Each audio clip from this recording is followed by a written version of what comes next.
seen the Earth from that flight on an everyday basis, you know, you're not wrong, but they're wrong. Is that right? Can that be? I'm throwing down the experience card now. Can you possibly know more than a pilot who flies every day of the week, supposedly protecting the free Earth? What a joke that is. You know, when the pilot realizes that, I'm sure he must by now. I'm sure some of these jet fighter pilots must realize that they're not protecting the free world. They are, in fact, imprisoning that free world. We're now imprisoned. They are part of the imprisonment of us, because that's what they're doing, whilst inadvertently propping up and supporting the elites and the corporate elites. Damn fools. They need to wake up to that point very quickly. Because as soon as they wake up to that, it will stop. Because that is not the reason for your existence. You are not to make money at the demise of the human race. That is not what it's about. There's no honor in that. There's no nobility there. You're just being a whole of an ass. A whole of an ass when you do that. And that's what I've been saying to any military personnel or pilot or Navy that I meet. I don't mince my words. Remember, it's taxpayers' money that they use for their uniforms, the equipment they have, the homes that they have.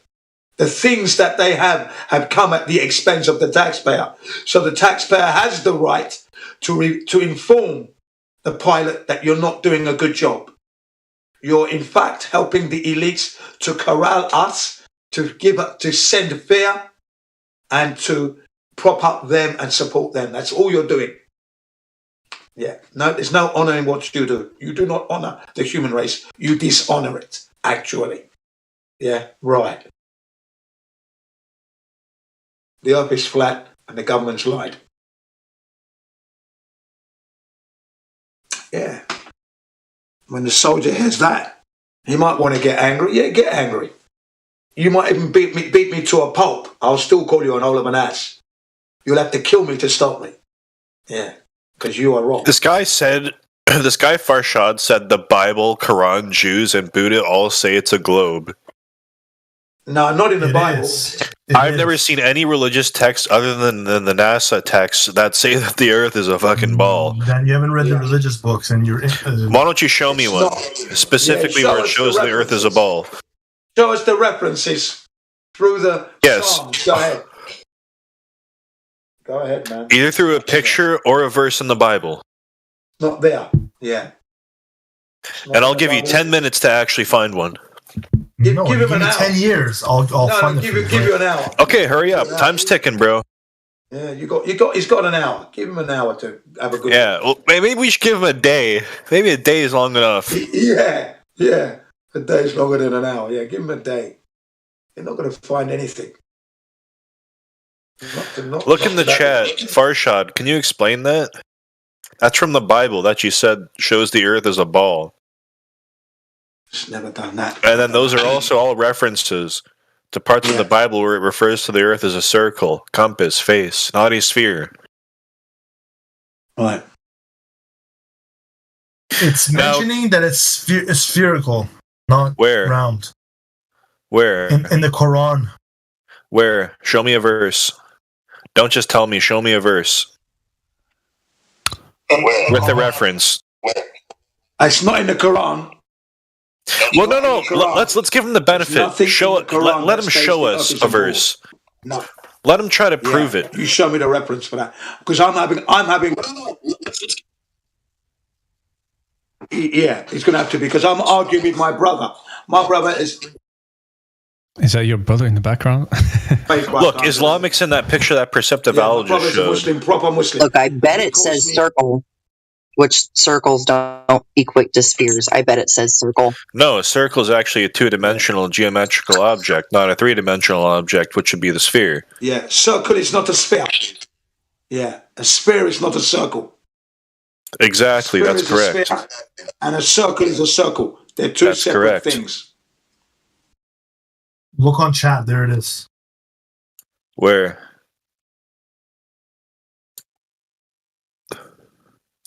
That's a sphere.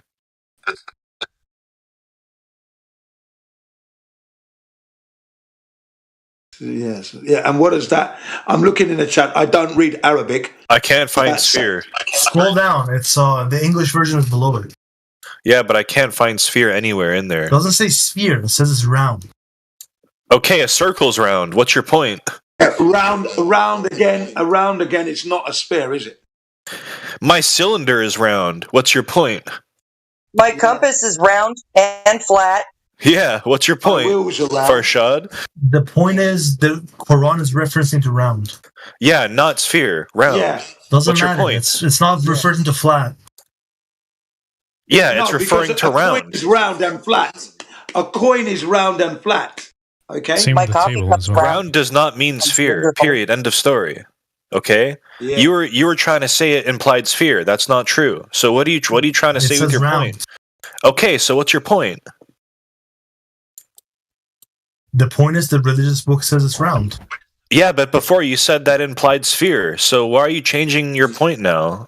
That's not how things work. Round table, Knights of the Round Table. Farshad, why are you changing your point now? Before you said it implied sphere, now you're saying round is round. Well, what's going on here? You're playing games with the words now. We have this recorded on live stream. Should we replay it back to you? No, you could play anything you want. Yeah, sure. No, but that's you playing games with the words. We're pulling you up on the terminology you're using. Sphere is sphere. Round is round. Separate things. Let's round go. Coin. Round can be a round coin, or it can be a round sphere. It can be a round cylinder. Many things can be round. Let's take them through the definitions. Let's take them through the definitions and round and sphere. And then we got to go back to like 5th grade shapes. Yeah, because so Farshad, are you honestly telling us that you believe that round is spherical? No, I'm not saying it is. I'm telling you what the book is saying. Why are you arguing then? What are you arguing about then? I'm saying the book is saying it's round. Yeah, so why does that equate to a sphere? Spherical. But I mean, the book it does not even entertain the idea of roundness in the Quran. You actually lying. Bro, bring a Muslim in here. They'll tell you the Earth is round. You said the Bible, Quran, Jews, Buddha all say it's a globe. You just referenced the Quran and Christians know the Bible. You realize how many Christians know the Bible and say that the Earth is a ball? Like, come on, you're not doing anything. I mean, again, the guy, right, is lying to the Quran. He's not actually presenting it. He's misrepresenting the Quran. So there's no freaking verse in the Quran talking about round or sphere or whatever. It is. So he's disrespecting Allah is what he's doing. Exactly. Let's have a little back and forward between Skeptical and Farshad, and let's see where this leads. Yeah, let's go. Okay, here's a verse, right? Someone just posted. So we're getting into the debate of the religion now, right? Is that where you want to go with this? No, you guys are talking about shapes, aren't you? So, and Farshad, if you could let him finish his sentence, mate, then that'd be really helpful. Thanks. So here is the verse, right? Okay, I will read it in Arabic, then translate it, okay? And there are many verses in the Quran, and all of them, they speak about earth being spread out by God, right? Here's a verse. The first one, he says, وَهُوَ الَّذِي مَدَّ الْأَرْضَ وَجَعَلَ فِيهَا رَوَاسِيَ وَأَنْهَارًا, right? And he is the one who spread out the earth and made mountains and rivers therein. So what is roundness here, sir? I see no roundness or sphericity here.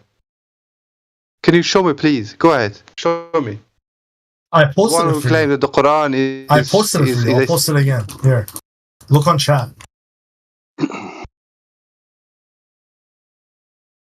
Yeah, that's not a rad, right? Just hold on, yeah. Let's go down there.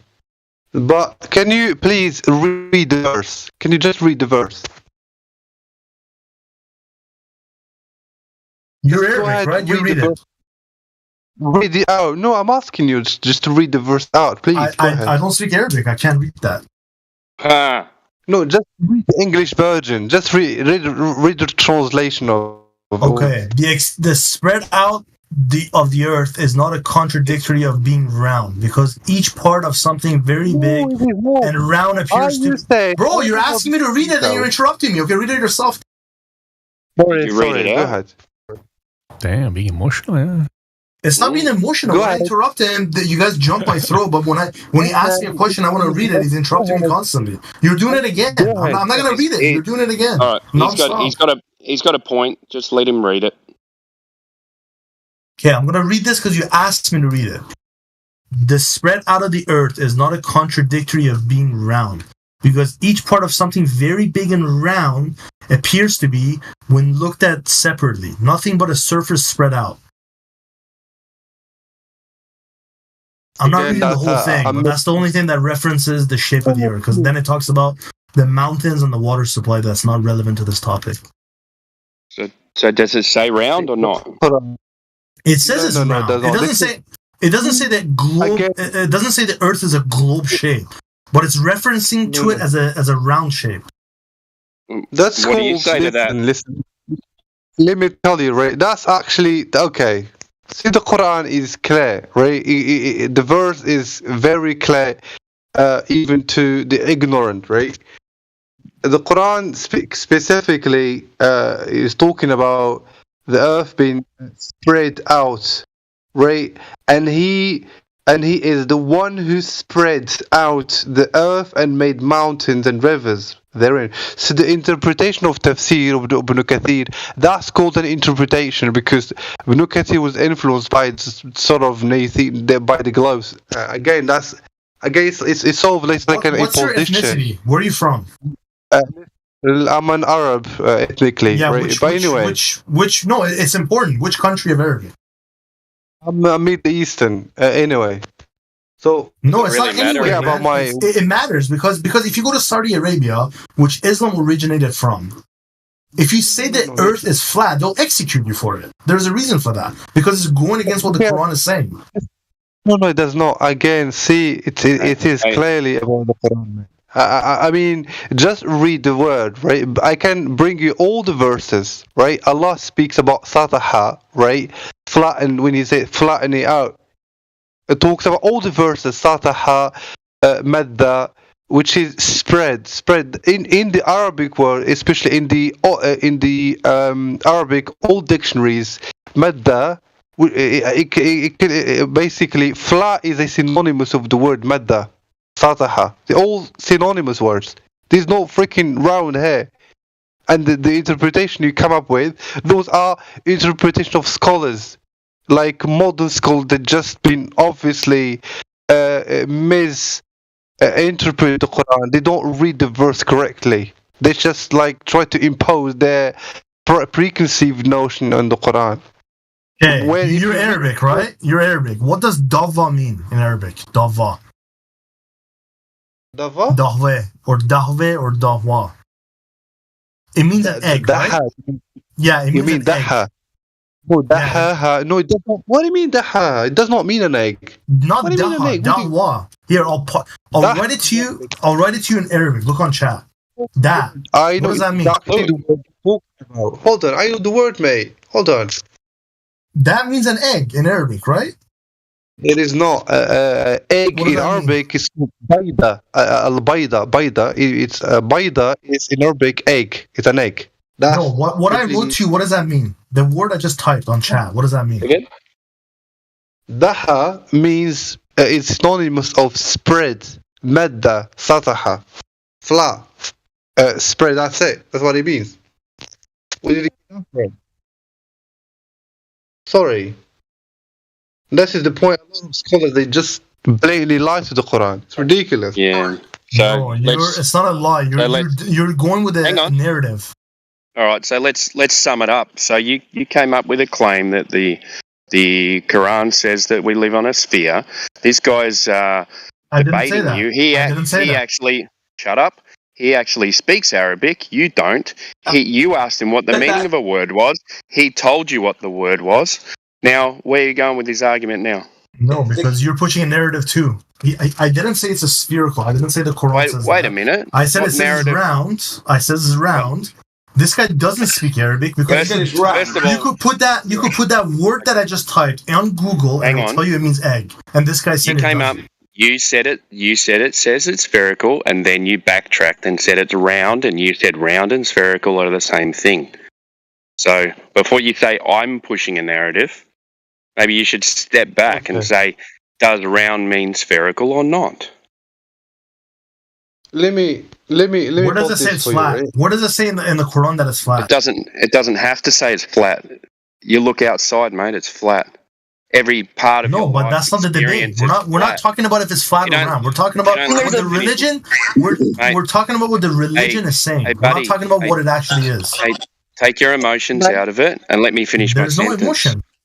There is. I can hear it in your voice, man. You're starting to yell. I'm just talking over you because that's what you guys do too. Let Timbo finish what he was saying. Let Timbo finish.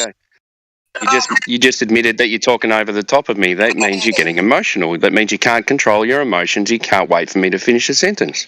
That's all it means. Mm-hmm. So let's. What were we saying? You now equating sphere with circle, and you won't even admit that you're wrong. So how is this supposed to progress? Well, you can't even admit. You wanted to skew biblical and Quranic verses, but I mean, like in my Bible, there's a verse that says that, Earth was, stamped like wax under a seal. And if anybody knows what that looks like, like a wax seal on a letter. Yeah, with upturned edges. You want to argue semantics of the Bible?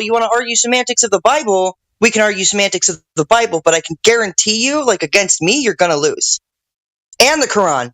Yeah, I study all of that. So let's not even get into that.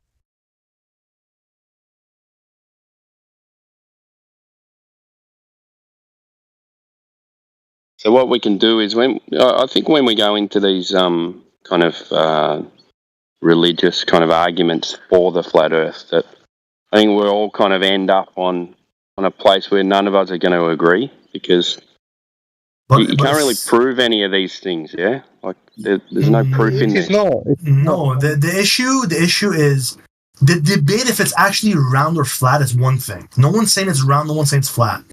That's not the issue. What I'm saying is the religion is saying it's round. There's no debate about that. It's written in the book. Every Muslim agrees that it's a round. You don't have an argument here. Now, if you want to say it's wrong and it's actually flat, that's a different argument. But you can't debate what the religion is saying because it's actually saying it's round. I have personally spoken to a lot of Muslims, right? And all of them they've been indoctrinated so heavily to the globe. As I used to be. But are you a Muslim yourself? Let me finish because even when I can put a Muslim to the test, I can even just bring clear-cut verses from the Quran and they told them, please just read the verse. Read the verse. Don't impose it. Just read it. And once they read, for instance, verses. Talking about like dahaha, basataha, madda, whatever, all of that, talking about, a spread spread earth and all of that. And immediately what they do, they always try to appeal to their sort of, globe, whatever thing. But are you a Muslim? Oh, they say, crazy. Yes, I am. You already asked him that. Yeah, he didn't answer. Yeah, he did. This is the point. I mean, again, you see, all people believe, all the Muslims, they don't believe in that.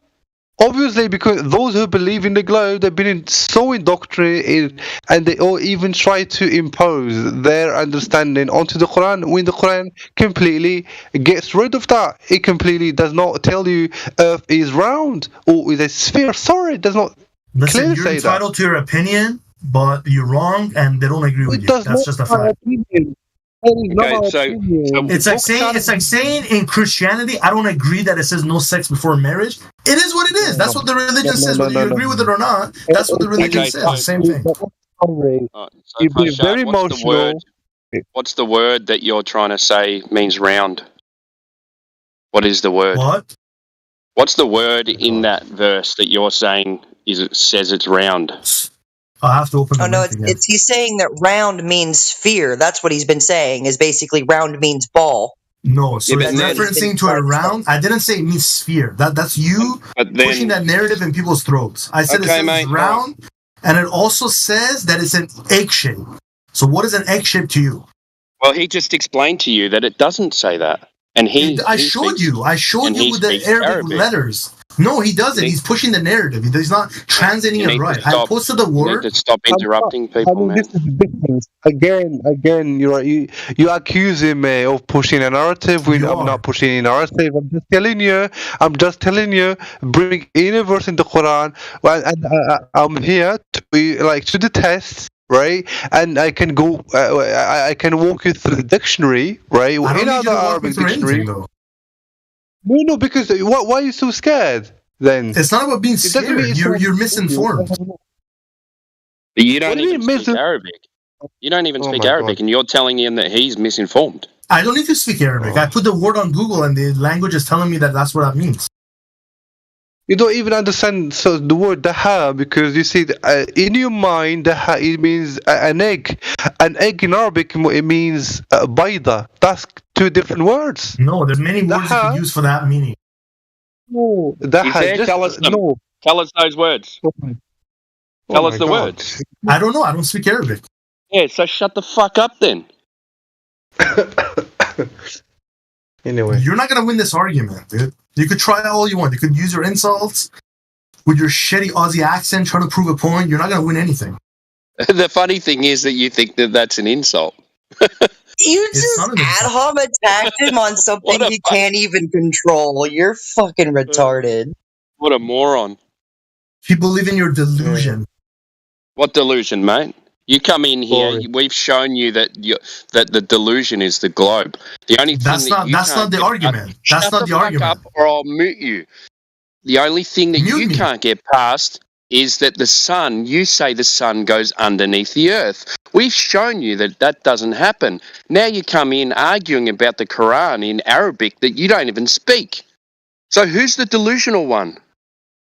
You are. Fucking hell, man! You're even more delusional than I thought. Fuck me, dead. Oh my god! Viral. Yeah, you're gonna go viral, man. You're gonna turn into all these other globers, mate. You can't change a narcissist's mind typically, and that's what I think we're up against with that one. This guy, he's actually insane. Just yeah, he can't control his emotions. Flying off the handle. I'm good, man. I'm good. Arguing a point that he actually doesn't know anything about. And who's the Muslim in here? Who's the Muslim in here that speaks Arabic? Oh, me.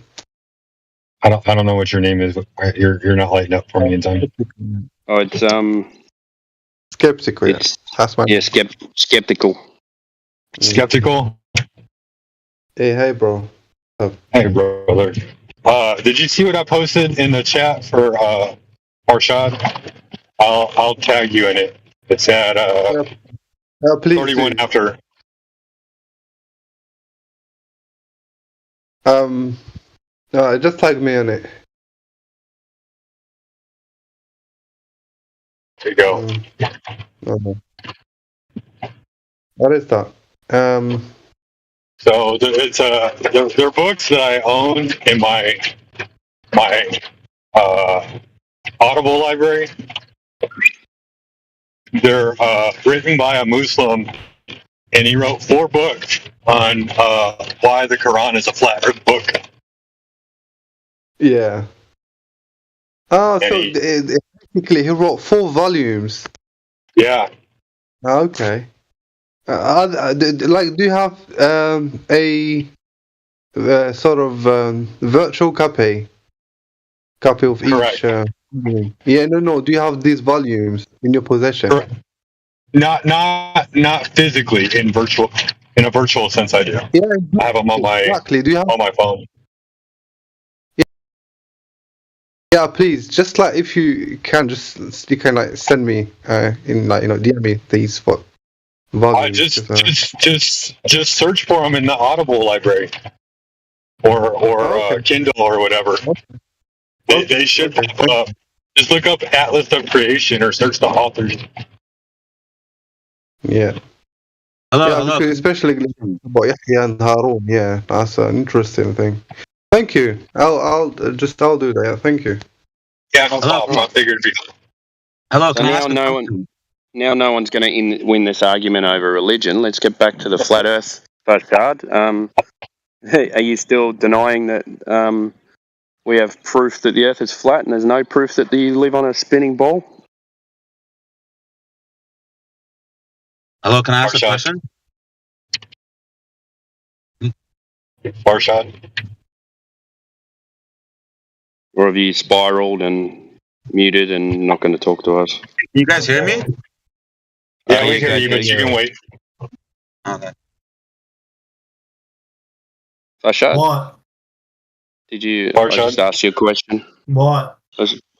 So, after all these days being on here and coming up with some conclusions that we're correct, and then your only proof being that the sun goes underneath the Earth, and we showed you different reasons why it doesn't. Have you got any others that still? Well, when you say you're correct, when you say you're correct, that's up to your interpretation. You think you're correct. No one actually said you're correct. What's that's not one correct thing. about? Second of all, I've already told you that I'm not a glober. I'm not saying it's a globe. I'm also not sold on the flat Earth. What you're not going to sell me on is that the book is not saying it's flat. The book is saying it's clearly saying it's round. Now, if you want to get off the topic, no problem. But I'm not going to let it go. You're wrong, and I'm right on that one. We're going to get off the subject of religion. Yeah. Go AI. Yes. Okay, here's what you could do, friend. You can go and find the primary source documentation that says what any book says. And when you bring that back, then you can make a definitive claim about what a book says. Yeah, but anyway, you're saying we're moving on from the religion. Yeah, but I'm in charge.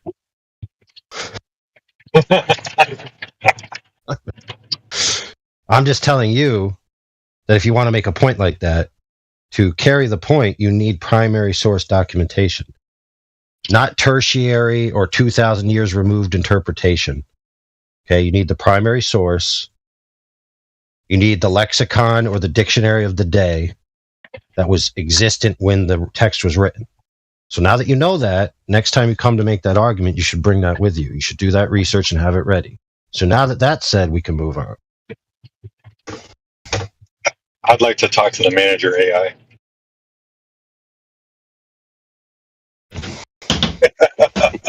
Yeah, bro. You don't get it. All right, so Farshad, what you said in some things we weren't correct. Can you let us know what we weren't correct about? Yeah, I want to know too. I've been listening all morning, and I don't think any of the questions that he's asked would prove either way, you know. Why would they hide it from us? Well, why is a bit of a silly question because no one can answer that. Where does the sun go? Things like that. None of these things actually prove the shape of the Earth that we're walking on. 100%. You changed your emoji or your picture.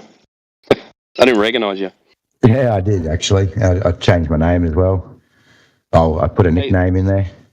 Hey, Farshad, that's another one with a stupid Aussie accent. Us dumb Aussies. There's more in here too, Batman. Well, I love you all, Steve, by the way, and your accents. Oh, thanks. So, Farshad, can you let us know what we were wrong about? Were we correct about how the distance to the sun was calculated and not measured and wrong? We were correct. I think you're looking for Matthew. I'm not engaging in this combo. Why not? You said we were incorrect. Because what are we incorrect about? When did I say you're incorrect?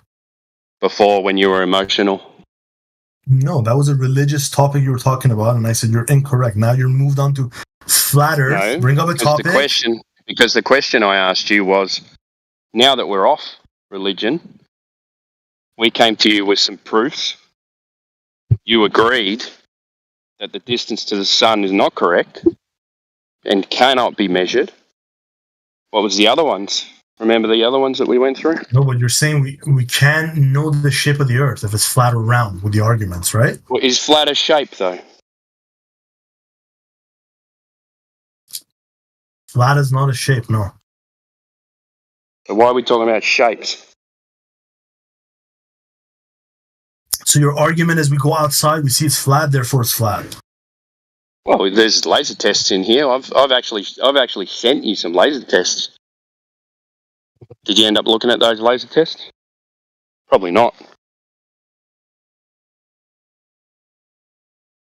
But if I go outside and it looks flat, what should look like something else? No, but I told you there's counter arguments that a globe expert will have that I don't have. Like what? There's no argument. Did you realize flat is just a descriptive? There is arguments. There is no globe expert. Matthew is a globe expert. Matthew. No, he's not. He's a maths professor. He's a maths professor. He's not a globe expert. There are no globe experts. Satellites and sunsets. And they only give you There's your expert. Satellites and sunsets. That's your expert right there. Last time I heard expert, the professor of the math, he didn't know how to distinguish measurements and calculation, and that is professor of the math. He's not a baker. They claim the curvature is only observed over a long distance. That's why you can't see it. Yep. So we've done long distance laser tests, and there's no observable curvature. No, you can't measure it even with laser. It has to be like super long distance. Yeah. Why? So AI, Why? what was that maximum distance that the military did with those 3 coloured lasers? Was that 100 miles? 120 kilometers. 120 kilometres. So what, about 70, 80 miles? Yeah, Right. about that. Well, they were actually shooting it to determine refractive effects against the different wavelengths, right, to design a targeting system. I'll go into the... Yeah. Hey, but we can shoot lasers to the moon and have it bounce back. So the purpose of the 3 colours was because they refract at different rates, yeah? Yeah. And they could compare the results at the end to see like the accuracy of each and how they traveled. And of course they didn't arrive at the target zone congruent with the globe math and the assumption of refractive maths, where they have this, concentric rings of refraction around the Earth. So they found it to not be congruent with King mute your mic, buddy. Mute your mic, we'll get to you. Yeah, we'll see Luke again soon one of these days. Ciao, Pa. King Deegs, mute your mic, we'll get to you in a minute, okay? Thank you, buddy. Yeah, so we have a claim on the table that there's no sufficient distance that's been measured yet, because for some reason globe curve doesn't exist until you have a long enough distance, which is a ridiculous claim because it's not quantified, so it's just emotional at best. So it needs to be qualified and quantified. So the person that put that claim on the table, being Farshwad, I think, or whatever you pronounce that. So where's the quantifications for your assertion that there's no discernible curvature until a great distance? What is the amount of discernible curvature over a certain distance? And at what range will it become aggregately significant? So please answer those questions. Otherwise, retract your assertion.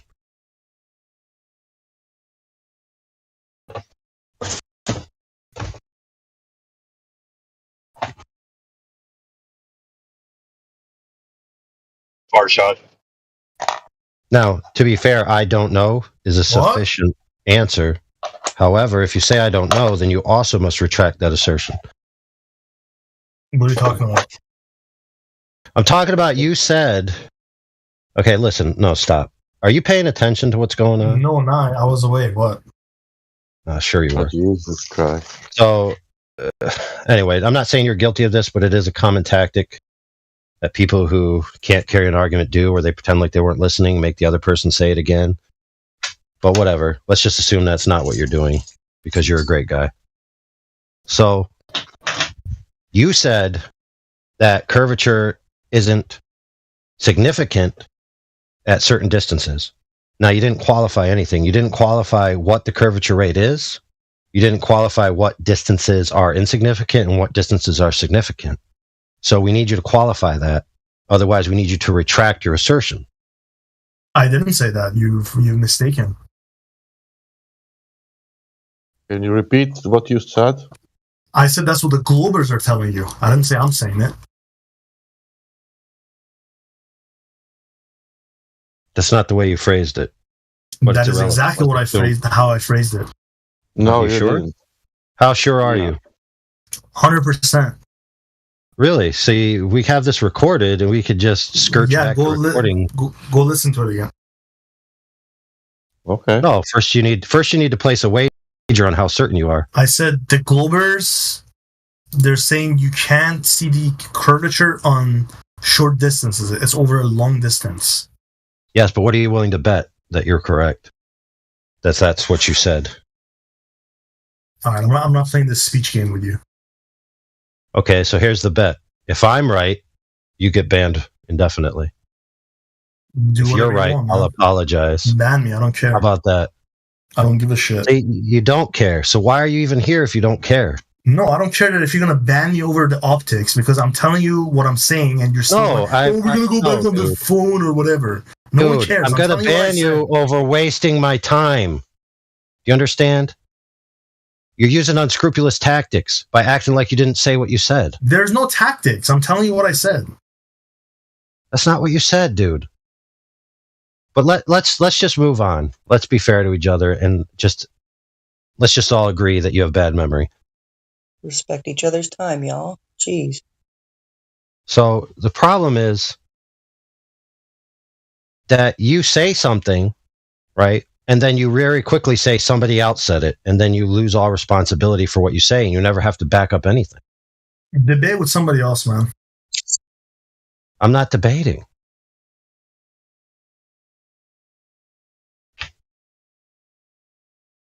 So see, you only want to have a conversation when you're not held to task and when you're in the assertion position. Then when somebody else comes along that's clearly more assertive and has logistical authority to back up his assertions, then all of a sudden you don't want to do anything. It's really tedious. I just don't want to engage in somebody who's threatening to ban me. The conversation was been going on. I was here for 3 hours before you. You're coming here threatening with a ban. I'm disengaging. I'm not having a conversation. Don't be childish. Okay, good. You're not even trying, bro.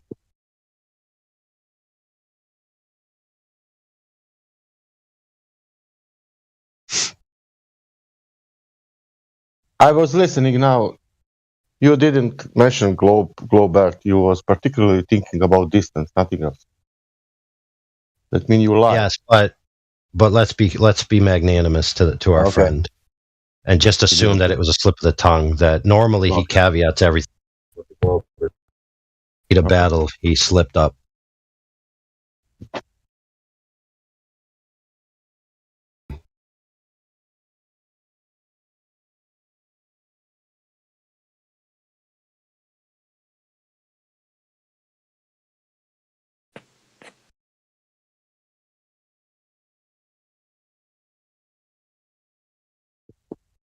Right, so are we in agreement then that the Quran has no mention of a globe Earth? Yeah? Right. I've posted some material. Are we in agreement there? Yeah? Well, doesn't the Quran reference the Bible? Yeah, it probably does. But we're talking about the globe Earth is not mentioned in the Quran. There's no verse mentions Earth being a spherical ball. I just checked. Okay? But Earth as a flat, there are 12 verses. Well, if the Quran references Torah in in at least 50 locations, and there is belief in that Torah as well, well, the Hebrew cosmology is flat. Thank you. Correct. Which is fine. Look, which is fine and dandy. The problem is that our homeboy here has now been given an excuse to not be held to task on the claim about the significance of the Earth curvature. So if you're going to say, Globers say that the Earth curvature is thus and so, and that there's no significant sample size that can be tested, well, if that's true, then that defeats their proposition, because then they themselves don't have a significant sample size to prove their point. So it comes down to quantification. How could they have proven that the Earth is a globe if it wasn't important? I mean, come on, man. How could they have proven it? That doesn't sound right, does it? It was a globe if there wasn't, if the shape wasn't there to be discovered. I mean, come on.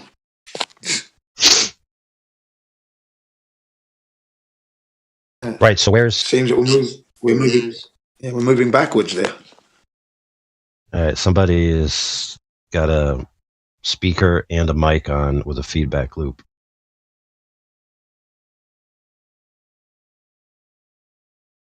But anyway, Mr. Farshwad. Okay. If the Globers are presenting arguments to you and they say significant sample size, and the flat earthers haven't done anything of a significant sample size, then it behooves you, as somebody who's seeking the truth, to know the qualifications and the quantities. Don't you think so? Now, of course, you don't have to answer. The answer is self-evident. So let's say, for example, you took a 25-mile stretch of water, which must be curving, right, in the manner in which they say in order for water to wrap around a globe, and you shoot a laser across it, right, using a laser transit style method where you have a laser on one side and you have a storyboard on the other that the laser is going to strike, or some type of target that's a known height. You set them up at a known distance above sea level. You shoot the laser, and then you get the differential, right, from the laser in the ground and the off from the target, whatever it might be. Let's just say that it hit the target at within 6 meters, right? So 25 miles, it should be 90 meters. So the differential should be 90 meters at 25 miles, not 6 meters. So then you have 84 meters of discrepancy.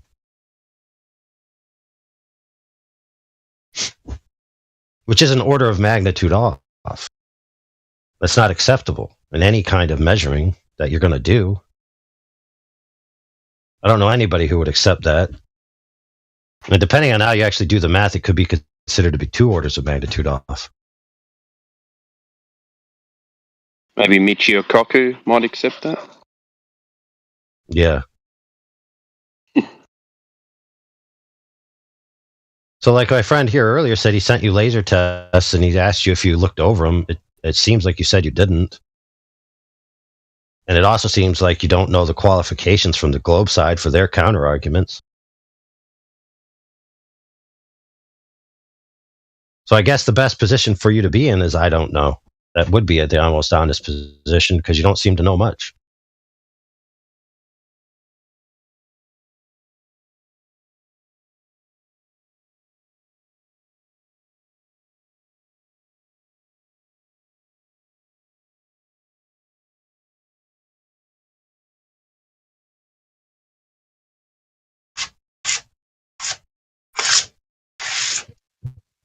Pin drop. Invaders.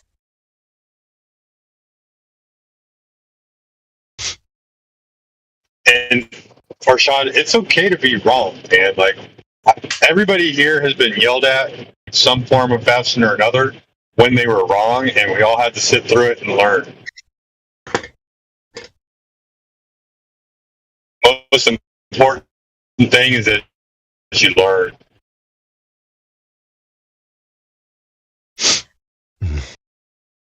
Yeah, but let's set the record You've just got to be more honest with yourself and have some integrity. That's it. I mean, these words have meaning.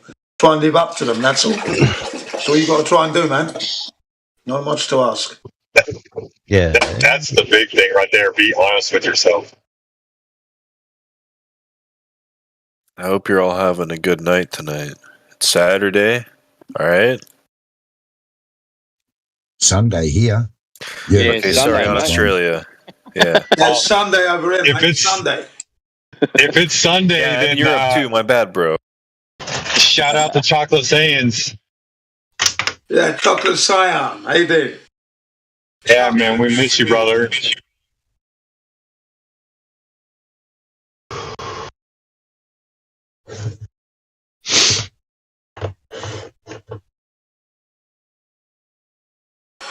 So anyway, Mr. Farshwad, let's set the record straight since we're all buddies here. Nobody threatened to ban you. You guys are still arguing with Farshad? Dude. Can I finish my sentence? Thanks. No, I'm just setting the record straight so nobody gets the wrong idea that we win arguments by threats of bans. I didn't never threaten to ban him. I said, what are you willing to wager that you're certain about what you said? I said, how about in the proposition of the idea of a wager for the terms about how certain he is, how about if I'm correct, then I ban you? No, you threatened to ban me, but I'm moving on from this topic, but you did threaten. Oh my goodness, dude. No, he didn't. Sure about that? How certain? Let's play the game again. How certain of you are you, man? I said a wager. I'm moving on from this topic, so you can say whatever you want. You can move right on to Mars for all I care, dude. You don't have to participate. Okay, so I'm going to complete the thought, which is you weren't threatened to be banned. There was a proposition of a wager about how certain you are, and if you accepted the wager, the stakes were being banned. Very different than a threat. All you had to do was just not accept the wager. So that's a much different thing than you saying you were threatened to be banned. You seem to have a problem with understanding words and what people say, which makes perfect sense in light of your argument about the Quran. So now that I've wrapped it all up neatly with a bow, anybody else got a different topic?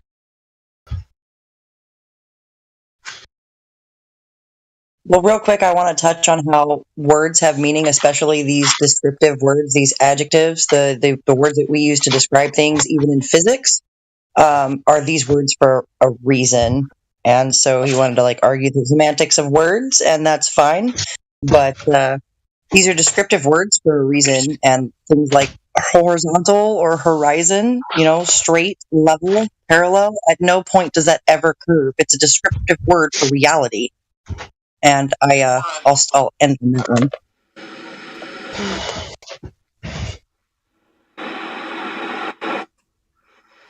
Yeah, and you also can't. Oh my goodness! Reconnect.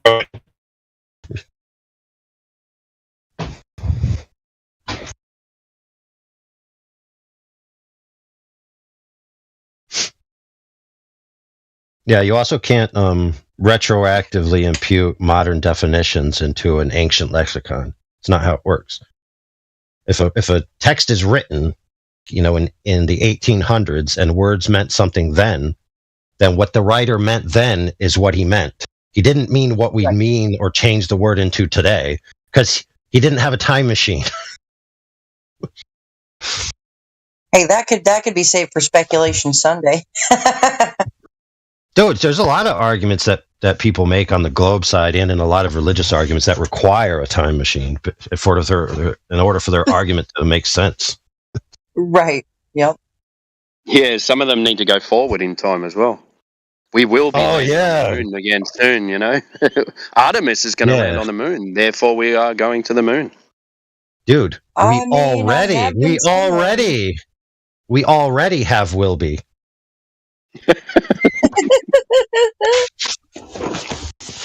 In 2025. I've been saying you got to go back to go forward, kind of, sometimes. You got to go back to go forwards every now and then. Marty, tomorrow at 11:59 p.m. we are sending you back to the moon. That wasn't bad, actually. That was a good imitation. Dude, we should all go to the moon together and prove that it doesn't really exist out there in space. Hit the firmament, we end up flying and then never come through back. the moon. Like, how, guys? We just flew through the moon. Like, I have a question. Could be very silly. Whenever we're talking about the sun, the argument always is that when the sun's moving away, we don't see it change in angular size or get smaller like other things that move away into the distance. Now, if you're looking at a light or a torchlight, the further away you get, that torchlight to a certain extent does not get smaller. It actually gets larger as the light spreads out. So wouldn't the sun be the same? Well, it does as well, yeah. You get that atmospheric magnification on the horizon. It's silly. They say it doesn't change in size, but it actually gets bigger on the horizon. Well, that's right, but their argument always is that they want to see it get smaller, like other things moving away into the distance, but that's just not how light works, and you can observe that from any light. Yeah, that's right. True, So, but also on a side note, it does get smaller, which one of our homeboy friends in the Flat Earth, who has passed away since, did with a solar telescope, right? And we have that. We circulate that here. You can watch the video with him, the telescope he purchased, and he demonstrates that the sun gets smaller. I know that one. Now, not dramatically smaller, but it does get smaller. What do you mean by it gets smaller? Like as an optical illusion, or like it physically gets smaller? Well, let's be clear. Let's be clear about this, okay? In order for you to know that it physically got smaller, you'd have to do some kind of measurement to it, right? So you mean optically? Of course, that's the only thing we can do. Okay. Right? You know. Now, if that's with a filter, then that's looking at the actual sun, I suppose, not the, what would you say, the rays that are coming off it and that are spreading out. Yeah, but he didn't just have a solar filter on his camera. Like, he had an entire solar telescope. Yes. But without that, when we look at the sun, as it goes away, it would appear to get larger, like Timbo said, on the horizon without that filter.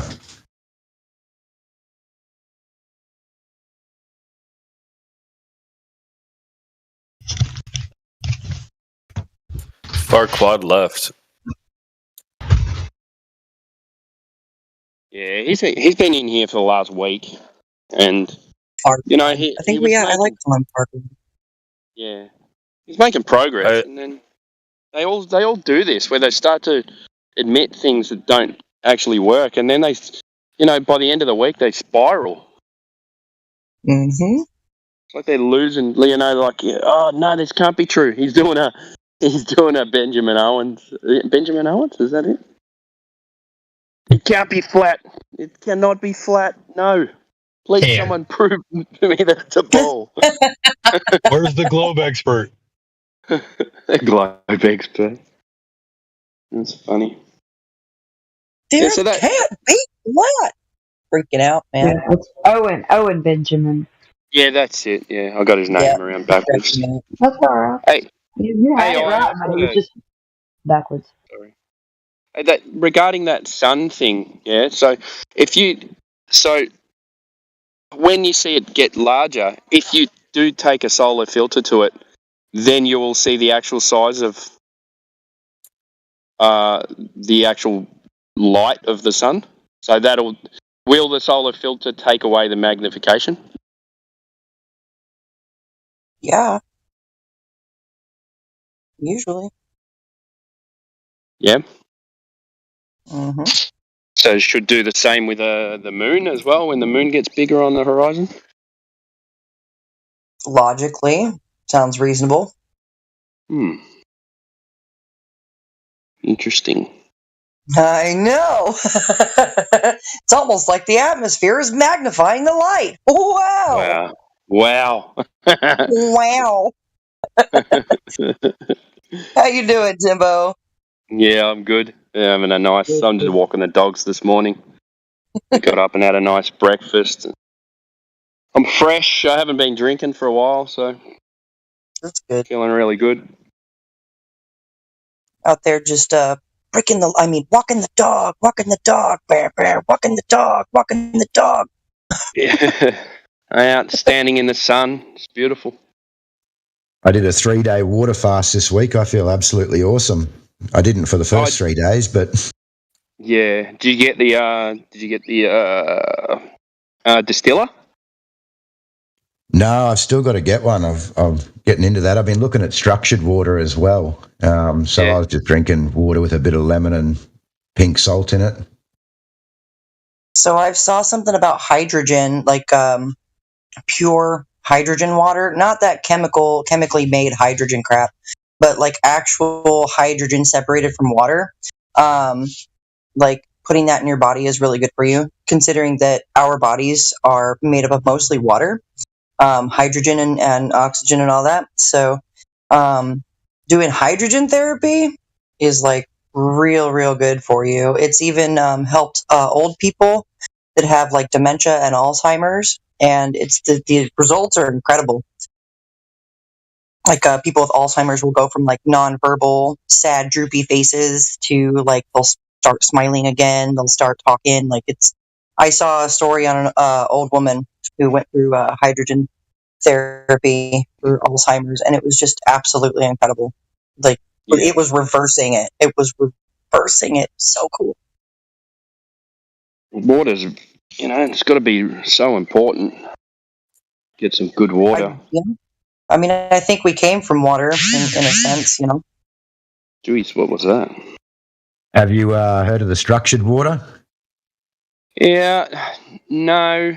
I was thinking after you said that, I was thinking that it was when you put a certain frequency through it, but can you explain it to me? Yeah, it is a frequency, but they do it with a funnel. So they create a vortex of sorts, and apparently it puts a frequency back in, and well, I don't know if it filters out the chemicals, but apparently it sort of takes the chemicals out of the water, or your body doesn't absorb them after it's gone through the process. But looking at it doesn't really look like it would do anything, but I'm just sort of looking into it. If you look at the Hindus have been doing this for thousands of years. They run their drinking water through they keep it flowing through just a water fountain, and they put flowers, and then they pray. They put these little petals in there, and they do a prayer to the water, and they're saying that does the same thing as the frequency. So you're putting a positive frequency through the water. Because have you looked into water and memory water, like how water has memory?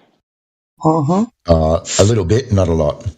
Yeah, so it's they were just going to. I don't know if it's but this is not scientific. This is not medical advice. But if they're saying if your body is that much water and you're putting a good frequency into your body, then it's going to bring it into kind of like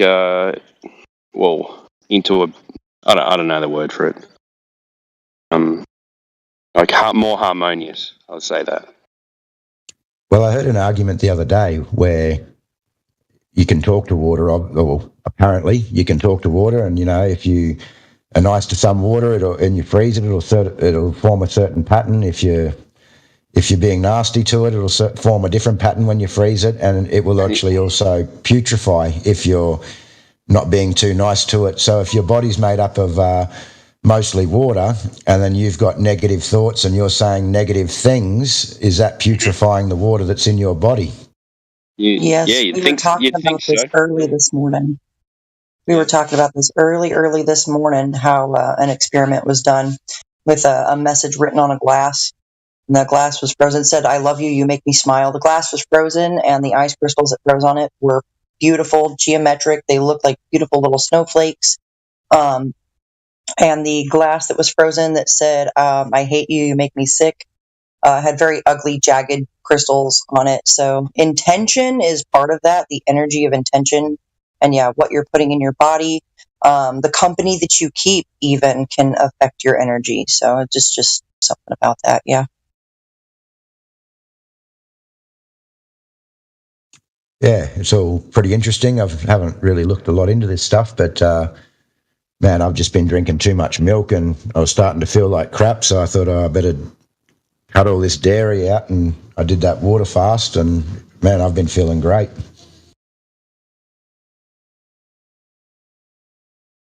Well, that's because the milk was made to turn a baby calf into a cow. It's really not for human consumption. So No, I agree with that, and I've known that for a long time, but I just love milk. I love milk. Addicted to milk. It's actually good to make hard cheeses. The hard cheeses are actually really good for you if you make them right. That's yeah, they true. are. You're right. I worked it out. I was drinking about 2 litres a day. Oh, jeez, man. Wow. Oh, my stomach's just sick thinking about it. Wow. I know, it's disgusting, eh? Like that, I like be... milk, don't get me wrong, but yeah, that made my stomach hurt too. Wow, man. I mean, at least you're doing a water cleanse and trying to be better to yourself. That's good. Yeah, if you're doing that water cleanse, you're, I know it's a subject, but your wee would have been coming out fucking weird. Everything was coming out weird. All of a sudden, I just want to drink some milk. Oh, man. Delicious.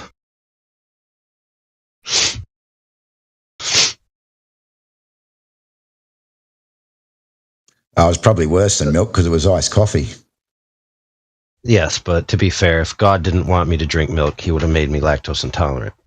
So clearly, I'm destined to drink that sweet milk.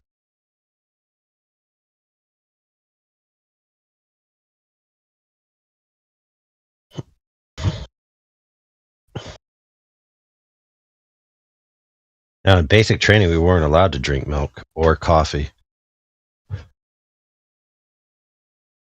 until you pass the main basic training. Then after that, you're in the specialized training for your field, and then you're allowed to drink it.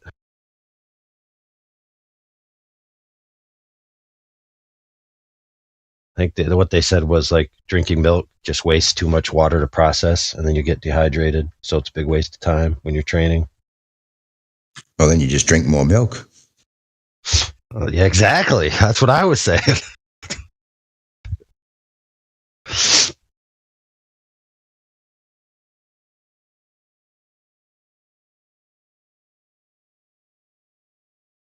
Dude, we had one guy drink the coffee, and holy moly, that was a mistake.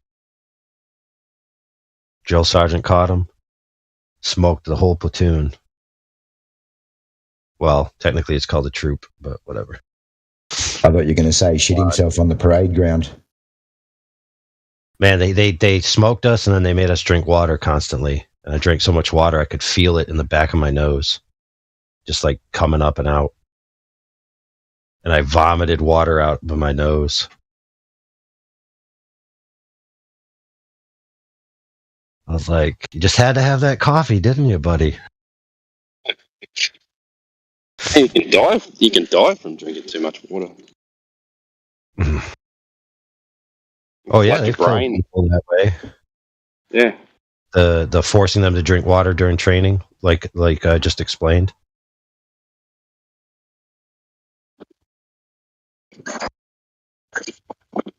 You go hypernatremic, which basically means you flush all your nutrients. Yeah, and your brain, your electrics from your brain don't work. Yeah, so your body functions stop working. You're not getting any signals. That's why you got to put salt back in that water too, sea salt.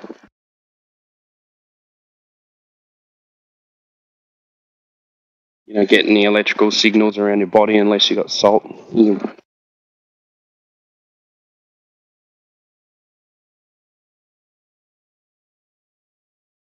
Yeah, speaking of salt water, though, the oceans are a contiguous body of water generally. Although there is areas that supposedly there's, you know, a volume of one meeting another, but they're generally continuous and contiguous, right? And if they are level in any sense, then in general, if you can measure the water, it should give you a very close estimate to the layout of the territory in which we have available to us, being that they claim it's 70% water. So if water's level and the oceans are contiguous, and you measure a body of water attached to the contiguous ocean from one point to another with a sufficient sample size so that the degree of error is irrelevant compared to the methodology you're using, and you verify that there's no curve significant or congruent with the globe model, then the globe model's wrong.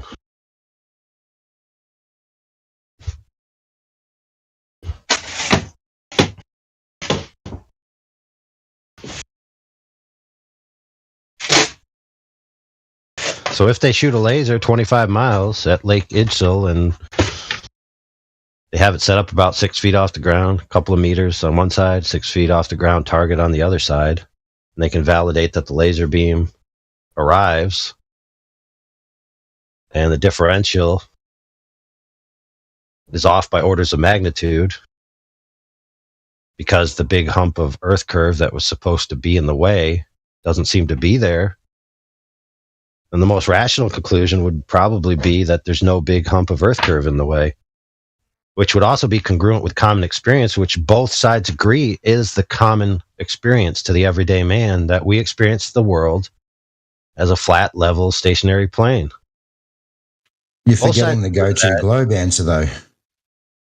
What's that? You're forgetting the go-to globe answer for that. Which is what? Refraction. Oh, yeah. I mean, I would agree that their model is refracted.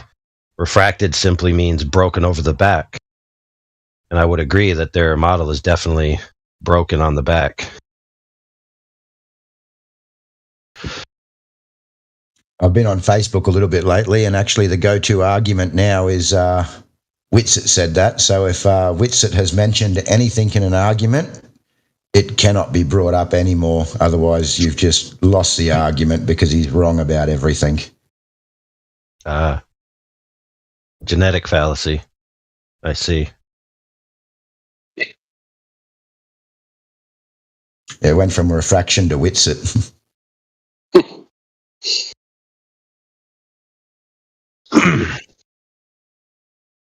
They also changed they've changed the way they measure horizontal as well. So it used to be horizontal was from a level, and now they've said, no, we measure horizontal from vertical. You go, well, how do you get vertical?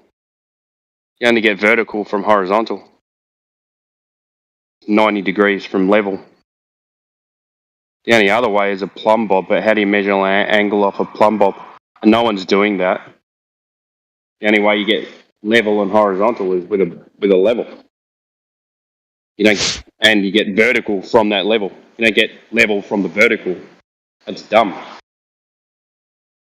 And then that kind of lets them go along with it's locally level because they get it from the vertical, which is. Well, you could construct a tower, right, with a board, and then hang your plumb bob from the board, and then mark on the ground where it hangs, right? So you have a point up high and a point down low. Then you call those a line extending between those 2 points vertical, and then you'd place something there that's rigid. So you like a straight edge? Yeah, so you could then draw a right triangle off of it with 2 strings, and then you could call the top to the bottom string horizontal, maybe.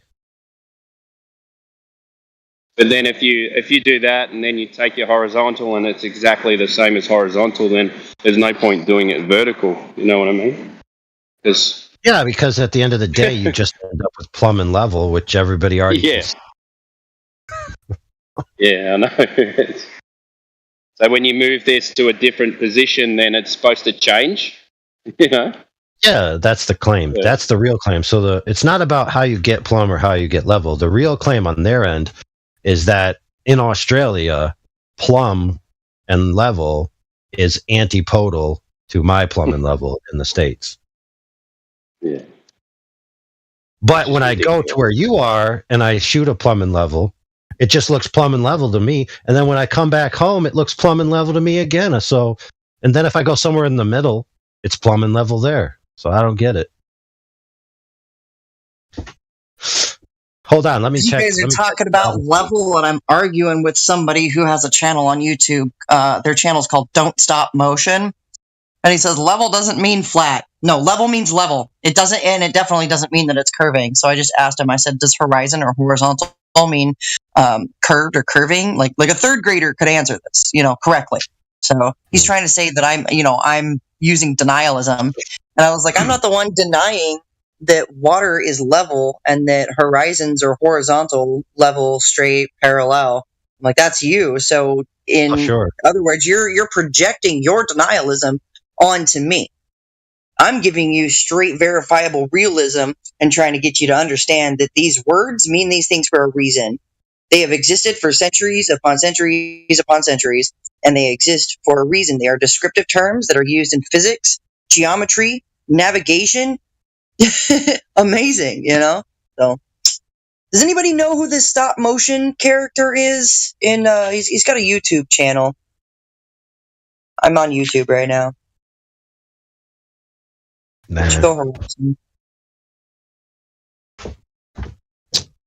But anyway, so we got to claim that my level is antipodal to Australia boys' level, and then whatever's in the middle, I don't know off the top of my head, let's just say Ireland. So Ireland's in the middle, right? So he's 90 degrees off from our plumb and level, and ours are antipodal to each other. So how do we validate that that's the case? Well, simple. You look up your handy-dandy geodesy book, and it'll tell you how to do that. So what it tells you is, let me flip through the pages here. Shiggity-biggity-boo, flipping through the pages. Oh, I found it. So here's what it says to do. Apply a law of transform, which assumes a rotating body with inward gravitational pull. There you go. Problem solved. Just apply it to an assumption of a model. And that will tell you that it's true that Ireland is 90 degrees off of us and we're antipodal to each other. Problem solved, right?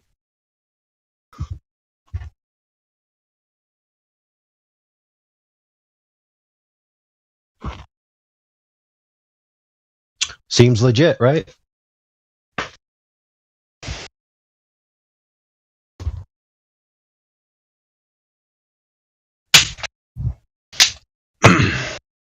All right, I guess you all concede. The Earth's a globe. Let's wrap it up.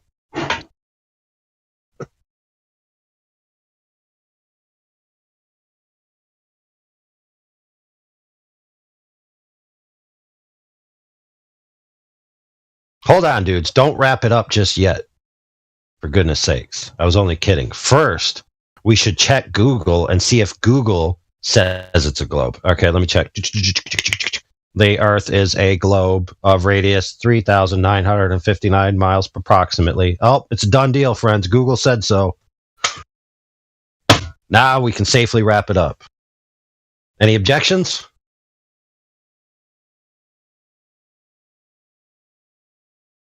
No objections?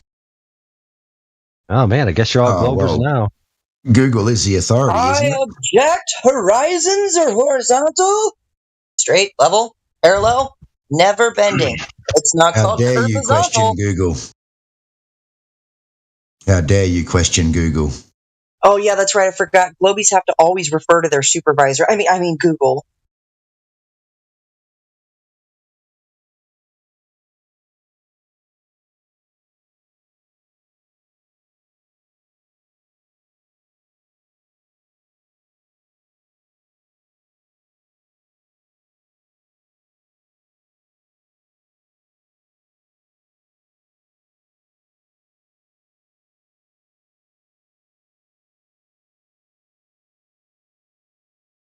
Well said.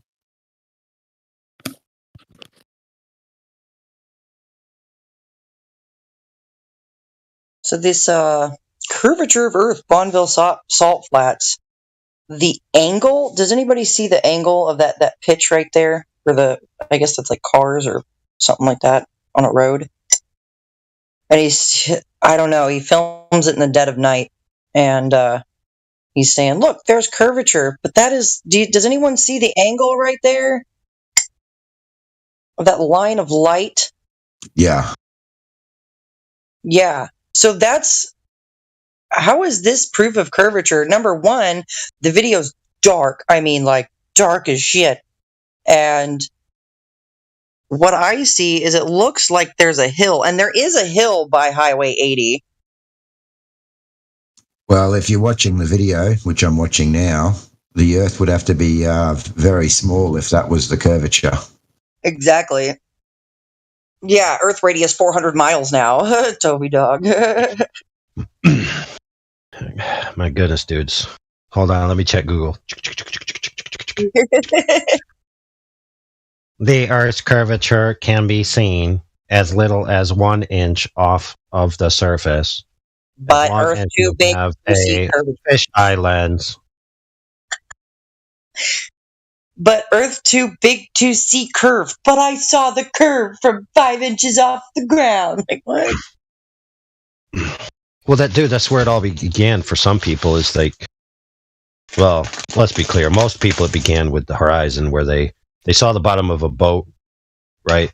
Not be there, and they're like, "Oh, I can see the top of the boat, but not the bottom." This could only happen. Tassie, why don't you mic up? Tassie, you're not about to harass people in here. You're not about to harass Multi-Tom and not get on the VC. You're not about to be in here doing that. Nope. Sorry, Tassie. He's probably timing you out because you're trolling. If you'd like to jump on the VC and prove curvature and rotation, please feel free to do so. That's great. Don't interrupt people that are in here speaking to speak to someone that's not in here speaking. Exactly. Sorry about that, AI. I had to nip that in the bud. I'm going to dip out for a minute, guys. I got to go and take my daughter to work. Have a good day, man. Thank you. And always keep it level. All right, grow a pair then, Tassie. You jump on the VC talking about grow a pair. Jump on. Where's your pair? Huh, Tassie? Where's your pair? Mic up, buddy. Where's your pair?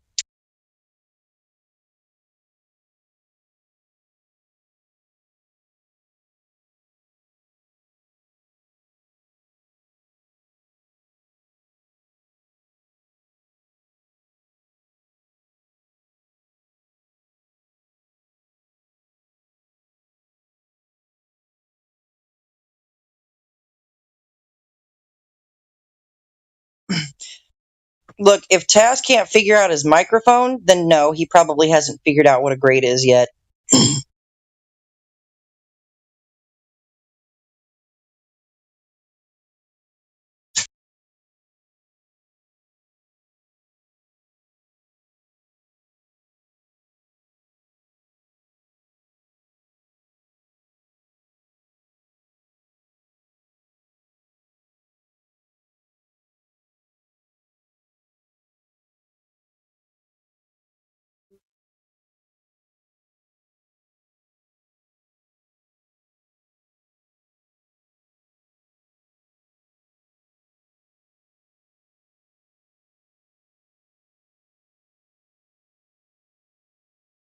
No, not gonna mic up. Just crickets.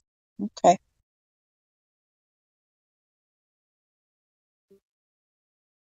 Talking about grow a pair. Hypocrite.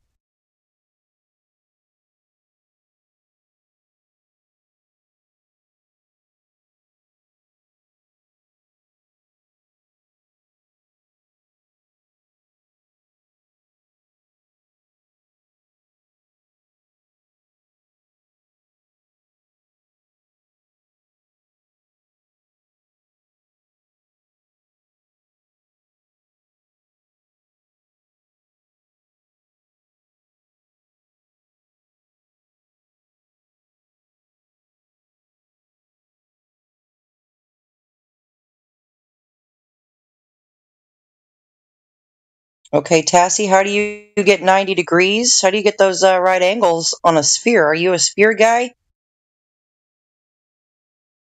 Are you a ball brain? Cat got your tongue? Balls in your mouth? Why can't you mic up?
Tassie, do you want to explain 90 degrees to us? Horizontal to vertical on a sphere?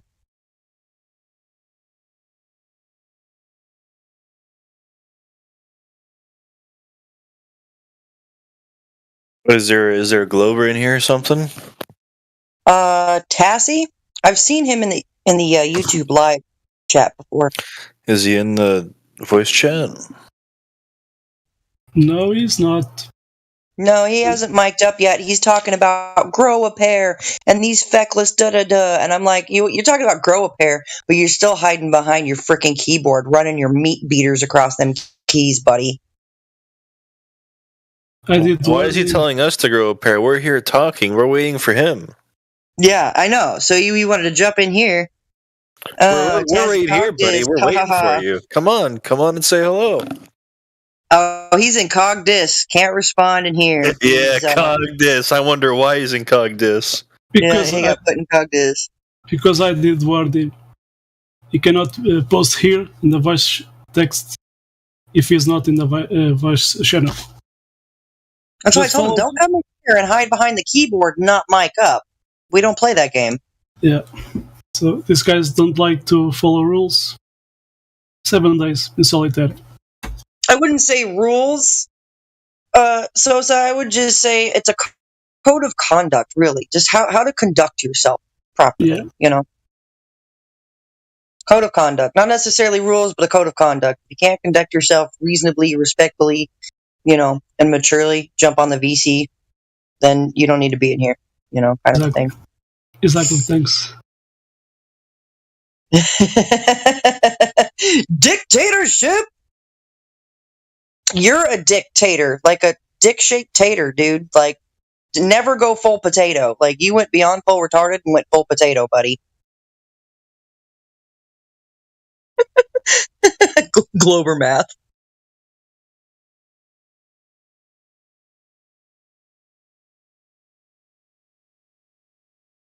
Is there anyone else that might want to mic up and have a discussion? I don't know if is this guy, you know, Jesse Gordon is the guy that likes to talk about theodolite. But then I saw one video he did, you know, so much humidity in the air, you know, it was raining. I mean, how can this guy be so dumb to do that? I mean, there are people that take care, you know, the humidity in there, but this guy was using a theodolite when it was raining and seeing some flashes, some lights. I mean, did you see some Glober did a ridiculous test with a theodolite, and they like tilted one of them at a freaking angle, to like cause this illusion of curvature. I was like, now, and what's really, it just grinds my gears, okay? It really grinds my gears when these globies want to be like, flurfers are faking shit to prove a flat earth. And I was like, here, you guys are literally faking shit to try to prove your curvature and accusing us of doing that. Exactly. Like, what a projection. What a disgusting projection. I think it's the same guy. And it was filming through a fish tank. And, and it was, with the camera going up and down. And then I did talk about that. He does forget that when he's looking through this fish tank, the glass has index refraction. So yeah, he did forget that. Yeah. Like it's like they're manipulating the experiments to form to their narrative, and you just do the experiment. Stop trying to manipulate it and for the results that you want.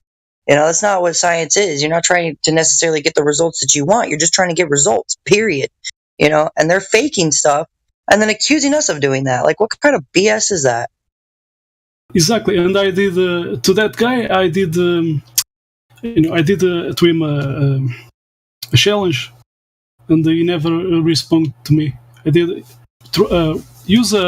make a water level, and show me in 1 mile, 2 miles, whatever. Show me curvature. He doesn't. He never did the response to me.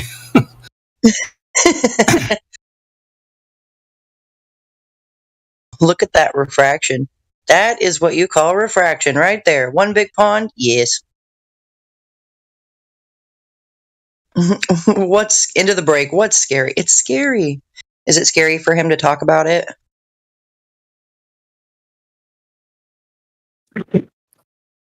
Yeah, it must be very scary. Super scary.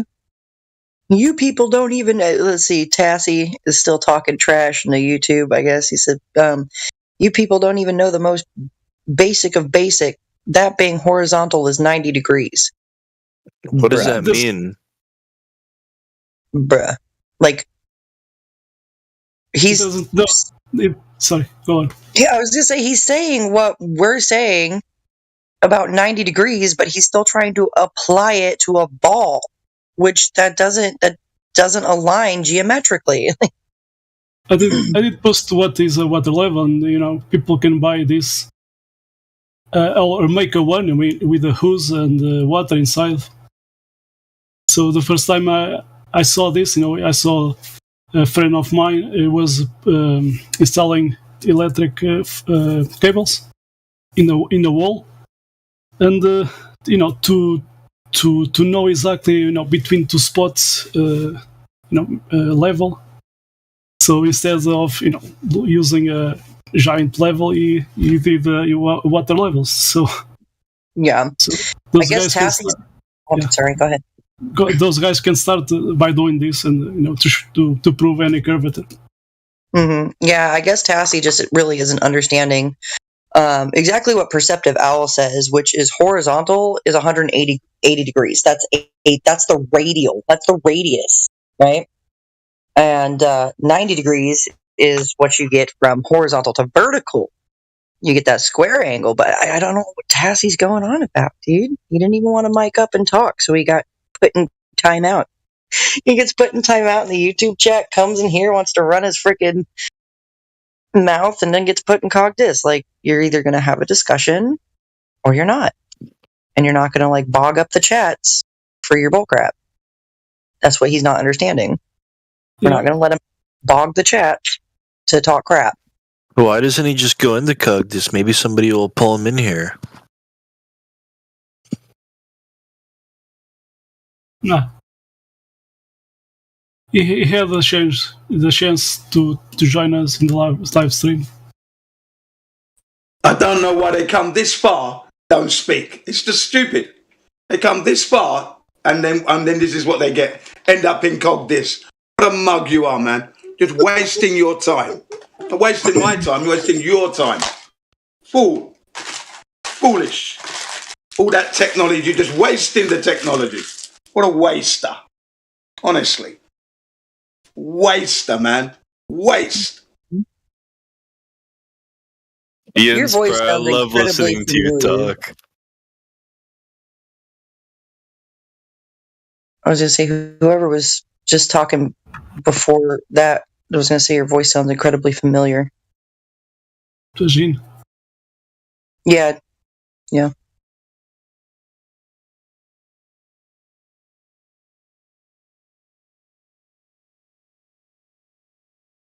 I mean, that guy, he was, he did talk, to have the VC verified, but then they decided to not talk.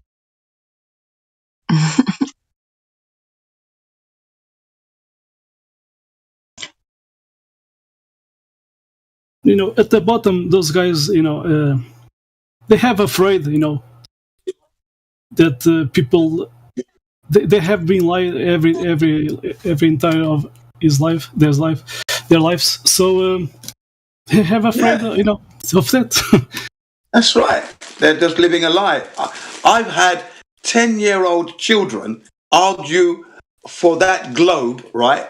Like they built the globe. The way they're arguing is that they made that globe. They know it inside out. And they're only like 7, 8, 9, 10. Because they know it's... And I'm arguing with them and saying, hang on a second.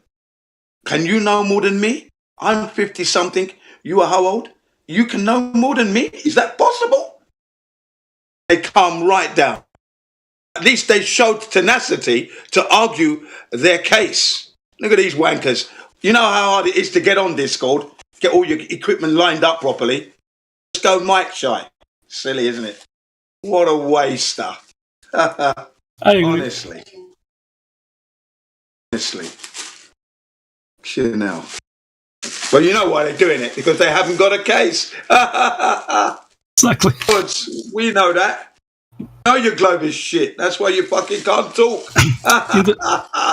A few days ago, Matthew Lawrence was here.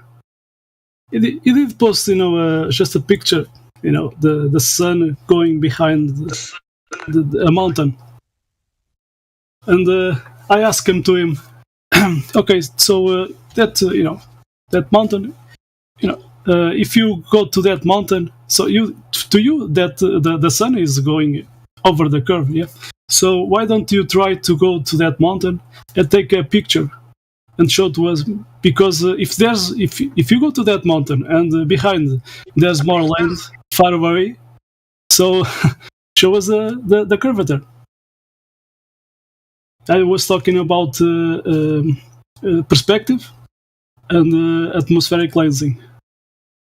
But first he did talk that the sun was going to the ground, down. And then he started talking about perspective too, after I talk about that. And I said to him, oh, okay, so it's a question of perspective. Welcome to Flat Earth. I mean, he was contradicting himself. Because these globers don't, they don't account perspective, and some of them just don't understand what we are talking about. I mean, guys who paint, who are painters, who paint painters, they know about, they have to know about perspective and how to use it. Yeah. So I don't know, but maybe some guys, when we speak about perspective, they are thinking, my point of view, your point of view. I don't know. Something is wrong. It's the wrong point of view. That's what it is. It's the wrong point of view. Yeah.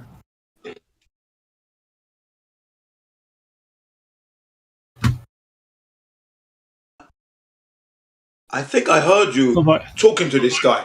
Was it last week or was it yesterday? I think it was a few days ago, last week. Yeah, last week. Yeah, I remember you arguing, debating this guy. Yeah, and you had the image up on the in the live stream voice text in the chat.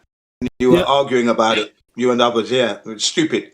Matthew Learns, he did post, like 4 months ago, maybe, or more, like half a year.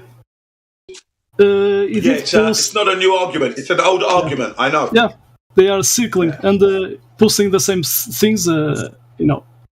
Matthew Learns is doing this. Stupid. Every time. And he did post at that time a graphic, with distance between the cities, and at that time, I did show another source, a website showing distance, and I said to him, those distances are not correct. So there were 2 distances, but then he just deleted what he did post. Then I had to go to the live stream, that is recorded. But you cannot see. I have the picture, right? The print screen I did, but you cannot see the numbers. So let me get it. And then, a few days ago, he just posted the same graphic, but the distances were different. But then he did assume, when I speak about that, when he did that a long time ago, and in this last few days, he did, then he assumed and said thank you to me to give him another source. But at least, he could just let that picture he did post there, to us to check it, but he just decided to erase it, delete it. Yeah, they do make you laugh, bringing these stupid, impossible photographic shenanigans with their mountains and the horizon dip and nonsense like this that they carry on with. They show you a picture. It's photographic. Whoa. What's a horizon dip? That's weird. What's that? Oh, I'm used to ranch. I'm used to ranch dip and cheese dip. But what about this horizon dip? Tell me all about it. When we look out of the window of an aeroplane and the horizon appears to be rising to our eye level, Mac Toon reckons there's a dip there. Okay, so let's put that in a syllogism. Okay, you ready? Yeah, go on. Okay, the ground below you is below you, therefore the Earth's a globe. That's what they said. How did you become such a genius? Silly. Well, let's talk about the horizon rising to eye level. Okay, right. Does the phrase "the horizon rises to" or "rising to" eye level mean that the horizon must be of a necessity at all times in the 50% midline of your vision? No, because we say it appears to be rising with us, is what we actually say. Yes, exactly. Now, some flat earthers in the past, and some still to this day, will say the horizon is exactly midline of your vision. That's the way it has to be due to the law of perspective, blah, blah, blah. That's false. But if a glober hears that, what they'll say, okay, if the Earth is flat, the horizon must be at exactly the midline of my vision. I go up real high and I show that it's not at the midline, but actually below the midline. Therefore, the Earth is a globe. But that's stupid. Yeah. It's literally saying him, he tried to offer up. Fair. So let me ask this question: Why does a glober who pretends to be intelligent? Yeah, go on. Yeah, so why does a glober who pretends to be intelligent not intelligent enough to recognize? All right, we're getting a lot of feedback from someone who has an open mic. Okay, that might be me then. Sorry, I'll mute myself. Hang on a sec. Sorry about that. I always forget to mute myself when I'm not talking, but I'll do that right now. There you go. Right, so this guy who's presenting this argument, proffers himself as an intelligentsia on the globe side. And he can't figure out that as you rise in altitude, right, the amount of sky between you and the ground increases. And that means that the amount of visual data that represents a portion of your field of view becomes filled with sky more and more and more and more. So it makes perfectly rational sense, without even going any further than that, that obviously if you increase your altitude, you're going to have more sky before the ground. I mean, this is like maybe third grade level intelligence here. But no, they'll come out and say, oh, the ground below you is below you. Therefore, the Earth's a globe. Wow, bro. Yeah. Yeah, and they've got that completely wrong, obviously, because the higher you rise in altitude, if the Earth is indeed, well, and we know it is, a flat stationary plane, as you rise up, you're going to see more yonder. You're going to see more, because more of the land is being revealed. You're angular, you're able to see a little bit more. That's where this idea of the horizon rising up with you, because more of the land is being exposed to you as you rise up, by the way. You see? Not falling away as it would do if you're on a ball. Becoming less as you fly up, because you're going to see that curvature, right? We're seeing more land. That's why the horizon appears to be rising in that sense, even though we know we're above the ground, but we're seeing more of the ground. Is that not right?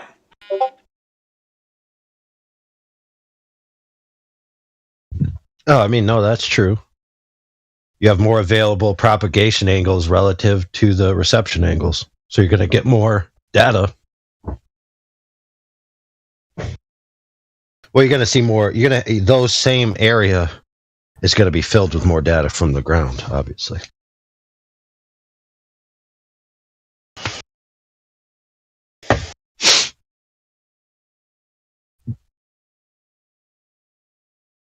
Yeah, but that is a huge pet peeve of mine, where new flat earthers, God help them, but old flat earthers, deserve to be spanked when they say that the horizon must be directly in the center of your vision. It's like, no, dude. No to the no. That's an absolute no. That can never be. That can never be. Because of your position and where the ground is. It can never be that. But it does appear to be rising with us as we rise up in the aeroplane. That it does. You notice this more so in a hot air balloon rather than an actual aeroplane as such. And a hot air balloon would be the best way to experience that. Do you know what I mean? Yeah? Rising up. Have you ever been in a hot air? Why? Because you don't have anything in the way and you can get a 360 view. That's right. Yeah, that's it. That's exactly it. So then, and then it's all happening real time, and it's beautiful, man. Really is.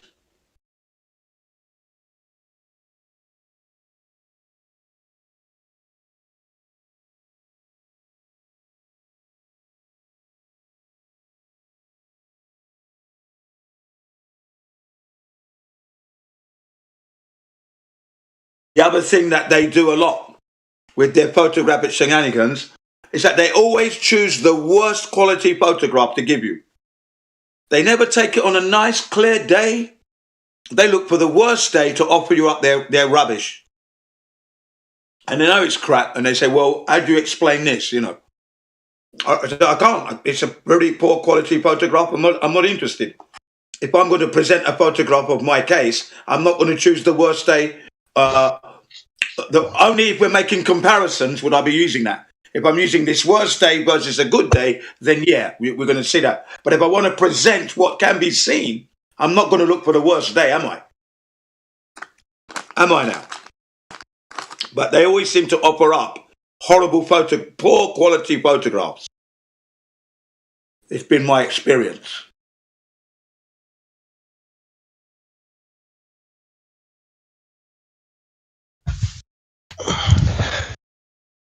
Yeah, well, half the other times they're not even sure what they're doing is a photograph or not. They're like, there's a satellite, Himawari 8, that takes a photo of the Earth every 8 minutes. giving the impression that there's an optical device that just snapshots, right?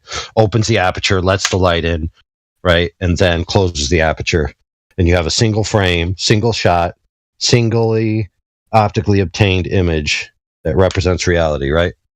But upon scrutiny, that's not what the Himawari 8 is doing, not even close. But they think, oh, it's just a photograph from space. It's like, dude, you go learn what a photograph is. Supposedly, that's what they think. But I watched Generism when they launched that Himawari 8 and they set it up. Geronism did a hit job on that one to expose how the Japanese have managed to get the weather for each day, and they've got photostats and data that they use. There's nothing coming from any Himawari, which means sunflower in English. Okay, sunflower satellite. It's not out there. I mean, how have they confirmed that it's there? First of all. That's why. Yeah, and then Taboo Conspiracy showed that it's all that real-time weather data, right? Where the Globers say these must be true photographs because it matches the weather data, right? But where do they get the weather data from? They get the weather data from NOAA, right?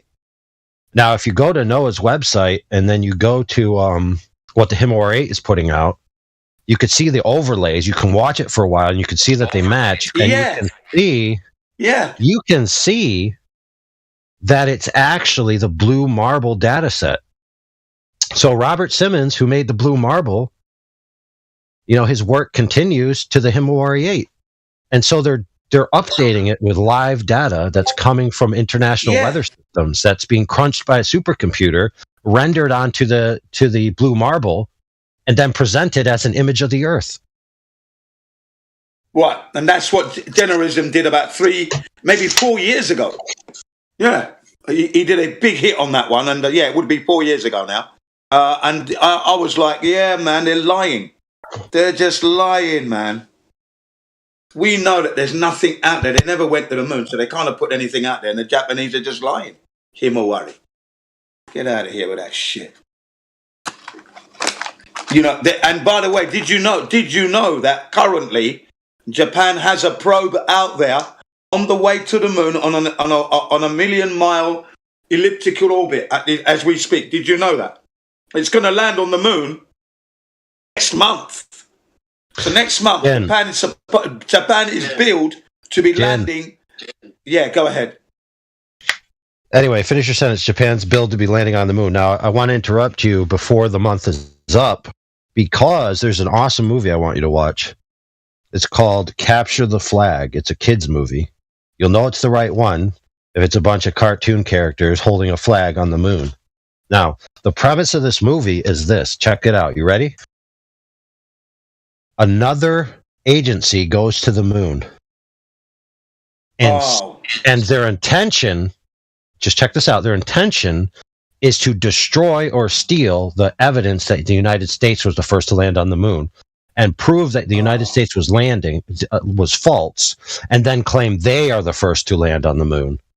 Now, you could already see how this could be a political fiasco depending on the way in which these other agencies, when they land on the moon, go about their business. Yeah. Like, what if they just go over to the supposed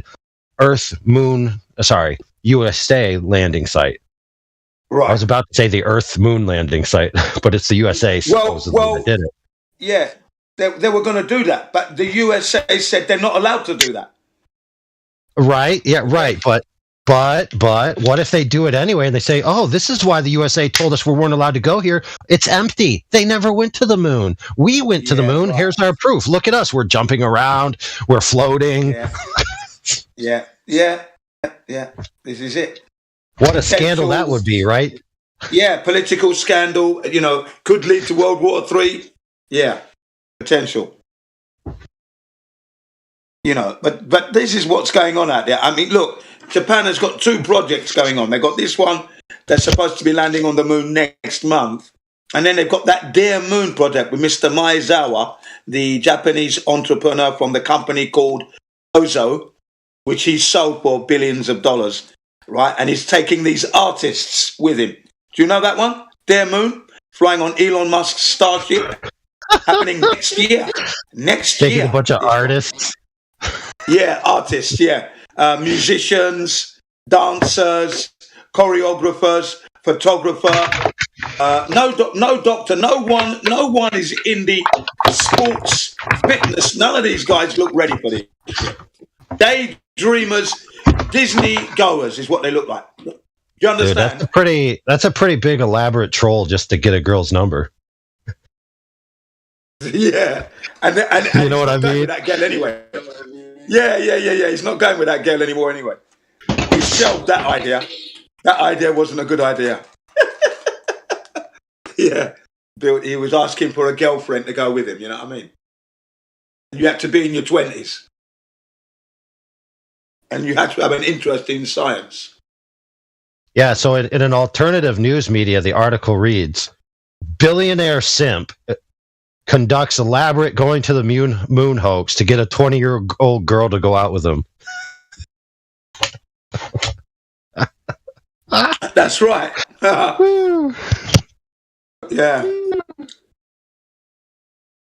Said it best. Do you know who said it best? Bill Kaysing, right? When he was being interviewed, because he hated all these lies about going to the moon. He goes, "God help us from this human's incredulity and all this." And I cracked up.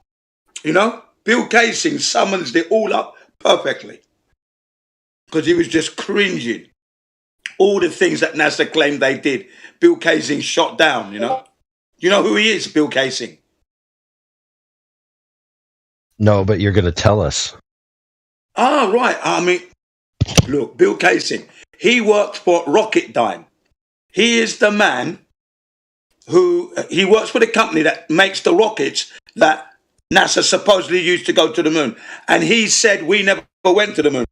He's the grandfather of the moon landing hoax. He started it all off. Up closely by Ralph Renee.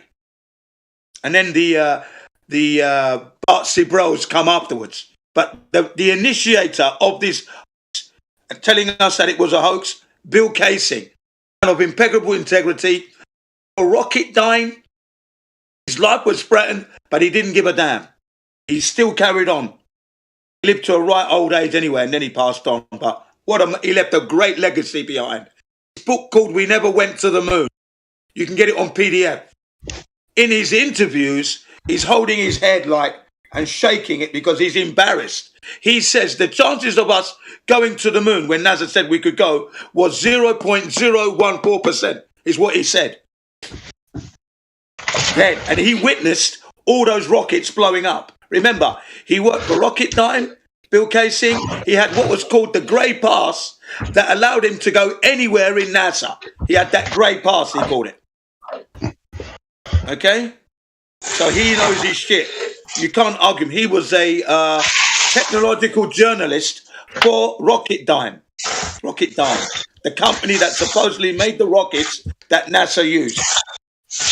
Okay, and he was holding his head saying, God help us, because after he was read all the claims that NASA reckoned they did in going to the moon, he just shook his head and said, God help us and humanity with all this incredulity here, because, you know, he just couldn't accept it.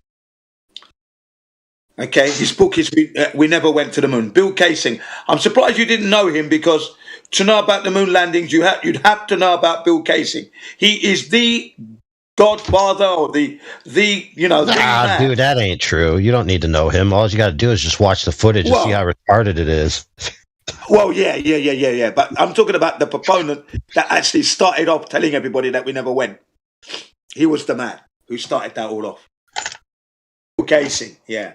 You know, he's a key component. It was because of him people started thinking we didn't go, if you know what I mean. Mm. Yeah, because he carried some weight, being that he worked for Rocketdyne. Then when he was working on his project, he asked Ralph Renee. Do you know who Ralph Renee is? No, but you're going to tell us. Ralph Renee. Self-proclaimed engineer, very high in the Mensa intellectual test. He ranked very high indeed, okay? Now, he fashioned a device where he had this glove in a vacuum, pumped it up to 4 psi, had it working and showed how you had no dexterity with your fingers, and how was it that the astronauts were able to move their fingers and pick up things when you couldn't do it for PSI. That's good point. Good point, friend. Yeah. So what you're basically saying is that when it comes to practically demonstrating the functionality that NASA claimed and portrayed on imagery on a moving picture, perfect. Right? When it comes to practically demonstrating these things, logistically they can't be accomplished in a vacuum, right?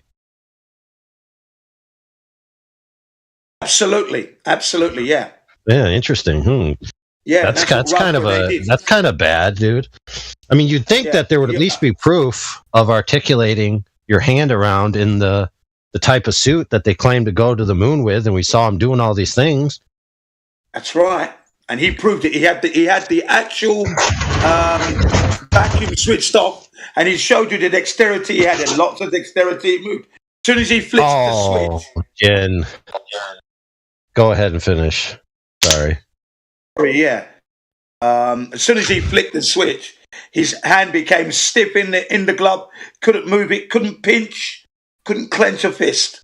Okay. That makes perfect sense, though, when you think about it. Because, like, if you got air in your glove, right, and you let the air out of the outside of the glove, and the air inside expands to make the glove tense to the maximum expansion that it can do, why would you think you'd be able to flex it?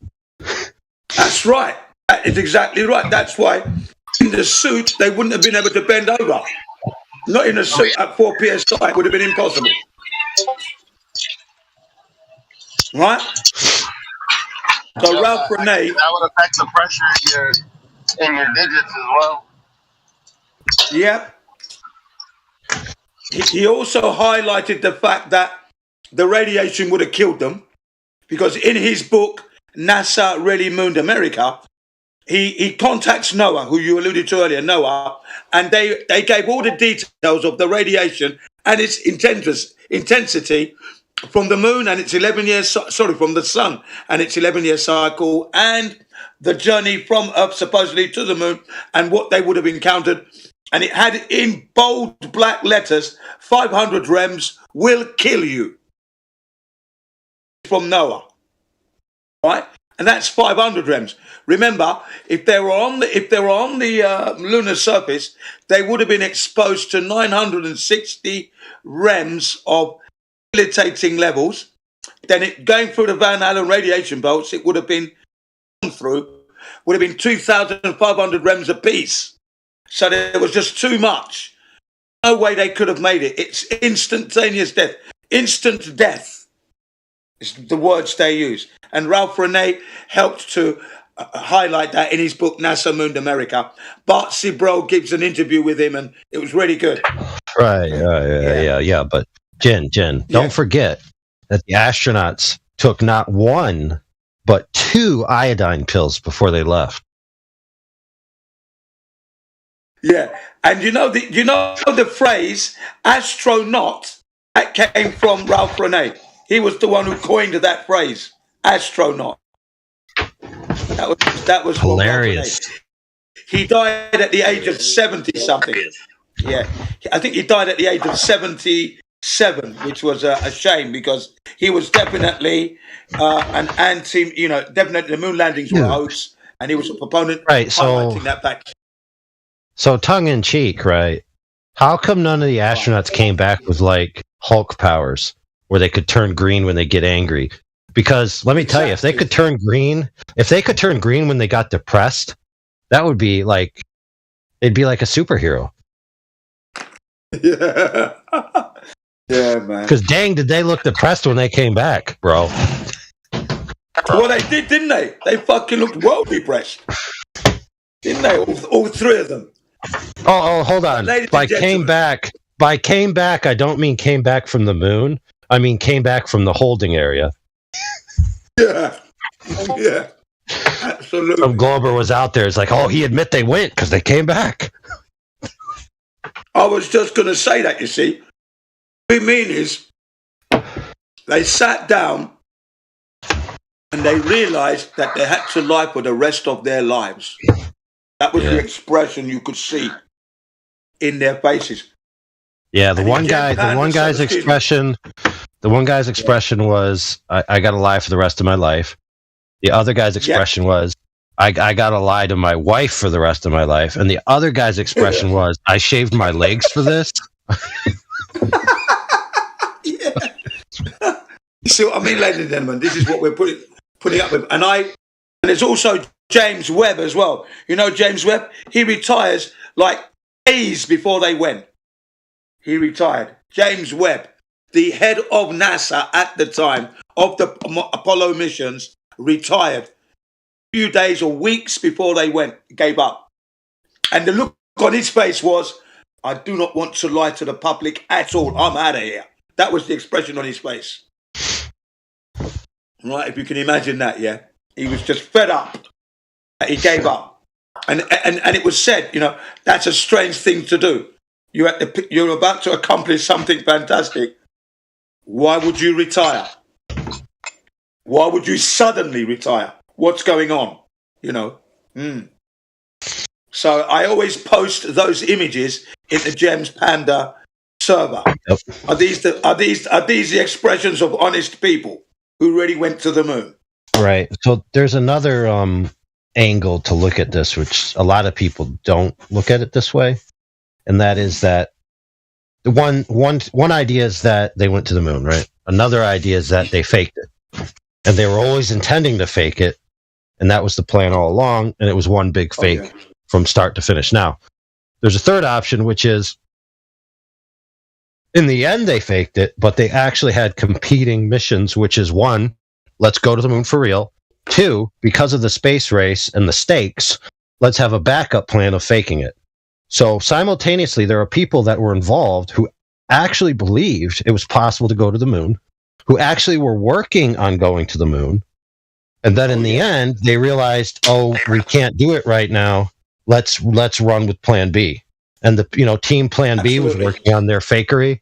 And so a lot of people left believing, well, we could have gone to the moon if we made it, all this technology in time. It just didn't work out. The rockets didn't work out. This didn't work out. That didn't work out, whatever. So we're going with the fake mission.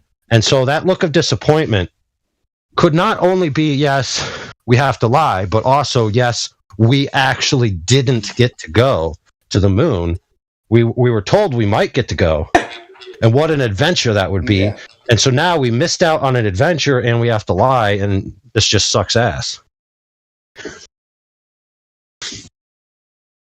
Because the expression on their faces speaks a gazillion words. Faces, and you know they never went. That is not the body language of people who have been to the moon. And if it was me, you'd have to strap me in the chair. I couldn't sit down. I wouldn't be able to contain the excitement. I just wouldn't be able to. It would be beyond my human capabilities to try and contain myself to sit down. You'd have to give me a drug to slow me down. Otherwise, I'm going to be bouncing off the walls with excitement and happiness. Now, I'll be signing people's shirts on the back. Yeah, come here. I write my name on the back of your shirt. Yeah, that's Gene CBR1. Next. Look, if they've been to the moon this many freaking times, like, how come they haven't built anything on it for us to see? Like an obelisk or just some sort of like marker, to be like, oh, hey, okay, cool. Like what, dude? How big would something have to be on the moon to be able to be seen by the largest optical telescope? They didn't get Empire State Building big. Sure, they have to be on the moon for a while. No, it's a serious question. Yeah, I mean, like Empire State Building big. I mean, would that be big enough? I don't know. I'll tell you what. I'll give you some homework. Find out and let us know how big it has to be for the biggest telescope we got on Earth that we know of to be able to resolve it, to be discernible as an object. It's a great question you asked, because Bill Kaysing said the same thing. He said, why didn't they leave a marker so that all of us on Earth can look and say, yes, that's where they went, right? Bill Kaysing said we could do that. We could look in any telescope and see it. but they didn't do that. They should have done that. Should have been yes, and look, that's fair. Doable, that's fair that he said that, but the problem is that you have limitations.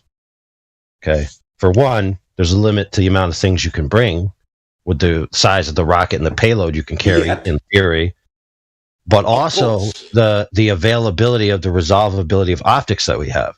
Now, optics have a fixed limit of resolvability, and you can do the math and figure out how big an object has to be before you be able to discern it. So it is knowable answer. Yeah. So it is. And now that we have someone on assert that and be given the task, hopefully they'll come back with the answer. Yeah, brilliant. Because he said there could have been a light that was flashing or whatever, and we could see that from Earth, he said. It would have been possible to do that. People would now, have a flashing light array. Balls, he says. Yes, you're correct. A flashing light array would be much, much wiser logistically because you could bring something. Now, I don't know for sure what solar technology they had, but you could have at least put something that was battery operated or something. Maybe, I don't know. But you could definitely put mirrors. He said it would have been possible to do that. Yeah. He said it would have been possible to maybe do with that. maybe with mirrors. Now the other expose that Ralph Rene highlighted in his book NASA Really Mooned America was the fact that when the lunar lander landed, also Bill Kaysing's noted that as well, that no dust ever deposited on the landing pads of that LEM, of the LEMs that when they landed on the and all their photos, Right. Now Ralph Rene had, you know, when you clean your garden, you got that, what is it, the leaf blower? Is that what you call it? That blows all the leaves into a corner you can clean up when you're in autumn. I mean? It's actually called a leaf thrower. Okay. There you go. You know what I mean anyway. No, I'm just gaslighting you, bro. Okay, you're gaslighting. All right. Okay, well, you know what I mean anyway, right? And what he did was he demonstrated that the power of the jet coming out of that nozzle could bore a hole in the ground, in loose sand, and he did that, you know, in the gravel outside of his garden. He showed what could be done, right? He said, look, and this is just an ordinary house garden blower. Okay. Oh yeah, the idea that dust. Okay. So he showed what was dust possible, wasn't everywhere, and how much right? dust was thrown up. So he says not to see that happen.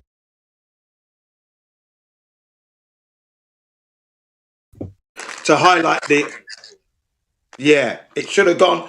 Bill Kaysing's words were, "It should have gone 6 ways from Sunday." He said, "Quote unquote." Yep. Yeah. These people carry big weights, quite intelligent, you know, they're reputable people, and you know, they proved that it wasn't possible to go to the moon. Too many anomalies and unanswered questions. Yeah. Yeah, the leaf on the moon. I saw that. Right, so let's just talk about some Glober we had come in here in the past who basically said that he saw in his telescope with his dad in their backyard astronomy that they do. He saw the rover and that was left, right, in the lander pad thingy, whatever that is, you know, like the landing portion that ejected in theory. Yeah. Legs, of the LEM. Legs of the lander, yeah. The lower portion of the LEM, yeah. Right. So he said that he saw that in the backyard in the telescope with his dad, and so he knows that they landed on the moon. And I'm like, dude, you could not see any of that with the biggest telescope we have on Earth, let alone your backyard telescope. So you're clearly lying. Oh, no, I saw it. Me and my dad. I'm like, all right, dude, whatever. You know, so really, to see, so if I'm going off the top of my head, but I'll probably be correct or close enough. To see the lander, I think, or either the lander or the buggy, you would need a 35-meter wide telescope. No such thing exists. You know what that reminds me of? Like that story when the stories that dads do for kids when they're really little, like 4 and 5, and they look through a telescope, and dad says, "Look, you can see the lander right there. You can see the lunar rover right there." Yeah. Oh, okay, Dad, cool. I get it. Yeah, then you start misremembering it over time, and then you actually see in your mind's eye. Yeah. Right. So to see the flag on the moon, you'd need a 75-meter lens on your telescope.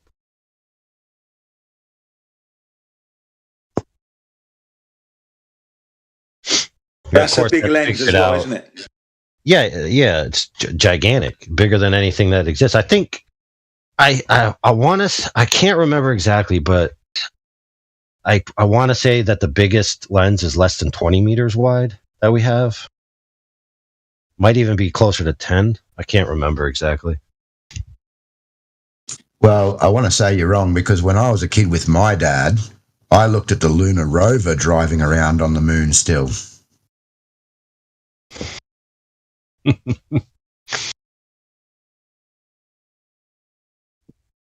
Not sure. Well, I'm just using it as an analogy. Like I mean, there are some parents out there that will lie to their kids and say, "Oh, look, look, Santa left his Santa bag on the back step," and it's like some bag that has Santa Claus written on it.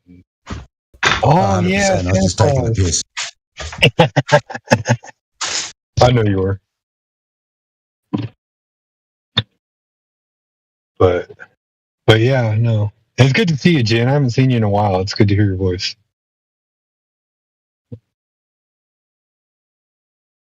I appreciate that. Great to hear your voice as well. I've been popping in and out of recent weeks, I must say. So I must have just missed. Jin's been busy fighting with dogs. And all the others. I'm still destroying those globers wherever I go. Hell yeah. Okay. I'm at it every day almost. So, Hey, drop that meme in the chat real quick if you have a moment. Man. About the look of excitement. The look of excitement after landing on the moon. I gotta see this meme.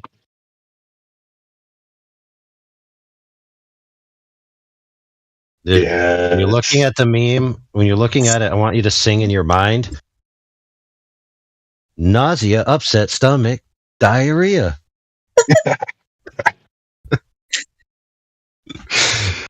All looks so sad. An excuse from a globe believer was, "You don't know what they saw up there. They saw stuff that terrified them." I was like, bro, they were fucking golfing on the moon. Don't fucking talk to me about they were scared. They were golfing, bro.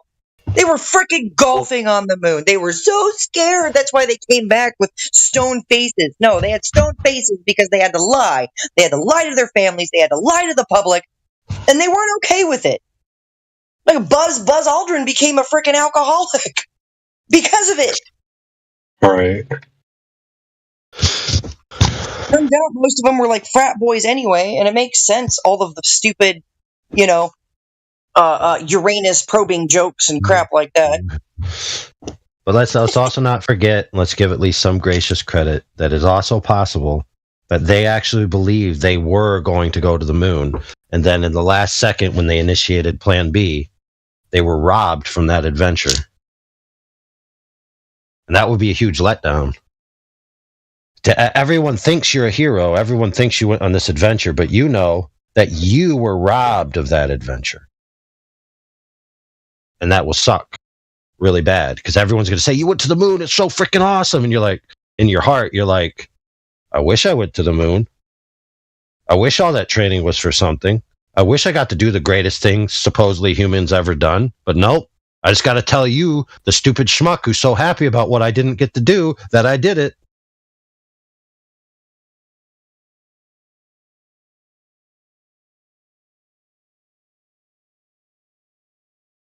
Hey, is Farquaad muted? Because he's just running amok in the chat.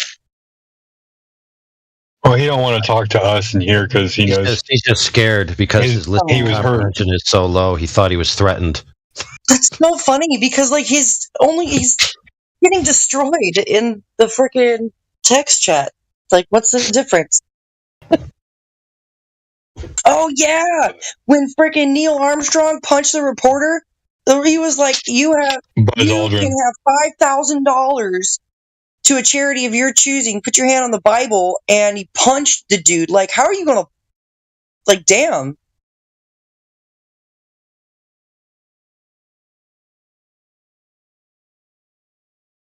Was that Neil that did that? I thought it was Buzz. Maybe it was Buzz. I thought it was Neil. It looks like Neil. I can't tell. Pretty sure it was Neil. I remember watching that whole video. I actually think it was Buzz. Okay. Neil has been pretty much out of the picture.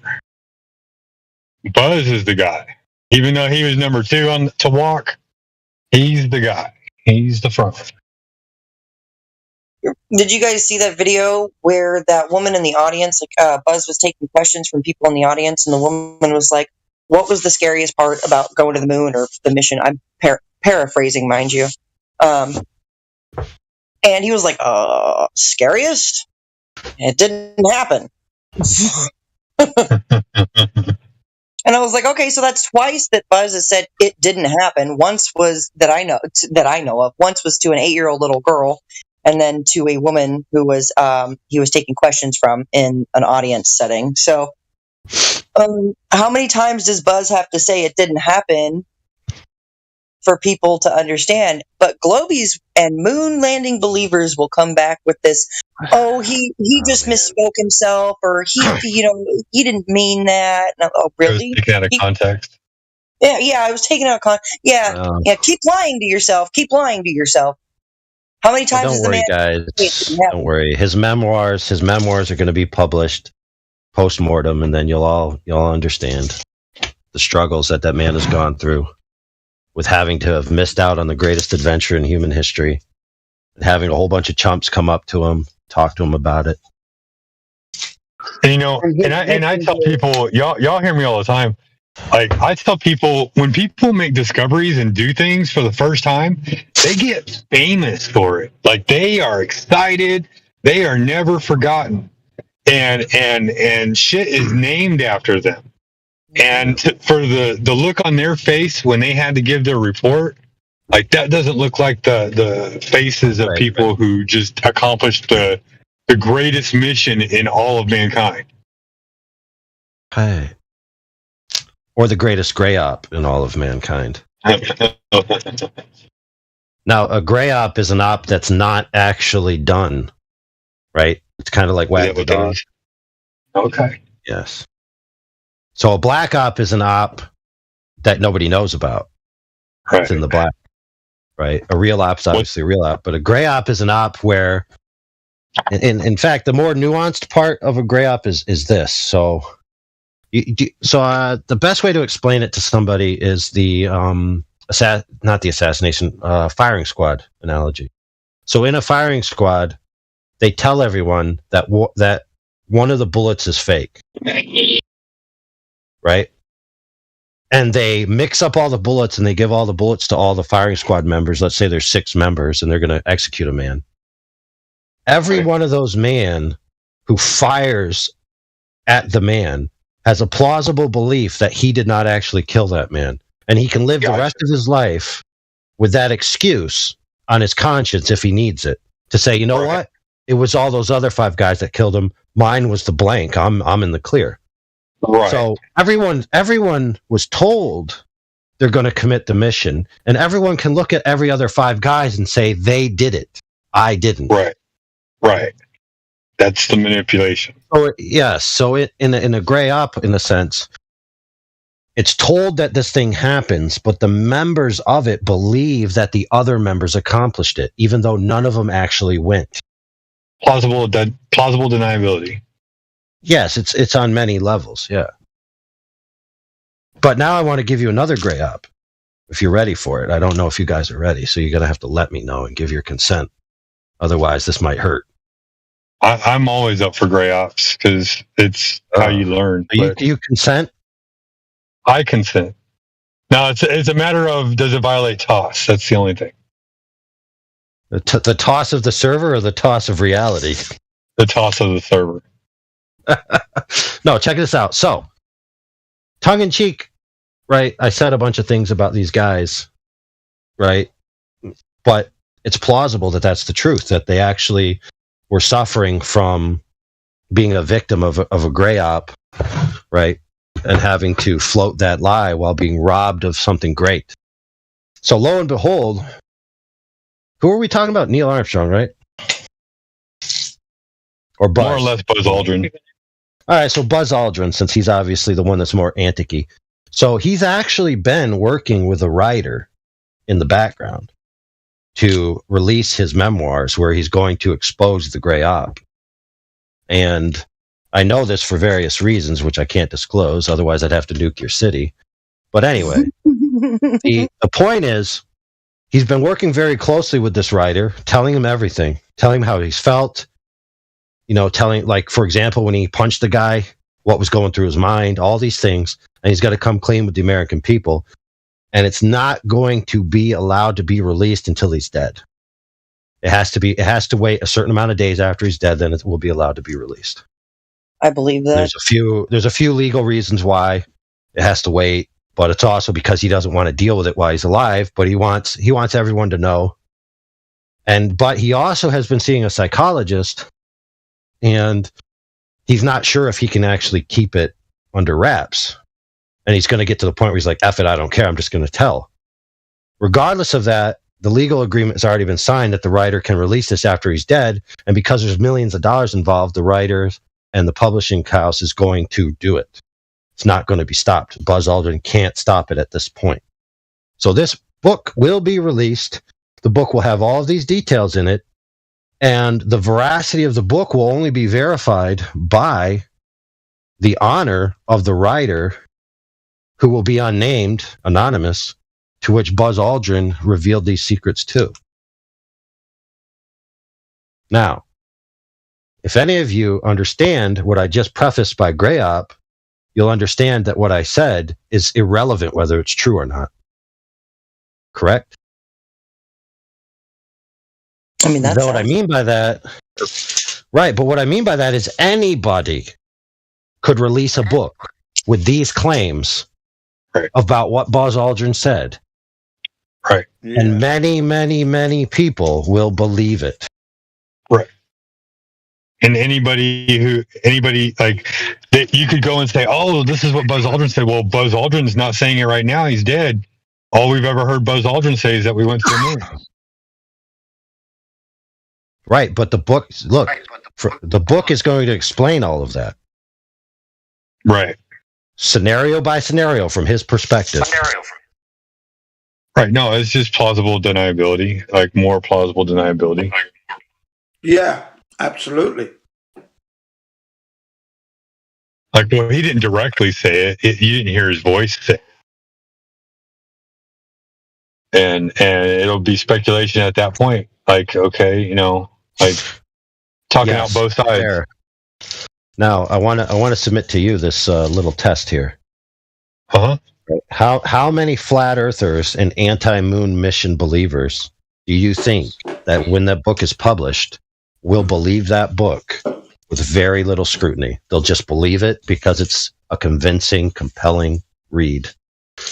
I don't know. That depends on what's in it. I won't be one of them. I don't believe what any of them say anymore, honestly. I'd say, like, I believe that they have to tell the truth in their lie in order to what some people say, negate karma and whatever you want to say. But I don't know. A lie is a lie and the truth is the truth.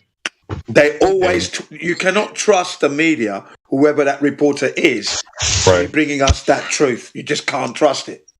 I mean, the saying goes, the devil is in the details. Yeah. Yeah.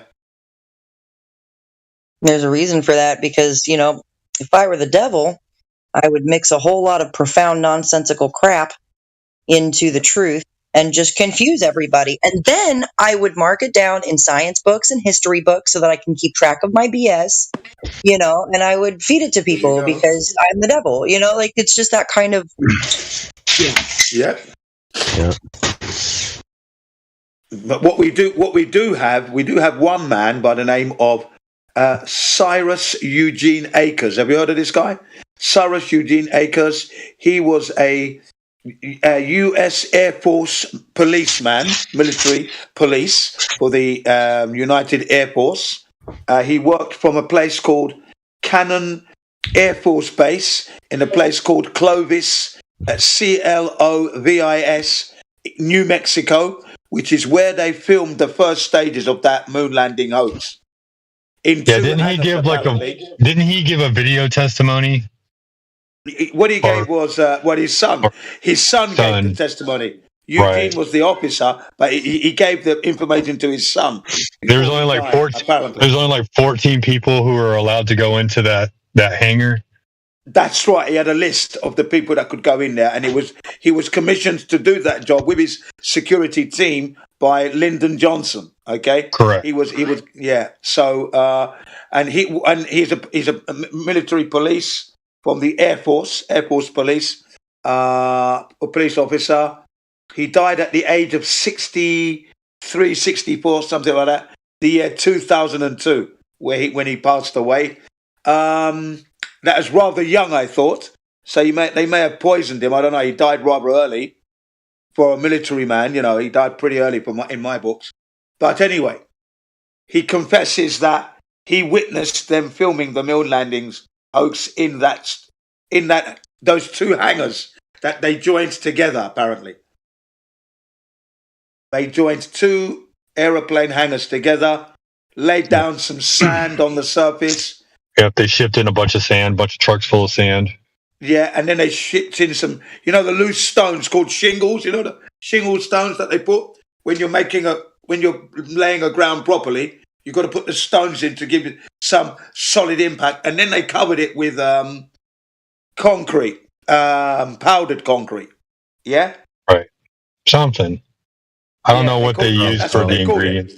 Yeah, they called it powdered concrete to simulate the supposed grey surface of the moon. All right, that's what. I'll tell you what I experienced in my life. Which was interesting, and I thought to my mind as soon as I experienced it. I said to myself when I was walking through it, "Moon dust. This is moon dust." So in our motor pool, when we were in Iraq, so we have our big tanks, very heavy tracked vehicles. And we had like this area that we designed. This is going to be our parking lot, motor pool, whatever. And we started driving in and out, in and out, in and out. And, it's dry, it's sandy, it's dusty, and we're constantly churning up this ground. And it churns up, and then it falls down, and it falls like snow. You know how snow can stack on itself, and so it's very light and fluffy. And that's kind of like what this sand did as we beat it up. And as you walk through it, it's like walking through snow. And it was dust, though, and I was like, man, this is just like moon dust. How would I know what moon dust is like?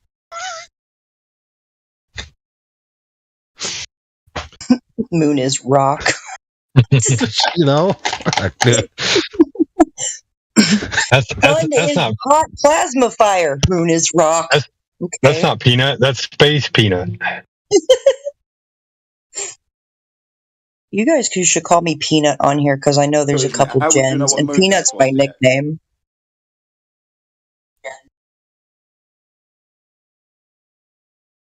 And then there's the case of the sand or the moon dust not rising as high as it should have done in the 1/6 supposed gravity of the moon. Yeah, 1/6 that of Earth's gravity. So the dust that was kicked up by the moon buggies, the moon rovers, should have been arcing up really 6 times as high and staying up there for a while and then coming back down.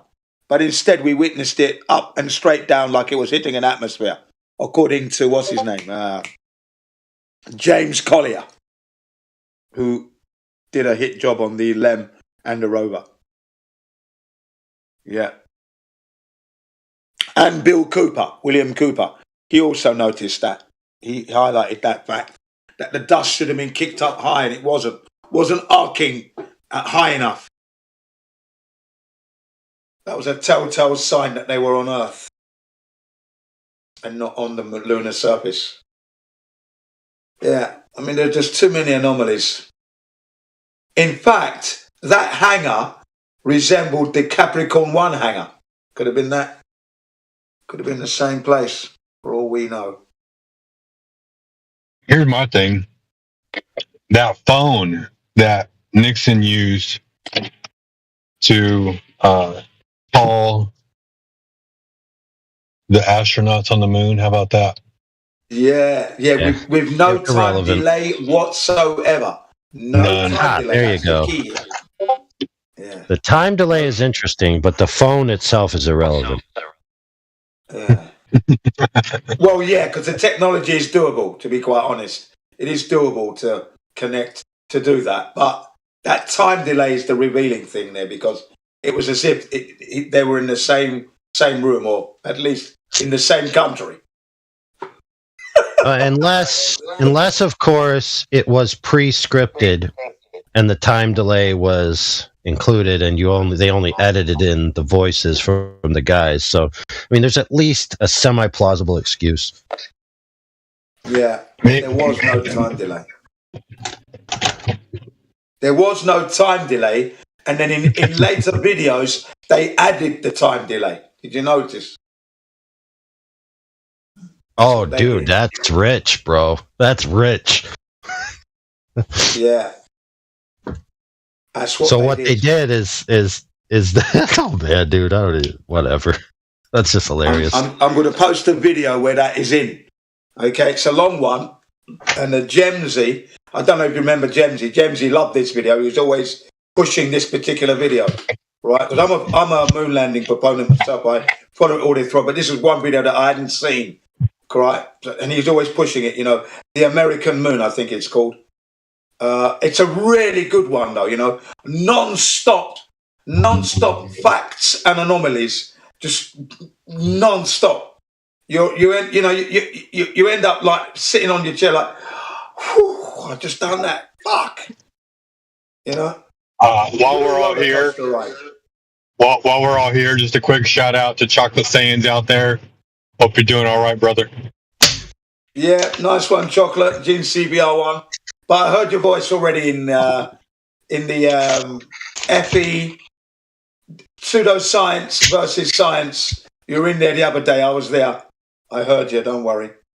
Causing up a storm in there, making everyone laugh and revealing the hideousness of the heliocentric model. So yeah, he hasn't lost any of his pep. That guy, none. Totally embarrassing for the Globers. But yeah, man, I'm going to post this video, okay? You've got to watch this one if you've never seen it. Got to watch it. I've watched it loads of times. Definitely worth a view. Yeah, it's 3 hours and 34 minutes long, but it's just non-stop facts. Bang, bang, bang, bang, bang, bang, bang, bang. You're going to come out of there tired. And your brain's going to be pulsating. But you'll have muscles in your brains where you never had them before. You'll definitely be sharpening up your argument. If you can remember and hold the content of the 3.5 hours, you're going to be solid. No one will want to debate you. There it is. Meanwhile, on Gem Panda server, flat earthers are so stupid they think brains have muscles. Yeah, I'm joking. Also, metaphors don't exist. Yeah.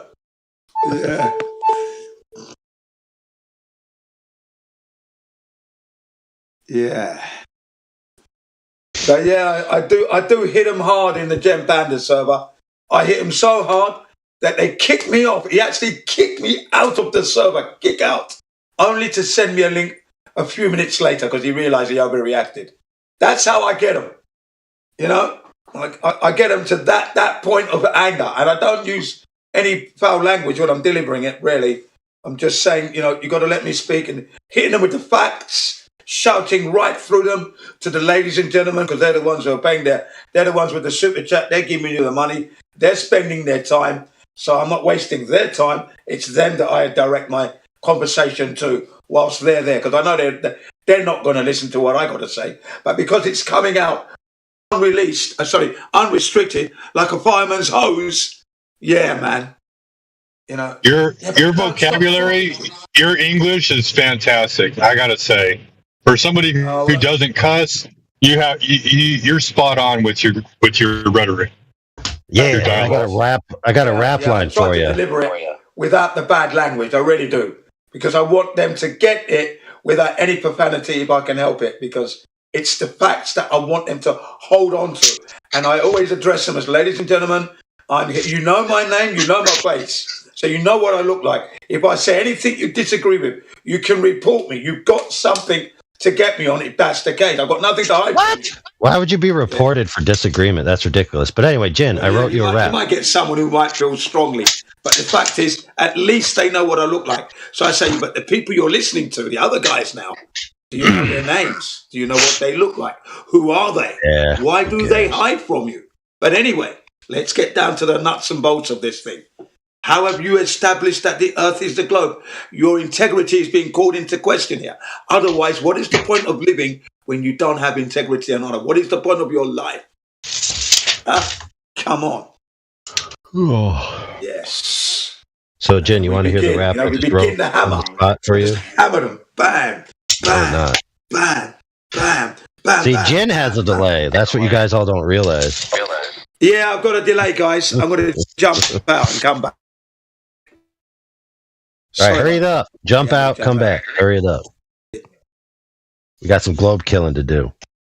No time to waste.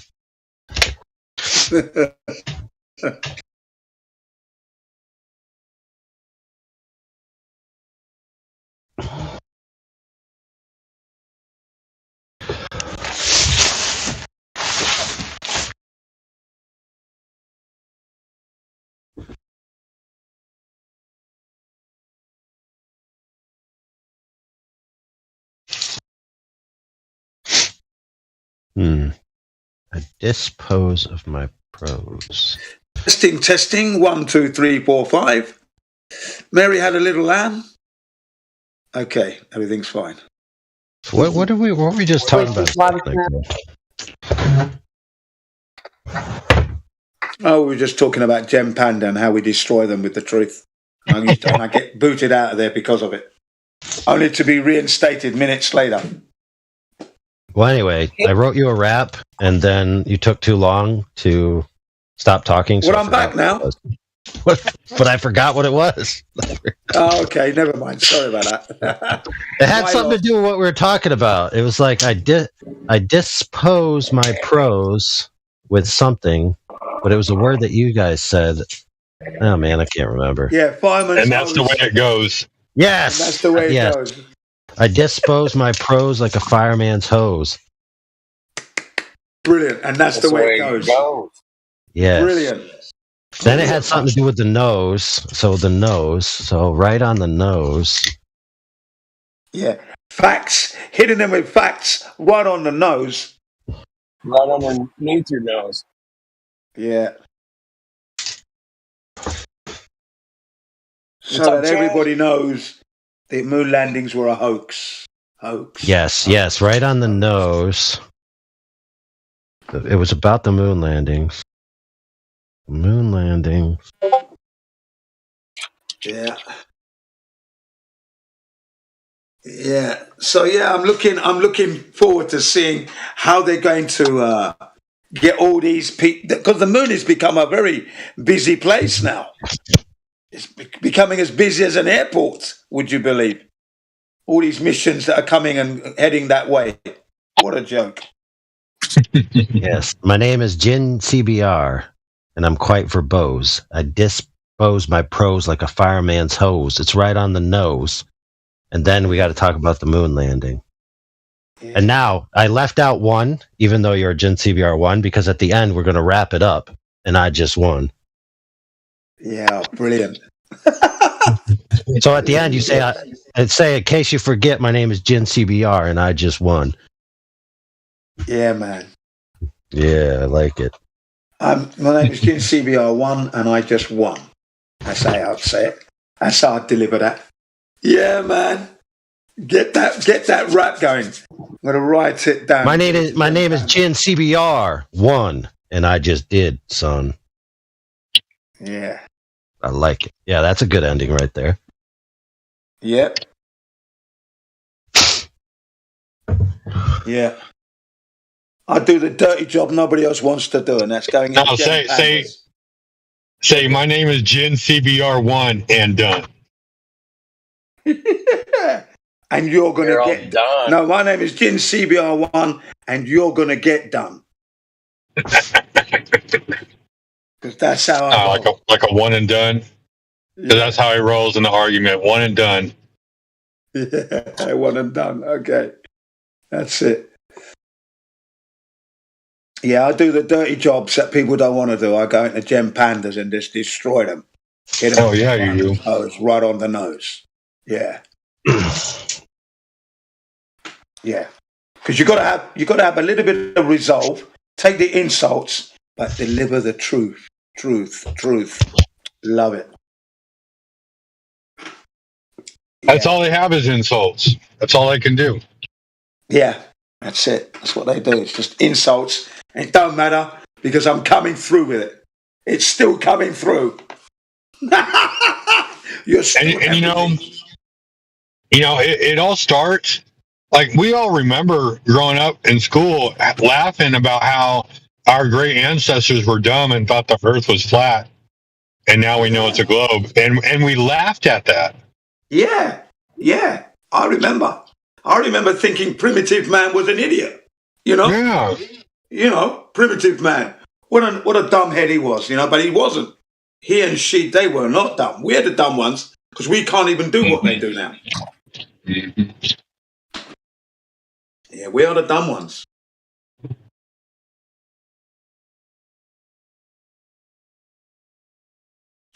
Yeah. I used to make fun of primitive man like we were so superior, man, but we're not. We're inferior. We are weaker than they are.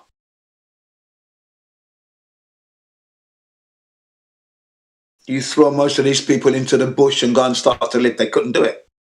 They'd crack up and die. I've been saying this for a little while now. Like, I think in the olden days, like the ancient days, we call the ancient days, I think they were smarter than we are now. I think they had a lot more going on. Yeah, so do I. Especially where in the natural way of living, they had it locked down completely. I mean, we're soft here. We think we're smart with our electrics and all our technology, but it's really and truly, it's a cost. There is a cost to that. And that is the disconnect with nature. You see, the natural side of life, which is why I like to go out and do my camping with my kids and all that, and just try and be as primitive as I possibly can. When the chance is right, when I get the chance. The sounds of nature, just wonderful. Real sounds, natural sounds, yeah. Sounds of nature, sights of nature, birds, animal, wind, water, rain, plants. Yeah. Wind. That's the good stuff. That's the real stuff. That's the real stuff, man. Yeah, the real stuff. Yeah, the fake stuff. The buzzing insects. Fucking gossip. The buzzing insects. Yeah. Yeah, definitely.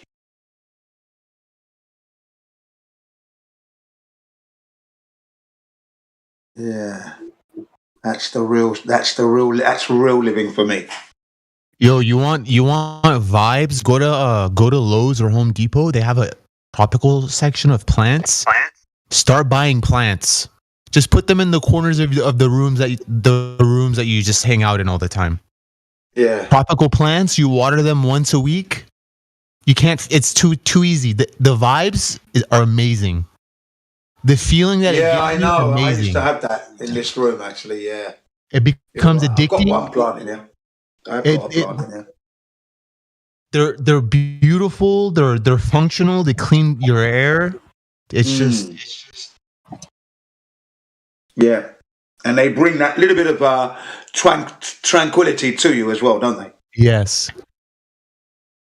It's decoration on its own. You step into a room with 20, 30 tropical plants in there. It feels amazing. You don't want to leave. Well, yeah, you just want to relax. I totally understand it, yeah.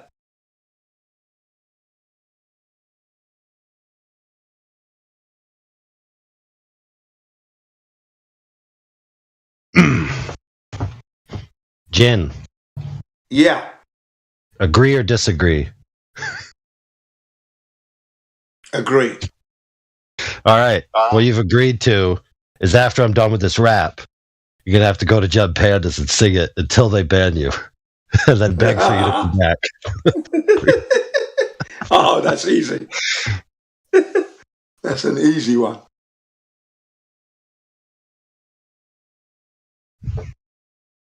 It's going to be great. Yeah, because I always go in there and I announce myself, yeah, behold, Jin CBR1, the loudest flat earther you'll ever meet. Let's get it on. Ladies and gentlemen, good afternoon, good morning, good evening, wherever you are. The truth has walked in. Stop this nonsense. You're listening to this rubbish. How have you proven that the earth is the globe? Let's get going here. Come on. Bring it on. Let me have some action here. And then suddenly I'm muted. Man, when I'm done with this rap, they ain't going to be able to mute you, bro. They're going to be too mesmerized. Yes. Hey, Jim, you haven't heard my explanation on why the Earth is a globe, have you? Not yet. No, go on. All right, so the Earth is load-bearing, right? And because there's so many people on it, it's flat. But if everybody left, it would turn into a ball. I love it. Pop-up globe then, right.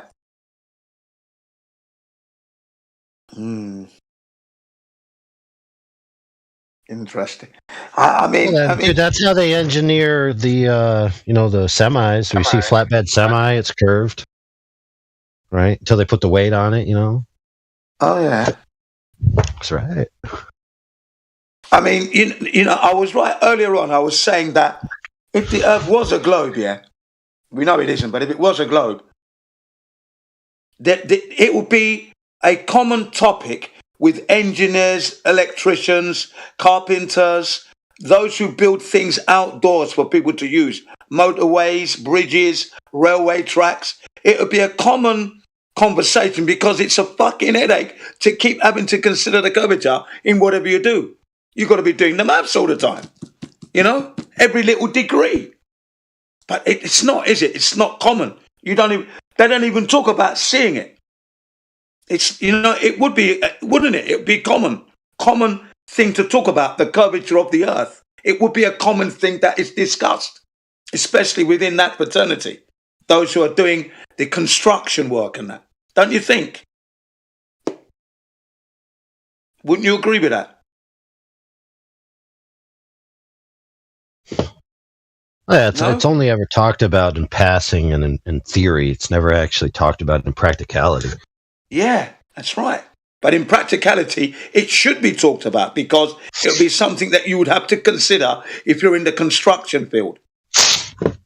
That would be tunnel boring, railway tracks laying, motorways, bridges. These things, you would be talking about it all the time, and it will be a bane in your life because you've got to consider it.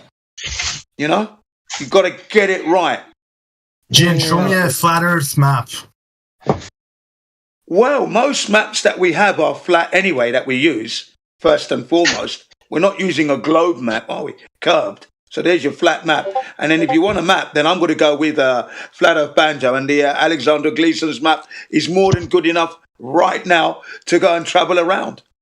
It's proving its worth already. You know, I'll hang my hat on that map, no problem. Over the Mercator map, the Peterson's map or the Robertson's projection map, any of these maps, I I would easily take the Gleason's map or the Azimuth equidistant map every time, every single time. Where'd you post it? Oh, you want to see the?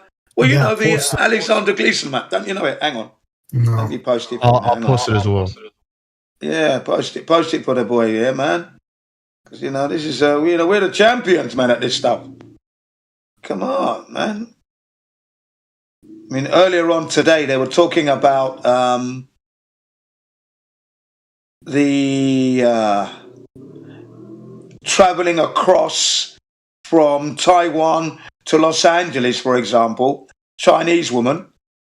Okay, and then like when you're looking on the Mercator map, 5 hours into the journey, heading eastwards from Taiwan to Los Angeles, you're over Hawaii on the Mercator map, but they had to do an emergency landing, and they landed in Alaska. Right? That doesn't make any sense on the Mercator map, because if you're on the Mercator map, you wouldn't go to Alaska. You'd go to Hawaii, Honolulu, and land there. But they landed in Alaska. When you look on the Flat Earth map now, from Taiwan to Los Angeles, Alaska is on the way. It's a straight line every time. Yep.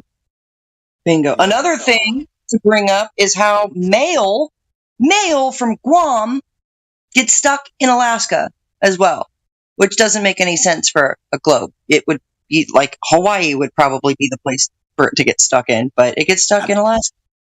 There you go. And that, as was said, doesn't make any sense on the Mercator map. Why would it get stuck in Alaska when it should be getting stuck in Hawaii? Especially when you're going to Guam, or Saipan. We know you are. Everybody. Oh shit. So yeah, man, it's very, very easy to prove that the Flat Earth maps are working beautifully well. I mean, Pearl Harbor proves Flat Earth.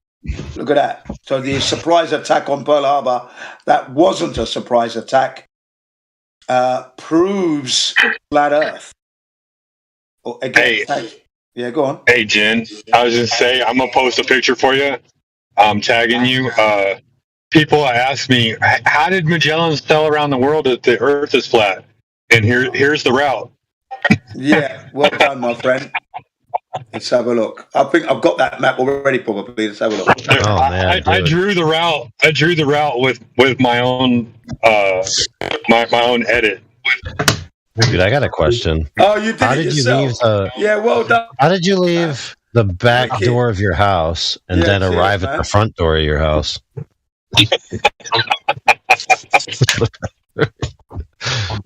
The only way to arrive at the front door of your house from the back door is to go out the back door, walk up the wall over the ceiling, and back down the wall, right? All right. Just ridiculous. Yeah, ridiculous questions. I have to agree.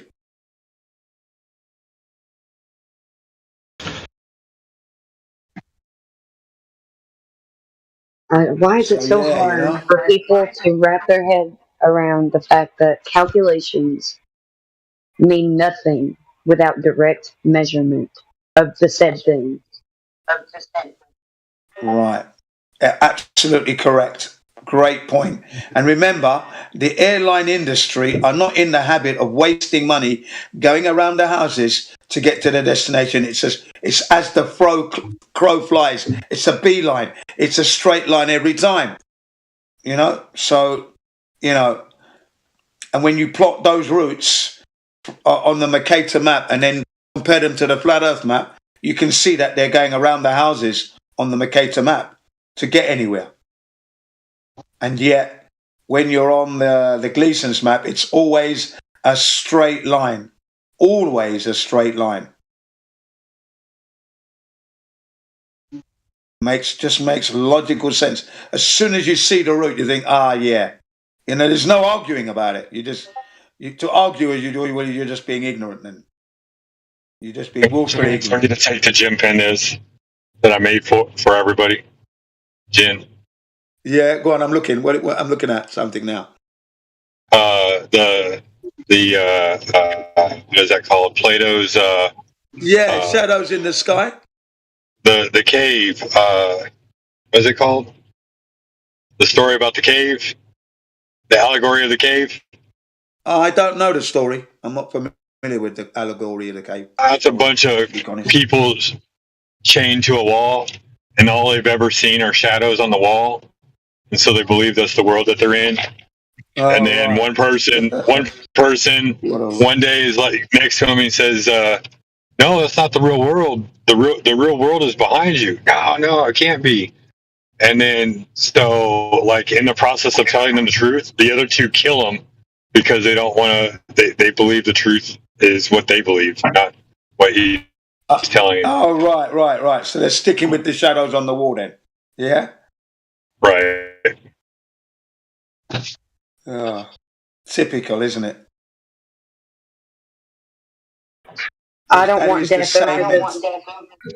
Sorry. No, go ahead. I don't want death over the truth, but I will gladly lay my life down for the truth. Yeah, that's what I've said. I'd rather go down fighting for the truth than go down with my knees bent on the ground. They're begging. No chance. You won't see me doing that. It's the last thing. I'm not going to let these toffee-nosed elite scumbags ruin my life. What are you talking about here? That stopped years ago. That really did stop. I was fighting this system years ago, man. I've been that free man on the land for a long time. Broken most of their laws. Couldn't give a shit. I'm the guy that travels in an ambulance, okay, because my son wasn't well. He was suffering from asthma and he had an asthma attack, right? Serious one. So we got the ambulance. I'm not allowed to ride. Because I've got to bring him back. So I'm following in the ambulance. We get there and they want me to pay like what? $60 for the delivery. I said, I ain't got any money for you, mate. Come on, let's go. Get him in there. Didn't give him a single yen. My son looked at me and goes, why would I give them money? The distance wasn't that far. It's not that much money. And what did you get? Any medicine? Like, did they give you anything? You'd recover. By the time you got to hospital, you'd recover. They didn't do anything. Why would I give them any money? I'm not stupid, you know. Not stupid. I'm not going to give them money for nothing. So they wanted me to give them like $60. Maybe even more. Yeah, about $60 for the journey from the house to the hospital. I just said, no, I ain't got any money for you, mate. You fuck all, man. Don't be silly. What could they do? They just had to drive off. That's right. No money. I'm not stupid. In England, it's free. You better make it free in Japan. Because that's all I'm used to. Didn't give them any money. Son looked at me like, I said, well, why would I give them money for nothing? Okay, let's go home. Learn, boy. Learn properly all these things. Because when you get older, you're going to be faced with these things. Maybe. And it's so easy for you to lose money, yeah? Same story in Hawaii on the way back. We arrive in Hawaii. You know, the carts that you put your luggage on are free. But when you're coming back to your country, they're nicking $1 per cart off you. So I said, I'm not going to give them $1 for a cart that I had for free on the way in. Hang on, boys. Let me carry this stuff in myself. I use my muscles. Carried it in. Bang. Just totally refused to give them any money.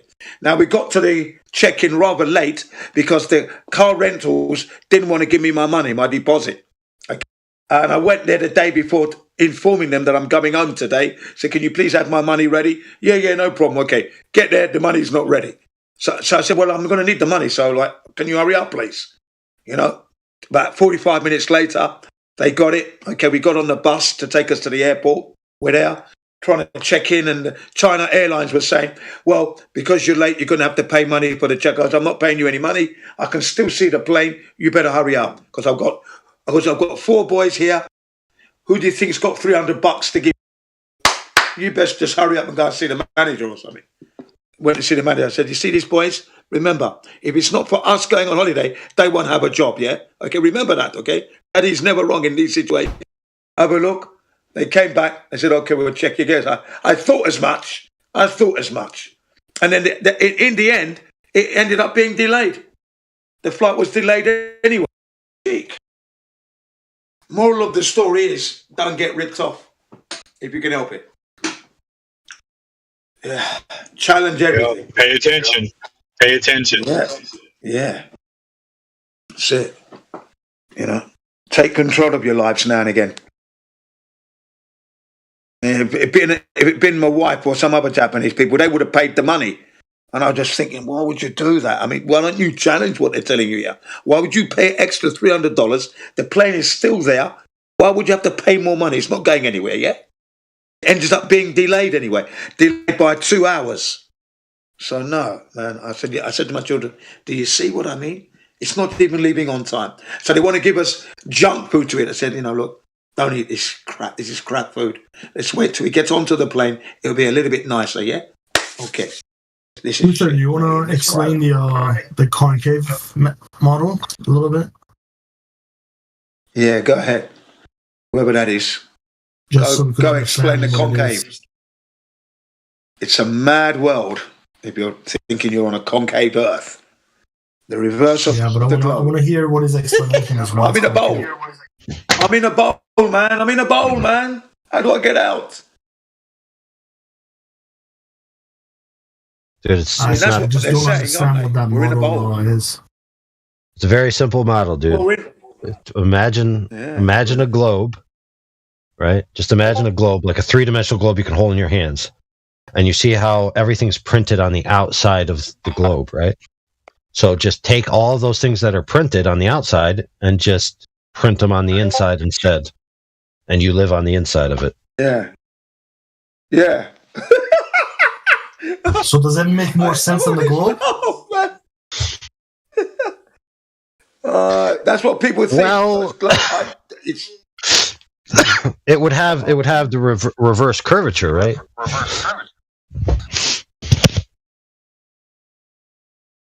You still got to experience that reverse curvature. There's no way you could be living inside a bowl and not know it. It's impossible again.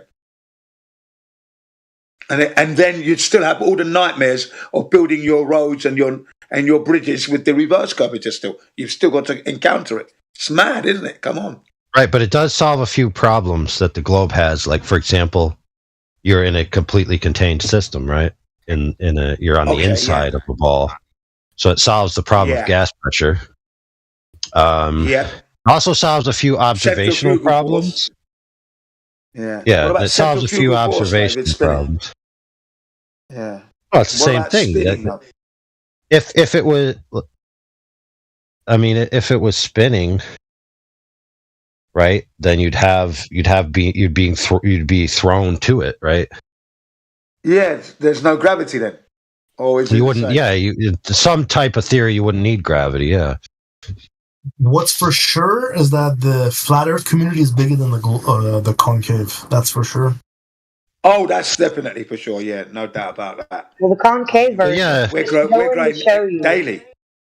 Well, the concave Earth is just going to show you how easily that all of these little things can pop up in society, and how people will cling on to whatever without any bearing.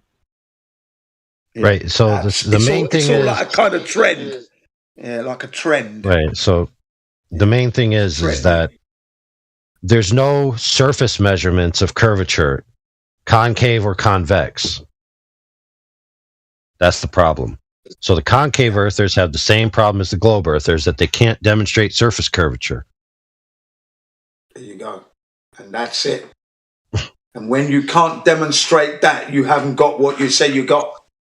Right. So in the Lake Idsill laser shot at 25 miles, right? The laser hit the thing with a maximum differential of plus or minus 3 meters, right? That's not sufficient, whether the curvature is concave or convex. If it was concave, the thing should have went 90 meters above. Sorry. If it's convex, it should have went 90 meters above. If it's concave, it should have hit the middle of the water before it ever got to the target zone. What does every concave earther claim? At least I wouldn't want to say every, but the light 90% in that example. 90% or higher, they claim they were a flat earther first. So the laser would be curving up in that example, depending on the wavelength of the laser, depending on the color. blue laser would be curving up at a higher rate than a green one, which will be curving up at a higher rate than a red one. Just FYI. Yeah, that's a true concave. Whoa, FYI what though? Well, they would have to make that just claim. like if we were to imagine that model, the laser wouldn't be a straight light. It would be bending or curving up. Yeah, it would have to be. Yeah. Same excuse. Sorry if that meant like I was trying to correct you or something. It wasn't. I was just throwing my opinion on that. Yeah, but that's the point, is that there's always a post hoc explanation that involves optical illusions or optical phenomenon. So the main category of arguing for the globe or concave Earth is that everything that we see is actually just an optical illusion.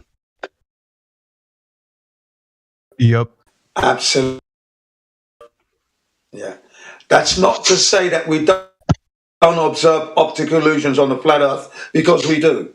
We do observe, for example, when people say the sun is rising and the sun is setting. Well, as we all know, the sun on the flat Earth, the sun never rises. It's always up all the time. It's just that angular resolution. As it comes from the east, it looks like it's rising. It's 12 minutes above your head, right? And at that point, that distance from your head, it's always at that distance as it moves away.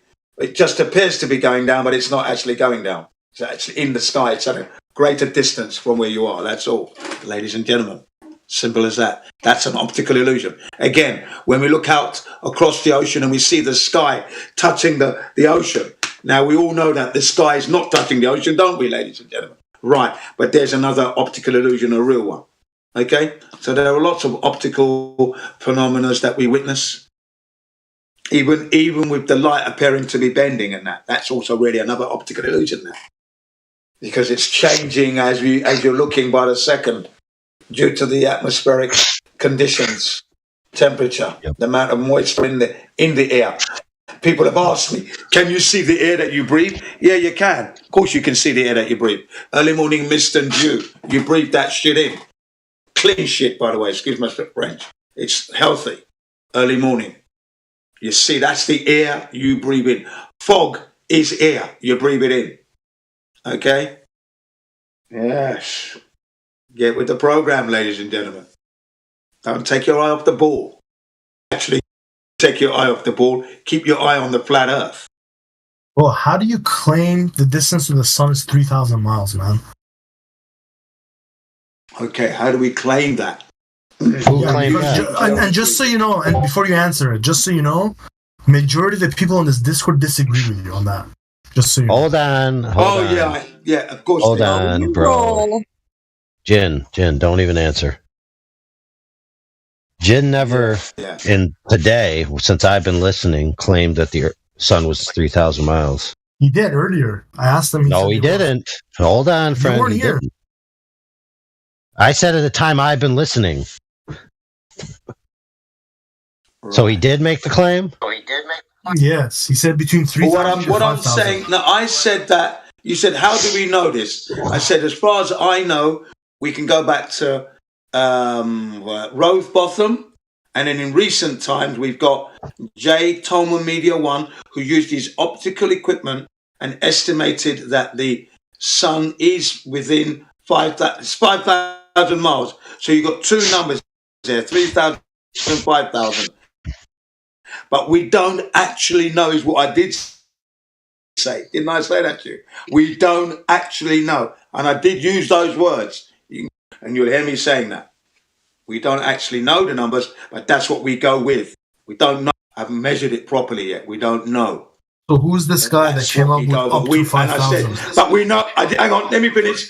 I did say we know it's not 93 million miles away, is what I said. We know that.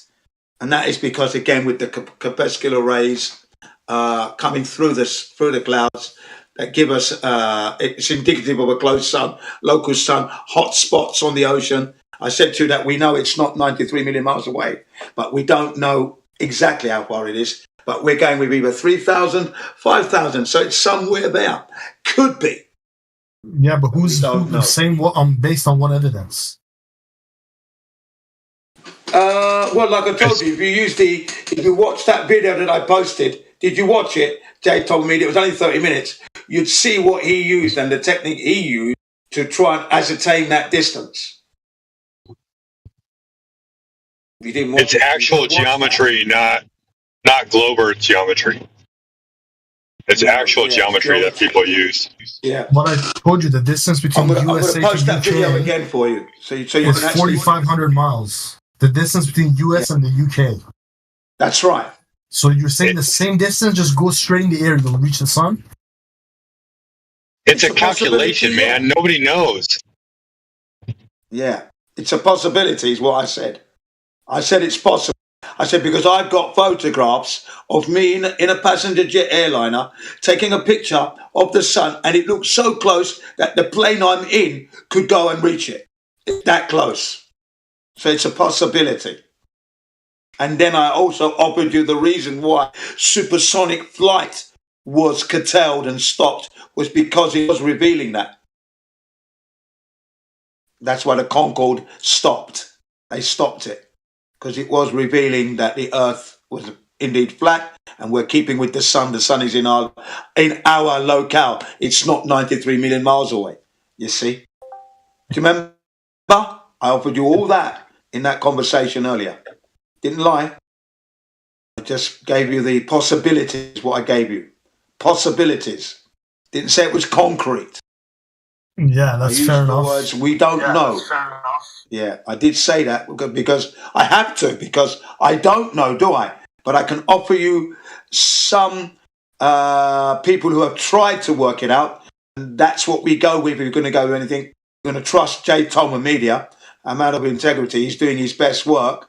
He's trying to show us how we can determine this using geometry. And if his numbers are correct, then we can take that. So we're not here to deceive you. It's the last thing we flat earthers do. What we do know, though, is that there's no curvature, yeah? I mean, you can agree with that. Every kid on earth, when you ask them, the kids that I've come into contact with anyway, here in Japan, in particular, when I've asked them to draw a picture of the seaside, everyone at the beach having a whale of a time, they drew a very straight horizon, level, no curvature there. I drew the curved horizon on the whiteboard and in other classes on the green board, and all those kids and teachers laughed at my image. Okay? They laughed. What does this black monkey teacher think he knows? That's wrong. And the kids are saying, Sensei, you're wrong. That's not that. And I said, what do you mean? And then I pointed to the globe and said, but we live on a globe, don't we? So shouldn't we be seeing some curvature there? They all went quiet. Boom, like that. You could hear a pin drop. Literally. And then after a few minutes of looking at them contemplating what I said and holding their hands, holding their chins, tilting their head to the side, thinking, what did he say there? You could see they were puzzled. I then rubbed my one out and said, yes, you're right. My picture is wrong. Okay? So then, and it leveled everything. Pun intended. It leveled everything. Have you been on the plane lately? Been on the where? On the plane. Train? Not lately, no. Why? Okay, so when you go to the airline, right? When you go to the airport, on the displays, and when you go inside the airplane, they're showing you a radar and the map of the world based on the globe Earth model. Yeah. No problem. Right. So there's kids in this chat that they can't grasp what I'm saying. Well, that makes no sense there. That doesn't make any sense. What I'm saying is, when you go to that you have to ask them. I don't know why they can't grasp it, but yeah, what's going on with their heads there? Because that's what they show us. It's not an actual representation of what's. Hang on, but what I will say, and I'm sure you're going to agree here, because we're talking about the flat earth truth here. There is no curvature. What they display on that heads-up display is not a representation of what's going on outside the aeroplane. No relationship at all. It's BS. So when you're looking at the actual display, that is a BS display you're looking at, without a doubt. So all the airlines, all the airports, they're all in on it, huh? Absolutely. The word is absolute. There is no doubt about it. And I noticed you didn't watch the 19 pilots that are telling you it's black. I'm going to post it again. No, this will be the 5th time I'm posting it in this server today. And you can go back and check it. I'm going to post it again. 19 pilots telling you that the earth is flat. Pilots. You know. So what's the motive for the pilots, the airlines, the airports? Yeah, just a second. Can you land an airplane with the earth moving down? No, the ground moving. Can you land a airplane with the ground moving? Yeah, it's a good question. Champion question. Can you land an airplane? I'm not saying it moves, but if it moves, you could land it. Yes. You are not the point. Yeah, you're right. What do you mean? Look at the ships. Look at the jets. No, land on the ship and no, you are done. Done. Let's try that one more time. Do you think you can land an aeroplane with an earth moving underneath it? Right? Do you think you can land an aeroplane? I think so. You think? Wow. Because you could land a jet on a ship that's moving, right? Yeah, that's correct. The ship is moving. Listen, ship is moving. The plane is. Hang on, let me take you through that landing. The plane is coming in at breakneck speeds. It's accelerating away, and then it's caught. The cable's caught, and then it's arrested. The speed is arrested. Okay, that's why that's landing. Yeah, but I'm just telling you what the counter argument to your point is. If that wasn't happening, we're talking. You know what we don't mean on an aircraft carrier. We're talking about an Earth that is moving. Can you land? And then a glober will say the Earth is moving in long distances where you don't notice it. Yeah, and when they construct airports, do they have to count where Earth is moving? To land an airplane? No, they don't. Yeah, because if they did, then they'd have to allow for runoff, lots of runoff. If they're coming in to land on a moving runway, it would be wider just in case there's an accident, because you're going to be landing on something that's moving. So what's the motive for either towards you or away from you, depending on your approach. What's the motive for the airports, the airplane, the pilots, for them to all lie? I'm talking about reality. Well, if you watch the video, if you actually watch the video that I posted, you're going to listen to the pilots. They're going to explain to you exactly what goes through their brains before they realized it was flat, and those who knew all along. Why don't you watch the video and then you pick up on all the psychologies? Then you'll understand a bit more. Because I know for sure that when I flew on aeroplanes, I never thought about the Earth's curvature at all. It didn't even enter my head. I've jumped out of planes with parachuting. I never thought about the Earth's curvature. All I was worried about is making sure I landed properly and enjoyed the view as I was descending. Do you know what I mean? I wasn't thinking of Earth, the globe, because you trust it. It's a globe. It's not something you have to think about. It's a globe. You see, but now you listen to the pilots. Listen to the pilots tell you. People who fly those planes every day. Why don't you watch? I posted it again. It's in there. It shows that you didn't. You see, you don't want to learn because you're not. No, I watched it. I watched it. But, okay, watch it. Yeah, when I want you to watch it, I didn't mean right now. You could have watched it later on. You don't watch it right now. No, I watched it already. You can. Okay, well, you're watching it now. Brilliant. But you could have watched it later on, and you learn more. You don't have to watch it on a hurried situation. Whenever I post my material, I don't expect you to watch it right now. I expect you to go away with the material, watch it at your leisure, right? And then come back later on. Maybe Gin's in the house, or you can DM me, and I watched it, blah, blah, blah. Okay, I'll meet you and we can discuss. But the counter argument to that video is it's only 19 pilots. Yeah, but that still doesn't matter.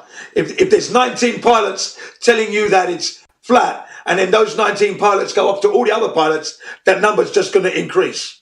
Don't you think? Sure. Just like the flat earthers are increasing day by day. So much so that here in Japan, in the University of Science and Physics, here in Tokyo, the book that they used to learn English as a language states that more and more people are becoming flat earthers every day.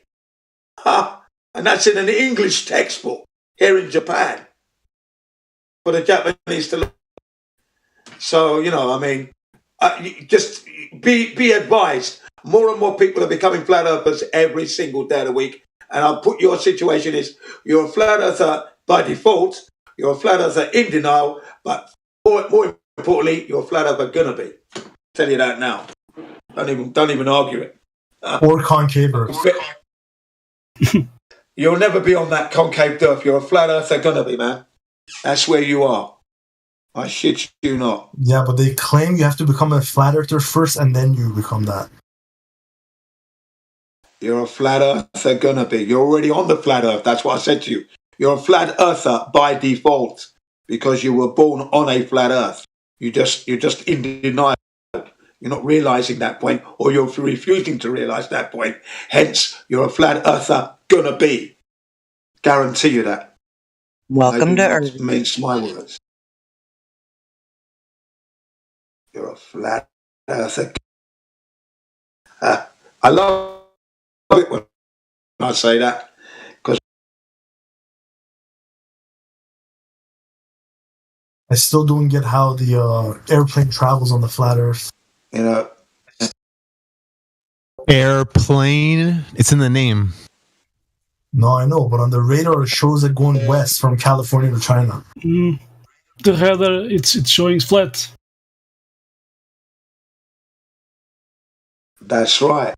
Hey, and do submarines have to account the curvature? Some people say they recommend to focus on the curvature at first. Focus on the curvature and find out that it's not curving down like they say it is. Once you know that as a fact, or if it's even true, then you can move on to the other stuff. But right now, if we don't know something that it's flat or it's not flat, there's literally a world of things that you could just poke at. Boom, boom, boom, boom, boom. Yeah, I would agree with that, but we know that it's not curving. We know that it's level. The experience I've had in 61 years, right? There's no curvature. I've never seen it, never experienced it, never felt it, and I cannot measure it anywhere. There's a lot of videos. That's the places I've been to. And yeah, but they claim you can't feel it. Hang on. Let me give you the distances that I'm talking about. From the 1970s, we'll take it from 1970. London to Nigeria. Nigeria, that's by plane. Then from Nigeria back to London by boat. I did that journey twice. Then we have London to France and back. London to Germany and back. London to Holland and back. Plane. And then a ferry from London to France. London to Holland. England to Holland and back, yeah? Then we have Greece. Then we have Spain for football matches, okay? By plane, yeah? Then we have motorcycle ride from England to Morocco and back. That didn't, no curvature, no experience there. London to Japan. Japan to London, okay? London to Japan again. Japan to Hawaii 6-7 times. Japan to Saipan. Japan to Guam. Several times Guam. Several times Saipan. Japan to Indonesia. Okay. Japan to Los Angeles. One of the longest journeys. Japan to Los Angeles and back. Okay. I mean, come on. Those distances, no curvature, nothing in the way of curvature did I notice on the ocean or in the air. But they're saying you don't see the curvature and you don't feel it. Correct. Yeah, so even the Globers say you don't feel it or you don't see it. I don't know what you're arguing Well, that's bullshit. That's absolutely rubbish, because when I go in a roller coaster and the roller coaster goes up, my senses are registering. My bum is heavier in the seat. My back is leaning back. So I'm not in a normal seating position now because it's angled. Okay, so my senses are kicking just in my body alone. Then the noise of the click, click, click, click, because it's the tallest, the highest roller coaster ride in the world. Click, click, click. So your butterflying's coming up. Click, click, click. We still haven't got there yet. We're looking up. Bloody hell. I'm higher than the buildings now. Click, click, click, click, click. Still going up. And I'm looking and we're still not there yet. Do you understand? And then when it reaches the crest and then it goes over, you're feeling that crest and then you feel it go, whoa! You're feeling that. And then it goes back up. Corkscrew. Where am I now? Up, down, left, right, down, up. Tight curve this way. Tight curve that way. Sudden bray. It's all over. Come on. All your senses are fired up. So on a gradual earth ball, it's going to be more comfortable, but it's going to be noticeable. You cannot fly from Japan to Los Angeles on a 10-hour flight and not notice curvature through that distance. That's almost 160 degrees, let's say, or 50 degrees even, or maybe 140 degrees. The point is you're going to notice that it's impossible to be horizontal when you're supposed to be going through 140 degrees. It's impossible. And it breaks natural law. And remember, natural law surpasses man's laws. Man-made laws are inferior to natural law. So do you think these other planets exist, like Uranus, Venus, Mercury, Mars? Earth is not a planet. If you look the definition, is wandering star. Yeah, wandering star. And we don't know what they are. Those things are names we give them. I could give them blah, blah, blue for Venus and blee, blee, blee for Saturn. What the fuck am I doing? I'm just giving them names. Do I know what they are? No. I don't know anything about the planet. We know nothing. What's in black and white in the encyclopedias is all speculation. There is nothing there that we've confirmed here on Earth. We need to go there. We haven't been there. We know nothing about what they are. Even the word planet, as they were called, wandering stars. Words, again, that we use to describe what we see. That's it. We're confirming nothing. Okay? So you can speak of the planets, but you're speaking to which you have no idea what they are. No knowledge. Zero. Only what's in black and what you've been told, which is nothing. I could make my own theories of what those things are. I have the right to do so as well. I can dismiss what's in the encyclopedia, use it for firewood, burn it up and heat my house up with it, and then make my own theories of what it could be. I have that right. And push that out. That's what Saturn is. It's this. And I'd be correct to do so. Am I telling the truth? No, because I haven't confirmed anything. So when you mention the planets, please always remember you don't know what they are. That's your integrity speaking. When you have that, then you don't get lost. Okay? We are the champions, my friends. We'll keep on fighting to the end. Show me the curvature. Show me the curvature. The curvature we want to see. No curve, no glove. Yeah, you know it, man. Doom, doom, doom. Doom, doom, doom. Doom, doom, doom. Doom, doom, doom. Yeah, you understand what I'm saying, yeah? We know. Yeah, that's it. We flattening out another guy bites the dust. And another one down, and another one down. Another one bites the dust. Hey, we're going to get you too. Another one bites the dust. So, yeah, you know, there is no curvature on your ball, Earth. It doesn't exist. And the models they give us is not a representation of what we see outside our front doors when we go out into that magnificent, natural environment. We do not see what that globe is. It's not there. That's the beauty of what we do here. So you can ask all those questions, which are very interesting because what they're doing, these questions are helping those who are listening in the live stream, YouTube live stream, the ladies and gentlemen and the boys and girls. They're learning that the globers can't rebut what the flat earthers are saying. They can't. They can't even prove their curvature, ladies and gentlemen. You can't even prove it as you're listening, ladies and gents. So let's not kid yourself here. You know, if you want to be honest to yourself, you got to say, bloody hell, I've been believing for a long time. Yes. Stop believing, start knowing. Then you'd be like Jin CBR1, always a helium balloon, always ready to rumble and tumble, but I'm usually flying high. Nice music, nice energy, happy as Larry. Because I know what's going on. Waiting for the rest of the world to join in, and let's have this revolution. Because this tyranny we're living in has to stop. Come on now. And what awaits you is a beautifully created, stationary, topographical plane. All for your benefit.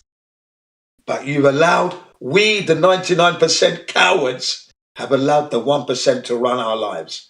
Isn't that a joke? That is the most embarrassing thing that I can say in my lifetime thus far. That we, the 99% cowards, are allowing the 1% to rule our lives.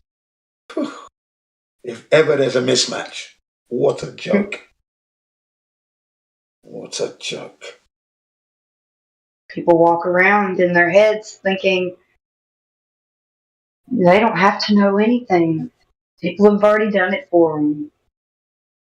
Yeah, Japan is evident of that. That is a Japanese situation. They think what they're living in is the best. They can't wait to get to fucking Disney. Excuse my French. They can't wait to get to Disneyland.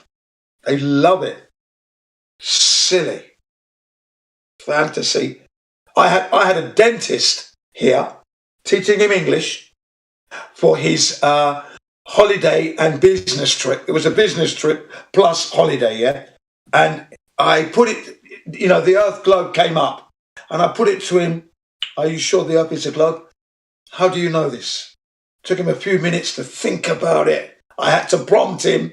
Was it not at school? Oh, yeah, okay. Okay, but what did you learn at school? And then he said, well, you know, it's a globe, but how do you know that shape? Have you seen it?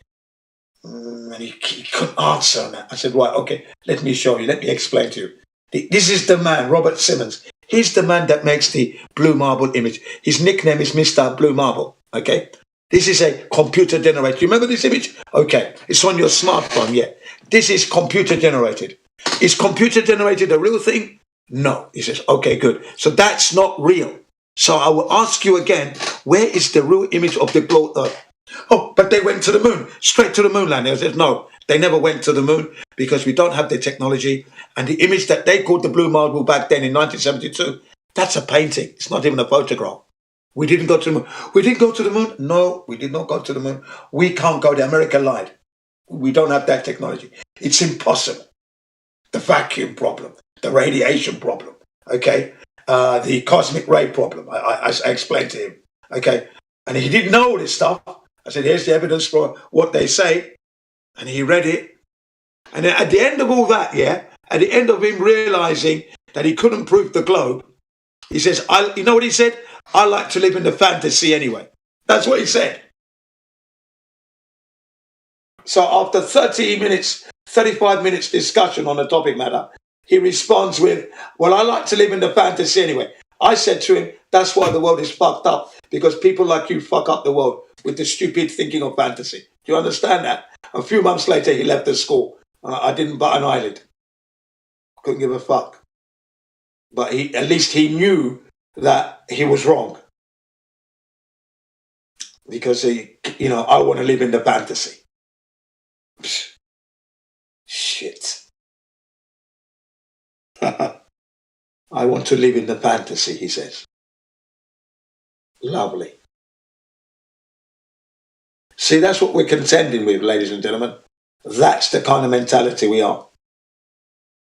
You take the time to show them, and they turn away because it's too much for them. Because they couldn't refute anything. Everything was laid down. It was clear. It was obvious that it's not a globe. You know, he knew he'd never experienced it. So his response is, well, I like living in the fantasy anyway. Hey, Jin, you remember that guy you were just talking to, Farshad? Yeah. He just got banned, man. He just got banned. He just got banned. What? He's been in the server the past 7 days talking great conversations, trying to find out the truth. He just got banned right now for some shit he said in chat. Apparently, that's bullshit. Okay, well, hopefully that's a very, very, very short ban because who banned him anyway? Who was it that banned him? Heretic. I believe it was Heretic. Yeah. Heretic. Well, he's running amok. You know, he's just being really ridiculous. He's not a glober. He called Into the Break an imbecile. He's calling people freaking ridiculous names in here. He's trolling. Yeah, he's trolling in here. Yeah, he's on the. Told Into the Break, if you weren't such an imbecile, you would understand that I'm not a glober. Look, like if you're not a glober, but you're like making all these claims for the globe, like what are we supposed to think about? He shouldn't call anyone an imbecile. Can he get unbanned? But final warning: don't put down anyone in the chat.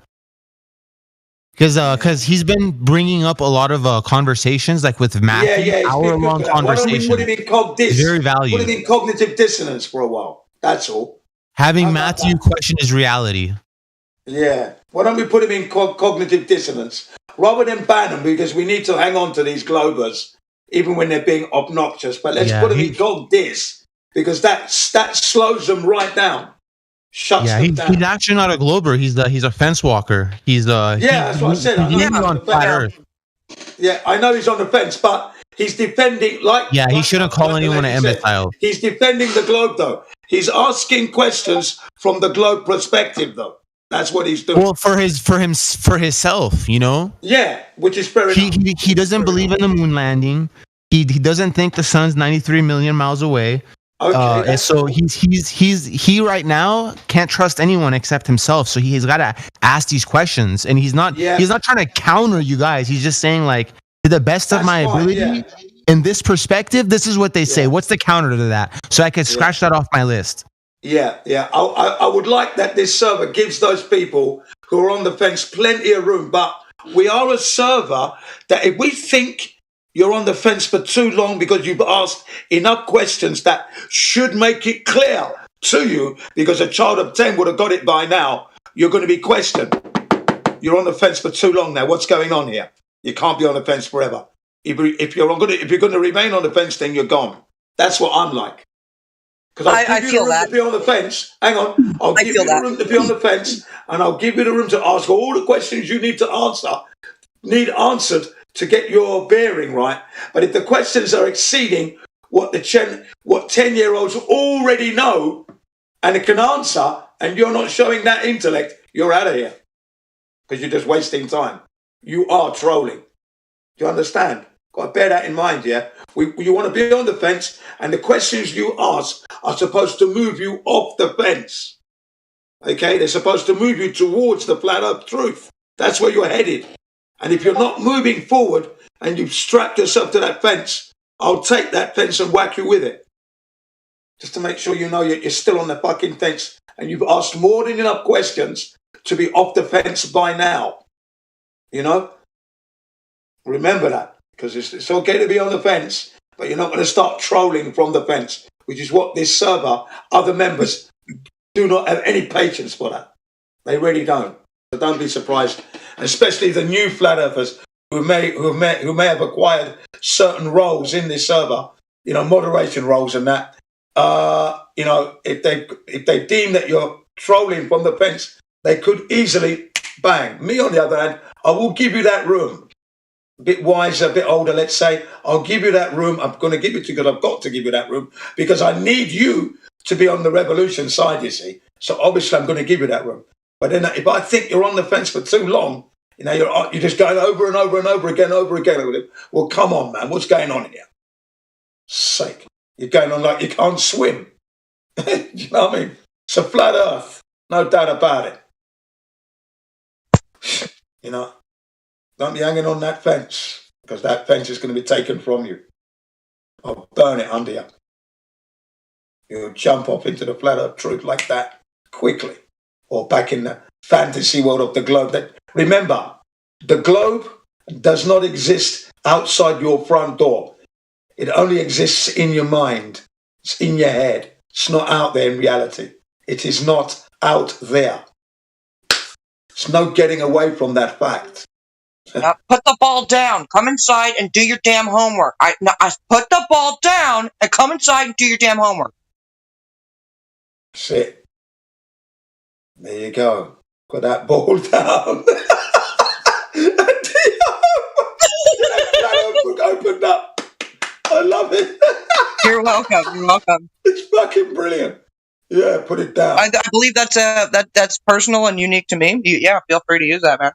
No, that was brilliant. Put your ball down and do your homework. And that homework is obviously the information we've given you, the material you need to look at, the reading material, the visuals, the audios. Get it going. Start looking out there. It only took me 3 minutes to realize why. One, because I never divorced myself from earth. I always put earth before me. Without earth, I cannot be. Earth, where I get my substance from. So why am I going to put myself before earth? Who am I? I can never do that. So I never did that. Earth was always important to me. To the point where I was looking for a Globe t-shirt back in the early 1990s. So 1990, Jin was looking around for a Globe t-shirt to put on. Okay, because I loved the earth that much. I wanted a blue marble because I thought it was a globe then, yeah? But I didn't find any. I ended up buying t-shirts from the African National Congress, the ANC, because they were fighting against apartheid in South Africa. So I ended up buying those t-shirts and putting those on. I'm an African anyway, so of course I'm going to support them. So I didn't get a globe. Perhaps that was divine intention there. Lovely intervention there, perhaps. We'll never know. But I didn't get that t-shirt. Okay, that was number one. Never divorced myself from the earth. Number two, self-preservation, looking after my health, my integrity, making sure that I'm trying to be as honest as I possibly can in the world that I'm living in. And number three, it's common sense, isn't it? Common sense. If you've never seen the curvature, you've never experienced the globe in the way of spin, right? And you can't have air pressure without a container. Where's the argument? It only took me 3 minutes to realise that. Yeah, because only your government has told you where you live. Yeah. And they never lie to you. No way. Exactly. They never lie. No, the lying bastards are there. Yeah. It took me 3 minutes to realise that I was in error. Yeah? Not 3 minutes. Oh, it's flat. First of all, it's flat, and I was in error. Why was I in error? Because I did not check the education that I received. And I trusted the scientists all through the 80s, 90s, 2000s, 2010. I trusted them. I handed them my trust, even though I'd been doing the research and finding out that the moon landings were a hoax. So they never went to the moon. So there could never have been any pictures from space of Earth. I didn't make that connection till I was listening to Mark Sargent's fucking videos. I was like, wow, how stupid have I been? Big error. Doing the research, but not properly comprehending what I'm actually viewing. Wasn't digesting it correctly. I've missed some clues there, obvious ones. If they didn't go to the moon, then there is no way they could have taken a picture of Earth from space. I didn't make that connection. There's a massive error there in my research. So I felt very inadequate within those 3 minutes. And this is prior to pressing the link, clicking on the link. I was joking with this thing, thinking, what the hell are these flat earthers going to teach me? What could they possibly teach me? These idiots, what the hell are they talking about? Let's find out. As I'm smiling, clicking, and then I'm not smiling within 20, 30 seconds. I'm now beginning to sink into my seat. The shoulders are coming up. I'm feeling a bit stupid now. Yeah, that's right. Yeah, but that's right though, yeah. And then I'm beginning to feel a bit of a dickhead now. And then after 3 minutes, all of a sudden, all my experiences just came rushing back. Boom, it's flat. And the reason for those memories coming back is because I never divorced myself from Earth. That's why. So those memories just came flooding back. It's flat. And then I paced up and down here, feeling really stupid with myself and angry and, wow, what an idiot I've been. Wow. But wait a second. Aren't you ready to go to Mars? Aren't you ready to go anywhere but the Earth? Oh yeah, that's a good point, Platty. We should all get together and go to Greenland. Can you imagine that? No, Or Devon Island. Who wants to go to Devon Island? I mean Mars. Yeah. 7-month journey, by the way, ladies and gentlemen. 7 months. Yeah, man. You know, when you wake up that way, it was like Mike Tyson punching me on the jaw. I was on the floor, picked myself up. I said, yeah, fucking idiot. I did 8 hours non-stop of watching videos. It was Boxing Day. I had the time, so I did it. And I said, yeah. I went straight upstairs, told the kids. They're looking at me like I'm crazy. I said, okay, you show me the earth, then come on. And then they realized that they couldn't. Then I asked them to show me how aeroplanes fly. They showed me. Well, where's the curvature in that flight? Shouldn't it be flying like this? And if it's flying like this, can you get a meal? Can you go to the toilet? Can you have a drink? No, everybody would be in his seatbelts now because it's curving, isn't it? Right. But it doesn't, does it? It's level. You can go around, run around on the plane you lot were doing. You think you could do that if you were on a curved flight? No, man. Right. So the earth is not. Have you ever seen a curvature? No. And then we did some more tests. We downloaded a bubble app for the next holiday, put it on the floor, and that bubble remained in the middle for the duration of the flight. Didn't fucking move. It's horizontal. Hello, Yeah. Jin. Hello. How are you doing? I'm fine, thank you. How are you? Yeah, I'm doing fine, man. It's Nick from the Hangout. Yeah, I know, Nick. I got you straight away. How you doing, sir?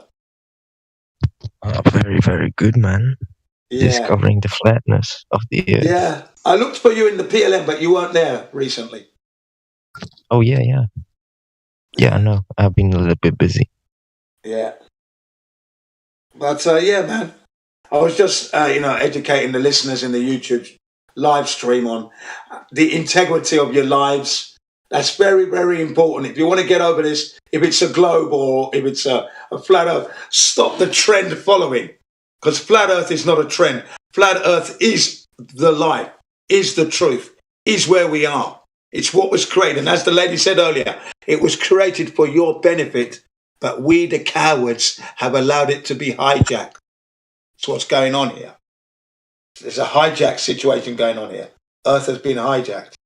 And we've been sold a bad load of goods. Wars, space journeys, horrible injectables, all right, for our efforts.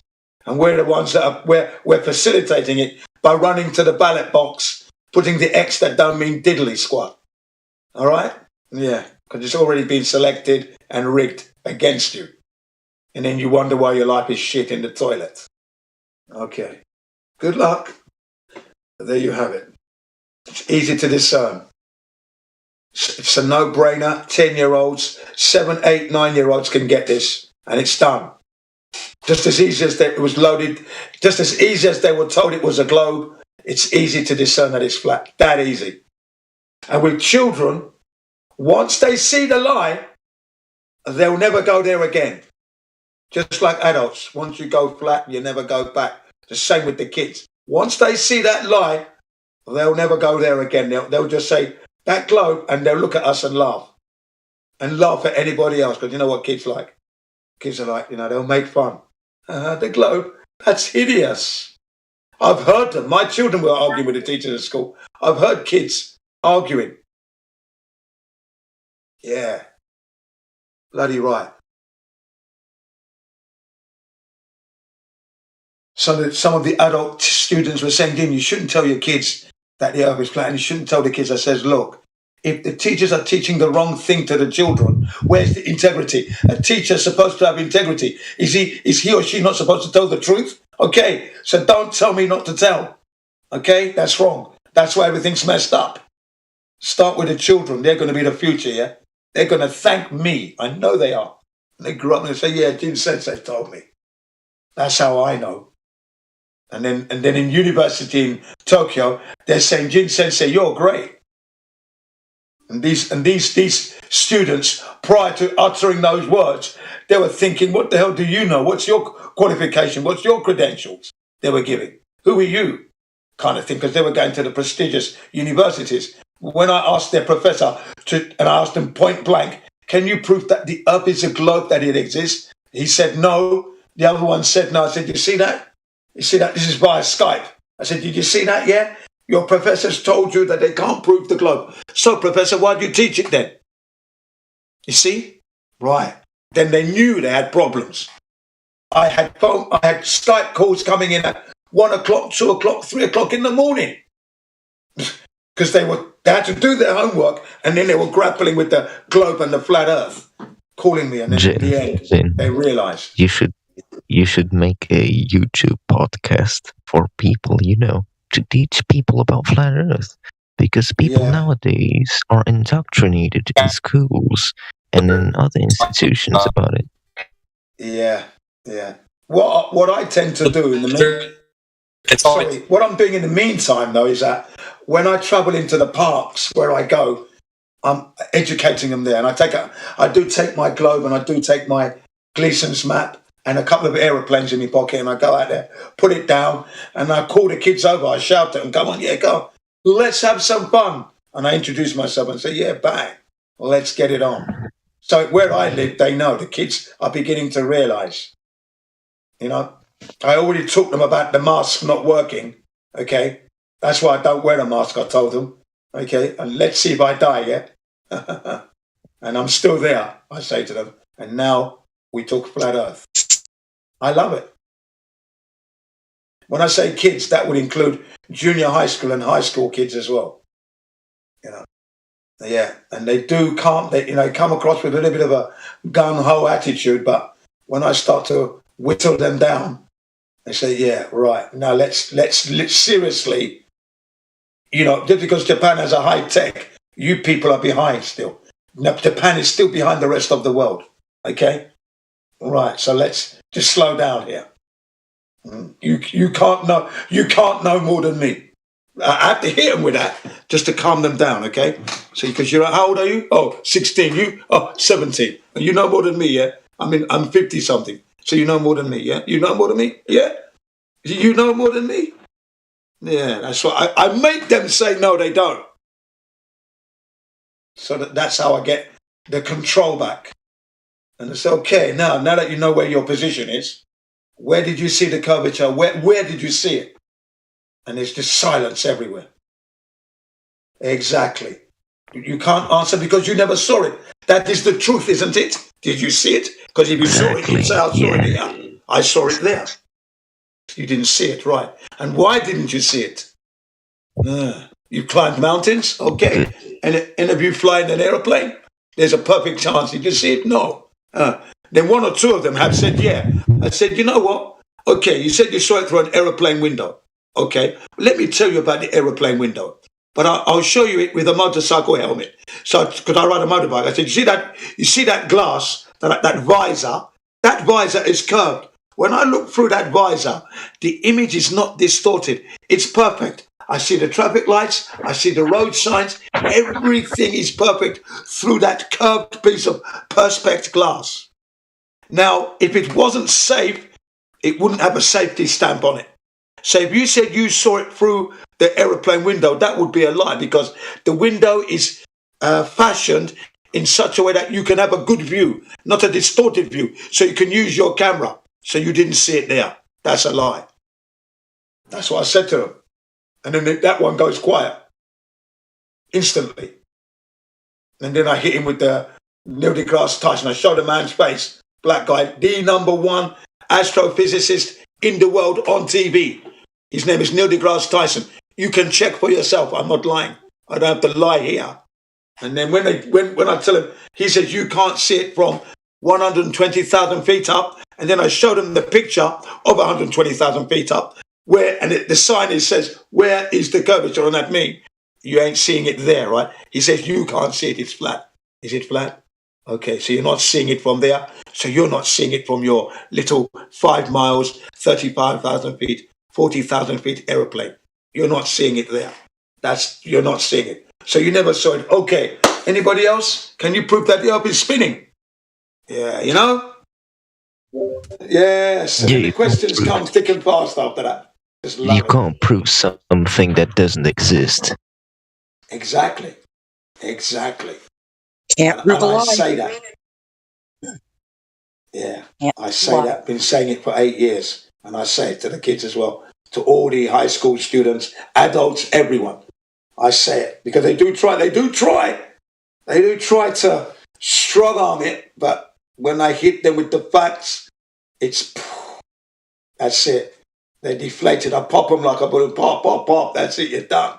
Okay, now it's time to be honest, I said. Honesty. Otherwise, what is the reason for your life? When that dentist said, I want to live in the fantasy, I said, that's why the world is fucked up. Because people like you are fucking up the world with the fantasy, okay? He didn't come back to the school after a couple of weeks. Because he knew that I was just too real. Whenever he sees my face, it's flat earth. That's all he's going to remember. Flat earth. He ain't going to remember anything else but flat earth. That's what I left him with. That's the psychology. He's got a nice car, nice wife, nice kids, quite wealthy. He's a dentist after all, right? So he's making lots of money, but he's a wanker because he thinks the earth is a globe. When I go past him in my 26-year-old car, yeah, how you doing here, Lottie? Yeah, it's flat earth, isn't it? Isn't it? I wind him up. Yeah, and he smiles. That's all I can do. Smile. I said, yeah, Mr. Fantasy. Yeah, and my 26-year-old car, SUV, is still running smoothly. Whilst he's got his new electric car, all singing, all dancing. Not polluting, but it's polluting everywhere else when you plug it in anyway. So, living the foolish life. Trapped. I love them. But that's what you got to do when you try and teach these people. You got to control it when they try and get a bit clever. And then when they're really genuinely concerned, yeah, give them room to express themselves and get their energy out. And then you can introduce it step by step. Yeah, and the kids think, but they went to the moon. No, they didn't. Yeah, but NASA, JAXA, they're lying. They're lying to the children. Why would Jin Sensei lie? I said, well, I'm not making any money from you. We're having a free conversation. Why would I lie to you? What's my motivation? There's no meaning to that, is there? Right. But they make money. I don't make any money. And you know that you can't see that curve. You've never seen it. It's not even spinning. It's stationary. Right. So they can't go to space. No, they can't go there. There's no air. Rockets need the air to push. So I showed them the little videos that we've got where the rockets are not working when the air's been blocked from the nozzle. And then when it's not blocked, it's flowing. So you see? Okay. And then I showed them the videos of things expanding in a vacuum. If a human being went up there, this is what would happen to their body. Look at this. Yeah. And they're like amazed. It's a special vacuum. Yeah. It's so special. It's a special vacuum. Yeah. Do you remember that astronaut who fell backwards in the vacuum chamber? Do you remember that? Oh yes. Yeah, that was really, really revealing. That was. Have you guys seen the video where they were testing a vacuum chamber, like some sort of pressure chamber, right? And they've got this guy in like that kind of like a spacesuit. Yeah. But there's two other like guards standing by inside the same damn room, and they don't have eye protection. They don't have goggles. They're not contained. Yeah. Like what just happened? Yeah.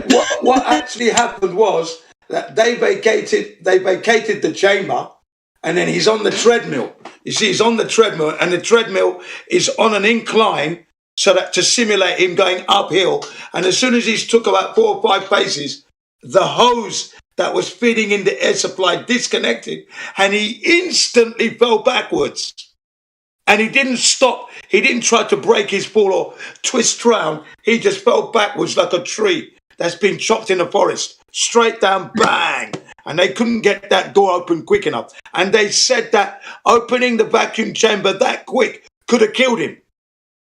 That's what they said. But he was lucky. He ended up saying the last thing he remembered was the saliva on his tongue was bubbling, is what he remembered before he went out. And he was out in seconds. Seconds, literally. Maybe 3 seconds. Right there. Miguel Sosa just posted it. Yeah, that was... Loop, there it goes, backwards. Yeah, that was amazing, that was. It proves how dangerous the vacuum of space is there.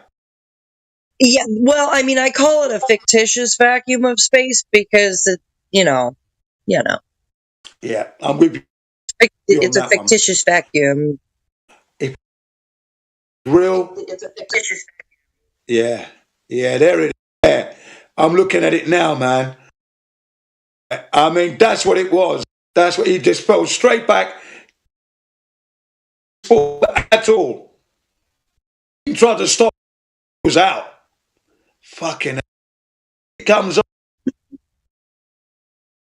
You know what I did? I left the server and I said, I went to another server. I was listening to other people talking. I said, you know what? I'm going to go back to 24/7. How much you want to bet that as soon as I get in there, Jen's going to be talking? Nice one. How you doing? Crypto. Welcome. Crypto. Nice to hear your voice, sir. How you doing? Good to hear you, Kevin. Listen, that crypto. That I haven't seen you in a coon's age, sir. Yeah, you too, man. How's it going? How you doing, sir? Oh, life's fantastic, man. How about It's you? good to hear. Good to hear, man. Stay in touch. Still flat smacking. You're still flat smacking? You already know. I don't know about flat smacking. I'm still demolishing them. Yeah. Yeah, he's breaking them. I don't doubt that. Breaking them down, man. Make sure you stay tuned to tomorrow. Let's go down tomorrow. Okay. I'll post it in here for you. Yeah, cool, man. All right. So make sure you check this out for tomorrow. I would suggest that maybe if you're not that if you're like PG, that you wouldn't attend. I wouldn't do it. If you're not above PG, I would suggest not to attend tomorrow's show. Because I'm gonna get fucking medieval. You're gonna sing again? I don't think so. But that is medieval though. I got that.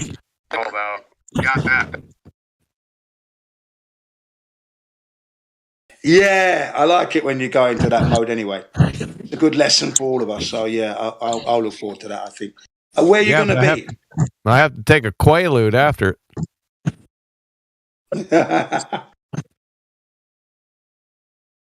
When's it going to be? I got the fucking time listed on there. Can't you read? No, where are you going to be? Where?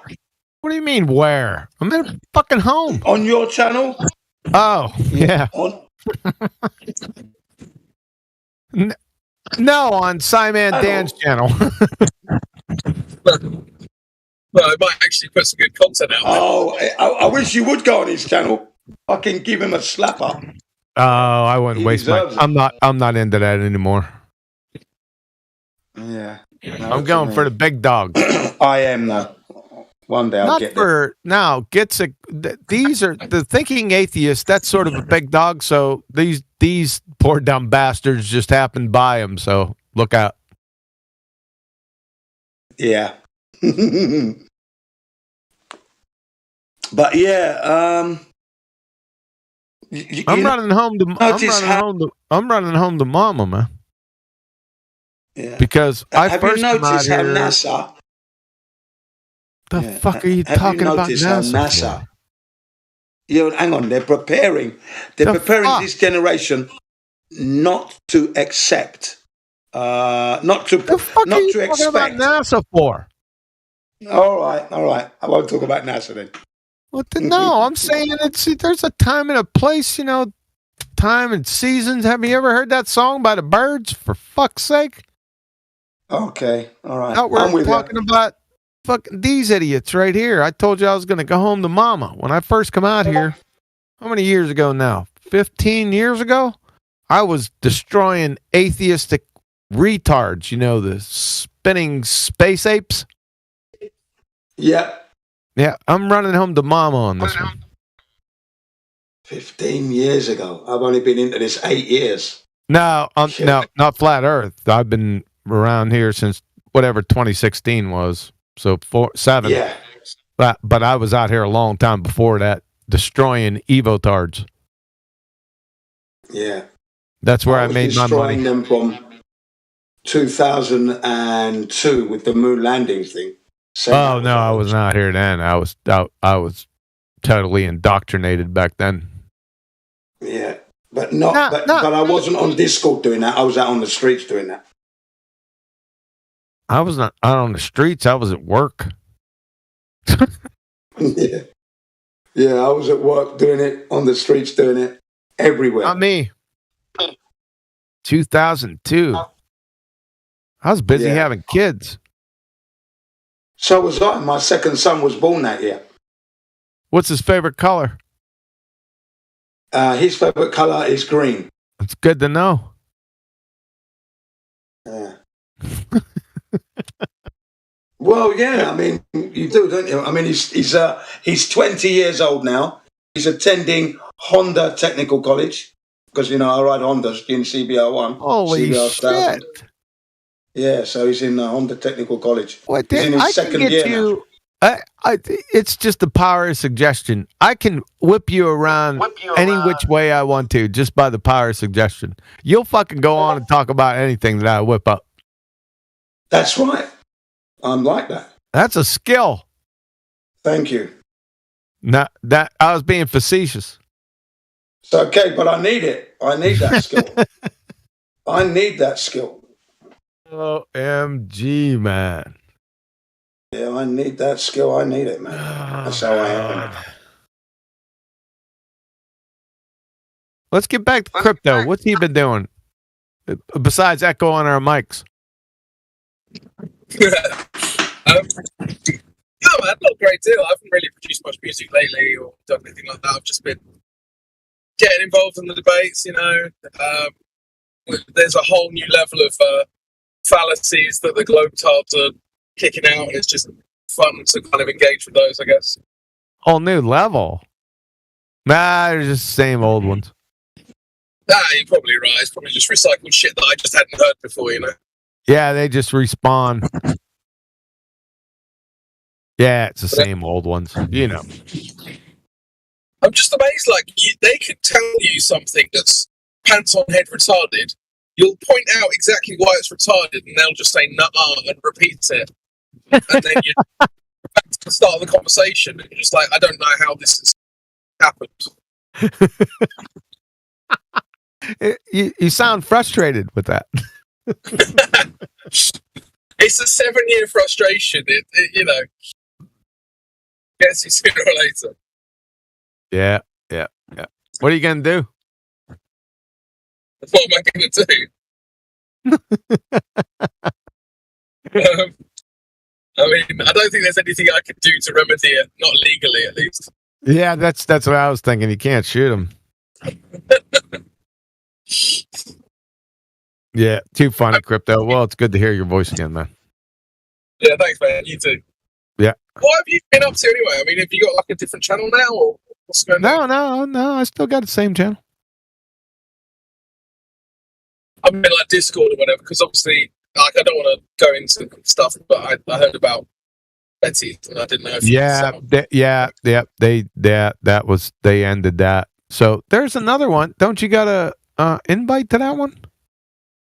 Oh, I've been banned a few times for saying true things to offended people, so maybe you can shoot me a DM with Yeah, let me see if I can't scare a fucking invite up. Righteous Forces running it now, so they got a new server. 1 second. Yeah, it's all going well in there.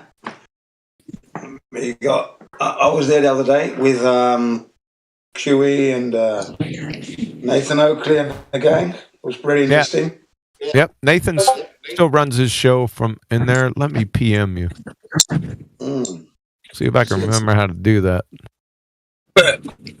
Yeah, they kicked us all out, man. They banned us. Yeah, so there you go, man. Yeah, we were all one day. They just kicked us all out.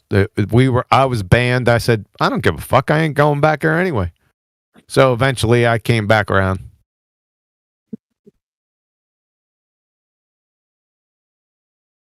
Yep, What there they you go. ban you? What they ban you anyway? Why?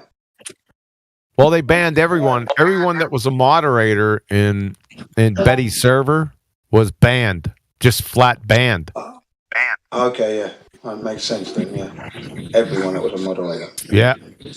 Why did you do that, though? Why? Just to I clean have out? no idea. Why? I don't know. Oh. Okay, yeah, well, I'll join you. I'll join you in the new server. I'm not always in there. I briefly stop in every now and again, but Nathan's show still and Ballbusters is still broadcasted from there. Oh, cool. Yeah. So if you want to join a show, make sure you get a better fucking mic, Mister Music. What do we have to get a GoFundMe for your mic? You have no idea how many mics I've been through. Yeah. Have you run into Mickey? Yeah. Have I run into who? Sorry. I said, Miggy. have you run into Miggy? Am I echoing through you? Jen, go on mute. Thank you. Let's try this again. Have you run into Miggy? I have. Miggy was here last night. Miggy's in here. Miggy's in here right now. Nuh-uh. Attention on deck. Holy shit. There he is. The reason I didn't unmute was I'm at work right now on my lunch break. But oh, gotcha. What's going on, bro? So you're mayhem now. Yeah, I'm mayhem to them, but I'm Miggy to you. All right, fair enough. Miggy to my friends and mayhem to the globe. Sweet. Feels like a high school reunion.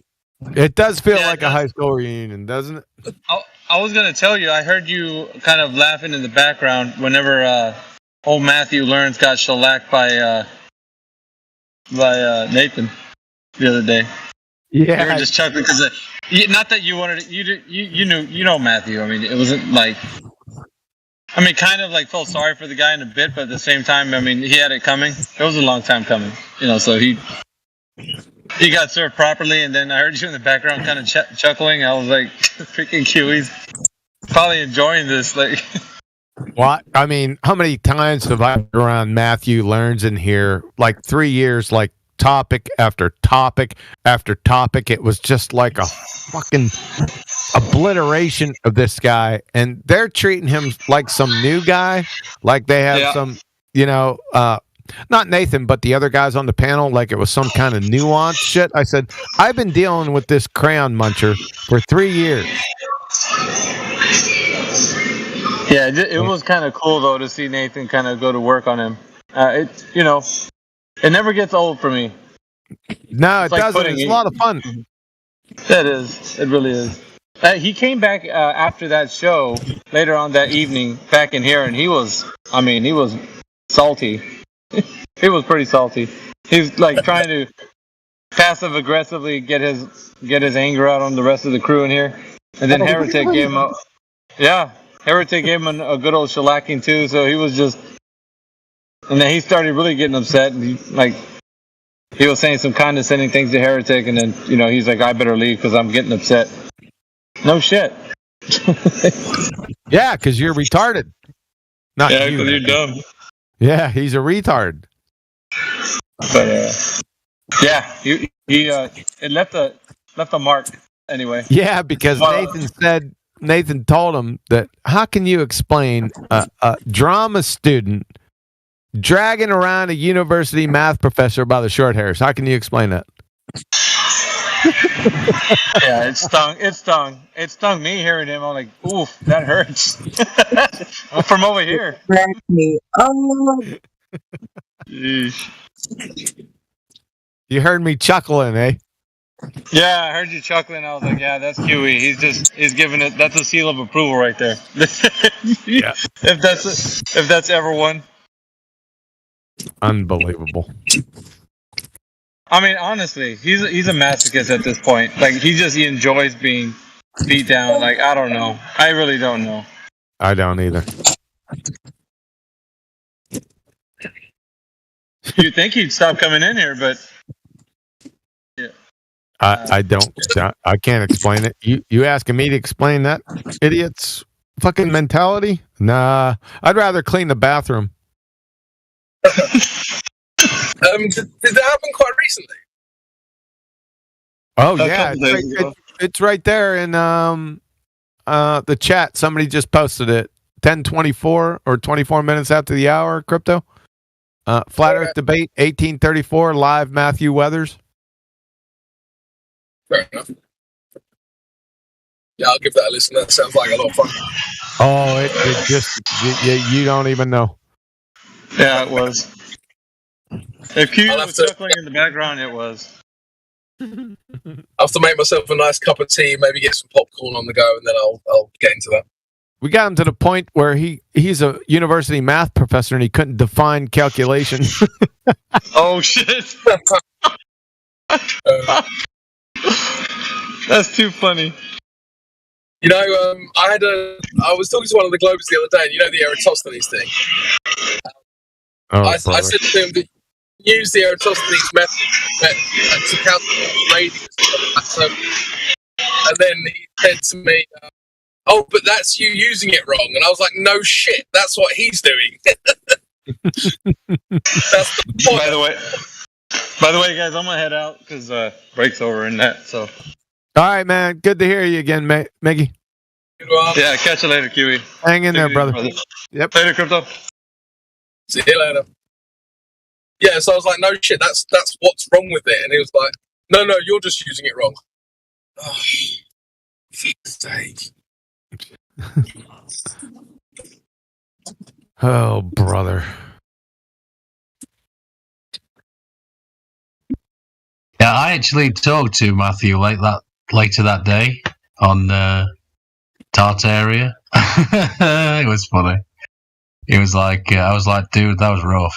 That was that was bad, Matthew." And he's like, "Yeah, like well, we were fundamentally. I think we were just talking past each other on celestial navigation." I don't fucking think so. It's hilarious. I think they like talking past us though, because it's like they don't actually want to address the points being made, because they just want to make their own points. So like they want to talk past us because it's like two political candidates who are trying to give their why you should vote red or blue or whatever, but they just keep repeating why you should vote for them. It's like, but you're not addressing the issue with your model. So like why do I have to listen to you?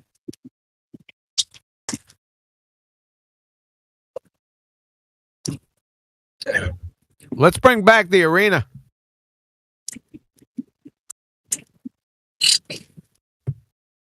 If you want to talk to Indio about it, go ahead. I haven't talked to Indio in months. Where's he been?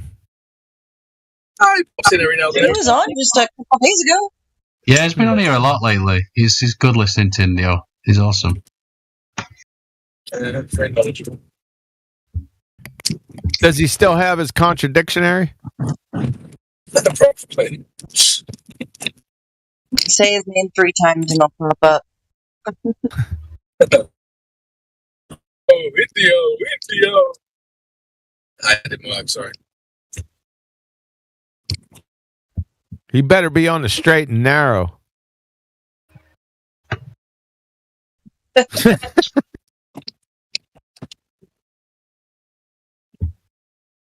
Try again tomorrow.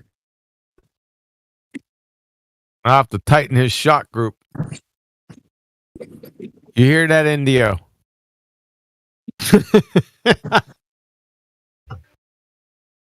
You friggin' turkey baster, you. I was just thinking about that, the synchronism. Have a look at this screenshot I took. Reminded me of you, QE. Which one? Proto turkeys.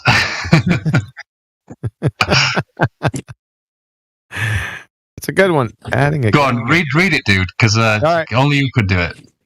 Origin of life proto-turkeys. It's like turkey squirrels. Origin of life protocell assembly is akin to buying origin of life protocell assembly. Yeah, I'd like that. I'd like to hear somebody explain that shit. Is akin to buying 20 pounds of sliced turkey meat, adding a gallon of turkey broth, warming, sticking in a few feathers, and suggesting that a live turkey will eventually come gobbling out of it given enough time, or that a proto-turkey or extant turkey has been synthesized. Good one. I like it. Yeah, you can see why I saw it and thought of you, actually. Where'd you see this shit from? I don't know. I've only just learned how to do screenshots. So now I'm just taking screenshots galore. I love it. So an emergent turkey. I got this one as well. Turkeys just fucking emerge. A non-covalent. Oh, now you're speaking my love language. The non-covalent interactive connectivity within a functioning cell. Nobody knows how a viable cell emerges from the massive combinatorial, holy shit, complexity of its molecular components. And of course, nobody has ever synthetically mimicked it. An interactome is the whole set of molecular interactions in a particular cell. If one merely considers all protein-protein interactome combinations in just a single yeast cell, the result is an estimated 10 to the 79th. Is that trillion? A lot of zeros. Is that 10 to the 79 trillion combinations? 3, 6, 9 zeros. That's a lot. 10 to the 90th is estimated number of elemental particles. No, 10 to the 80th. So they got that wrong. Yeah, somebody got it. Was that you or somebody else? Yeah, that's somebody else. Yeah, that's 10 to the 80th. That's not that neither here nor there. It's a big number. It's like saying eons. It's a big number. Protein science. The Department of Structural Biology, University of Brussels, Belgium. Department of Biophysics, Johns Hopkins University, Baltimore, Maryland. Yeah, Well, there's a number of questions that come before that. Where'd you get fucking carbon? Way before we get the proteins, which is my fucking wheelhouse. But let's talk about how you got fucking carbon. Is that different to normal carbon? Say again? Is that different to normal carbon? No. How'd they get carbon? The element, carbon. I just thought that it was like fucking carbon was different to normal carbon. No, just carbon. No, sorry about. Did I say fucking carbon? I do tend to add my pieces of flair to everything. Yeah. So well, that was pretty arbitrary. I picked carbon because carbon is part of proteins, but I could have picked any element, any particular piece of matter. So it was relatively arbitrary, but I thought I'd keep in context with proteins. Fair enough. So where'd they get carbon from? Let's start there before we start getting into fucking primary, secondary, tertiary, and quaternary structures of fucking proteins. How about that?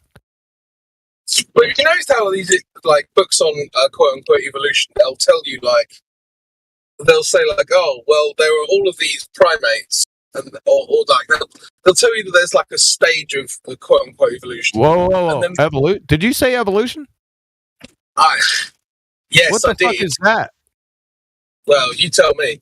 The point is that I don't know is the answer. The point I'm making is that you'll see that they'll just really gloss over these really supposedly complex things. They'll just say evolution from X to Y occurred. Now No. You're missing the trick. Yeah, Miguel Sosa. Yeah, that's me. I've been doing a lot of archery. If you were really asking that before, but I digress. Where was I at? What was I talking about before archery? I was saying about how these books, they'll just skip over like supposedly complex things. They'll just say No. Stop. No. Because you're getting in deep trouble with complexity. I want to know what evolutionists do. They've been doing this from the fucking beginning. If you ever listen to an evolutionary debate or anyone talk about evolution, they will never, ever define evolution and define the scientific theory of evolution. What they will do is they will provide examples of what they think evolution is before they define it. So it's very easy to produce examples of shit that hasn't been defined yet. So everything can be what you haven't defined yet, no matter what it is. So they'll just start off with examples, right? And it's a fucking dog and pony show. Hold on a second. Yeah. Please define evolution. Here's what I do now. Please define evolution. I want to know, and all these are with citation. That goes without saying. Define evolution. I want you to define what is a scientific theory, and then I want you to post the scientific theory of evolution, and now I want you to dovetail all three right fucking now. And then you can start to get into your validated experimental examples, which will never exist. It would be easier for them to post the definition of evolution, a definition of a scientific theory, and the definition of the scientific theory of evolution. It'd be easier to fucking sprout artichokes from their armpits. Yeah. That's how you defeat those fucking idiots. Just watch tomorrow. I'm going to show you the blueprint.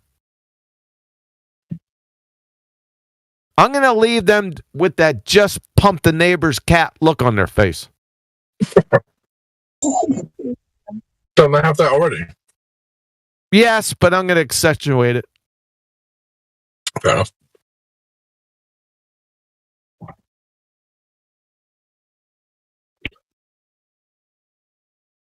Yeah. So, and then part of it is going to be complexity. So you're right on point. They generically and vaguely say they make up fucking straw men of arguments against them. I don't know what the fuck they're thinking, but they don't know what complexity. No one. I have yet to run into anyone that knows what complexity is, even though I have it on my fucking website. And I don't know how many times I've fucking taught this. I don't know. Or I don't fucking know. I guess they are masochists because if they probably didn't understand it because they're dumb as fuck. Right? Just fuck sticks. That's all they are. Just pretender clown fuck sticks. That's it. So I don't know. It's like hanging watermelon-sized curveballs. I do it effortlessly. I can do it in my sleep. That's how it's fucking pathetic. Just watch tomorrow. Look the fuck up. Go check it out. In the meantime, though, I'm going to go and watch this Matthew Weathers thing. So I'll be back in a little bit. Yeah, go ahead. No problem, man. I'm about out here myself. Make sure you tell your friends to watch that shit tomorrow. Quantum Eraser channel. Be there. Or be fucking Sphere. I'll let everyone know. All right, brother. Out. Rest of you guys, take it easy, man. I'm out for the night. Yeah, you take it easy. Yep, later. See ya. All right, let's check this out. We're back in a bit. Take it easy.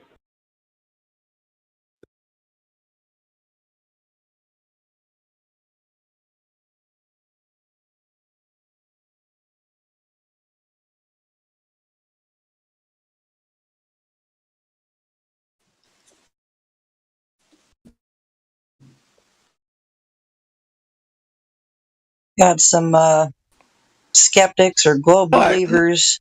Now that he's gone, let's. in the YouTube live chat, they're wanting me to elaborate there in the YouTube chat on magnetic levitation or quantum locking, and I'm like, you really think that I have enough space to type out an elaboration? You're like, come talk to me in the live stream about it. It's a lot easier to ask me questions from here inside the VC. Yeah, come into the live. Well, because you know what provoked this? What provoked this was somebody asked, "What's making the sun move?" And somebody was like, "Well, nobody knows," but then they went on their own explanation, and I said something along the lines of quantum locking or quantum levitation, and they're like, expand on that. I'm like, no, stop trolling the chat for 5 freaking minutes and do your damn homework. Put the ball down, do your homework. And they're like, well, what's causing that? Like, if you would just get in here, you would be able to see and hear and understand so much more than trolling in the YouTube live chat, guys. Come on.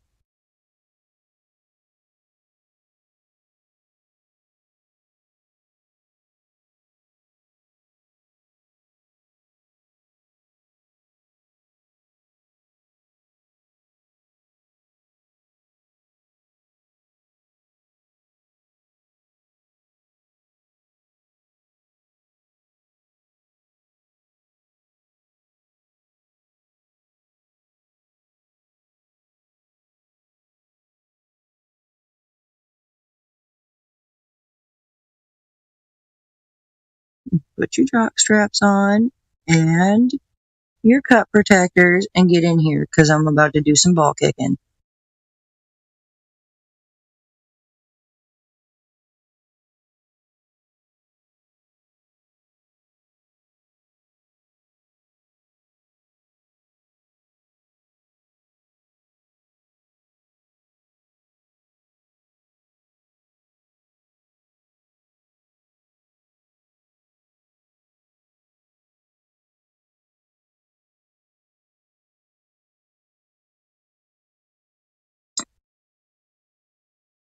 How does the sun and the moon move over the earth? How do the sun and the moon move? I don't know. How do they do it? How do these solar and lunar eclipses happen? Holy shit, it can be demonstrated with this quantum locking experiment? Freaking amazing. So you mean to tell me that both the sun and the moon might be superconductors of their own? That's amazing.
Somebody's fucking about.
Go here.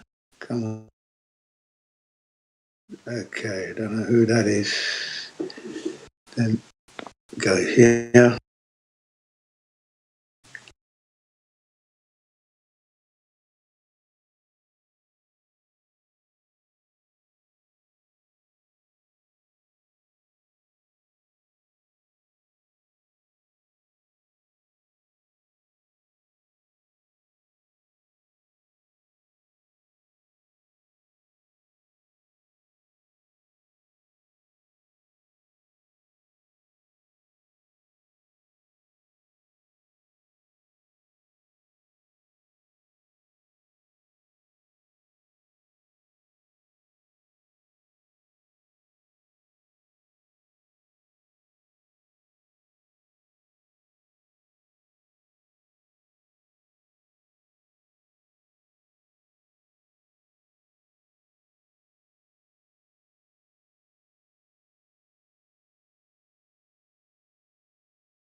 Yeah, there's 33. Well, there was 33 people watching on YouTube. That might have been a signal, but so what's the deal, guys? You ain't talking. What's the dealio, Helio? I saw John was in here a minute ago. I was doing some other stuff. I uploaded a new video today. Let's see if it's done. I was actually doing that before while I was listening when QE was in here. Let's see, you know who Mark Sargent is, right? Yeah. Well, he came in this morning and had a talk with me and some other people in here. Pretty cool vid.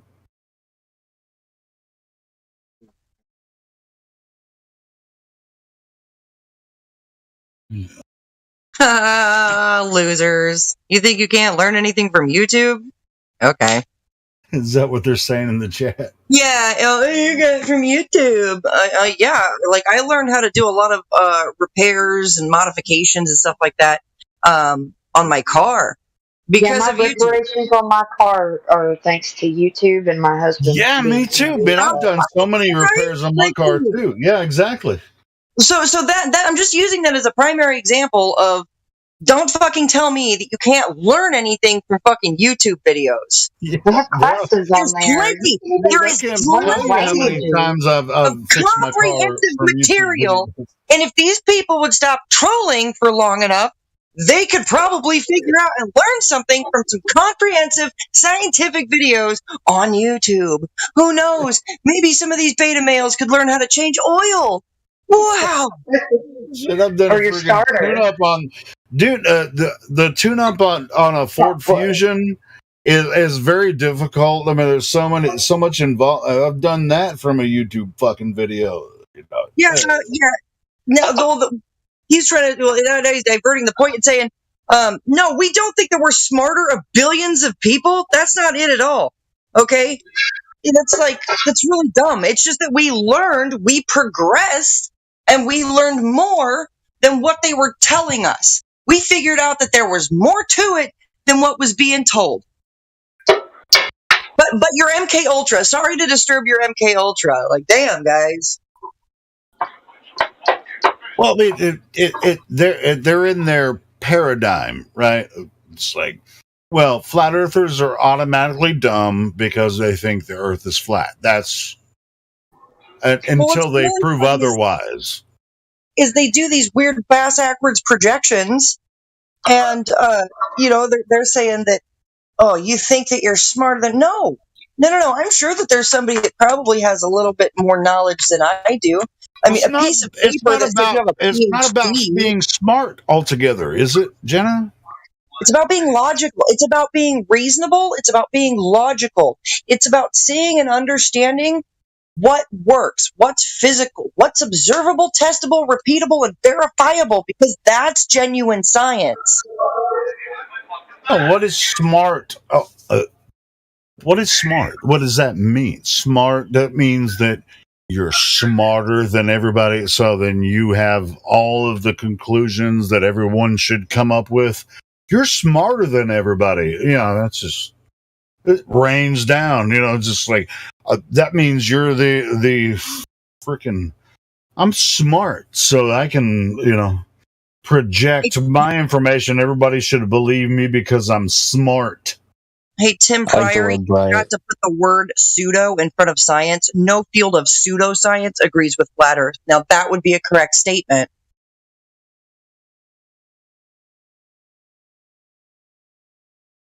What do you guys think of astrology? That's the study. Astrology's fine.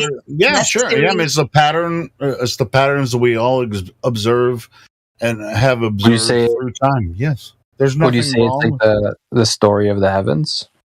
Sure. Yeah. Astronomy and astrology. I mean, that's where our calendars come from. That's where our calendars come from.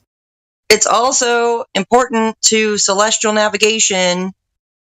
Sure. Of course it is. I mean, it's where the calendars are built. I mean, some ancient cultures built their calendar off of the pattern of the moon and its relationship to the stars. Some other cultures built their calendars from the pattern of the sun and its relationship to the stars. So that is astrology. And it's definitely a real thing. It's definitely a real thing that we all observe. Yeah, for sure. I mean, we're under the Roman calendar today, but it's just not a science. Calendar. It's not science, is what it isn't. No, sure, but it's definitely functional and it works. That's because this Earth is a perfectly designed timepiece. The sun and the moon and all of these things move over the, wait for it, face of the Earth, just like your minute and hour hands move over the face of your clock. Exactly. So why are you asking that question? The reason how I got into flat Earth is through astrology. I started looking into cosmic egg theory. Well, that's sort of plausible too. I mean, we definitely can't prove it, but yeah, I like it. I'm personally from spiritual experiences of this delving into the spiritually. I resonate with cosmic egg. So you're talking about Martin Kinney? Santos Bonacci. Is it Bonacci or what is it?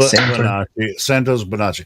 No, actually, I mean, if you want to do the cosmic egg thing, you want to look at some of Martin Kinney's videos.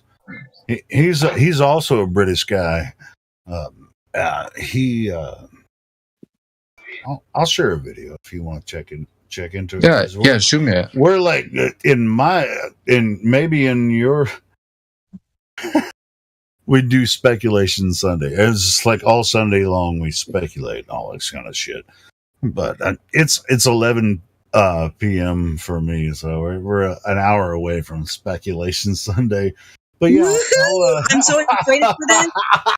Look, Julio, you're hot micing. I'm hot micing. I'll send you some Martin Kinney videos, man. It'll blow your mind, man. He did. Santos did a video with Martin Kenny. Yeah, that's the I one I love watched. Santos too. That's what I'm saying. Oh, really? Okay, cool. Yeah, that's the one. He's a black dude. And everything. He's a black dude from Europe. Yeah.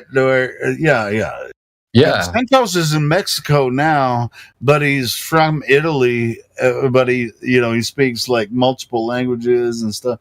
He talks about synchronicity and all that kind of shit. But but that has nothing to do with what you're talking about. The cosmic egg theory. Martin has some really cool videos on that. Yeah, I've seen it. I liked Martin's video. Okay, so you've already seen it. Well, I'll post it anyway since you've already seen it. But I always try to find it for others to show on YouTube. But whenever I tried to search, I had to save it. He changed the name of his channel a couple of years ago. So it's hard to find. But are y'all talking about Litka? No, Martin Litka is a different guy. Oh, okay. Martin's a Brit. Martin Litka is a British guy. Yeah. Well, but Martin Kinney's a British guy too. But Martin Litka is a white guy, and Martin Kinney's a black dude. Is he the guy that was on the news show? They're both from England. But anyway, no. But this, as far as this, the cosmic egg thing, I'm not sure what Martin Litka's opinion on it is, but I'm pretty sure he probably does have an opinion. What I liked about it was he talks about how the planets the planets move, and he'd say in certain times of the year, Venus would be closer to Apollo, closer to it's or it'd be closer to Apollo, and then certain times of the year it'd be closer to Mars, and mythology comes into play. Hold on. The Earth doesn't move. So is there something? No. The sky is moving. It's like a chandelier or something. So wouldn't it be that Mars is closer to Earth instead of the Earth being closer to Mars? I was saying. I mean, it's all about how you see it. So like Mars. Technically, I was talking about Venus. Distance between us, if you see Mars, and it's very rare that you'll ever see Mars. I mean, it does happen sometimes, but is it because the Earth is closer to Mars as it moves, or is it because Mars moves? Mars moves. Yeah, we're stationary. I think so as well. So, but what I was getting to was Venus at certain times of the year is closer to Mars, and then sometimes of the year it's closer to Apollo. In mythology, like Greek mythology, Venus would have an affair with Apollo, and then but she was married to Mars. And I liked how Martin Kenny talked about this in one of his videos, which kind of blew my mind a little bit of how they. I don't know. I'm trying to find his video where he explained this, and it's Did you watch his interview on? He was on. There was this morning. Oh, hold on. Have you seen this video where he? I don't know if he brought any of that shit up. It's only 6 minutes long, but this was really this morning in it's in the UK. Apparently, it's probably like London or some shit. He went for an interview about flat Earth and shit. I just found that where, dude, it's rare that they would even freaking talk to people about flat Earth. And on mainstream? This interview, dude, that's it. No way. Oh, no. They're trying to debunk it. That's him. That's Martin Kinney. And he was talking about the moon landing on a high access freaking shit in London, man, on a TV show. That's crazy. I just saw a short clip of Rand Paul saying something about somebody. He was like challenging I posted in the wrong medical room. science. I'm just saying, like, he said something like to. Here it is. That's Martin. That's Martin. That's him. He was on This Morning, one of the really popular TV shows, morning shows in England, talking about the moon landing. I can find some other stuff too. He's been across England. He's talked to some people, and he's like, "This is bullshit." I'll send you the video that I saw. It's 2 hours and 45 minutes. Yeah, see, I'm trying to find the video that you're probably about to post. I saved it because, like, I know they bury this shit on the internet, on the algorithm and shit on YouTube or anything. Yeah, but what's really interesting is that they actually, he actually got to have this interview there on Good Morning, about the moon landing and shit, and it's did he just try, like, debunk it? Well, I don't know. You're gonna have to watch it.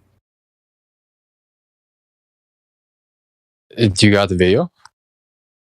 I just posted it in live stream voice text. Oh! Wait, okay. I'm still new to it. Okay, I see it. Yeah, that's the guy that does the cosmic egg theory. He made his model in those videos. Probably the same guy that you're talking about to me. Yeah, so. Why would they have them though? Are they like different, like, I don't know? You're gonna have groups in government? them. Like, are they fighting like different people in power? Well, it's trying just to fight? it's like we were talking about Mark Sargent earlier.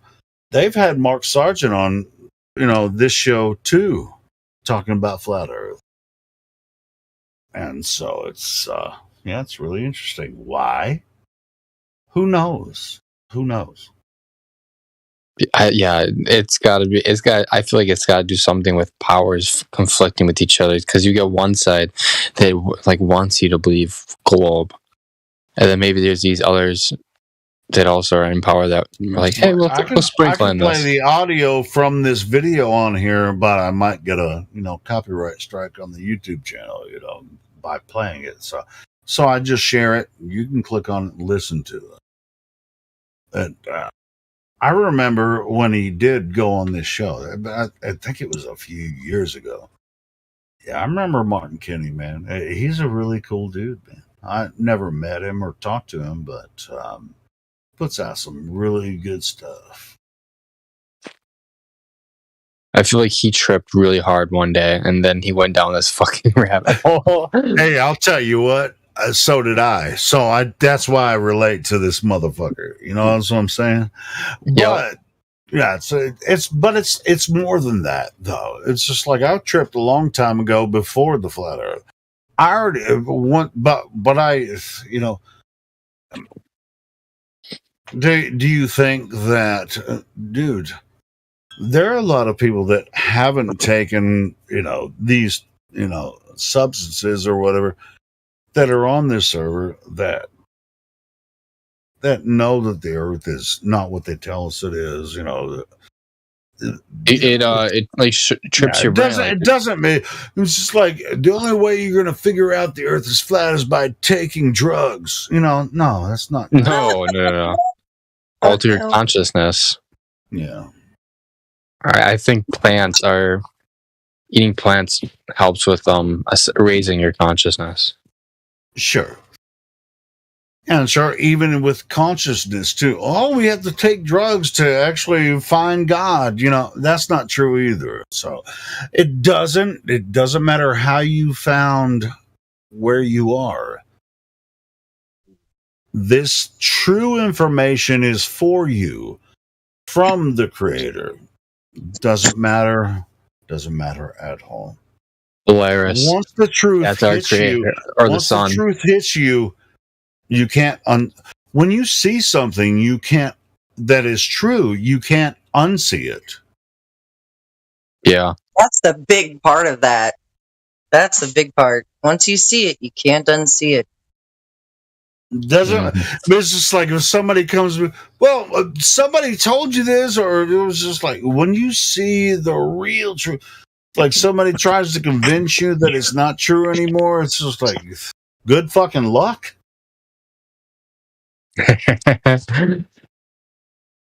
Yeah, like what they're trying to say. Yeah, like and that's why I respect what Martin Kinney is doing. You guys know anything and about everyone, Taxpayer? all of us, we're all trying to do, we're on our path, doing these things. I mean, it's just like, I don't know why we can see it, and this is a matter of kind of like a weird thing. It's like, all right, open so mind. you have seen something that you shouldn't have seen. Well, it's just like, well, I feel like that God let me see it, and then someone that says no, what you're saying is not true, and they're trying to convince me that what I saw is not true. And who they're told on them? a path. Maybe they're Who on a told them path. that? Yeah, maybe they're That is on a not true. path that they have seen something they know is true. So are we trying to convince each other of each other's path? Ooh, I'm gonna have to write a song called Each Other's Path. Wow, that really just blew my mind. I'm gonna have to write that shit down. Each Other's Path. I'm writing it down right now. Anyway, continue, ladies and gentlemen. Have you heard of Tartaria? Heard of it? Yeah, sure. And I've considered it. What about the Cabbage Patch Kids? The cloning, the conspiracy or incubator babies. Oh, we started Speculation Sunday already? Might as well, because we're already in. It's you're in Central. You're in Oklahoma, and I'm in Arkansas. It's Central Time. Yeah, but a lot of other people are in the East, so they're already. I'm Wisco. I'm Midwest. I got that Wisconsin accent. Okay, well, that definitely defines that we can't start Speculation Sunday until 12 a.m. But unless there's any objections, we might as well. I don't think anyone will object just for an hour. Damn, just now I forgot waiting. What my point was. Each other's what was the other? Each other's path. Each other's path.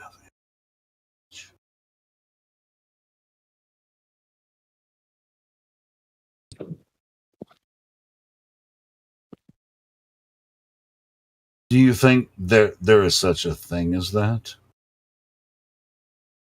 Everyone chooses their actions. Where it could actually lead to truth. Like each other's path can, it's just like, hey, I've grown up this way, and here's what the information I've come across spiritually and intellectually, so I can. Now you can decide your own path, but don't tell anybody. There might be something.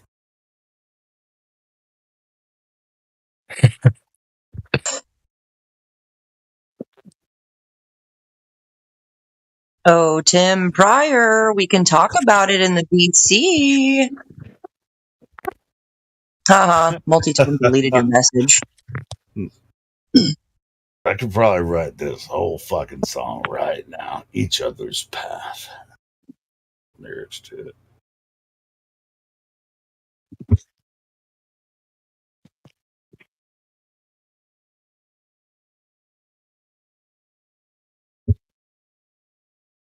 What's this wrong with this pen? Spent $3 on this fucking pen, and it's acting like a.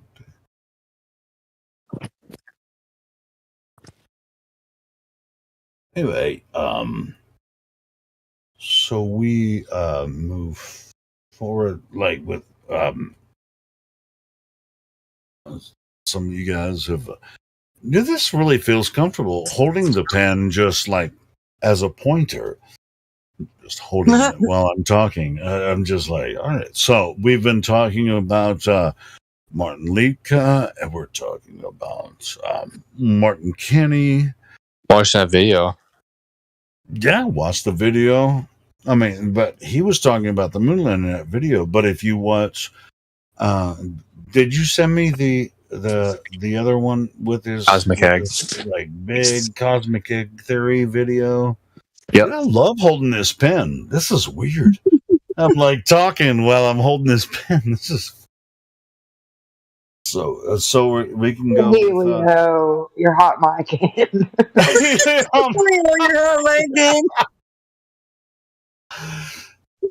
That's the alternate thing from saying "shut the fuck up, Helio."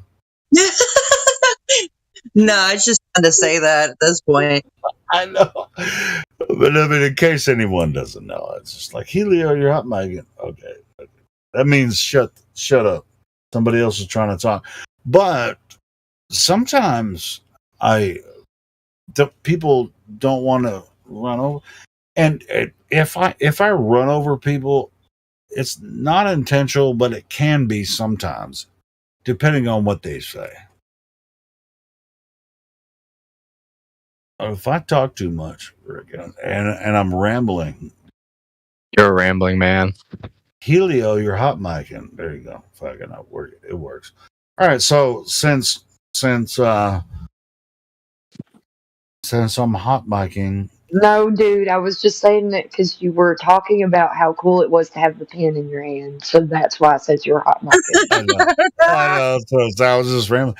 I'm just like, you know how it is like when you're talking, you talk with your hands, but with the pen, it was like, I was writing stuff down, and then I was using the pen as points. But you guys can't fucking see my pen. So I was like, anyway, so where are we at now at this point? I'm going to put the pen down, and I can't remember. Martin Kenny changed the name of his channel, and I can't freaking remember the name of it. I think, that's important for people. If you want to listen to Martin Kenny stuff, you're going to have to freaking find his channel. I know I'm subscribed to it, but I can't. You got to send me it, dude. YouTube suppresses it. When I type in Martin Kenny, doesn't pull up his channel. You have to. That speaks numbers why they want to suppress it. It's just like, I mean, that's what started the whole freaking thing. It was just like, I like how the under. I mean, it should be easy to find his channel, but it's not under his name. It's I can't remember the name of the fucking channel. I like under videos. If it's like flat Earth video, Wikipedia is right underneath it saying flat Earth is an ancient thing that's been debunked. It says it's an archaic representation of Earth, and it's old and it's like outdated and all that. Like they're talking shit on it. Well, you know why they started doing that? That was, I got a video to share with you about that. Why they started doing that was it was established in Congress that YouTube was required to do. Well, YouTube could have fought it, but they didn't. They could have fought against having to put that bullshit under the videos. They could have fought it, and they probably would have won, but they hate us because they ain't us, so they didn't. I have a video that proves for a fact how and why they did it. I put that. It's the most viewed video on my Helio Skeptic account. and it's disgusting. It's disgusting why they do it. But I mean, if you haven't seen it, then you should watch it home. Find it really quick. I'm about to post it. I mean, they had one of the directors of media for YouTube and shit had to testify before Congress, and Congress said, "Hey, what are you going to do about these earthers?"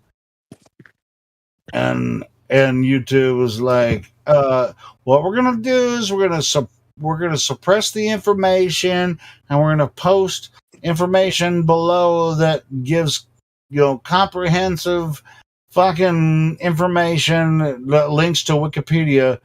Look, it even under this video they have it.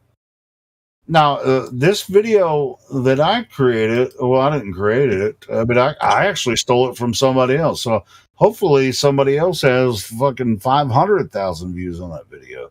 It's the most popular video on here. I have over 5,000 views on this video, and it has exactly what she said they were going to do to us when we post or talk about content that contradicts the general narrative, basically. Yeah. So watch this or this one, the admits. What is this? YouTube admits they censor flat Earth truth. Now, what happens is that congressman says, "All right, so what are you going to do about something when somebody says the Earth is flat?" Watch it, man. It's only like 5 minutes long. Watch. I'm watching it. That's the reason that they have those little freaking things under our flat Earth freaking videos, bro. Oh yeah, I've seen that. He was like, "So your solution is to put a box that says that the Earth is not flat?" And she's like, yes. Yeah. That's the reason. Oh, okay, okay. Yeah, like, so your whole goal is to suppress and censor information. Yes. We why not? We don't want to. What did she say? We don't want to promote comprehensive. She said something about we don't want to promote comprehensive content. We want to promote authoritative content. Yeah, authoritative. Yeah, exactly. Authoritative. What the fuck is authoritative content? Yeah, to me, they're fucking. Like, that's to me, that that's sounds like fucking military rule at that point. Yeah, that. Yeah, they're the military of information. Is just like, what the fuck are you gonna do now? I don't think the military is your friend.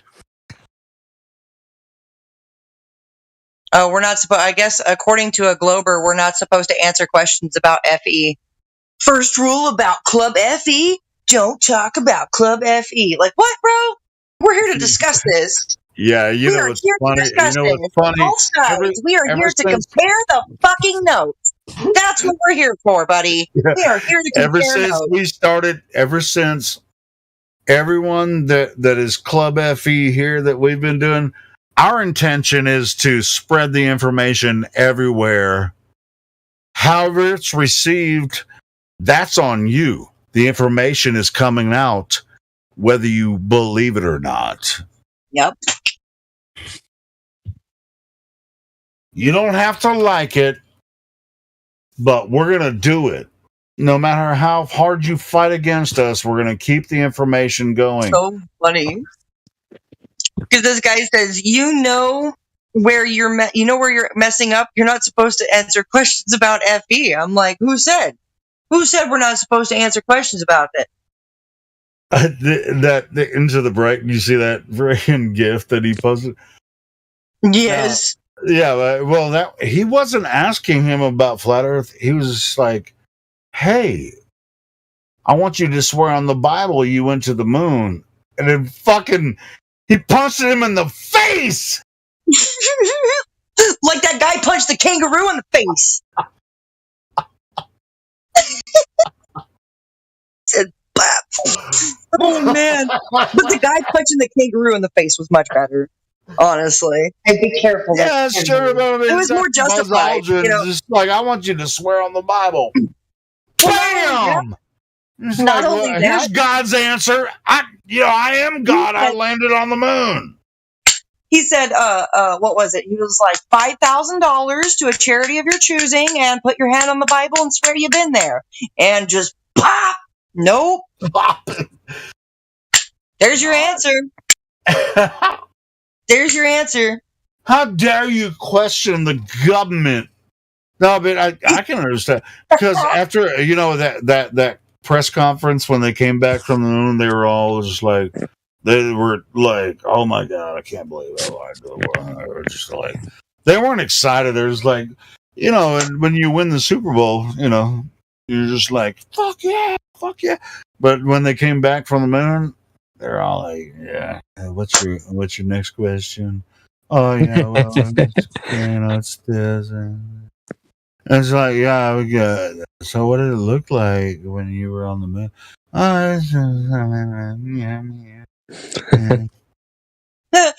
smash that loony. Oh my gosh! Like, tell me tell me you've gone full potato without telling me you've gone full potato.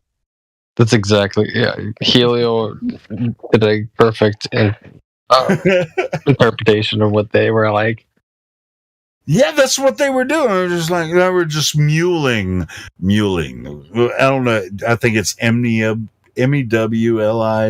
Muling. You're just like, I don't know. Yeah, it was pretty cool. I was out on the moon. I saw it from there. It was like, dude, you just came back from the moon. Fucking high five, bitch. Woo! Man, you be on cloud motherfucking 9. I tell you. How the hell they seem so sad? And the excuse that I heard is that oh well, you don't know what they saw. They saw terrifying things on the moon and this and that and the other thing. And I'm like, maybe they saw tardigrades and they were totally afraid. Of course, the point I made earlier, Helio, is that they were freaking golfing on the moon. You cannot tell me that they were scared of anything. They were golfing on the moon, quote unquote. Okay, but it was somewhere in a freaking studio. These what if a rogue bulb fucking hit their helmet, cracked it open? The vacuum of space. Potato, potato, potato. Don't go full potato on me. That's worse than going full retarded. But you know what, though? A potato is honestly more useful than most of these replies that these globies have. Because I can light a light bulb with a potato, a little bit of salt water. You can literally survive off potatoes. They have everything you need. Yeah. Literally. The clover doesn't, though. Like, there's a reason why they call it the potato famine, the Irish. They just look off potatoes. Potato famine. I'm pretty sure it has all nutrients. Look, so it's Speculation Sunday, and I've been wanting to talk about this, about the Milky Way galaxy, which they tell us is like this spiral galaxy. But anytime we're all on the edge of the universe. Yeah, anytime I look at it, I'm just gonna say it looks like a scar. Like, it looks like a giant scar in the sky, which I find incredibly interesting. Especially when in like the Old Testament and stuff like that, when it talks about the heavens rent open and like the earth flooded and stuff like that. I thought that was interesting. Like, sure, yes, I totally agree with you on that. It's a scar, it's a scar from something, and they show us that it's this. It's a spinning spiral, but like we don't observe that. We observe this huge, starry-looking gash in the sky. Yeah, and as far as most of the waters described in the Bible, they come from beneath the surface. I mean, there were waters from the heavens and from the great deep. So it was a total annihilation. You guys want to hear something trippy? Yeah. Okay, so like, you know how like everything you basically taught has been like up is really down. You remember the people saying or your parents telling you, Oh, don't stare at the sun directly. You should. Yeah. The sun is your savior. There's nothing wrong with looking at the sun. Well, No, I like wouldn't say staring directly at it, but you should definitely. It just depends. It just depends on. The sun is literally or in the Bible, Jesus is moon the sun. potatoes. Oh, we have a new one. Moon potatoes. You guys are a bunch of moon potatoes. You know that? What are they talking shit in the YouTube? I don't know. It said potatoes on the moon, and it just made me think you guys are like moon potatoes. Like, oh, I was just wondering if you look at YouTube because they will talk shit about us when we start getting into speculation shit. But anyway, speculation Sunday. Hey, Dora, why are you bearded, Dora? You sound like a male person. I have a beard. But you have a beard, but you're Dora. Yeah, Okay. I'm Do Dora. you identify as a male person? I identify as an Apache helicopter. That's what's up. Let's get this straight. I mean, you sound like a male to me. Yeah, he identifies as an Apache attack helicopter. That's based as fuck. Yeah, it is pretty base. So you have the missiles and all that shit. Yeah, I think a lot of it I identify. I don't know. That stuff's pretty dumb. You sound You like don't have to be scared. We're not like fucking. This is words. I don't know. No, it's not just words. Ultimately, I mean, it's like, unless I dress up like here's how I look at it. If you're a born baby and you have a penis, you're a male. If you're born a woman or a girl, you have a vagina. You can't identify as something that you're not. That's my opinion. They say that Helio, check the text chat. They say that's gender. That's not. It's not gender. No, like male and female, like biology, like that. That they say that's gender, or I'm pretty sure gender. And then what they feel is they'll say I identify as male or female. I know what they say. I'm just telling you, if you have a penis, you're a male, and if you have a vagina, you're a female. Isn't there 483? Isn't there 483 sexes now? Only in the Jewish Talmud. What? Only in the Jewish Talmud.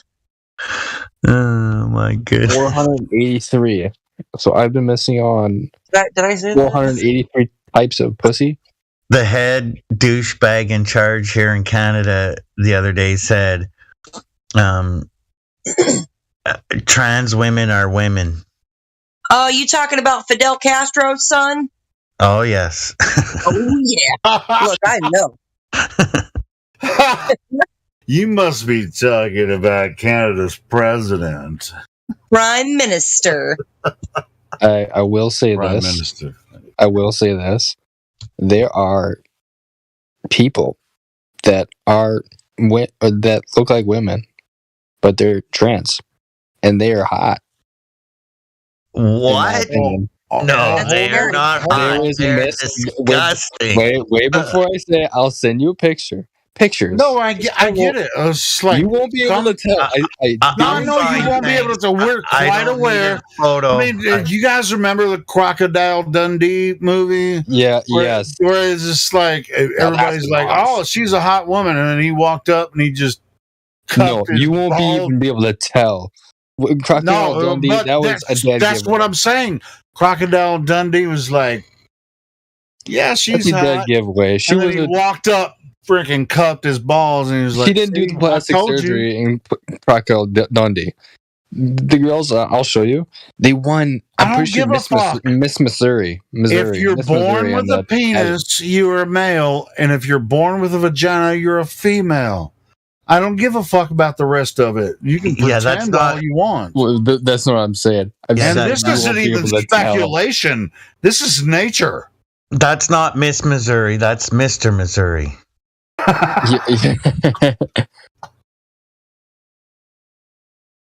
Yeah. It's like this is the next thing that YouTube's going to censor us on. You know, if you make these claims, it's like, well, people can be something they don't want to be, even if they're born with a dick. I cannot believe there was not a major outcry from the female community when Bruce Jenner was declared Woman of the Year. I would say the same thing about like schools and like their sports. How there isn't a major cry. Like all the trans women beating everyone in their sports.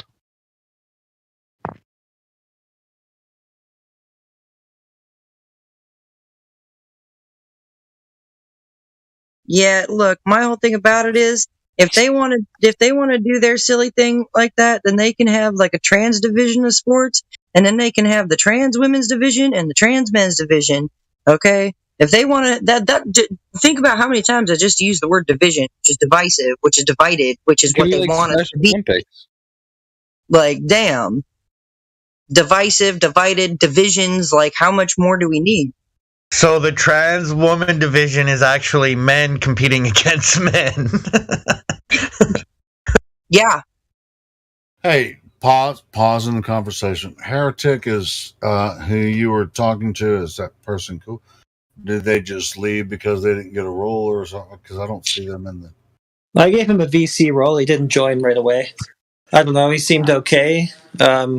Sort of... I don't know. His reasons for being here seemed kind of nondescript, but whatever. He was cool. Well, but didn't see. Even if you don't have a role, you can actually join in the VC, but you can't open your microphone. And so you checked him. It sounded cool. Yeah, he's fine. I apologize if I wasn't paying attention to go. You're good, Helio. Yeah, you're talking shit about me in the live stream, though. I still love you, though. Like, it doesn't matter. I still love you. Look, and it's not. I'm not even lying. Well, like, trying to get your attention is like I didn't see it. I thought Heretic would let me know. Hey, can you give this guy a role? You're talking shit. I mean, I can give the role. Do you think I don't pay attention? What's going on? I know you see it. I know you see it. You think I'm scared? You think I'm scared? I ain't scared. I'm scared. Anyway, yeah. Hopefully, home dude, you like stick around. It's all good. He said he just wanted to practice debating. He said practice debating. Oh. Yeah, he didn't really have any real debate points or arguments, but he just wanted to practice. It's cool. He had nothing specific to say about the subject on either side. That's what they all say. Yeah, to start with, anyway, in the check-in. It's all good. Yeah, hopefully he comes back. I mean, he's welcome to come back. If he wasn't, if there was no issue, he's probably gonna go tell his friends. Went over there on 24/7, and I didn't get banned.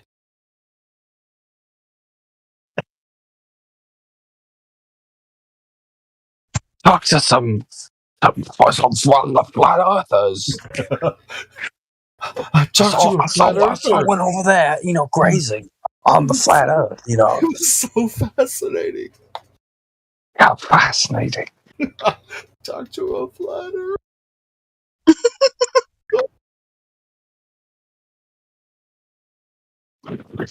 And I wasn't put under their spell. Anyway, let's yeah, but I saw what was going on in check, and I thought you had it handled, Heretic, and apparently you did. So yeah, we get it. Yeah. Yep. You guys are checking people in the VC check-in. Just let me know if I'm in here and I'm available.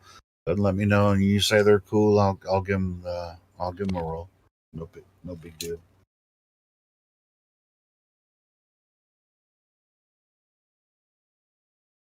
I love the check-in room. If you have the roles to go in there and check new people in when there's a group of people coming in, it's fun as shit. You know that, Harry. It's really fun to meet new people in there. It's the front lines. Yeah, it's freaking awesome. It's where it gets popping. Yeah, that's where it starts, man. Yep. The trenches. So Straight from lobby into VC. Yeah. It's pretty crazy sometimes. Hey, Helio, this GIF is for you. Oh shit! What did I do?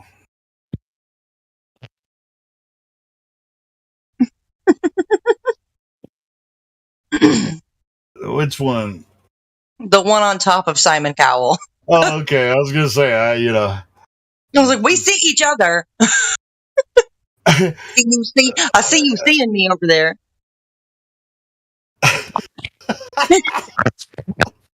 Love it. Well, I mean, and Simon Cowell, he's a total dickhead, but at the same time, he's just like, yeah, I got to. Don't worry about it. None of these celebrities, most of these celebrities and stuff are nasty people. Reptilians. Even Simon Cowell. Oh, do you want to talk about reptilians? Uh-oh. I mean, not. Look, he's not innocent in that crazy. vein, in that vein, of course. But I mean, I don't watch them. I do. I mean, sometimes you can't help but watch some of the America Got Talent or all those kind of things that he's over, whatever, and kind of feel something, like, oh, but I mean, as far as all that's programmed, they exploit the people that they have on their shows, but it's just like sometimes, just like, man, I have a really excellent singing voice, and some people have discovered me, and I've made several albums and all that. I mean, it's really great, and I can't stop listening to myself sing, sometimes. But what I'm saying is just like when there's new talents that come out, it's just like they're exploiting them all together, and they're introducing them into Hollywood, right? And it's just like, oh, this little kid or whoever, it's like they're putting them on the show. Guess who's making money? All those motherfucking judges, the producers of everything. Guess who's not making money? The talent. Right. I like how you brought up Hollywood. Welcome to Hollywood. Hollywood, like, where that word, why they use the word Hollywood? Holy weird. Not because it's weird. Dory, you just got verified too. Yeah. No, good job. Dora, you were here a little while ago. They wouldn't even have the fucking show without the talent. Hey, Dora, you were here a while ago, right? I think I remember you having a big, long conversation with QE. Is that you? QE, yeah. In the other Discord, I was. I thought I heard you talking to him here. QE, no. Yeah, your voice seems really familiar. You've talked to QE, so. right? I don't think so. Ah, well. QE is the guy that he runs Flat Earth Discovery Science and Pseudoscience with Nathan, right? Yeah. Okay, yeah. I talked to him in that Discord, but I didn't talk to him in this Discord because I was getting verified. Yeah, he was in earlier. He was only here for less than an hour, I think. I'm sure I remember you talking to him a few months back here. Like you were sort of on the fence or something? No. Okay. That was not That's me. a similar voice to someone else, maybe. I don't know. No, I was not on the. I was not doing on Planet Earth Discords at that time. Yeah, okay. I was research. I mean, I was I just joined to have time. I wasn't hanging on Discord. That's okay. I've probably just gone demented. No worries. Demented. Just voices. Voice sounds similar. Yeah, But can't tell any voices apart. now. Hollywood though. That comes from, Mickey Mouse or like the wand, Hollywood, like the magic.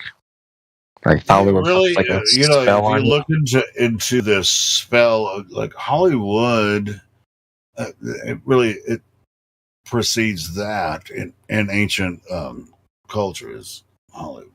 Would they always show them using like witches or whatnot to cast spells or wizards with that wand that was made out of Hollywood?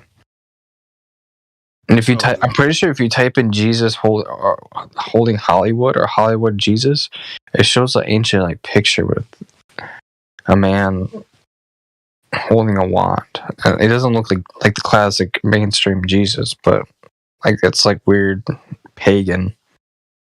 Sure. Painting, but it's not always evil. It's just how it's utilized. I think it's like an occult symbol. It isn't. It's an ancient pagan symbol, of course, but it's how it's utilized.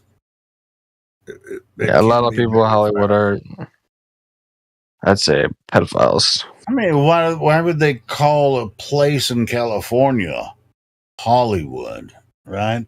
So think about that. There ain't no freaking holly bushes growing in Hollywood, in California. Yeah.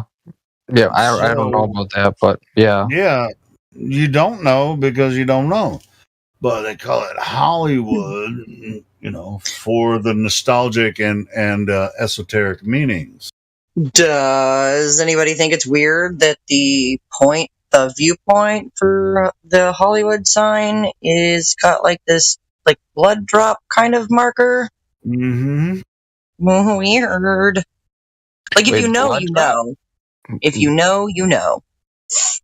What like the Hollywood sign? No. The viewpoint. There's the viewing point, the point that you would stand on to look out at the Hollywood sign is marked with like this, it looks like a blood drop. Like I can't even explain it. I probably have the image of it somewhere in one of my thousands of files, but yeah, it's pretty creepy. Yeah. I mean, that no one surprised me in the slightest. That wouldn't surprise me at all. Knowing what I know about the adrenochrome, yeah. Pretty nasty.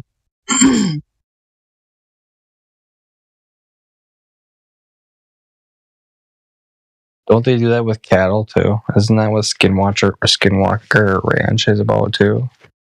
I don't know.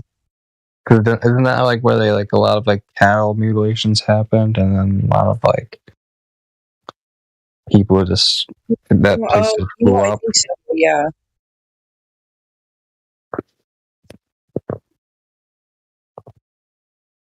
Like a bunch of like baby, like they like harvesting like babies, like baby cows, children. Just makes you wonder. Baby shark, baby shark. My gosh. Yeah, thanks, Helios Skeptic. I really have to fucking. I shouldn't. That shit was stuck in my head for. I shouldn't have done it. I shouldn't have done it. Well, you know what's stuck in my head? Get yourself a car, drive it all alone. Ooh. Oh.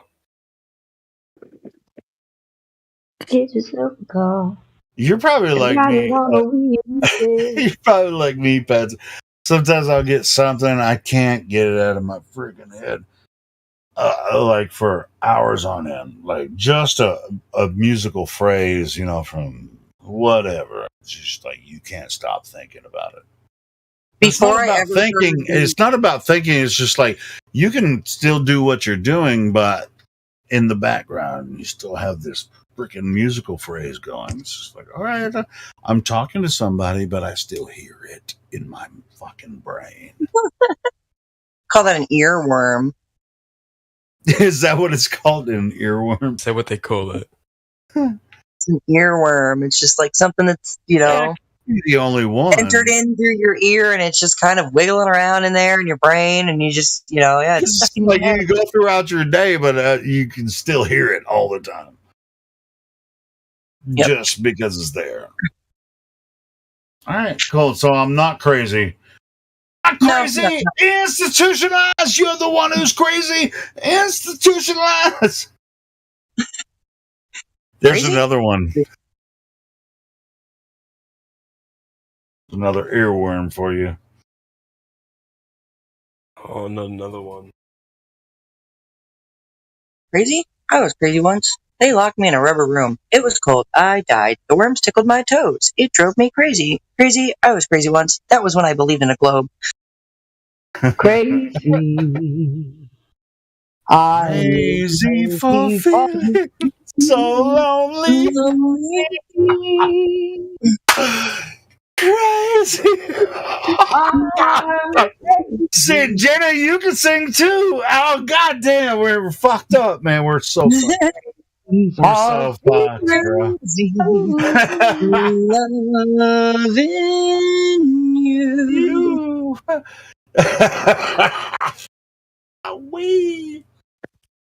I'm crazy for trying and crazy for dying. And I'm crazy for loving you.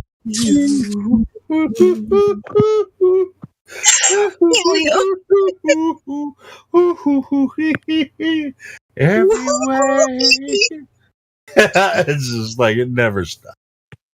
It never stops. Can't stop, addicted to the shindig. But I can communicate in song lyrics. Yeah. Yeah. I know you can, Flatsy. That was Jenna, not Flatsy. Anyway. Before it gets stupid, what we up against now? No proof for the globe ever. You got Equism, who's a newcomer to the panel. Oh yeah, that's true. There he is. Hello. Oh yeah. Equism. What is I'm the gonna go nature smoke. You of guys your question reality? Equism, and I'll be listening.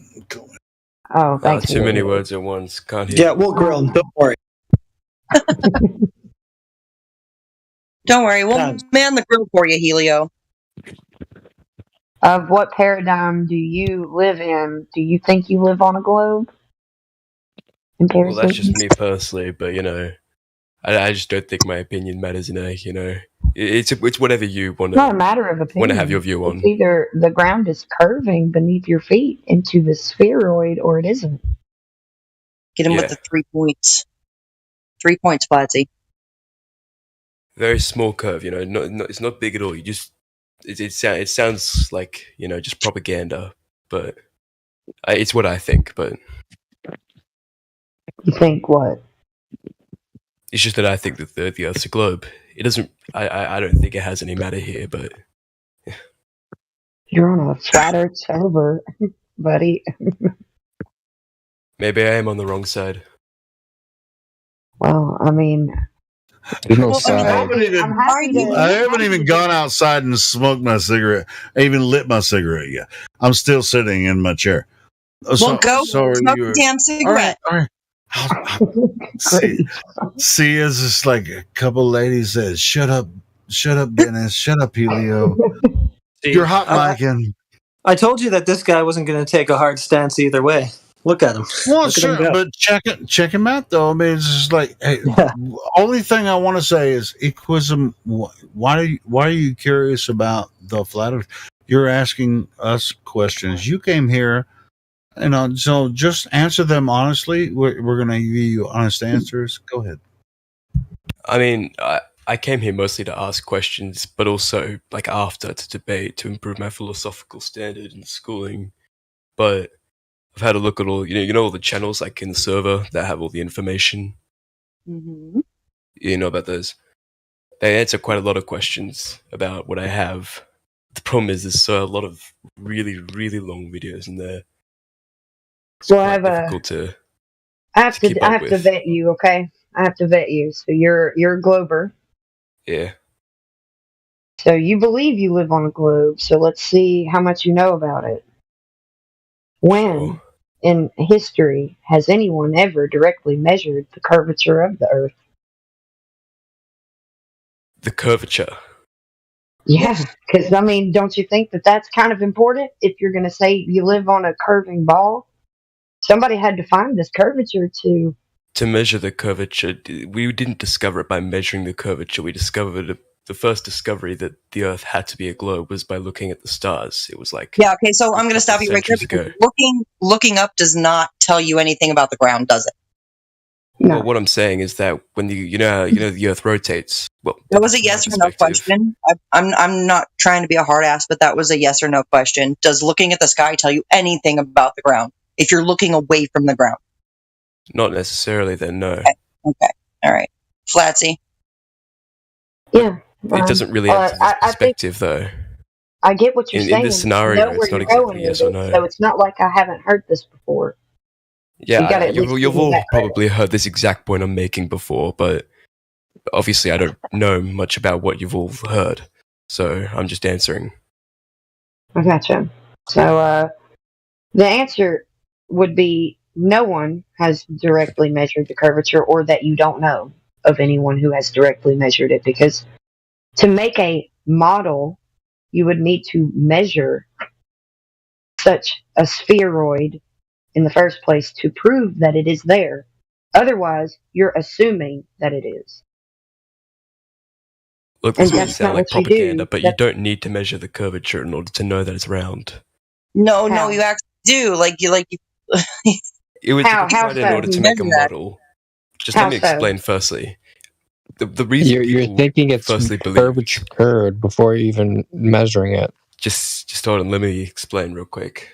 The reason people believed that the Earth was curved, like centuries ago, before anyone had ever been to space or whatever, it's a very simple process. When they looked at the stars, the Earth rotates, so you don't need to be looking down at it in order to understand.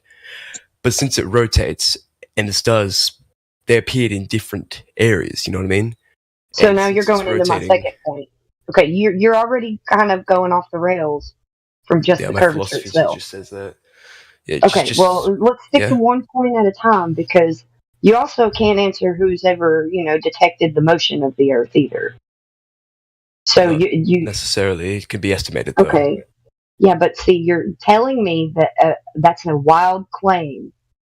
The curvature is a wild claim to make, to just declare with an assumption and then go off that without any evidence. Do you get what I'm saying? Yeah, I get what you're saying.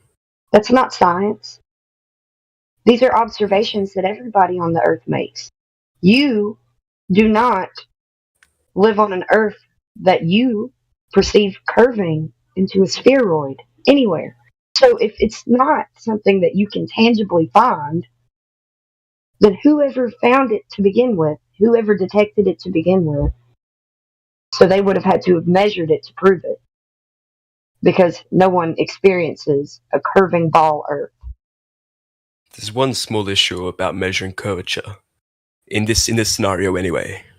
How so? And that's the fact that, and it works the same in a flat Earth circumstance as well. It's the fact that there's terrain as well, and you can't exactly precisely measure curvature with something that's so rough. But you have something called, a beautiful thing called sea level. Sea level, where you can directly measure curvature of water. If it was to curve, which is not the nature of water, fills the container that it's in, and it seeks its level. What's that? Oh, sorry. Keep going. Well, I'm done now, but I mean, I don't know if you caught what I said because you were saying something. I was just saying that although it is possible to measure the curvature of the Earth by water, since water is finding its level, and it has to be the same despite the terrain underneath it. So why is it that no one has directly measured curvature now? Why is it still something so elusive? Don't you think that it's That's a possible good question, now? yes. And the only evidence that you have that it is curving water is pictures that you think are from outer space that also can't be there, can't exist. Wait, can you elaborate on that last part about pictures from outer space? Yeah, that you can't verify They're those because fake. you've never been to outer space. It doesn't matter if they're fake or not; they're not verifiable. You don't have a frame of It reference. goes against the second law of No. thermodynamics. To even know, to even prove that, like, take that as evidence because it's What about the unfalsified. International Space Station, though? You can see that. You can see it in the sky. Can You you? can use Okay, that you to can see a figure out light where in it the sky. is. You can see a light in the sky. You can. Okay, it's a light. That's my point, man. But it's the only one that appears to be moving, at least at a rate that's able to be understood and comprehended Well, as the speed. one thing that they could have done, early Kyler would say. How would they be well, when you look up and you see the ISS, like it's very rare that you'll be able to look I up know and what see you're it. talking about. But you can Doesn't matter. find it. Why would that not be a star? Or whatever would It be doesn't matter what perceived it from you? is. You can't go up there and verify it for yourself, so why use that as your evidence? Because it's not. You need to go and unlikely verify they it. would. I just You find it need to be able unlikely. to go there and sorry. Oh, You good, need to be able to go there and verify it for it to be evidence. True, and I understand that. That's my but point. This This is a I logical understand that. argument. That's all it is. It's very logical. I mean, we have to get to a logical conclusion on a point. Yeah. And you do make a good point there. But although there's a lot of evidence behind it, there's still some contradicts behind it as to if just because you see it doesn't mean it's real, of course. Apologize my stuttering. However, there's a lot of evidence put with it. Why would they go into all this efforts to make a little ball in the sky turn into a satellite? Doesn't matter what their Have you motive heard is. of falsification? Have you heard of falsification of information or falsification of evidence, like planting evidence that isn't even real? Mm-hmm. Or you can. That's what we're up against. That's what we're up You against. can actually falsify the claim of the radius, though, is what I'm getting to at the first point. If you falsify the radius just one time, then it can't be what it is claimed to be. That's all you have to do is falsify the claim. And it has been falsified many times by many of us flat earthers. We see too far. I do see that. And that's I love dedication, of course, but one of the big questions I do have for this situation is if they put so much effort into making it seem as if we live on a flat earth, of course, why? Like, of course I've seen the Why Lie channel, but the most things I've seen is just for that we're paying for it within taxes, and couldn't they just do that? No.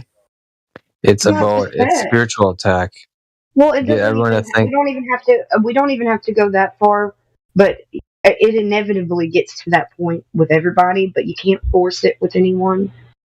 So it's just a big old turnoff to just start with that. Yeah. Because everybody have to wake up on their own. It's not like anything that I say to you, I don't mean to convince you at all. I don't want to. I would rather you decide for yourself. It's not up to me. I'm here because I love the truth and I want to speak the truth. I need to aggressively speak it if I can because it feels good. It needs to be said. I need to say it out of my mouth because it's boiling up, and it's not easy to do that in real life with your loved ones. Yeah. So here I am trying to spread the truth sense, the best I can. See, so if there's no evidence of this said curvature, then I don't see a ball anywhere. So how did they come up with this ball? I suppose I wasn't. That's where it matters. It matters here on the ground if it's curving or not. So if it doesn't appear to be curving anywhere, then who said, "Oh, it's curving," and that just became our whole ass paradigm without us. I mean, I mentioned that part. I mentioned that part before. Why that they can tell by looking at the stars that the way that they can maneuver. You know what I mean? All right, I see all the lights in the sky moving. We see that. I don't feel like I'm moving. We don't feel movement of the earth. Why would anybody be like, oh, it's moving? And you just have to believe it. You just will never experience it. And there's no experiment ever that can detect the motion of the earth from the earth. So you just have to believe it. Well, obviously, you just have to believe the curvature's there. You're never going to see the curvature. You just have to believe it. You can't feel that you're moving, and you're never going to prove that you are, but you just have to believe it because we said so. You live in an impossible environment next to a vacuum, which breaks the second law of thermodynamics. And entropy, if you have gas pressure next to a vacuum or a near perfect vacuum, the gas is going to disperse in all directions violently. If I just may. the way that it works. All right, like I was saying before, the physical laws of water. Oh, sorry. All good. Yeah, he can let him go, and then you go, Jenna. I'll mute it. You're good. Thank you. The main thing that can be stated towards there being a curvature, and in terms of we don't feel anything moving, is also has something to do with seasons. There's no other logical explanation that can define how seasons occur. Is there? Well, if we want to talk about seasons, we can talk about how the flora and the fauna difference between the South Pole and the North Pole is incredibly different. Because the sun, this whole axial rotation, this whole thing that it moves in this axial tilt, and that the South gets sun, well, then Antarctica should melt far more than it does, but it doesn't. It's not getting the same amount of sun as the North. This has a lot to do with how the sun is moving over the face of the Earth, the same as your hour hand on your clock moves over the face of the clock. This Earth is a perfectly designed timepiece. If you can picture it like that, because you've got the sun that tells the day, you have the moon that tells the months, you have the stars that tell the seasons, the years, and so on and so forth. Everything on quote unquote flat Earth is predictable, and it has been bent into this convoluted Spaceballs thing. I'm kind of interested how he explains seasons. Because our understanding before we came across flat Earth was the tilt of the Earth causes the seasons. Is that what you're getting at? Well, yeah, of course. All right, well, explain it to us then. So when the Earth rotates around the sun. It has an orbit, and once one of these orbits are complete, it's a year. Every quarter completed of this orbit is when a season passes, and due to the tilt of the Earth, certain parts will appear to have closer areas, and that's why seasons occur in different places. Due to the orbit of the Earth in relation to the sun, in the northern hemisphere is closer during the winter. During summer, winter, depending on which part of the hemisphere of Earth. So the whole thing it's is summertime in the South. Hold on, listen. Go ahead. I'm interrupting as well, but Go I ahead. just wanted to explain it. But he's going to say the same shit we all used to believe, So yeah. Yeah, well, it was really hard not to stop you, but I know. It's just, but I'm just saying, it's just like we all used to think that was true. So yeah, but where do you get the tilted ball without the ball to begin with? Exactly. Wait, are you asking why it's on a tilt or? No, asking how you would know that without knowledge of the ball in the first place, right? Yeah. Well, it's the only logical explanation for seasons. The tilt of the ball. Well, you already know, but it has the certain only relation. It's the only logical explanation if the Earth is a third rock of the sun in a solar system, or if you're assuming the ball, which is what you're doing, right? Yes, exactly. If this is my perception of seasons, I'm curious to know what the perception of the view of a flat earther is of the seasons. I don't mean that in any rude way, but What's your perception of it? In reality, hold on. that we Check all this out. perceive, it Go ahead. seems like the sun is closer to us during the summer season and further in the winter season.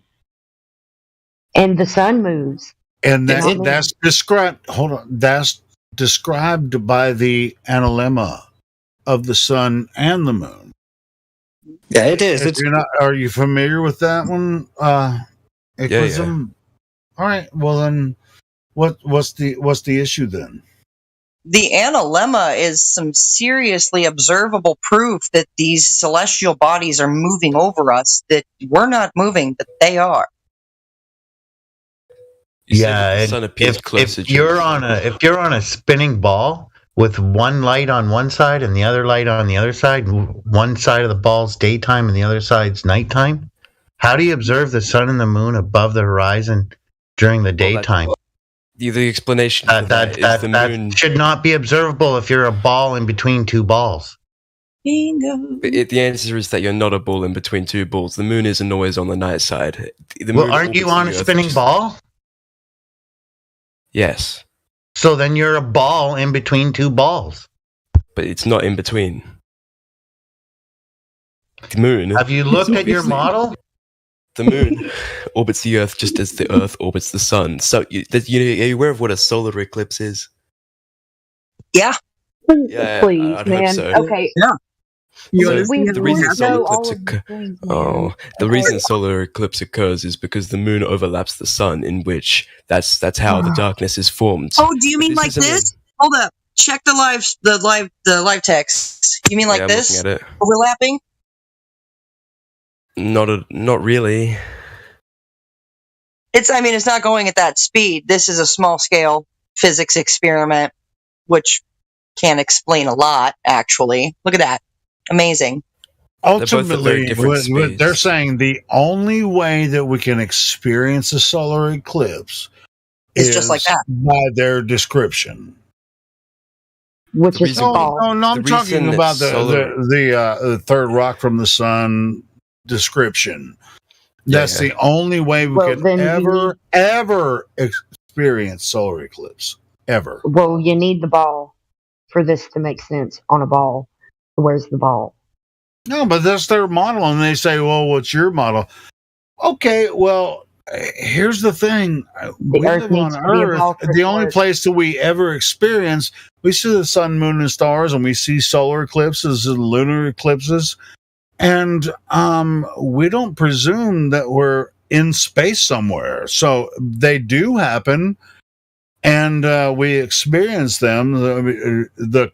So since we don't know the complete, they want us to tell, like, what's your model and how does this work?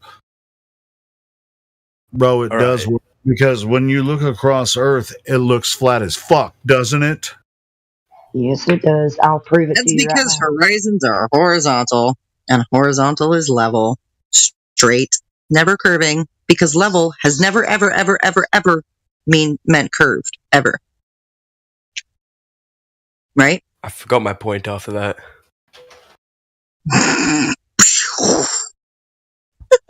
Yeah, it's because you have no point. If you're going to try to defend the globe, there's nothing to defend. Because you understand that horizons are horizontal. You understand and you know that horizons are horizontal. And you know what those words mean. Yes, I know what those words mean. So how, at any point, can we use these words as descriptive words for the physical world that we live in and then contradict them?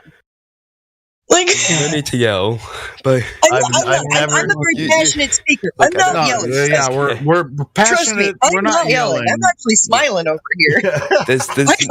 Can you hear it? Like, I'm smiling. You've never observed a well put together woman and thought, look at all those beautiful level curves on her. Do you want the skinny curvy one or the curvy skinny one? Oh my gosh. At least that's measurable curve. There you go. Yeah, that's a good one. That's a good The women have curves, but the Earth doesn't. Oh, come on, man. I see it. We've been Now, come looking on. Sometimes everywhere. those pills be luscious. So, I'm sorry if you felt offended because No, I I was wasn't getting loud offended. and I was getting up, passionate. But I promise you, I was not yelling at you. Yeah, it's all good. It's all good. And it's just a matter of we have these words for a reason. These have been descriptive words for our physical reality for centuries upon centuries. It's And precisely for us to why they tell you. convolute these and be like level curves, level has never, ever, ever since the dawn of time ever curved. It's so silly. When you really think about it, it sounds silly, doesn't it? When you put it that way, yes. Yes, because I'm putting it realistically. We know that the physics of water dictates that it will form to the shape of the container that it's in and that it will seek level on its surface. This is why we call it sea level, and we are aware of the elevation points above and below sea level. We base I need more globes to everything. back me up here, bro. You can Yeah, guarantee I know. You can guarantee that they coined these terms for these things because that is as they appear to be. Yes. And we I were didn't taught actually what they plan on having a mean. debate right now. I was more going to study some more Earth science before coming here. You're all a lot smarter You need than to what the study media both puts on sides. You need to study both sides of the argument. you. Yeah, I mean, not just one. one of the reasons I joined here was to study both sides of the argument. It's and Yeah, I've gotten quite a lot of it. I got to say, you're all so much smarter than what the media says. It's honestly impressive. I'm telling you, thank you. The media really likes to lie about everything and anything they can, especially if it's something that threatens their position of power. Yeah, it's impressive, honestly. I like when I was younger, I used to think any flat earther would be dumb and would have no logic as to what they're saying. You've all got a great understanding of physics, a great understanding of quite literally everything you're talking about. It's impressive. It's super impressive.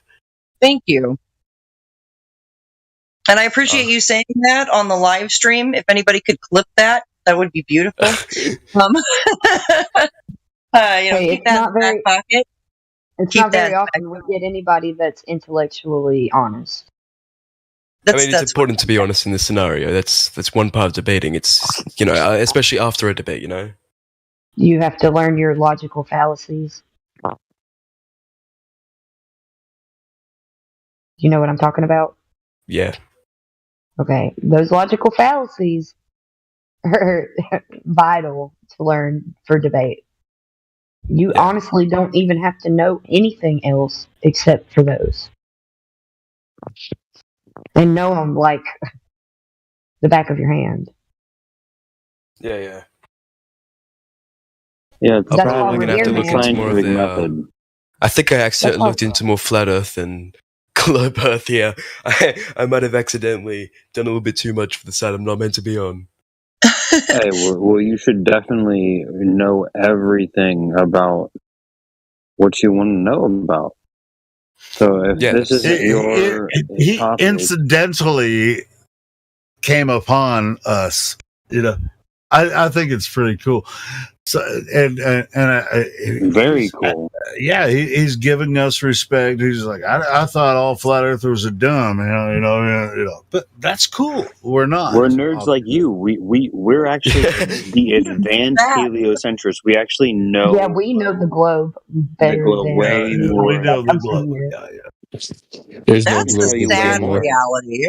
The And that's sad the reality problem. is that the flat earthers know the globe better than the globe believers. Yeah, and we Look, normally I wouldn't say this, but that's honestly true. Yeah, but of course that's true. That's why we don't believe it. And Exactly.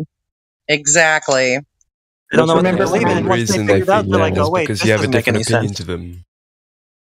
What was that, friend? I was just saying, the main reason they probably think that is because you've got a different view to what they think is true.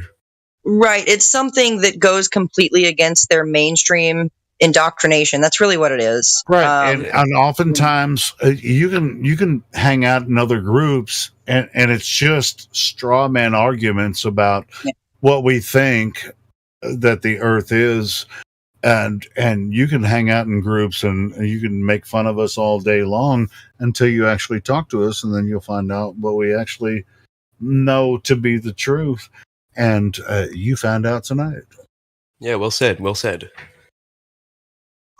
Honestly, I think I got to do some more on Earth theory of what the side I'm meant to be on. Here's the thing with logical fallacies. Learning those, it becomes very clear. The reason why I was asking you those questions that I was asking is because the only answer to them are logical fallacies. Yeah, that's one way to put it. Obviously, normally before this debate, before I even joined the server, I'd probably have been offended by that. But honestly, it's starting to make sense. You shouldn't take offense to any logical arguments, because logical arguments are it really helps you understand how you might or might not be manipulated by someone. You know what I mean? It's hard to know what the truth is these days. At this point, everything around you, it's all indoctrination. One thing that you believed in your whole life is fake or whatever. Well, this is when it's really, really important to really feel your instincts within. I know a lot of these like mainstream, the people that suck down the mainstream like Kool-Aid, they say, oh, you can't trust your instincts and you can't trust your intuition. And no, you can trust it. If it doesn't feel right, if it doesn't seem right, it's probably not right. I'd like to And hell on that, because that was absolutely correct. Like, there is instincts, but also at in the other vein of the argument is nobody told you that you had to believe that a unicorn was real. Just because they made a definition of the unicorn didn't mean that you were supposed to believe it. So be careful about where you place your beliefs, because we will define terms because they're commonly used. So you may use a term and you may make believe a unicorn, and we all know what a unicorn is, but it doesn't make a unicorn real. So this is the problem. Like, a level is something that is a definition and a term that we in practice, in reality. And so level is a horizontal condition. And to think that it's anything else is to go into the realms of, there's a unicorn, but there's not even a unicorn defined for you. The unicorn is the best example and is giving the glob pseudo-religion too much faith. And I will relinquish my time. Thank you. Yeah, that was a good point. Mic check. 1, 2. Yeah, Flat Man, we can hear you, bro. Yeah, okay. I want to ask the young lad a question. Is he still here, the Glober? Oh, yeah. Okay. Do you think it's a good idea to spend billions of dollars to put rovers on Mars before solving the homeless issue down here, or stopping unnecessary wars, or, stopping families from being thrown out into the streets because they're 3 months behind on a mortgage? All of those issues make shitloads of Helio, money. I was asking him the question. Sorry. What do you think makes more sense? Fixing stuff here first and then spending money to go there, or spending money to go there while shit's still all fucked up down here? Obviously, a lot of different governments think different things, and most of those things are considered wrong morally. But I'm asking you, not a government. I'm asking you, what do you think is the wiser decision? What's your personal intuition on it? Well, obviously, I believe that the problems here should be solved first. That's only obviously because there are people suffering. Yet we all follow on this social construct of money in order to follow up on just a system that works. It's the only thing we can hold on to at this point. Yeah, well, these people that are in control, they want your money, and they don't care that you're poor, starving. They make you feel bad about the poor and starving when they're the reason why there's poor and starving. So really, it's just kind of one of those circular things. Sorry, Jenna. So you agree with me that each state would be better off with $1 million plus per day for each state, rather than it going to CGI images and stories from NASA, right? Yes. Because that's their budget. Is more than $1 million a day from each state is taken for NASA. I didn't realize that. Well, I guess you learn something new every day, They're robbing you. Literally. Unless you don't pay your taxes yet. But obviously, I could be indoctrinated here. But my belief, of course, it could be wrong. My belief is still that the Earth is round, whatever all that bullshit is. But even though, see, not I only still have they believe- robbed your bank account, they've robbed your sense of reality. I don't live in America, so I'm not too affected by it, which obviously is a good thing. So I'm safe you're in the either clear. way. Yeah, I'm in the clear. In Australia, we got a good economic system. It's decent enough, and I don't think we've got any space exploration projects at the moment, apart from our little situation of importing nuclear submarines. But other than that, we're all good. We're all good. So do you have any other questions, comments, considerations, things you might be wondering about as far as like, you know, the heliocentric Earth in comparison to a level stationary Earth? I actually do have one more question. What's up? So, yeah, in the flat Earth system, the sun, it kind of it does like a circular rotation on it. It only shines certain part of the Earth. Is that how it works? Yes. Say that one more time. Like the day and night system, it works like as in the sun shines certain parts of the Earth. As I think its function is like some sort of lamp, or it just is the way of putting it. Is that correct? Somewhat. I mean, the sun it's not 93 million miles away. It's far more local, and it's much smaller than they indoctrinated us to believe. And so therefore it would make a whole lot of sense, given the amount of lumens, that the sun does not light up the entire Earth on a level stationary Earth. The sun would not light up an entire Earth.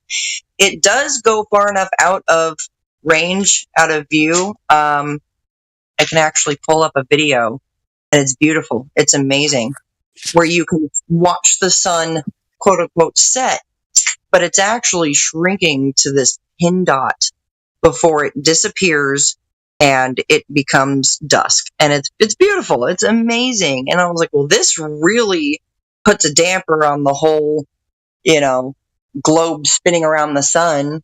You know, they say that we are, you know, Earth is spinning, you know, what's like 1,000 miles per hour around the equator as we are going around the sun, 66,616 miles per hour, chasing the whole thing in one forward direction at like Mach 88. How would Does that that work sound like you can have a... Huh? How would that work if people are trying to land a plane? Exactly. Going Okay, 1,000 miles an hour I'm and just you're going going to ask against you. the rotation? Well, I'm going to ask our friend here if he thinks that sounds reasonable, that we're experiencing these kinds of sunsets on an Earth that has us basically falling over backwards faster than the speed of sound, chasing the sun at Mach 88 into the infinite expanse of nothing. Are you talking about the effect of sunsets and how it looks, or just as in how it works in general? Or How the sunsets work in general, overall, like how it works. How about the inverse of your 23.4 degree angle of your axial tilt being 66.6? Yeah, that's a whole nother thing. Like, why do so many of these calculations for specifically the heliocentric model come out to variations of, 66.6 or 0.666, so on and so forth? That just makes me feel weird. It's something that got to do with like CERN and devil worship. It's sun worship. It's an occult symbol. Yeah, because they put the sun at the center and they do this like sun worship type of thing. Heliocentric or Helios, the sun god. Just something to kind of think about as far as like the etymology and stuff is concerned.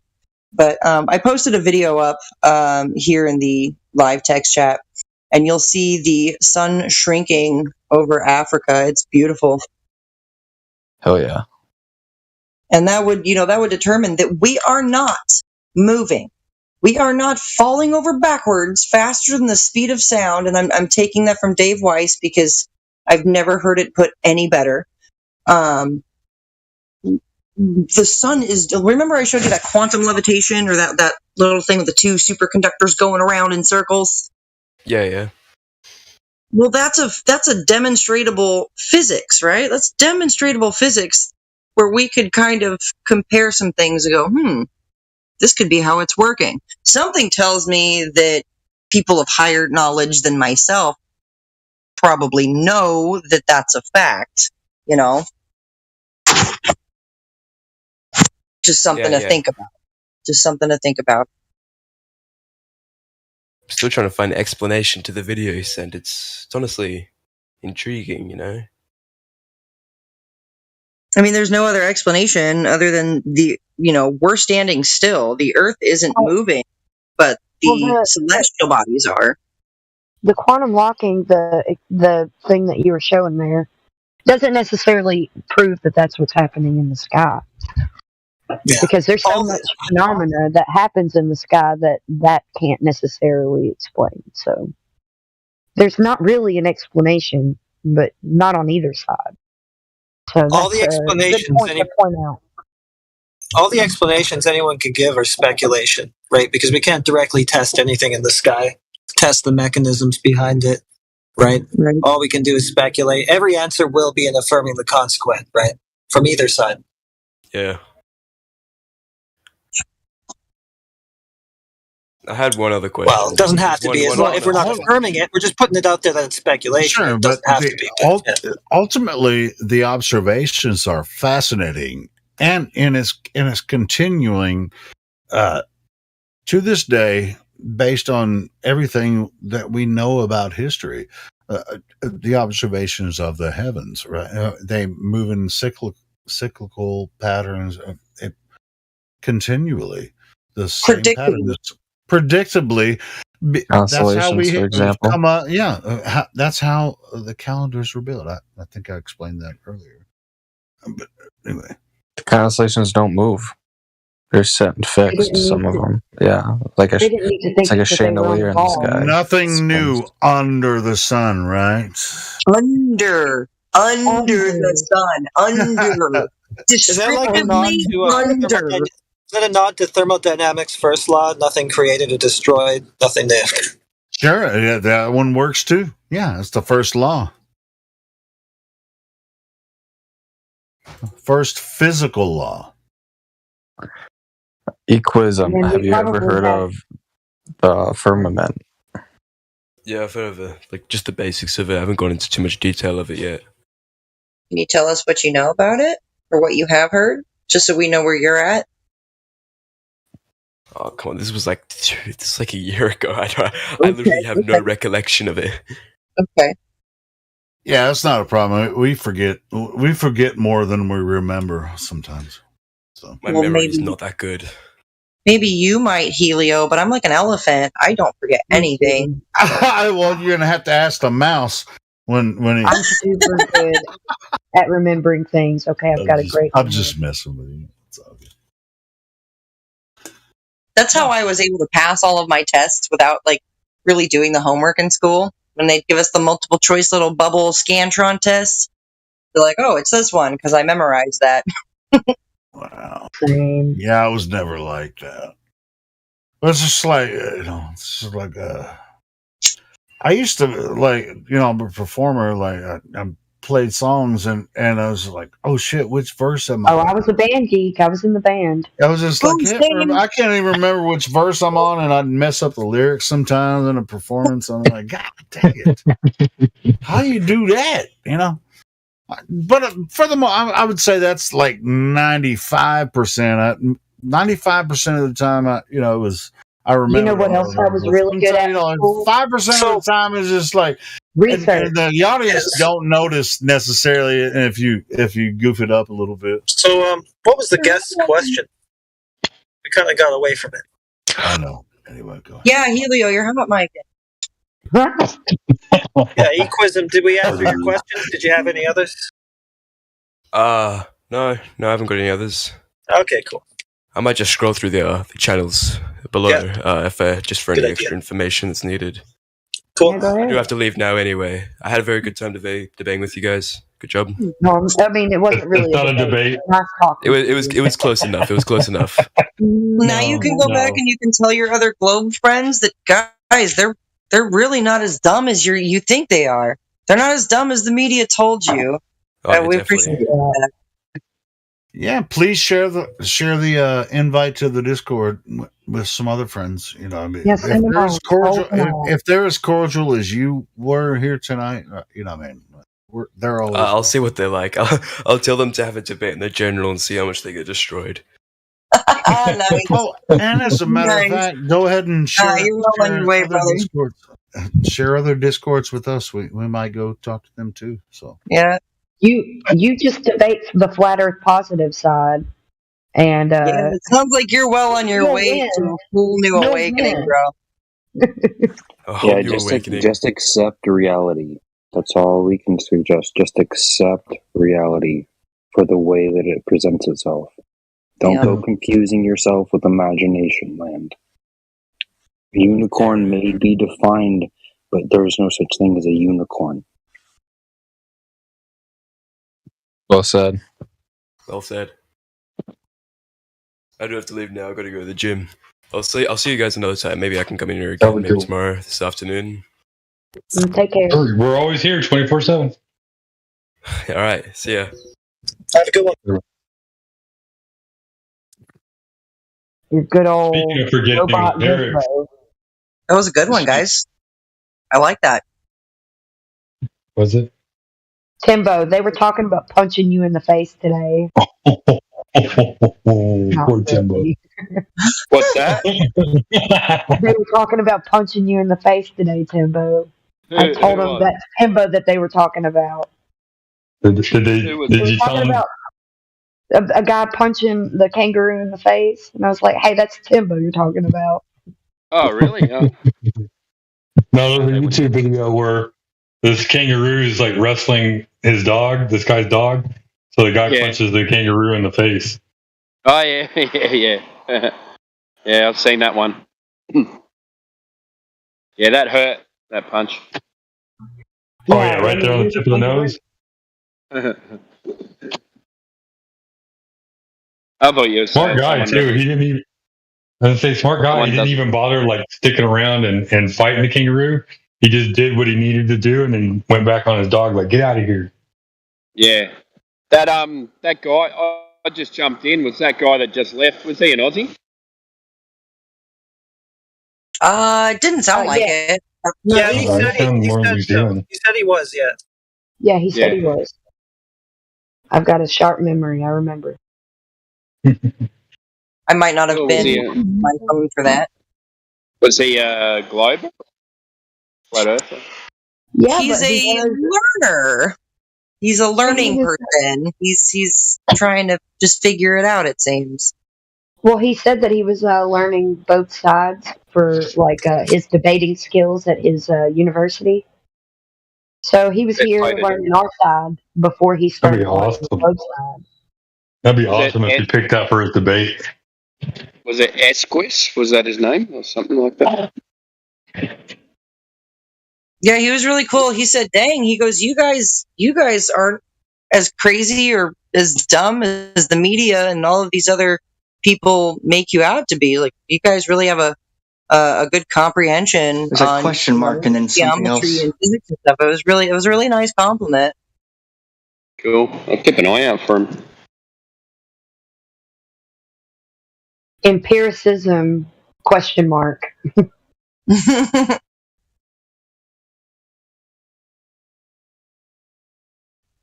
I think he caught the whole room off guard by being what seemed to be intellectually honest. Yeah, a little bit. Yeah.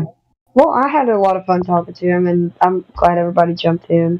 Sorry if I was jumping in when I wasn't supposed to. I have no excuse. I have good internet. It's one thing to debate somebody. It's another thing to be intellectually honest with the debate. I wasn't debating him. The only thing I wasn't there. The 3 points, and just kind of like he. The only thing I calculated on some of those points got off on tangents. But yeah, heretic. I was destroying him. No, I'm just kidding. Well, if that's the case, then I was too, because I was very much displaying how there's no evidence for the globe. That's not a debate. That's just, hey, this is how it is.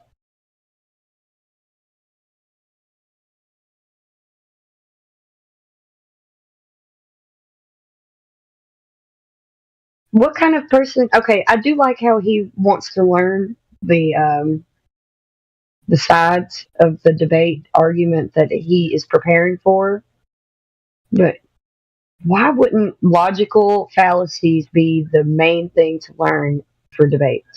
Yeah, I was going to ask you, Leslie, is it, does he want to learn? I mean, because you never know, what platform I'm they having come deja vu. on. Hold on. So I'm hot my micing deja vu again. just got me on a whole different mindset, though. Like, Yeah. I'm so sorry. No, I get it. Go ahead. Shut up, Helio. I'm used to that. No. You're the reason why I had it. So it was, man, I just have a good feeling about that guy. So I'm just going to go ahead and put that out there. The way that he's going about it is the way that everybody should go about researching topics. I'm always subject of people And he came straight to us, suspect the source of the information, which is good because it's so censored. It's like when they Pretty come in all cool. cordial but never totally concede, and it's like, oh, I never thought about it that way. I mean, I'm still suspect, of a lot of people like that. Like, oh, Well, I just got a good feeling about that guy. I don't know why. yeah, I Just, instinctually just now. Hey, did you guys hear Mark Sargent came into the server earlier today? I heard about it, but I wasn't here. I missed that. Yeah, you missed it. But guess who just uploaded a video of it? That would be me.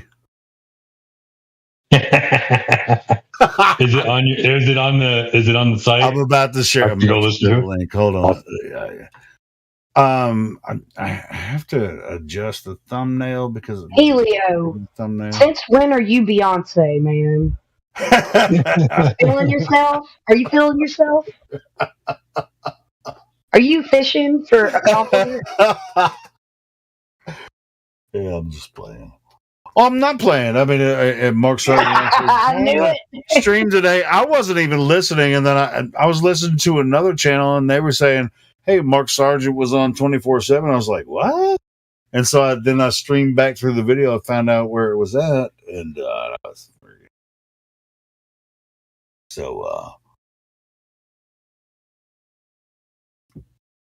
So, and then I downloaded the video. Clipped out the part where Mark was on there talking to Meme and some others, and I already uploaded it, so here comes the video. I'm gonna share it here. That took entirely too long.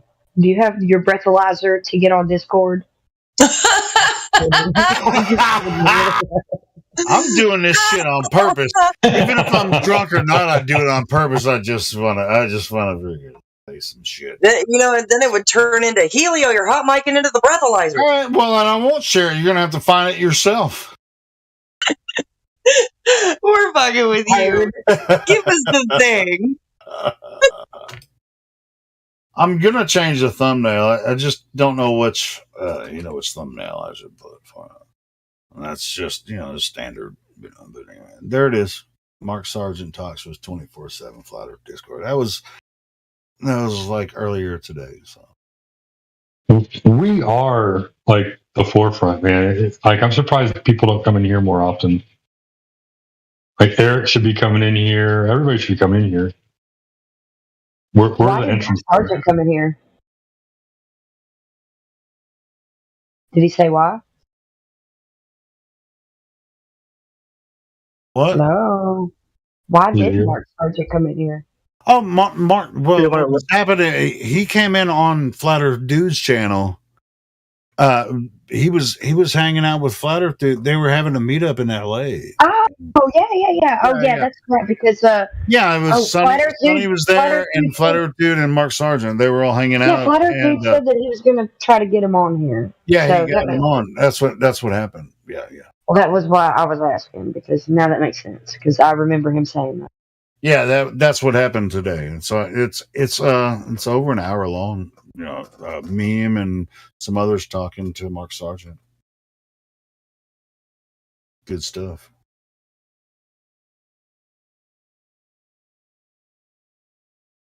That's the video. You see it. Yep. I put it in my 24/7 playlist, so that way it's there, ready to play when the bot needs to be played. I got so lucky. I got up, slept in today, and got up and turned it on, and it was like right when they were starting talking. Oh, really? Yeah. See, I would think I was asleep when they were talking. I woke up, and then I started listening to the Tartaria live stream. It was popped up in my freaking subscriptions, and I was listening, and it was afterwards, and they were like, "Oh," and they were talking about Mark Sargent, and he was like, "Oh, yeah, you remember when he was on 24/7 earlier?" And they were like, it was Smurf and Shane. I was like, yeah, and I was like, oh shit. So I had to go back and listen to my own fucking live stream. I was like, where the fuck was Mark Sargent on our live stream? So I had to focused on Scripture today, so I didn't catch Mark. So. Yeah. It was a great interview. Yeah, it was cool. It was cool, man.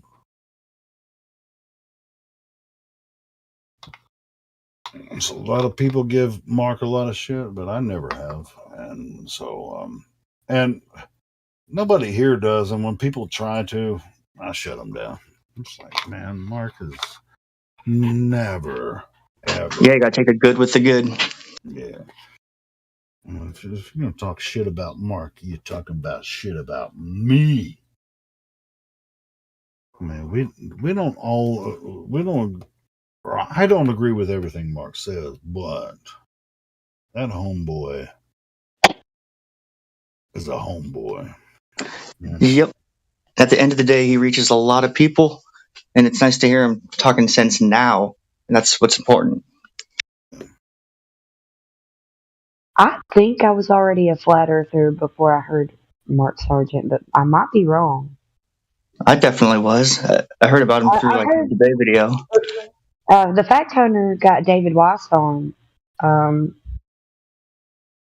I watched I think it was from that. I watched the debate with David Weiss and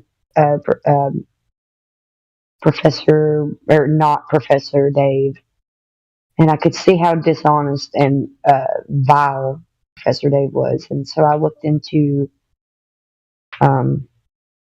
Dave Weiss instead of Professor Dave, and I said he could fuck off.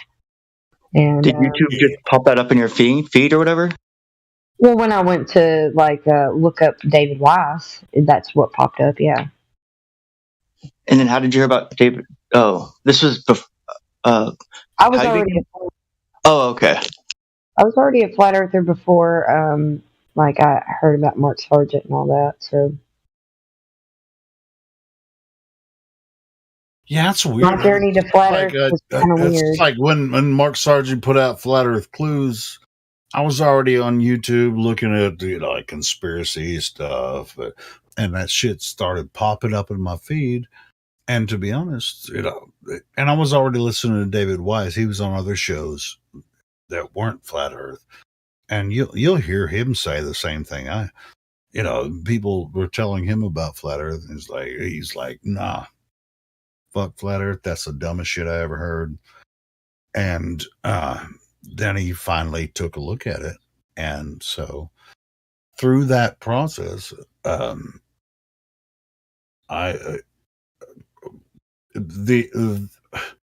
was a certain point. I know when it was. I was listening to someone that it was Tex Mars had Andrew Hendry or Edward Hendry on his podcast, but she'd had him on there before. But Edward Hendry put this new big book out, called I can't remember the name of the book, whatever. They were talking about flat Earth. And then once Edward Hendry would talk to Tex Mars about this for an hour, I was like, you know what? Maybe I should take a look at it. And then I was stuck, bro, for 2 weeks looking at flat Earth clues. I mean, the shit was popping up on my feed, and I didn't take a look at it. You know, all of Mark Sargent's videos and Eric DeBay and shit. But dude, I was stuck for 2 weeks just watching those videos. I was like, wow, man, this is this shit makes sense. After just that one interview with Edward Hendry and his, talking about his new book. So the reason why I talk about George Hobbs a lot, the fact hunter, because I heard about David Weiss from him. I'm pretty sure I was already learning about flat Earth from something else. I was looking through government documents anyways. I'm trying to remember. So is the fact hunter, is he a Yeah, he actually had me on I never heard of that a guy. round table with folks all over. Like there was a lady in Australia, there was a guy in Canada, and there was a like ball buster guy, like BAAL buster, like ball buster, and and George Hobbs, and I did a roundtable with them, but he ended up scrapping it because the ball buster guy kind of got a little weird during the interview and the roundtable or whatever, so they scrapped it, which sucks. Everybody's I would have been on a podcast roundtable. That would have been cool. Well, you're on a podcast every day here. True. And we love it, by the way. I'm just not shy. And I remember George was like, I wish I would have been that brave during my first roundtable or live chat. You can't be until you just gotta freaking tip your toes in the water and then go to the knees, then you just go all the way. It's like dude, I was so shy, to talk to people online and be on a live stream. I'm much more knowledgeable now than I was then. Yeah. I'm still on my journey in truth. I still am, but I've just only improved. Yeah, see, I've gotten to the point where people make clues saying, you're hot micing Helio or shut it the fuck up, Helio. Well, that's conditional. You Miss Lou. I fucking love you guys, man. It's just well, love is unconditional, so that's why love is what's up. It makes it worth it. I mean, it's just like dip your toes in. Then once you just dip your toes in, and you go knee deep, then you go balls deep, then you're just already there. True love is unconditional, anyway. I know. Well, I just said it a different way. That's right. Absolutely. So I'm getting off, you guys. I'll see you probably tomorrow or something. Hey, Dora. Peace. Yeah. How deep are you into the water? I'm pretty deep in conspiracies. Cool, man. I mean, it sounds like you are. You asked a lot of questions tonight. That's really, really cool. Yeah, I'm really into what Santos Bonacai, is it Bonacci? Yeah, you've been listening to Santos. He has some really good stuff. I liked his stuff, and then what's his name? got Cosmic Egg. He was on that morning, Good Morning. Oh yeah, Martin Kenny. Yeah, Yep. yeah. Definitely look at some of his stuff and look into Santos. I mean, nobody's right because there is no right. We can't know right, RIGHT. But between what Santos and, in my opinion, I mean, no, don't take to heart what I say, because a lot of people say, "Oh, well, you used to be a Christian." Christians aren't right either. So anyway, but yeah, man, there is a balance, and you'll find the right way. But you don't have to listen to me. We're on Speculation Sunday, motherfuckers. Don't even fucking talk to me. What are you talking about, Helio? What are you talking about? No, I'm just saying. Where's your proof? Where's your proof? I don't have any proof because this is religion. Bitter Dora, it sounds like you're on the right path. If you really time to break away from religion and start bundling up truth. And I'm not religious. Be ready. I'm not either. Well, actually, I am. I see the church because everybody's religious. You just believe what you know. So, but right. that's something. You believe what you believe. Yeah. But that's something else. But just understand what you know, then move forward with that. That's my recommendation for you. So it sounds like you're a cool guy. So yeah, go ahead, Dora. Man, do it. Oh yeah, I like it. And every time you meet me, I'm gonna say the same goddamn thing. So it's fucking Speculation Sunday every day. Is it today's Speculation Sunday? So what is you guys just do a lot of debates today? No, it's just an open platform for people to share their ideas as long as, and it's not just like you can just like be an asshole and just like blow up the room. It's just like just share your ideas and we can I like it. Interesting though, because I was gonna say it does get interesting though because we end up kind of debating each other. Like we're regulars in here with each other, and we end up debating each other on certain speculative things, and we stay cordial about it and stuff. So it's pretty interesting. Well, we asked those questions. Well, let me ask you that. Let me ask before everyone else starts. Dora, are you familiar with Santos's teachings? What is it called again? It starts with an S. He takes in like all religions. Santos Bonacci? Yeah, that's why I'm asking Dora if you're familiar, because I've listened to Santos a lot. So, are you familiar with that? Yeah.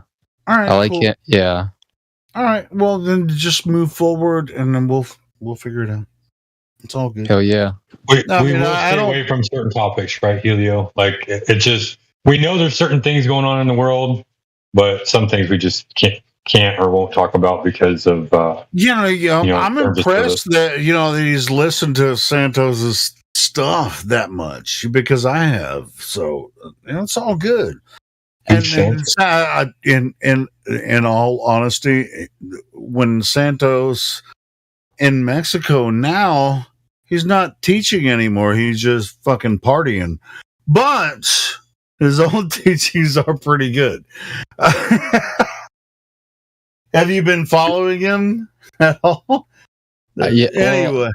Yeah, I have him. I'm subscribed to him and stuff. Well, it's just like once you see something, you can't unsee it, and it's just like, you know what? Should I be on YouTube?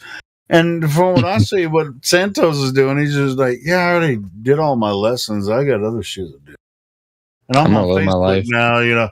But anyway, I was just wondering. But now Santos isn't the only one that teaches that.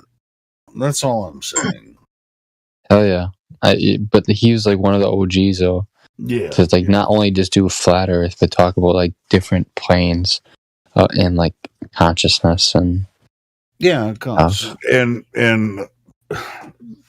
a lot of people don't like to talk about the combination of religions. I like the word spirituality. Yeah, more than religion. Well, he calls it syncretism, right? But I like the idea of syncretism, but most people don't. Syncretism Saturday, like we talked about. No. No. You said you liked that idea. No, you don't remember it. It was St. Patrick's Day. Speculation. What's secret? Synchronicity Saturday and Speculation Sunday. We talked about this, but you were like, maybe I was Patrick's Day Blitz. Yes. 3 sheets to the wind. I know for a fact that the people involved in this server would never agree with that, so we're not going to do that. Good morning, afternoon, evening, and whatever, everybody. Hey, AG. What's up, Aethergris? Hanging in there. Same stuff, different day. I hope all's well with all of you.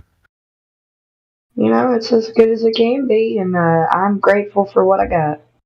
Yeah. Life be that way. Life is what it is. It do what it do, don't it? Yeah. I've got a breaking down car. That's my phrase, but whatever. Yeah. It's like people were making fun of me last night. It's like, oh, Helio's going to say it do what it do, don't it? We know your catchphrases.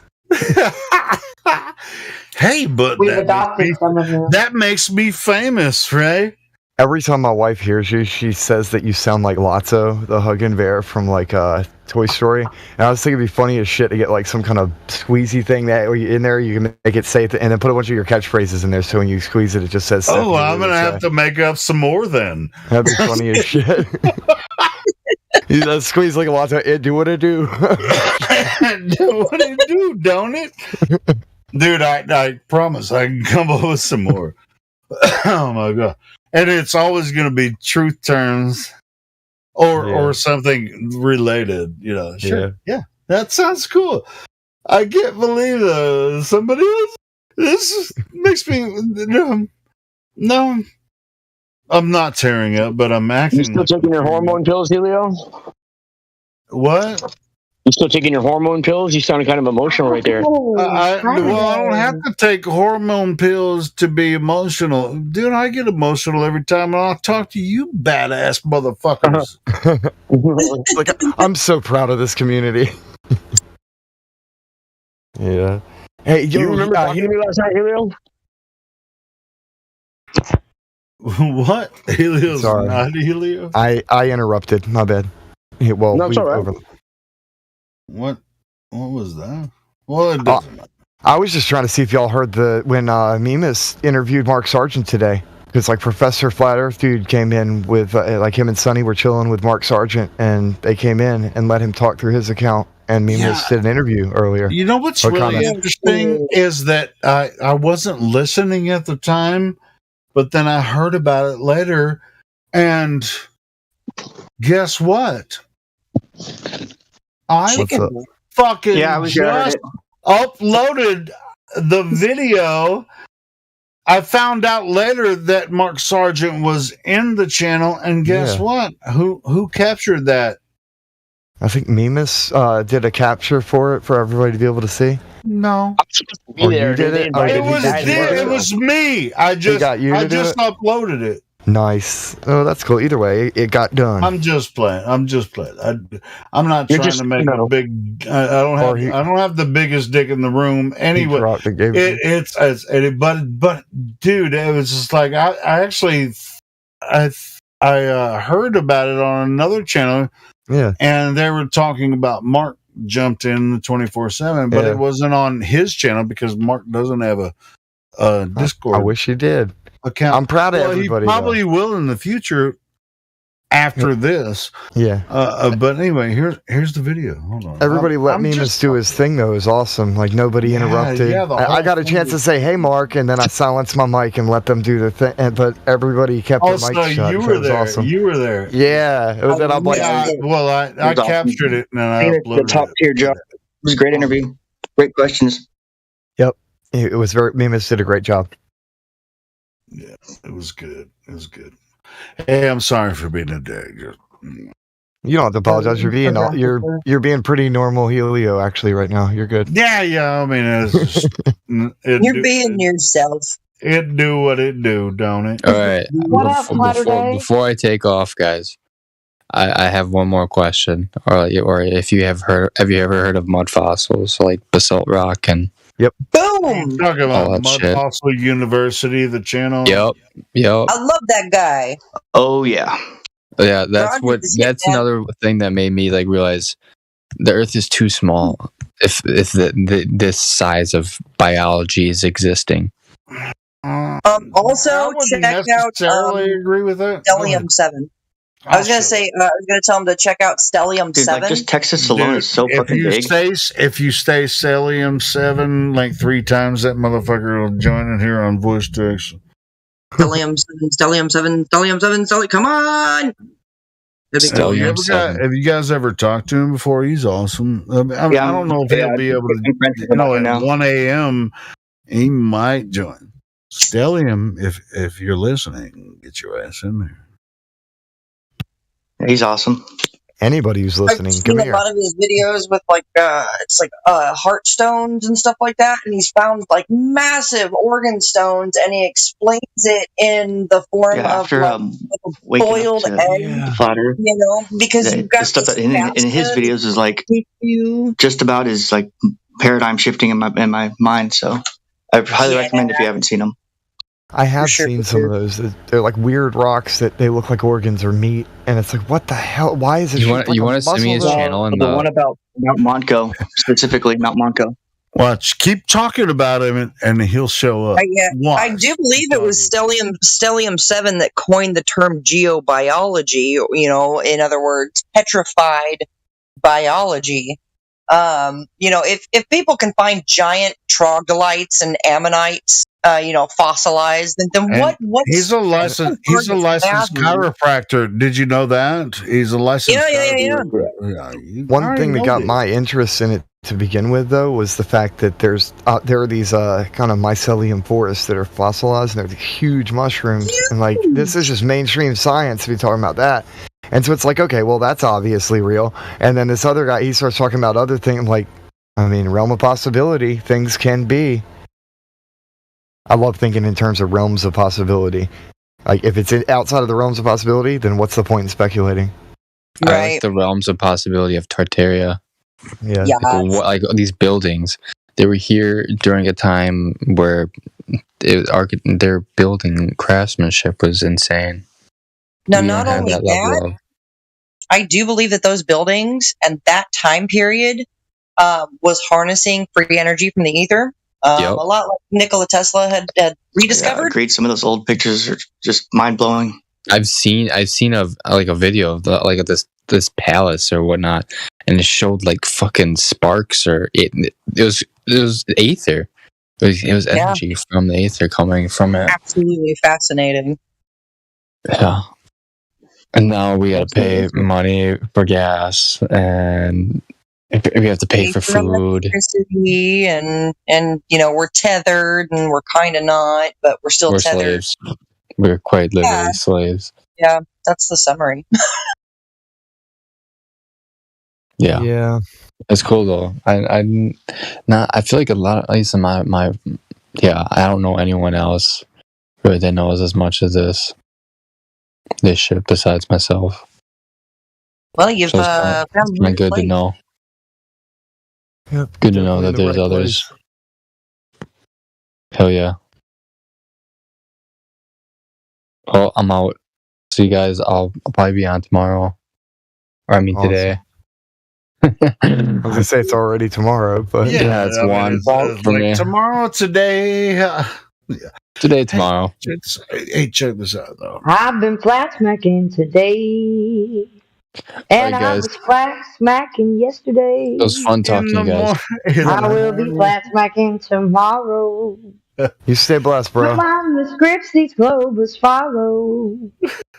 I've been thinking, because I'm really good at writing parodies, but I can't sing certain songs because the way the parodies are, the song is written in a certain voice. So I can't sing them, but I can write the lyrics to it.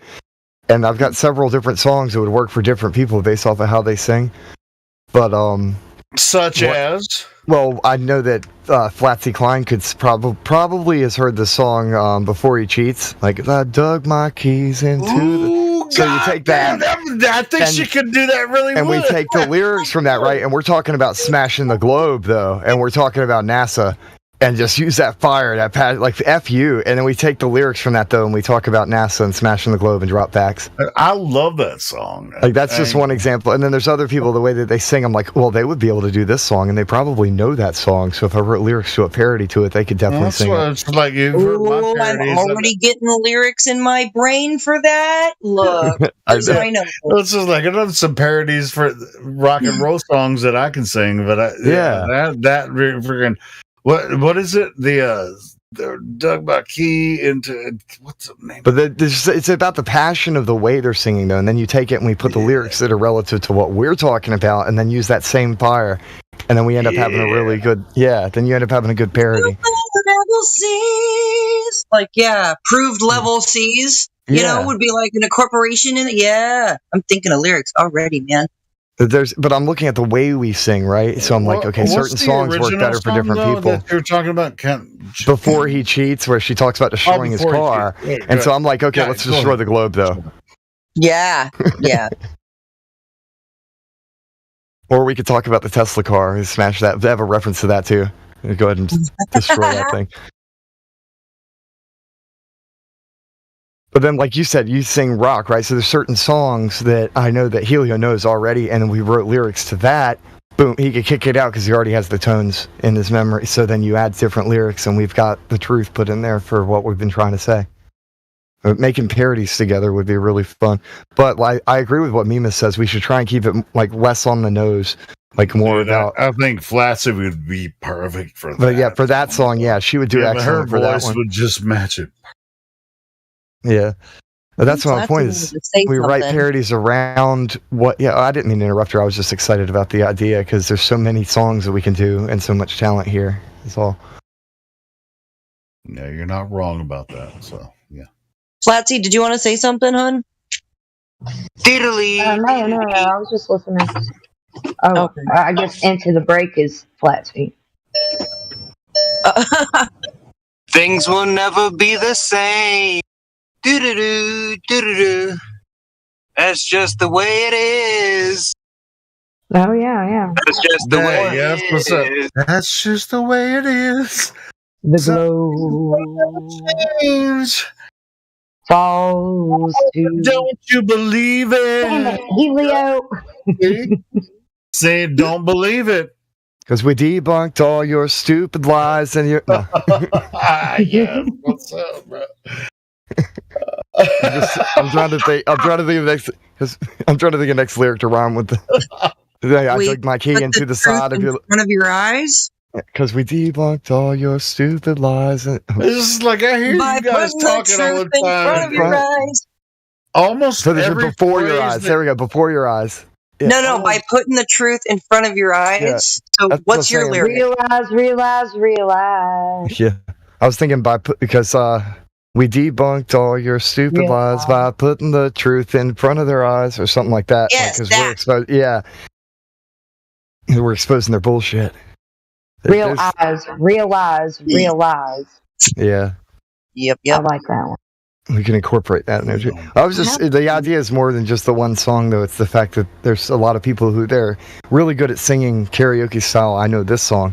Okay, we take that energy and we add different lyrics to it, and then you can sing the song you already know, but with the lyrics that that from your heart you believe that too, and then we end up having a good song. Because the truth is what makes songs good. I can do karaoke, but my favorite thing to do is to play live with my guitar. Yeah.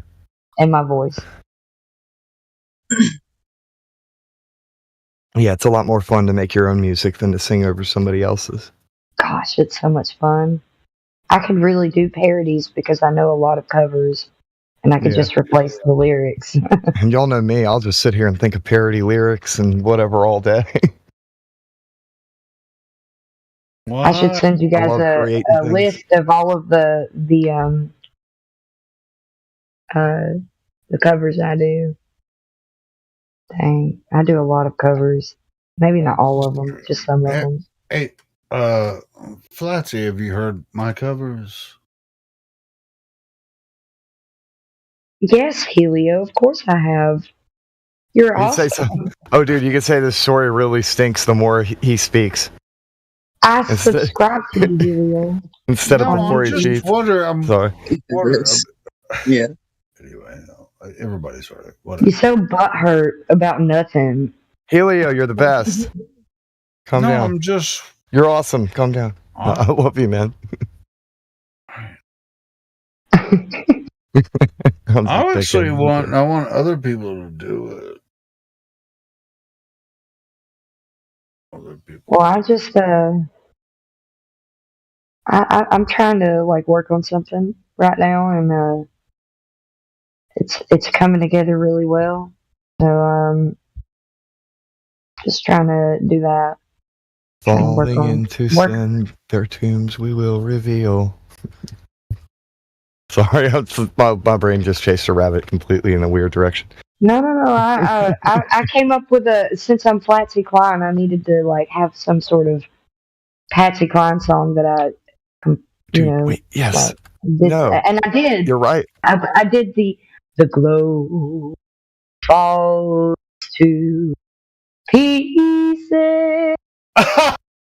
I'm just saying. I see too far again. Yeah. Shh. Well, keep going. What you doing? Yeah, no, I'm saying this is a masterpiece in the making.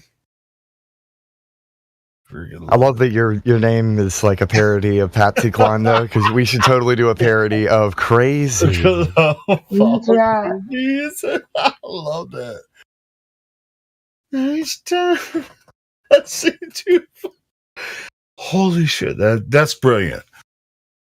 Work with that one. I think that's going to be. Well, now I want to find out what other songs are by her. Be like, okay, shoot, because I'm assuming that you know songs by her. Hey, what about Blue for Blue Marble? Blue Barber, or it could be like, how about Blue Moon? You remember you at left that blue marble speed you would die. Wait. Without a tear in my heart.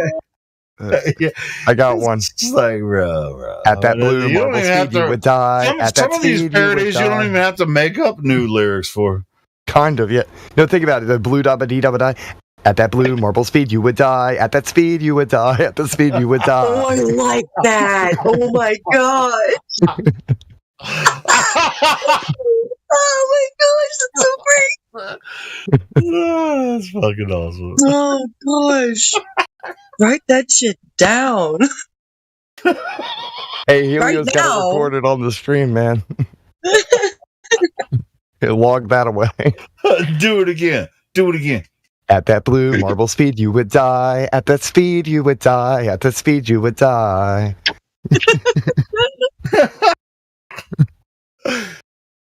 Blue marble speed. That's stupid. Funny, man. It's funny because it's true, but it's equally stupid. That's awesome. Oh, man. What's funny is I'm not even. How about this blue moon? You have a blue bone on the ball, but alone, without a tear in my heart. You could write without a love of my own. Blue moon. Yeah.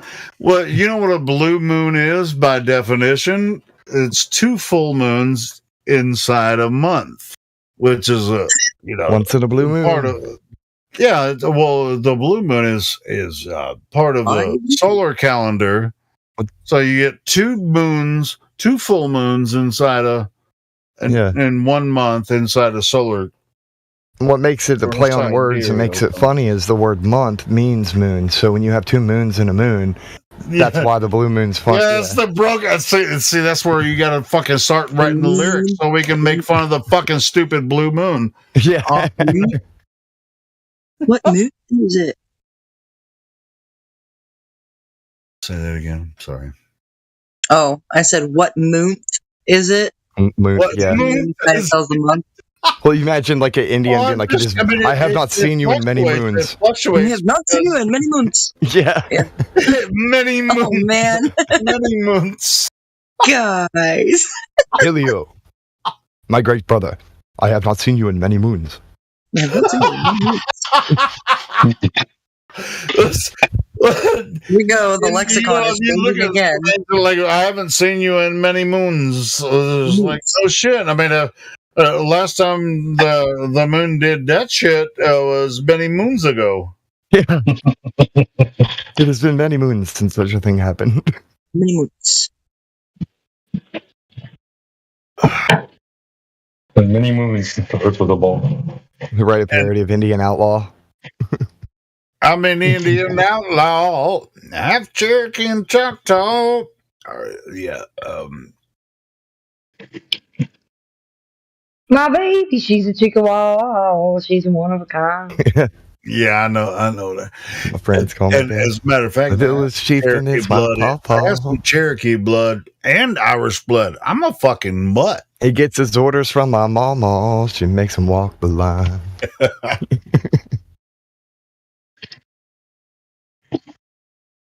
Oh, Lord. Lord Jesus. No, really, Southern music is awesome, though. I mean, people hate it on it, but it's awesome, especially the stories. I When used you to have a song hate that tells the Bless your story. little heart. But bro, it's like it really takes some talent to pull it off, man. When you sing some country, man, it really does take some talent. You got to have range to get that twang, and if you don't, you ain't going to do it. It won't happen. Ain't got that And you- twang, no, it ain't gonna do that thing. Jenna's got And it. you- Though. We already know. Do I? You got to know how to use ain't in a sentence, too. Flatsy got it, too. You gotta put that stank on it. Yeah. Flatsy and Jenna should sing a song together. It's just like, I can't even tell. I'm just like, both y'all. This is fucking crazy. I can't. Yeah, the It's destruction like, of the. dang. It's like, Do mean a thing if it ain't got that swing. No, that'd be funny though. If Flatsy and Jenna that was did the tripping parody me of out earlier, Jenna, because I thought I was tripping because I thought it was. I said I gave you some props on your singing, and I thought, and then I saw Flatsy sing it, and I was like, God dang, maybe I'm tripping, you know. Because both of y'all bitches can sing, you know. It's Flatsy, I guess we sound a little similar, girl. Maybe. You have more of that Alabama accent, though. Yeah, I do. Hey, I love you could do Jane. You could do Jane by Jefferson Starship. But you could replace Jane with Glow. And I'd love to hear the harmonies you guys can that you women can create. I was going to say you guys, but I mean that's just vernacular. No, don't include me. No, but I would love to hear Jenny and Patsy if we're going to do some harmonies. I got it. Helia. This is what she's talking about when she says you sound like Lotso. I started it too, right at the point where he shows up, so I skipped it ahead, so it's just right when. Yeah, I thought I was tripping earlier when I saw Jenny's mic light up and she was singing, and then I saw Patsy or Flatsy or. I mean, I know your original names or whatever, but it was just like both them can sing. Wow. Still tripping on that. I know everybody's laughing, but y'all tripping me out. I ain't gonna lie. Well, we're trippy people. Nah, because we're weird. I mean, we believe the Earth is flat, don't we? Yeah, we're We flat know. earthers. It's Those not a flat belief. earthers over there. No, it's not a believer. It's not often that you meet someone that has a really solid singing voice and you sound good. That's some people can believe in flat Earth or globe Earth, but it's not often that you meet someone that has that. And only Flatsy and Jenna knows what I'm talking about.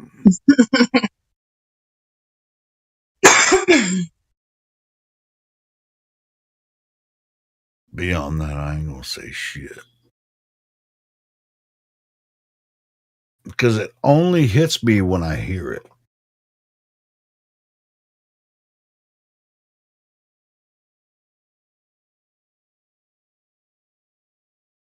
I think I just figured out the rest of that I Fall to Pieces parody. I fall to pieces. Each time I see too far again. See? And how can the curve be there then? It's just how can the curve be there then? It's just like you can't not do it. When you're a singer, you just can't not. And when you hear someone do it, you just notice it. You know what I'm saying? That's it. And I'm not going to say anything more about it.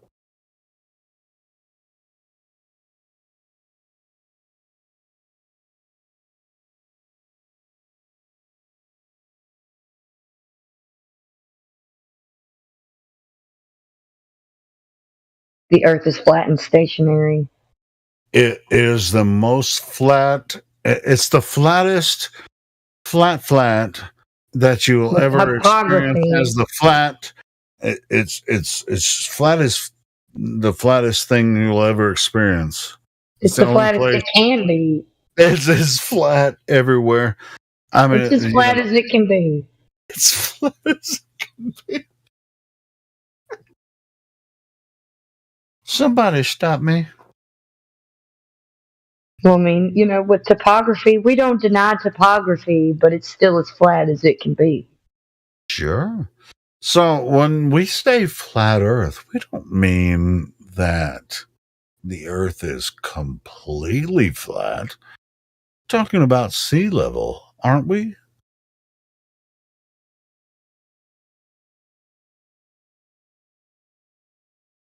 Are we talking about sea flat? Sure. Yeah, you call it sea flat if you want to. I mean, we're talking about oceans are flat because water, flat, by definition, scientifically, cannot curve around a ball. That's not possible. Scientific definition. Oh, all right. Well, or do you have a? I'm just fucking with you, dude. No, don't. Hey, just go with it. Go with it. With it, dude. Because people are listening. Don't tell them. Go. All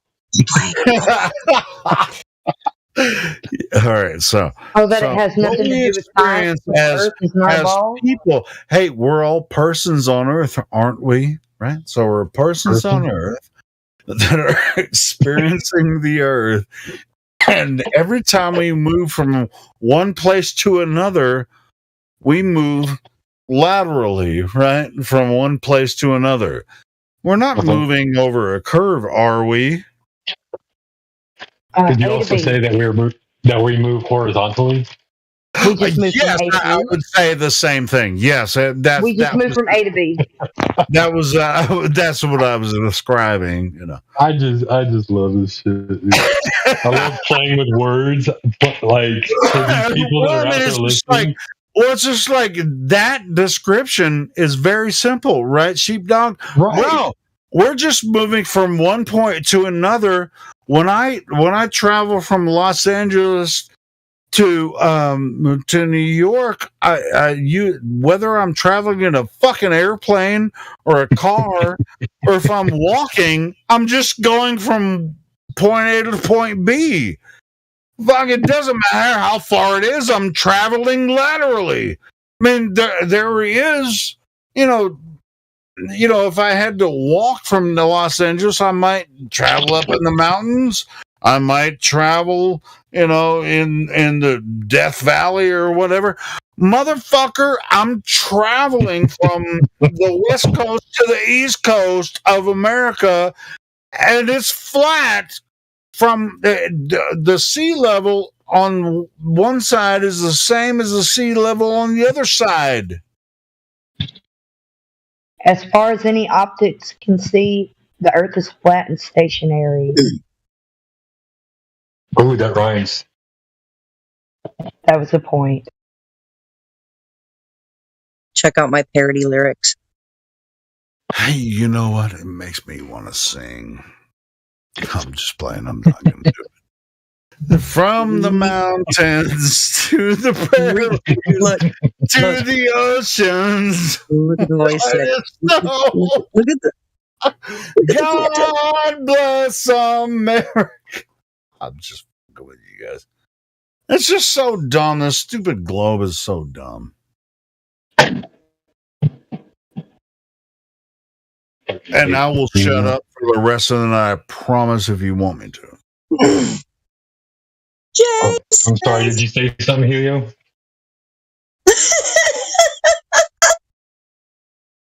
Hey, as far as anyone concerned, I didn't say shit tonight. Go ahead. Hey, has anyone heard from Helio? Hey, everybody, I'm gonna shut up. I'm gonna shut up. Hold on, I'm gonna shut up. Go ahead. While we're all here, shout out to Chocolate Sayings. Hope you're listening, brother. Hope you're doing okay. We're all here for you.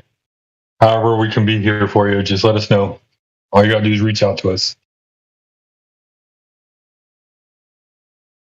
Yeah, agreed. I saw something about that. Yeah, Chocolate Man. If you have any issue, you can contact anyone here personally. I mean, come in How here, have I not met Chocolate Saying? I've never met him, but I love his Globetards is like the hit, dude. Yeah. And as far as all that goes, I don't know what's going on with him. He's reached out to people and said he's having some issues, but Well, that takes bravery because I would never do that. well, sometimes I It's just do. not in my nature to ask for help, though. No, we're all family though, so we're all here for you, brother. True. I'm not downing anybody that If we asks can for help, what you I'm know we trying will. to help. What I'm saying, even the only reason I know about it, or someone else has, because I've shared it in the mod chat, because I'm curious. Not curious because I know Chalk is a solid dude, like we all are. We're talking shit, making fun, and he's a character and a comedian as well, and we're just talking shit tonight.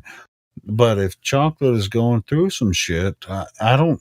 He doesn't have to tell us why he needs some help, but he actually has put a link out for some financial thing. He said he's going through some. He may not have even done that. Somebody else may have. No, it's from him. Well, drop the link. I'll drop the link. Somebody's done it for me before, but I didn't do it, and I didn't have access to it or anything. Yeah, but he didn't ask me to. Mark Sargent did it. That's where I found it. Mark Sargent put it on his channel. So I'm gonna post that link now. So if you want to give him like $5-6 or $10 or whatever. I don't know what's going on with Chaco, but we know he's been a part of this for a long time. So long time. I've heard stories. I would love to help, but I am going through my. Me too. That's what I'm saying. I was just like, I could help, but I can't. But if you can, work hard. I don't know what's going on with Chaco. He didn't come in here and tell us what's going on. It's probably not before that. I've been inactive. I'm about to post it. Give me a couple minutes. I've been a little bit inactive lately because I've been stuck in Mobile, and the internet and just everything out there was just not good. So I couldn't really pop up that much because it just didn't seem to be coming through. Anyways, I was wondering why chocolate hasn't been in here for a while. So I mean, we haven't been personal friends or whatever, but I've been wondering why he hasn't been active here or Nathan's show or whatever. I think he's been active in Nathan's show. Really, like recently? Yeah. Okay. Well, I saw Elijah in there too. He was up in there. Elijah's Pretty sure for Matthew's takedown video that Nathan Oakley did. Last week? Yeah, I'm pretty sure that I remember Chocolate this. and Elijah were in the Discord. Either way, there's Jocko's reaching out saying he's anyway, I probably shouldn't have brought it up, but anyway, since I did it, I'm gonna post the I haven't donated yet, but if you want to. Anyways, it's pretty cool that QE was in here earlier. I like it when he visits. I go and visit his live streams, and he addresses me in the live stream text on YouTube.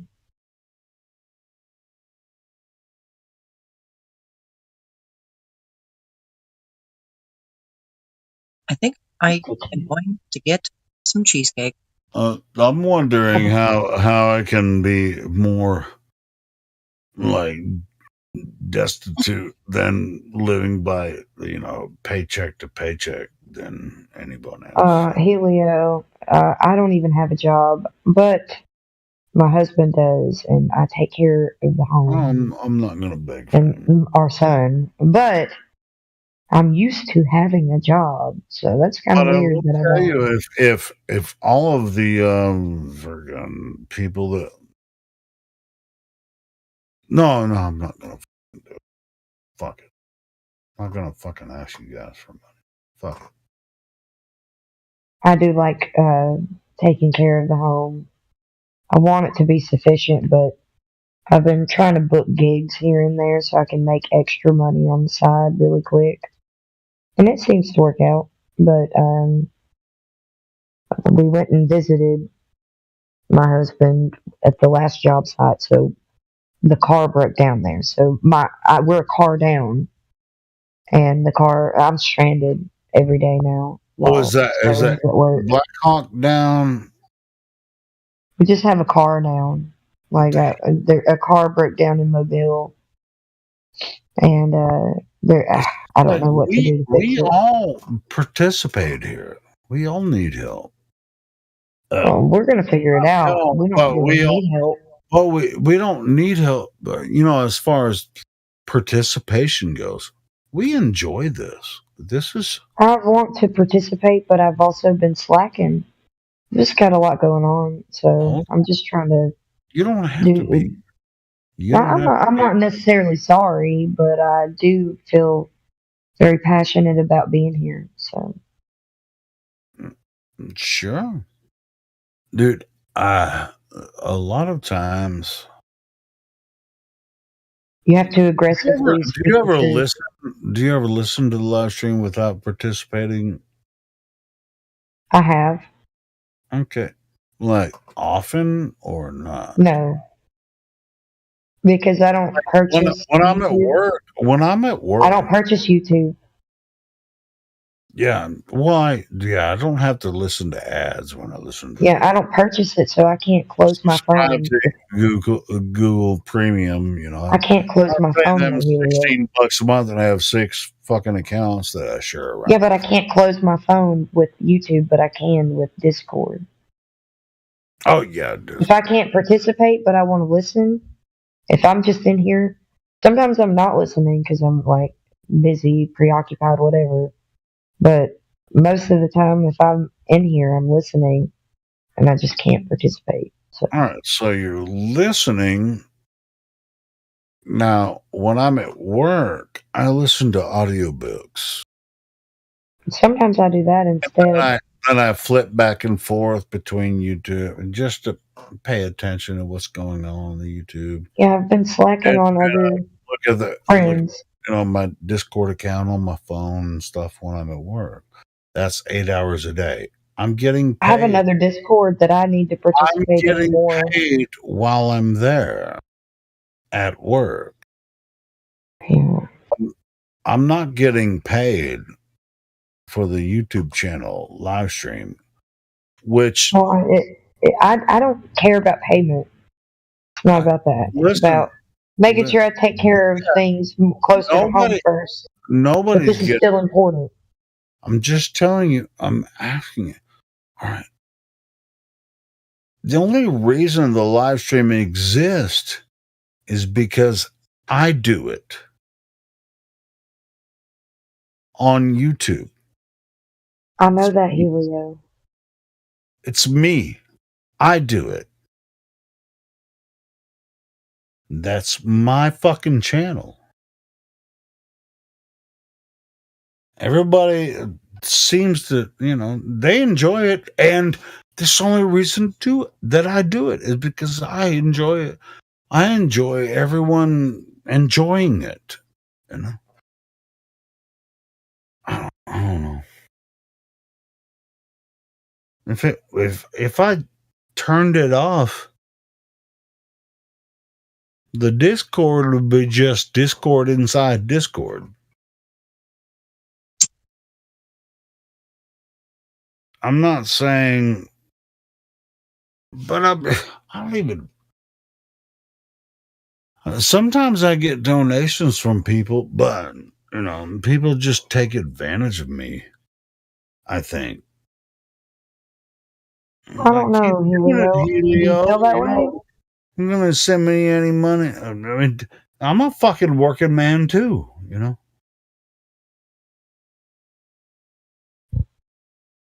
Okay. But anyway, it was just like, it's like if I stopped that live stream, it would stop. I mean, why would you? Because I fucking love you guys. But that's not a reason to stop it. That's not what I asked. You know what's really cool about it? Check this out. On top of everything, I do it on a working man's just cheap salary. I do this. If I can do this on freaking, just a working man's cheap salary, and everyone depends on that for this conversation, why the fuck can't somebody else do it? It's like, what? There are a lot of people in this server that make a lot more fucking money than I do. They're just like, I'll just let I make no money. They'll do it. I make no I'm not money. talking about you. I know there's a lot of people. I want to be here. It's not about the money. It's not about the money. It's about the principle. But I'm not. I'm bitching, but not bitching. It's like, bro. It's just like if I turned it off, who's gonna fucking recreate what I've already done? And I don't make shit off of creating the channel and maintaining it. I don't make a goddamn dime.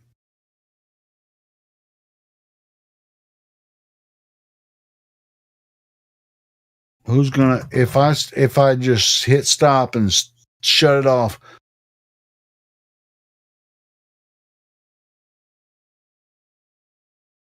Anyway, Speculation Sunday begins.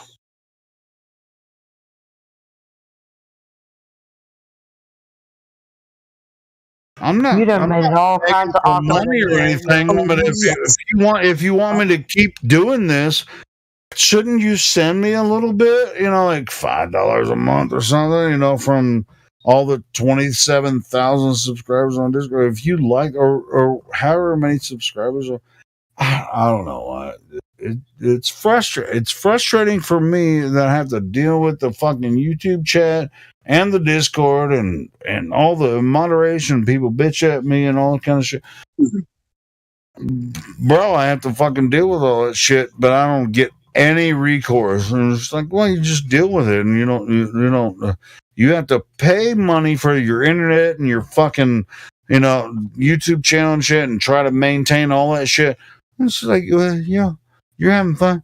No, I do love to do it for the sake of the information getting out. I love that, because when the look on someone's face or the sound of their voice, I go, so you're saying this about this, flat earth is this. But as far as like the platform, it only exists because on YouTube, at least, because I do it. Now, as far as the Discord, that's the administrators. We know that, and they know how I feel about it. I don't know about that. It's just like, bro, if you still want to listen to this live stream Discord, send me some fucking money. I'll just play it. But I'm not playing. Send me some money. So I'm not playing. What a way to promote. I mean, it just kind of gets tiring. It's just like I have to babysit. Don't worry. I won't cut. And I'm doing this for you guys. I mean, send me some fucking money, bro. And it's not. Are you set up to receive money? Yes, just send it through PayPal. It's in the link on everywhere. All right. You hear that, everybody out there? If you're not going to come in here, you might want to send Helio some money. Yeah, send me some money if you want this fucking stream to stay up. All you bored motherfuckers you Globers that don't fucking do anything except sit out there on YouTube land, send Helio some money. There you go. Wait, do you guys like how I did that? Well, probably not, but it's just like, but if I just hit stop and never hit start again, what would happen? Is someone else going to do this? The answer is fucking no. So send me some money. You know what? I'm broke. Helio, when you say it, you gotta say it like an OPB, employee, like an NPR employee. I mean, I'm asking for donations, not a subscriber. You want to listen to 24/7 live, send $2 a month, or I'm asking you to give me some fucking money so I can maintain this stream because, bro, I'm barely making it. And that the link is the PayPal links, in the description of the video. Just click on the link, send me $5. And now PayPal takes 3%. Send me $10, then I get $9.33, and boom, we're good. But I mean, it's just like, this goes 24 hours a day. I've been doing it for years, and I have received some donations, but it's just like, you guys, Helio's gonna do it forever. And it's like, yeah, until I'm not. I could hit stop on this shit right now. The Discord will still go on, but it won't be on YouTube. Won't be on Twitter. Won't be on fucking DLive. And I don't even pay attention to DLive. Nobody watches there anyway.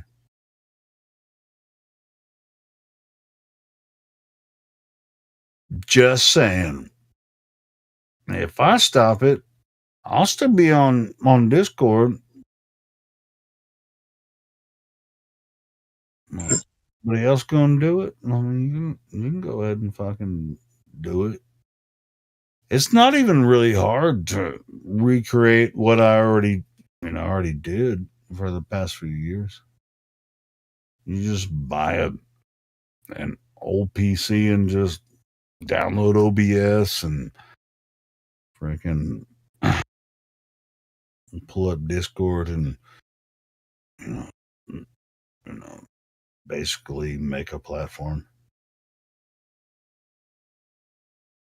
Well, not anyway.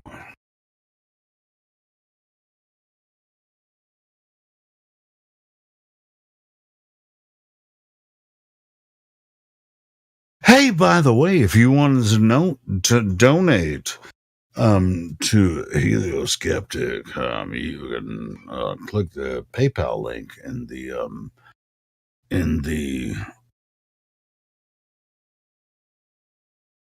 description of the video. Just give me a few bucks. I'm doing the best I can. Be careful what you wish for. We're just gonna show up with a trailer full of literal bucks. Hey, I'll tell you what, Joe. Hey, Helio, I brought you a few bucks. You know what? Sometimes there was one time. I didn't bring you any doughs, though. I was talking about this one time, Jenna, and there was a dude sent me $200. So, fuck yeah, man. There ain't nothing wrong with me asking for some fucking money, to support. Just like all of you that are in the freaking YouTube and the Discord, and my contribution, just by hosting the live stream and stuff, there's no reason for me not to ask for a little, kickback. It cost me money to make this happen. So try to make ends meet. You're a slave to money that I. Yeah, I mean, I've had someone send me $200. One time I was like, oh my God, you sent me $200? I couldn't believe it. This motherfucker sent me $200. He's like, I appreciate what you do, Helio. I was like, holy fuck, you sent me $200. So yeah. So every once in a while I have to bitch about it because y'all motherfuckers take advantage of what I do every fucking day. So I have to bitch about it a little bit because it's not a subscription thing. You So you got my $200? Not now. I mean, that was freaking like 6 months. What the fuck is $200 from one person gonna do? I'm kidding. I didn't send it. I was just fucking around, dude. No, I'm not going to tell you who sent it. Because I know. I'm just messing with you, though. I'm trying to keep the live stream kind of light. You guys all benefit from what I do. So, and I do it without how many times have you heard me ask for money? Excuse me. Go ahead. Never, almost. I mean, it's just like maybe a couple times a year. Sometimes I, get in the mood and I'm like, motherfucker, send me some money.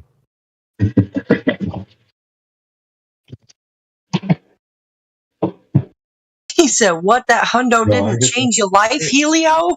Yeah, the $200 fucking changed my life. What, that $200 didn't change your life? No, but I mean, but dude, it definitely meant something.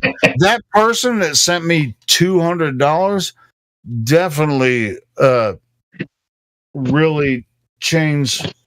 It's like, how often do you just send somebody $200 for appreciation for what we're doing? No. I mean, yeah, never. Right. So dude,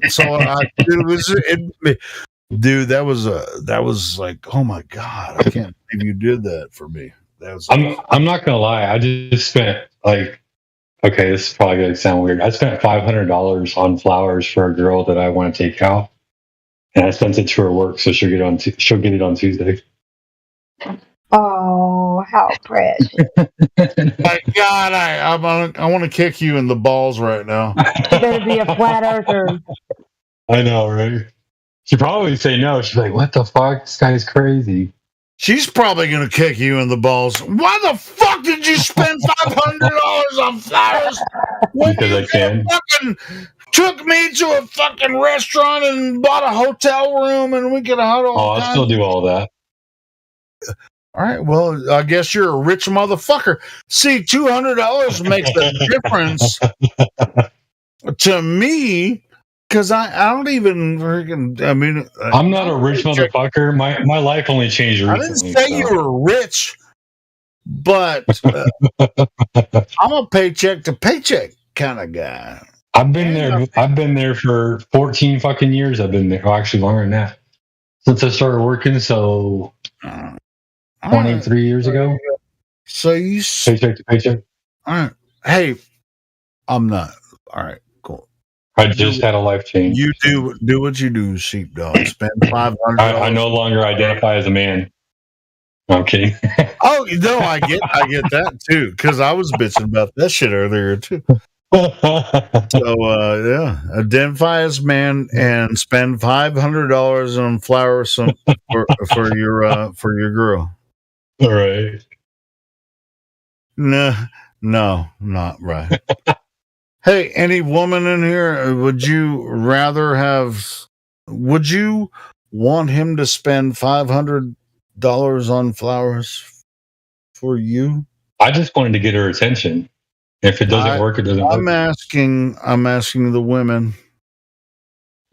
Flatsy, what would you do if your husband, which is your husband now, but you didn't know him, you only knew him through general passing, and he wanted to get your attention, so he just sent you one day at your work $500 worth of flowers and chocolate. I mean, I'd be flattered. Instead that he wanted to take you out. Oh, you'd be flattered. Yeah. But okay, but here's the thing, man. I don't know. I think a lady should drop a handkerchief. You know, she should drop her handkerchief for a man.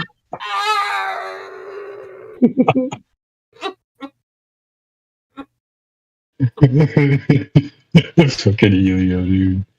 Wait, that dude is on the floor dying right now as we speak. There's no more YouTube after this. Timbo, he identifies as a critical. yeah, I'm critical. It's like, I might drop a head. Oh, honey, thank you so much. $500 for the flowers. Well, let's have my motherfucking rent, bitch.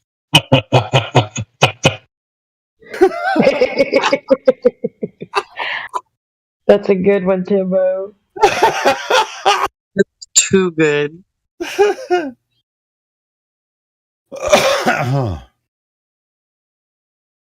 Anyway, so who was the handkerchief more expensive than the flowers, or I mean, it might be silk. No. Who knows? No, you just drop your handkerchief for a man. A man shouldn't have to spend $500 on flowers. That's a lot. Jeez. You can buy one rose for $3, and if you're sly, you can freaking be like, baby, this is the best shit you'll ever get because I'm hot as mother. I mean, $500 fucking dollars. You just identified as a credit card. Identified as a credit card. Damn, you could have gave the bitch one. That's romantic too, isn't it? Does your handkerchief look like a thong? These days, could you be surprised? You okay, Helio?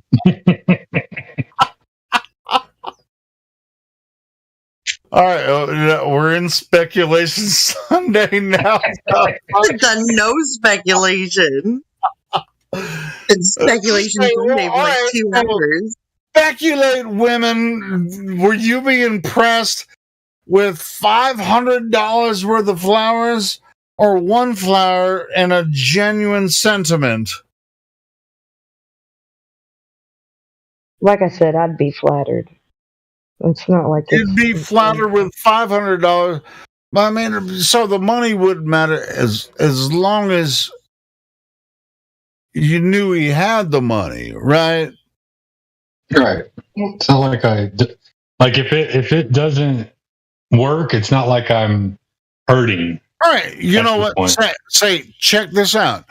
If I don't spend money on anybody's on a flower, if I spent $5 on a flower, it would be the same as $500 on a flower for you, and that would mean the same thing. It was like, thanks, honey. Buy her a potted plant, so she has to take because you already have shitloads of money, but I don't, right? But if I was like, hey, so and so, my wife was listening in on that about the $500 flower thing. She's happy. Yeah. She's going back to bed. But she told me, she said, if I bought her $500 of flowers, it better be something she that would she can fucking use. punch you in the face. No, yeah. But no, she was implying that because she likes she makes things like naturally crafted, whatever. So she was like, it better be $500 worth of flowers I can use. And I'm like, yeah, I get that. Yeah, to regrow, like build a garden, fucking make more money. That's why I just said something pretty. Yeah, I just said that too right before you said that, Ether Grace. I was like, better be a potted plant. That's why I was agreeing with you. Yeah. Yeah, that makes sense. Give somebody a flower that's going to die. What is that? Give her one that'll come back, a perennial, and it'll keep on reminding her of your love. There you go. That's later. Give me a cool looking rock. You killed all those flowers. Hey, look, if you are going to give her a flower that you got to dry out, it better be cannabis.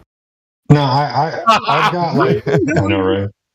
I've got like a lot of ideas though. Like, I don't know. I got a weird feeling about her if she says yes. Hey, dude, do what'll make her happy and make her smile. No, bro. Did you already spend that money? Wait. Yeah. Don't do it. Why? Hey, no, man. What is this? Like you're proposing, or do you want to be my girlfriend? Like which one is this? This is let's go out. All right, what? That's the girl. I mean, don't you love her a lot? Spend money on $500. No, he loves her a lot. He's like he's got $500 worth of love ready to throw at her. It's okay. She's gonna fucking own you at a certain point if that impresses. No, she won't. No, she won't. I don't fucking know her. No, hey, you know what? But you know what? Bring her in here to meet us, and we'll give you. Maybe I gotta see if she's even like around there. Because God, that'll like seriously run her off if I just all of a sudden bring up flowers. This motherfucker is crazy, dude. $500 of flowers, you're going to be $500,000 in debt in about 5 years. I don't know, man. You might want to be careful though, because like down the road, if you're unequally yoked with somebody who's like a globy, you're gonna have a lot of problems with the children and stuff. Oh yeah, I already know all of that. Yeah, I mean, I know you know. I've got 2 children with 2 different women. I'm pretty much done with children. This isn't about children. This is about finding. This is about finding my teammate.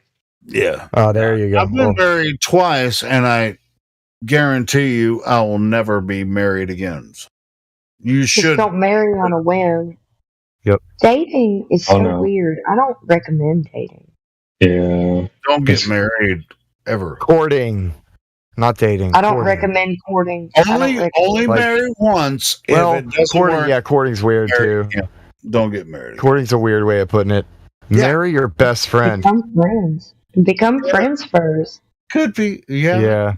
Good work, but yeah. Well, we're kind of friends already. If it doesn't work twice after your first one, if the second one doesn't work, I'm gonna date her like a friend and see if the energy is there to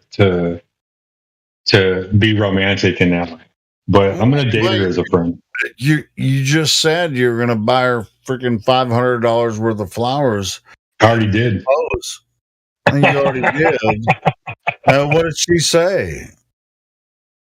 They don't deliver until Tuesday, so I'll find out. Oh God! I don't get off the oil rig. I don't get off the oil rig for like another 2 weeks. So she's got like a whole week to fucking think about it. So you're working now. You're in off time on an oil rig, like working, and you guys are really happy, and she loves you, and you love her, right? Is this what? This isn't like we haven't even gone out on a date yet. This is me getting her attention. Yeah, this is quite a gesture for sure.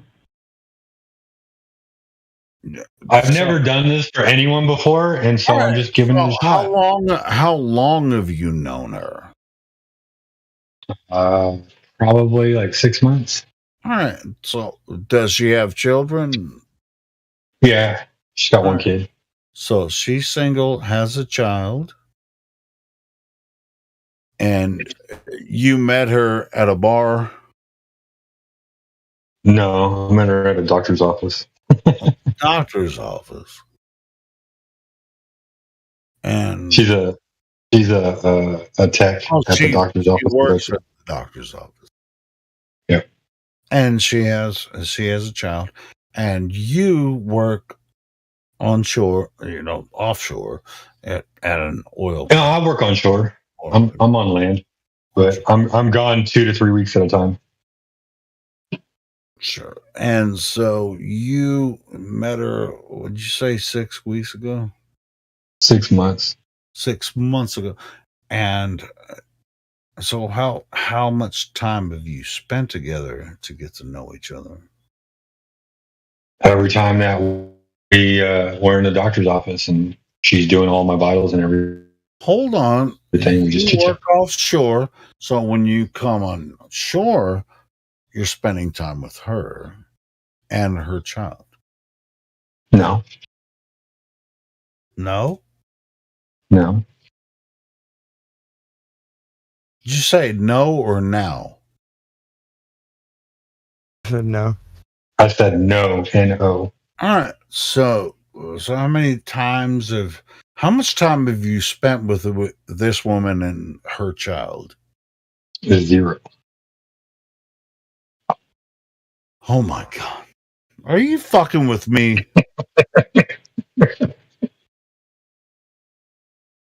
He's obviously fucking with me. No, I'm not, dude. He's smitten. So this woman doesn't even know you at all, and you're sending her.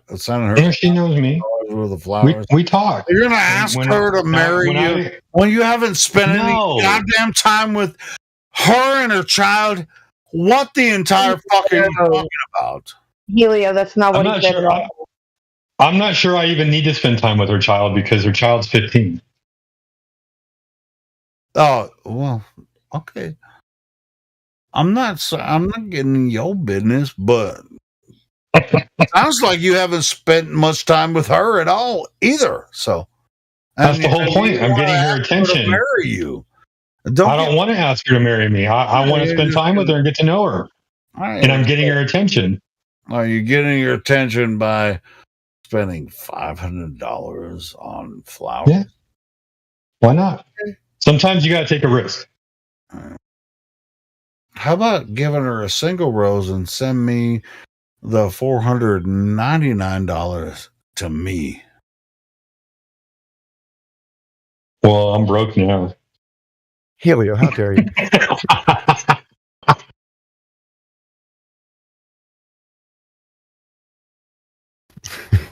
And then I'll give you some more financial advice. If it makes you feel any better, I didn't find this place on YouTube. I found this place on Dave Weiss's app.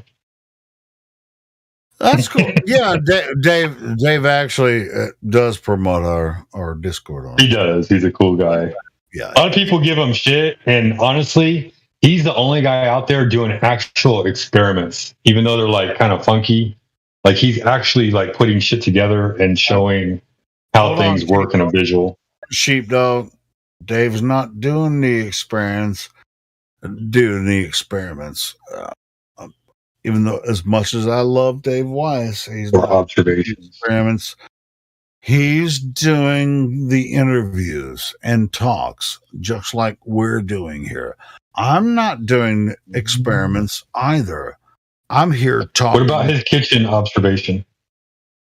No, yeah, that was fucking 4 or 5 years ago. That was a pretty good example. It was pretty good. It really was.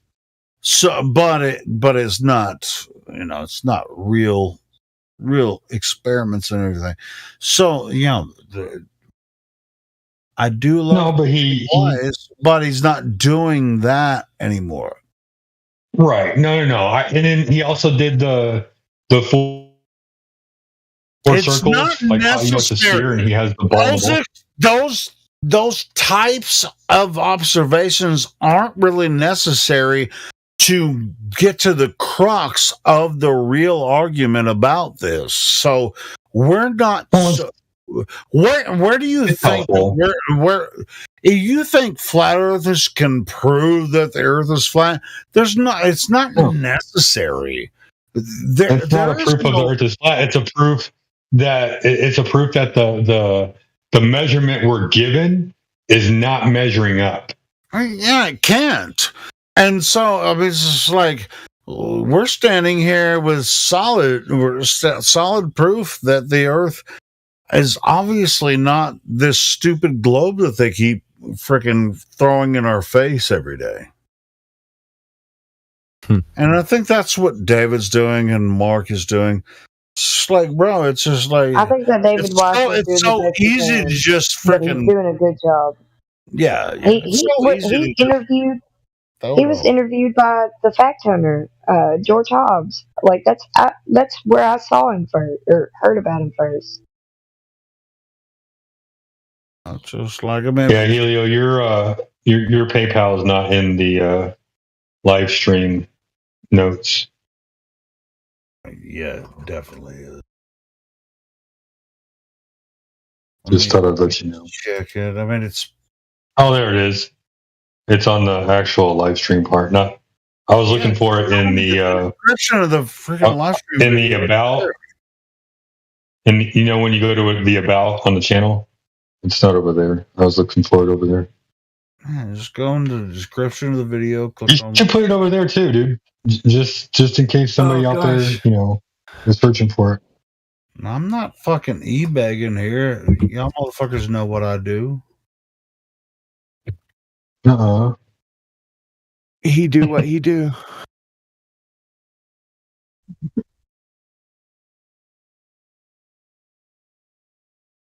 Oh my. In a world where no one can find the curvature. In a world where nobody can find my fucking PayPal link that is spammed by Nightbot in the YouTube chat and is also in the description of the YouTube video. Is that it's not in the about section of the channel though? Hey, I'm nobody. I'll bet you I can find it.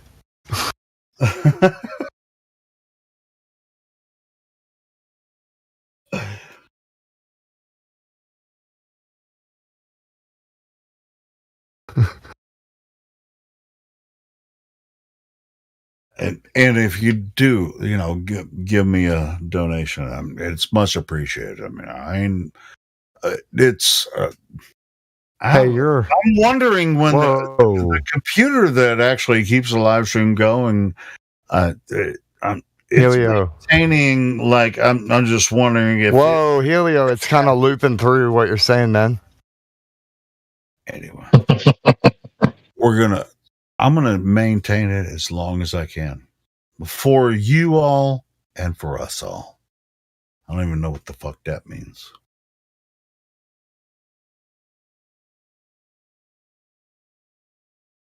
If you enjoy the content, fucking send me a little bit of money. It's all good. That's my channel right there. Yeah, Kesha. Aethergrass, got it. Thanks, guys. You don't have to, but you probably should. Because you enjoy all this great content for free. Due to me.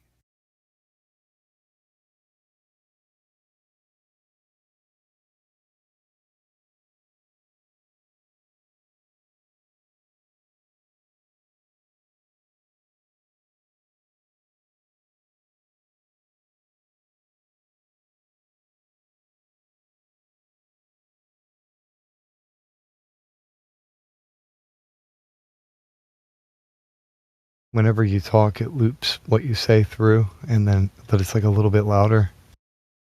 And if anybody else talks, it loops it through.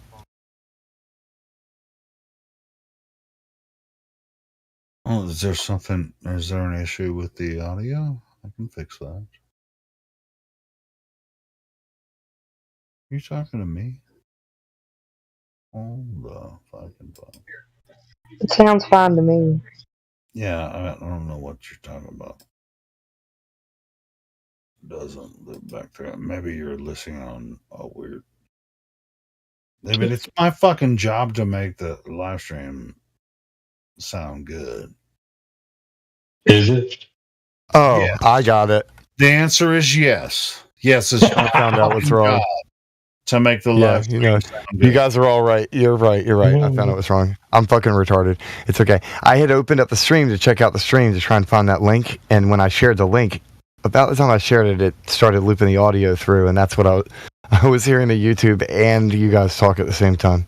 I fixed it. That was a problem on my end. Yo, check your DMs. In my defense, it's 3 o'clock in the morning, and I'm like half paying attention because I can't. I'm giving all 100% of my, but it's 50% of my ability to pay attention.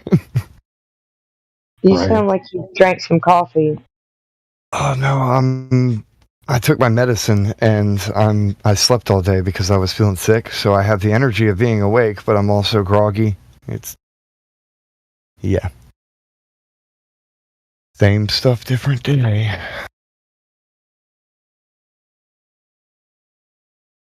Oh, my bad. Yeah, that's what it was. The 5-second delay, and it was looping around. Like I said, my bad. I'm retarded. I was a little bit slow. I fixed it though. I still think that you sound just like Lotso, especially when somebody comes in. I agree with my wife when she says, "Does somebody come in here?" And then like he'll be like, "Oh, there's new people," and show up like how he does on the show. But I'm Lotso. I'll have to make a meme out of it where I take your actual audio and then deep dream it so that he's talking and it sounds like Helio's saying. The only reason why I said that is I'm closing that window out and it like showed it to me.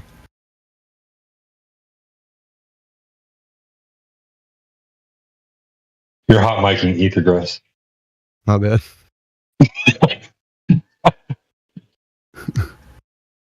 I'm always hot micing, so you can't call it on me. That's a well-known fact. Did it play the audio through? I was making a graphic that has... No, I was actually playing a graphic through that has... I took a picture of Miggy's profile pic, and then the audio of Miggy saying, "Helio, you're hot micing," and I'm trying to animate it so it actually has the graphic saying it. What? How many times are people gonna freaking make graphics of Helio, your hot micing, or Helio, shut the fuck up? What are you guys gonna fucking make? What the fuck? Well, no, in the locker room, somebody shared the audio clips, and I'm like, "Well, I can make something with it." Donato shared it, and I'm like, "I can make something chick with cracks that." me up. I'm not embarrassed. Well, I'm a little embarrassed.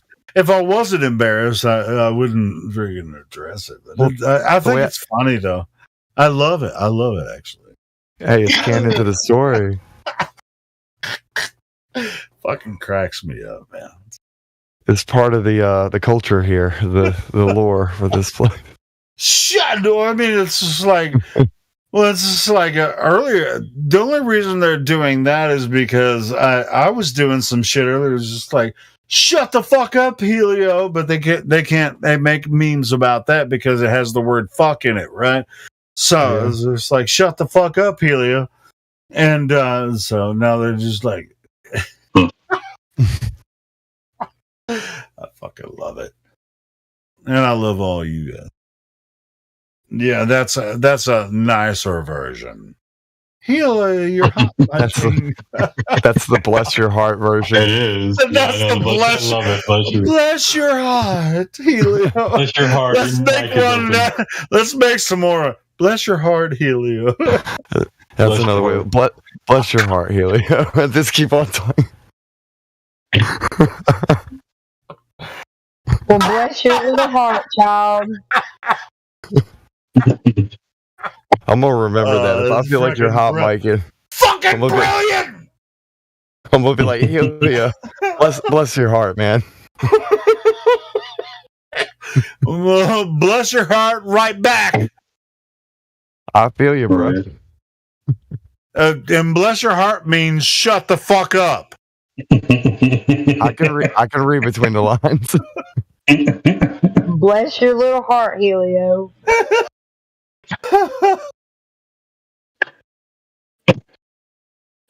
I can't believe this turned into Oh Lord. That's fucking crazy.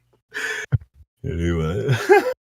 Oh man. See people pay attention, right? And you get what you pay for. You have to love to hate me or hate to love me. So I can't fucking help myself but be this way. So stupid. Anyway. You got that it's like 3 o'clock in the morning. What is it, like midnight for you? Are you're West Coast? You're right? No, it's Central Time, US. So you're in the middle. Okay, it's like 3 a.m. for me. So it's like the middle of the night. That's why you're hyper. I'm about to go to bed, guys. It's 2 a.m. for me. Yeah, I gotta go to bed. Yeah. Too. I'm actually working, so. I hear you guys. Yeah. It's early, late, whatever. I was up really late, or about this time last night, and I slept all day. But if someone's, there's, another moderator, or like, man, you got Helio's fucking this up. We're having it really bad. Oh, Timbo's around. He's Gold Plus, so he can do a lot of things. No, Timbo. You should just make him a moderator just because he's the only one up at this time. There should be a special role that's Australian mod or Aussie mod. We can't necessarily do that. That's a different process, but dude, I don't know, but you need people that are up at least. I love Timbo. Yeah, she's right.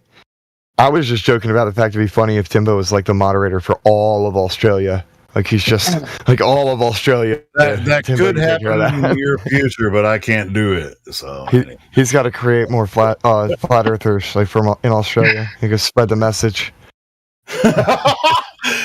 This is like every time an Aussie comes in, Timbo's just like on point. He's like, motherfucker. Timbo ain't gonna do that. He's not about like forcing. He can't be there just like me. We can't all be there 24/7. It's like everyone has a different style. When they yes, and so like Timbo has a different style, and especially 24/7. It's just like you can hear when Aussies come in, Timbo's on. It's like, oh, so real recognizes real. Love it. It's real shit. It's like Timbo's like, oh, you're an Aussie. It takes all kinds. So I like that we have so many different room people now because I'm Timbo, bitch. You're talking about some are chill, more relaxed about how they'll talk about it. Others are more like the gladiator, like we're going to war. And it takes all kinds. We need different types of people, different voices, different perspectives. That's what's up, man. Bro, it's just like I'm a late night drunk. Freaking, I'm embarrassed. And I'm the etymological insomniac. I drink a lot, and a lot of people give me shit about it, but I try to keep focused, and I have fun, and and make jokes and stuff, but I do pay attention, and that's why they say they have the phrases "shut up, Helio," "hot mic and Helio." I think it's really, man, I think you get excited and passionate about the conversation to the point where sometimes the alcohol make it a little bit tunnel vision, like, well, I want to say this about that, and then that's when they start saying that. But it's more about the passion, though. That's why you're doing it, is what I'm saying. Like, you love talking about the truth. So I understand. I think some parts of important conversations stick with me the next day, and I feel bad about interrupting people sometimes when I'm a little loopy or whatever. Like if they're trying to get to a point, then yeah. Yeah, and then you may have experienced that with me, and that's, It happens. Yeah. Anyway, it happens to everyone because... Well, that's the thing, dude. It happens regardless, like whether or not somebody has alcohol in their system, people get interrupted here. So that's I'm not the only one. I mean, sober people do the same shit. Yeah. It's just, I know, but there's also kind of... I'm not trying to make excuses for myself. Oh no, I was just thinking about it's kind of like we want our judges to be of a certain mindset, as it were, is all. No, actually, in society, not to be less involved. The only reason I join like late at night, because, well, in America at least, it's fucking 2:00, right? Somebody's got to be awake. But it's morning in Europe, and as you move east, eastward, yeah, the other people but the Mid East, nobody's here, except for like Shekel and these Middle Eastern guys. They don't really freaking come in here. I think. That's on they should get some of these more. They should get more Middle Eastern people to join. Well, a lot of folks I think they'll chat a little bit, but they'd rather listen like it's a podcast and then say something if they really feel the need to. But it seems like most would rather just listen. As time, these are the days of our lives. Time like the hourglass. Oh, I got you. Yes, sand passes through the hourglass. Yeah, are the days of our lives, and so as the sun moves across the earth, then we're here 24 hours a day. Sometimes, and so when the sun travels to the the sun's moving, we're not moving. So when the sun travels to the west, then we started getting people from Australia. Yeah, mostly from Australia, because I don't know what's going on with the punk bitches from India or any of those other Middle Eastern countries. They don't fucking. It's probably because we've got a few from Saudi Arabia. Because their internet's restricted, most of them. We've got a few from Saudi Arabia coming here. Don't forget that. No, sure, but I mean, maybe they're more curious about something else. Like, I have. Well, they tend to not associate with the West. That's the kind of the main thing. It's kind of weird though. It's just like this whole server. It's 24 hours a day. The sun moves around. We have like people gathering here. So there's a certain time where a lot of Australians join. Some people from Northern Europe, people from America. It's like we know when these people are going to join, right? But there's a shitload of countries like in Africa and freaking Russia, Germany, why? Yeah, in Germany, all across Europe, in Spain. Why the fuck don't why don't they find our server and join? We had a Russian girl come in here one time, but she only spoke Russian. So. Yeah, well, that's not going to work. It won't.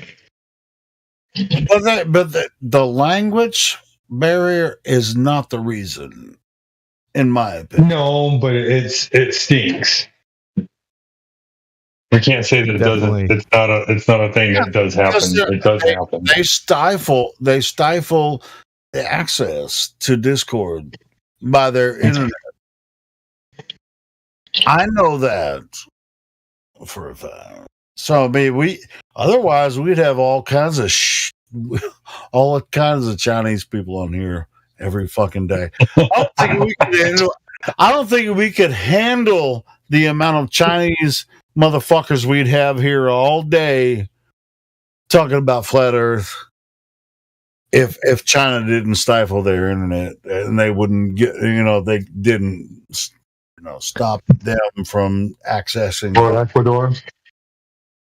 Dude, we would North Korea. No end of, in Korea, doesn't matter. All those countries. Why is there? I mean, we get a lot of people from Australia, but between Australia and Africa, we've had some people from South Africa, but we don't even have a lot of people from any part of Africa in here.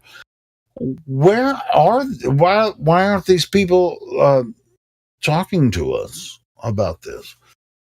It's just like there's just this huge section of the world that, even though they have access to the internet and maybe even to Discord or some similar apps or whatever, and Discord mostly. So is Discord just like a Western?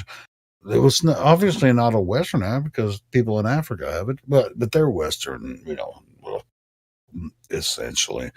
It's like, why don't we have people joining, and talking about this shit? It's weird, people in the Middle East or Russia. I've talked to a couple of people from Russia, and we've talked to a few people from South Africa, but between there and we've talked to some people from Philippines. Maybe they're just doing something else. It just seems weird that there's not more people that join. Yeah, Nikolai was in here from Russia today. Yeah. There is a reasonable amount of flat earther / truther types over in Dude, I know there's a shitload Philippines. of flat earthers in Russia and Philippines. And fuck yeah. I'm just wondering why they can't find us, Well, some of them language barrier maybe. Like the issue with the other, they just don't speak English, so why? Bong, if you're listening, get your ass out there. Go on, man. What you waiting for? Bong Chow. Freaking Samoan. He only knows Samoan and English. Well, then he could show up and he could flat smack everybody and be like, "What can I say except you're welcome?" No, but it's just really curious. I mean, but I know that like in China and Russia, they have pretty stiff controls on some of the internet stuff. They can't have any dissonance. I think a lot more than we do. So part of it's that too, but then the cultural thing, right? Because they're programming their own algorithms.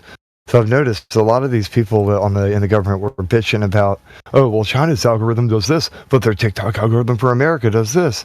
Well, if we the people are programming these AI algorithms, that doesn't reflect what China's doing. It reflects the nation using the system.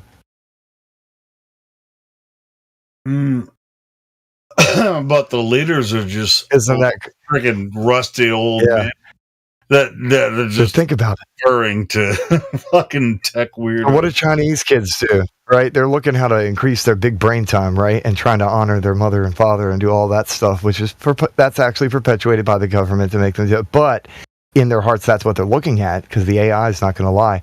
Meanwhile, you look at America and what do we got? It's like freaking America's Funniest Videos on steroids, on crack. Like everybody's just getting hit in the nuts and shaking their ass. It's all crap. Yeah. Well, I think it's a cultural thing. Not just America, though. I mean, it's everywhere. I mean, it's just like, I mean, some of it's beneficial, but it's like, I ain't gonna lie. I get stuck on shorts. I'll watch fucking short videos. Oh yeah, the endless scroll. It's once you get stuck, it was just like, oh shit, you're hypnotized, you know. Well, it's engineered to be addicting. Yeah, they want us sitting there flipping it forever. Yeah. And they think everybody's dumb enough to fall for it perpetually, and most people are. They're going to get a chip in their heads and a fucking screen on their eyeballs and stare at it forever. Pay-per-view, eventually. Yeah, but except you'll pay with ads. It'd be like Idiocracy, where they have the in the corner of the border of every TV, there's ads running. If you can't move anymore and do a job, I mean, what is, are you benefiting society just by watching a screen? I mean, does that make them money? No, it's, and that's where the Matrix comes in, you know. It's like, no, man, we're just going to use your bodies as a battery energy. Well, how do you generate energy, though? It involves making flow, like causing a flow to move. All right. So they don't care so much the about Matrix movie. Once when Neo figured out, it was just like, well, it wouldn't work the way we tried it. Yeah. When they you know. Oh, he's on Paradise where everything is perfect and it wouldn't work. Yeah, we had to actually, and the same thing with the island, right? You've seen that movie, right? We couldn't actually, we couldn't use the clones to you know, we couldn't utilize the clones to just be in a bay, because, you know, if they were a clone of you, if they're not active, all of the biological systems would fail. So we had to fail. This is a fail alert if you haven't seen The Island. Bro, I've seen it, man. You've seen it, and most people have. I mean, the fucking movie came out a long time ago. So, you know, spoiler alert. It's a very trippy. The end's kind of a mind, dude, I saw it. I didn't know shit about it. I went to a friend's house. He was like, man, I'm about to watch this movie. And I watched it. And I was like, oh my fucking God. So what it's about is like these fucking billionaires and people like created this whole fucking underground city of these clones that were their bodies. And then they told them they were going to go to the island. You know, there was a voting process, but the island meant that one of their organs failed and they were going to harvest them. I mean, that's the end of the game. But yeah, that's pretty much what it is. So, but they're still the same. They're like rich people with exact fucking same person. And so a couple of them escaped from the facility once they found it out. And met the person that they were supposed to be owner. Of. Yeah. Because anyway, so it was like they had backup plan, like remembering something, you know, of the other person's, or which is the same person's. Like they had dreams about, you know, like overlap on life. Yeah. But it's like they had backup plan in case my heart fails. I got a clone, so I can go get my clone's heart and fuck him. He's my property. I own him. You don't have to worry about all that. I paid you $100 million to make sure that if my heart fails, I got another heart backup. Yeah. That reminds me of another one that's weird. And the customers didn't know what they were doing too. So that was also weird about that movie. Like the company just didn't care. Yeah. How about another one? Yeah, they Repo didn't even Man. let the customers know. It's like, no, we got this. Yeah, we have the patients. You ever seen Repo Man? Repo Man. They give, like, basically you buy these expensive synthetic organs, but if you can't pay for it, they'll come and repo it by killing you. Just remove the organ from your body. You gotta pay that, man. No, but that kind of makes sense. But it's a pretty horrific movie, but it's actually like that's a realm of possibility thing. Like, oh shit. Yeah, sure, bro. Man, anything's possible now. Yeah. Like, what the fuck? I mean, just look at what they're doing. As a matter of fact, I think I talked about it last night. Maybe I didn't, because I'm horrified by this newest episode of it's a new series that's I think it's on NBC. I can't remember what network it's on. It's called Accused, right? Well, a couple weeks ago they had like some transgender shit. Like, and it's all about, like, it starts with some type of horrific freaking murder or something that starts at the beginning of the episode, and then but they're not all the same actors, like in a lot of series, where it's like every episode has some Hollywood character on a different. With Kevin Bacon? No, Kevin Bacon isn't on this show, but the last week's episode had some like mass shooting, right? And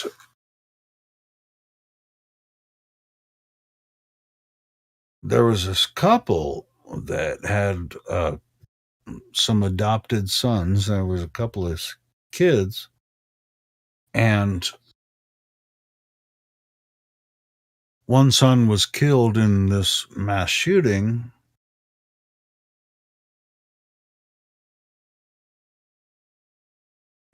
I can't even describe it. I thought it was gonna like finish, in some way. But anyway, so at the beginning, and then there's some conspiratard woman saying, all of that shit's fake. Everything they're saying on the news is bullshit. And then there's this family. It's freaking weird.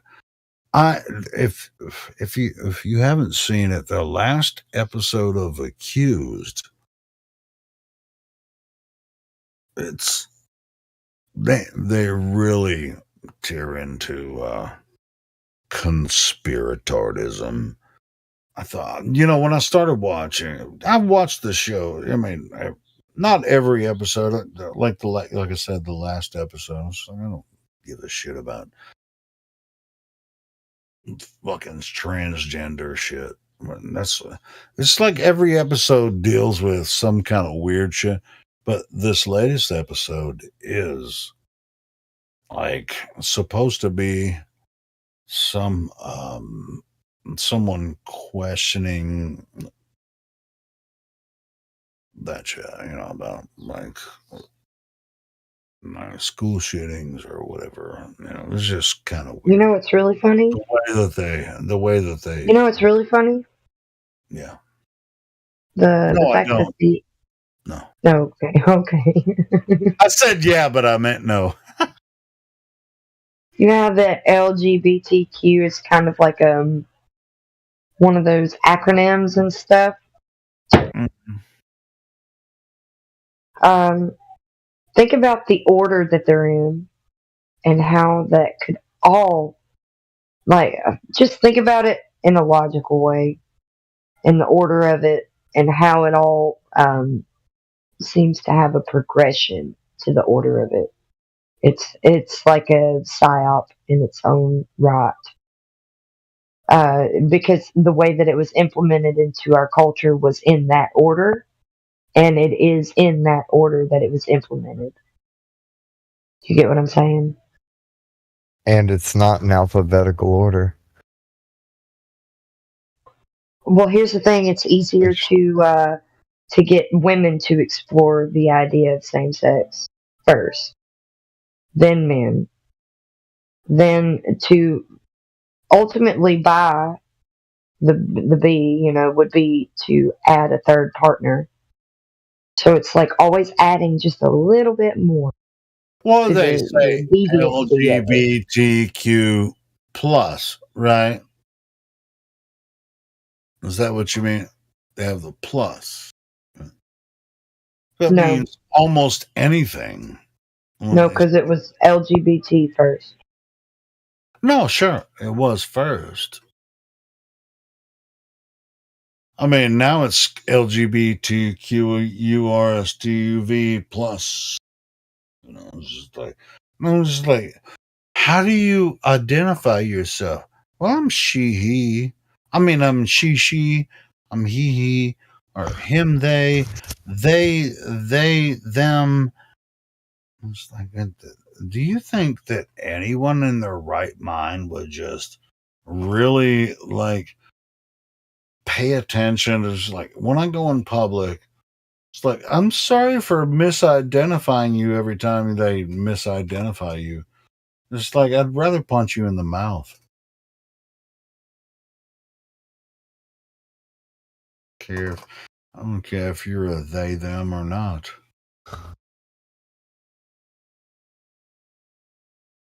Call me insensitive.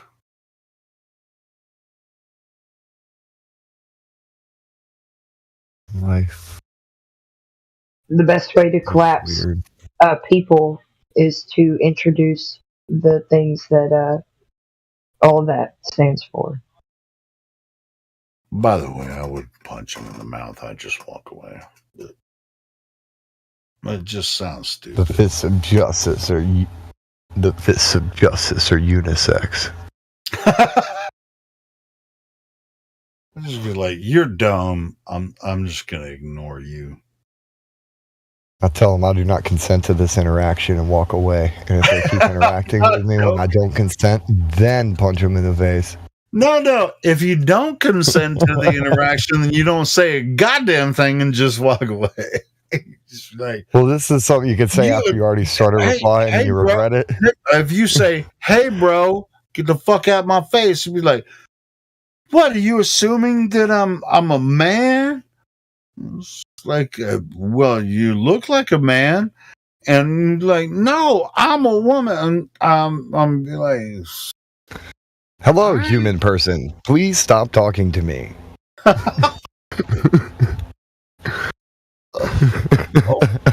Yeah. You know what? You threw me off on all that. I'd rather just avoid this whole contact altogether. I'm not going to call you a goddamn thing. I just don't ever want to see you again. I'm just going to walk away. It reminds me of like this one of the Dilbert comics. This is something about I decline the invitation to participate in your hallucination. Your hallucination. Oh yeah, that's right. That's right on. I like that. Thank you. You enjoy that. I'm good. Don't freaking invite me. I don't invite you to my pity parties. Don't invite me to your hallucinations. There you go. That's what's up. Like, bro, hey man, sometimes it could be fun if you want it to be scary. Freaking roll on with me. But nobody's gonna fucking hold your hand when you come to the realization of whatever the fuck you think that we think, Yeah. That's the interesting thing, man. The truth doesn't give a shit about our feelings. Yeah. It does not care. So that's like the first thing that people need to accept, because you can't just feel a way about the world and it's going to change. Let me just wait for the world to change. No. Yeah, you're standing on Earth. Let it be. Let it be, let it be, let it be. These three words of Words of wisdom. Okay, we'll go count how many times they say "let it be." There you go, Yeah. bro. Dude, I mean, so many people don't want it to be what we say it is. It doesn't have to be what we say it is. Let it be At the time, what it is to you in reality. Dude, that's the funniest part I've noticed. Half the time, they're not even pissed about what we say it is. We're pissed about what their official narrative says their official narrative is. Yeah, they're like, bro, we're not even telling you what we believe. Narrative that they're like pissed off that we know that that's wrong. You know, it's like, or they'll act like we're idiots and we're just making shit up, and then we'll cite it and be like, bro, no, I'm just telling you what the official narrative says, and then they flip out. No, it can't be. It can't be. Let me think of a song for that one. This reminds me of Neo when he gets told about the major. Let me out! No! It can't be, no! It's like all freaking. Yeah, man. That's what it is. It is what it is. They'll try and debunk things too, or nitpick at certain things, and like that one, I have a 4-paragraph thing that I copy and paste. And it's mostly so big just because it's actual data points. Like facts. Like numbers and shit that it's the official narrative. And then the other parts are just headline titles. Exact official narrative headline titles and like whatever. They're the things that they've said about it. Like the fucking buzzword type. So I put that in there and I formatted something that people think is completely fake. And I'm like, I just straight to the point told you the heliocentric lore. What do you not understand about that? Yeah, it's just like their ignorance supersedes their own logic. Sometimes it's like now. So here's what you believe. It's like, no, I don't believe that. It's like, well, if you think the Earth is okay, I guess you're a. Well, if you don't believe that, then you're a heretic against the heliocentric cult. What is wrong with you? Why are you blaspheming against the great and mighty globe? Like, well, stop telling me about this because I want to believe what I want to believe. Don't fuck with me. It's like, bitch, you came in here to talk to me about it, so I didn't. Yeah. It wasn't my fault that I had to tell you that your globe bullshit is wrong. It's like they're solo practicing globe earthers. You got their little tiny globe. They're like, I'm a tiny earther. Oh, mighty tiny earth. Tiny earth. That's funny. Set up their little table. They've got like the globe in the middle as their idol and some candles lit around it. And be like, oh, mighty earth. Praise ye be gravity. May mass attract mass. That's funny. Now we must all participate in the consumption of barley cakes. But the opposite is like as far when you come across a newbie, they're like, well, the Earth is so big, and then once you go through the process, it was just like, oh, it's tiny Earth, and that's why you see the curve because it's tiny. It's like you haven't even listened to the entire conversation, dumbass. Well, I've realized why. They have the attention span less than a goldfish. All right, so between 2000 and 2015, the attention span of most humans diminished by 25%. Starts out big, and then it's still tiny, and then it becomes tiny, and then it's curved. Yeah. So when you try and talk to them, though, it's really impossible. Because when we're trying to explain all these facts, their attention span was gone 8 seconds into the conversation. Yeah. And so by the time you get to 2-3 minutes, they're like, what? Like, dude, I just told you like a minute ago. No, you didn't. Dude, we've got it recorded, man. Like 2-minute TikTok attention spans. Yep. That was the purpose of it. Yeah. That's what's it. It's so they big. Want people that's to not their be able to first remember argument, shit. Right? What's so big you can't see the curvature, right? So big. Not only that, but there's this experiments on mind control, psychology, like how people tend to agree with other people. So if you have somebody who's basically fake but confidently saying something and other people agree with it, then the masses will start saying, yeah, even if it's against their actual own better interests and better judgment. Yep, that's that. And there's a conformity experiment about this. That's what they say about us. Like all these flat earthers, don't look at them. They're all conforming to the same thing or whatever. They'll act like we're in an echo chamber over We're here. in a cold echo chamber. Yeah.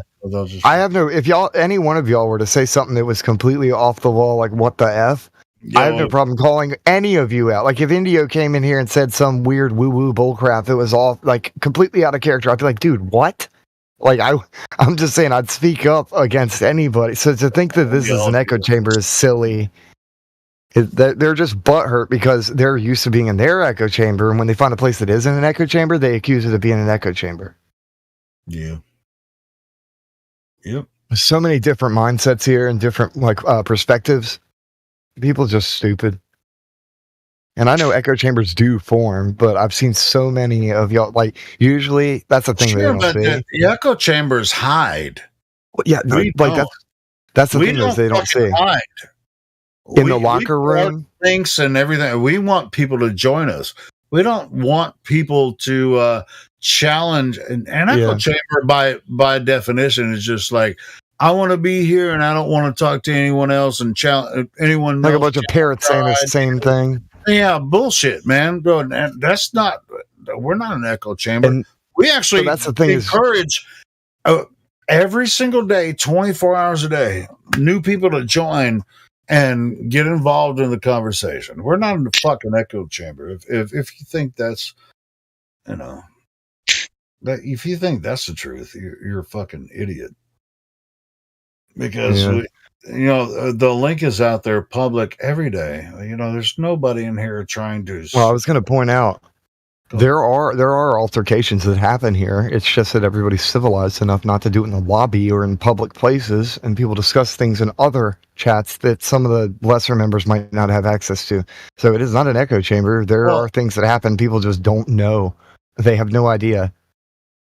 Yeah, the implications of the echo chamber idea, they just think it happen to the back. It's because they're butthurt because we don't think the same way they do, and so they'll say all kinds of things in the background, like in the YouTube chat or even in the lobby and stuff. It's like, oh, you won't let me in there. You know why we won't let you in the live streams? Because you're gonna make a fool of yourself and disrupt what's already going on, and moving a genuine conversation forward. If all you're going to do is just say the same shit you're saying in the chat, there's no reason to invite you into the live stream. I'd say my definition of an echo chamber is a safe space. Yeah. Look, it's all right if people want to come in here wherever they are, I think. It's just like you're not going to invite anybody else unless they agree with you. That's an echo chamber. Yeah. I know full well if I say some dumbass shit, y'all gonna call me out. All right, prove it, Aether. What the fuck? Yeah, like you're not gonna let me just say some stupid shit. And echo chambers do. They'll let you say the dumbest shit as long as everybody else is saying that dumb shit too. Yeah. You could have 18 echo chambers. It's like, I agree with these guys. I'm going to be in this echo chamber, and then you can have as many echo chambers. And they'll still all be in agreement with one another. Like, oh, well, you've got your truth, and I've got my truth. Dude, motherfucker, there's only one truth that's actually real. The rest is perspective. Hey, no. These people have to introduce themselves every single time they talk with their pronouns and how I respect this, and I respect that, and I respect this, and I respect that. But this is how they would have to start every conversation. Yeah. They're weird. What I like what we have going on here is like we could have 20 of us in here that are flat earthers, and when somebody new joins, it's like definitely not an echo chamber. We can talk amongst each other and talk all kinds of shit. Well, when we have a new speaking person, of, we can just say, "Hey, how did you find the server?" I love you guys. I'm gonna go to bed. Yeah, I'm not far behind you. Stay Have a good night, blessed. dog. Stay You blessed and too. have a good one. You too. Yeah, whenever y'all are ready to hit the hay or whatever, and it gets quiet, I'll just start playing music or something. Hey, keep it chill you know until what? so there's no dead air. We should listen to that latest Mark Sargent video that I uploaded. Oh yeah, if you want to play that, if anybody hasn't heard it, yeah. I think most people haven't. So unless someone objects, because I think it was like 30 minutes, something like that. I think it's a little over an hour. Oh, maybe. Hey, time flies when you're having fun. What? Oh, you were in there. Yeah, I was I like a fly on the wall, man. I like muted my mic and just sat and listened, chill. Yeah. It was cool. I think it was a little over an hour. Cool. Let me. I wouldn't get a chance to meet any of these people because y'all you're over in the West Coast and I'm over here. So. I'm in fucking Arkansas. Man. Yeah, you're out in the middle of nowhere. So. Let me pull this up. Yeah, it took me a while. It's like after I stopped the video, the live recording, it took like freaking like 6 hours before it rendered, and so it took me a while to download and then edit it. And I think I got it now. The video is 50 minutes long. Yeah, it's 50 minutes long. Go ahead and play it. This is the interview with Mark Sargent Saturday morning, which was to a lot of people. Well, yeah, it will be yesterday. Some people it will be like the day before, but across the world. It's pretty good, man. I mean, well, you were there. So. Yeah. I'm saying if people haven't heard it, then yeah, we should play that. And once that's over, I can put some music on and stuff. Yeah. You'll probably be asleep by then. Yeah, I'll probably be asleep by then. And within the next couple hours, the next shift of people will be waking up and joining in. That's right. Let's see if it works. Looks like it's playing, but somebody muted it. Oh, man. I don't know. It would be in a bot command thing. Somebody turned it. Okay. Shad, is it a picture of oil platforms or a boat? Wait a minute, are you talking about a Fata Morgana? He's probably talking about a Fata Morgana. That's the only thing I can assume. Do we have...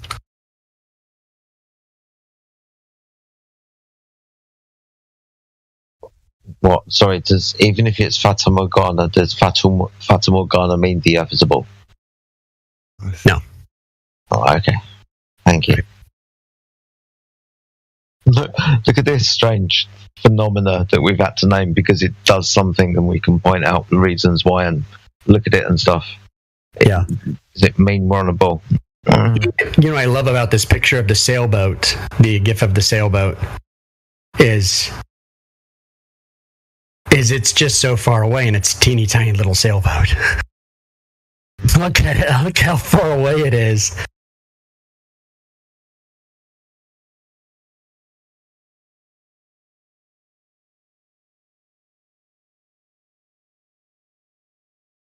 But we look up. Let's go to Google.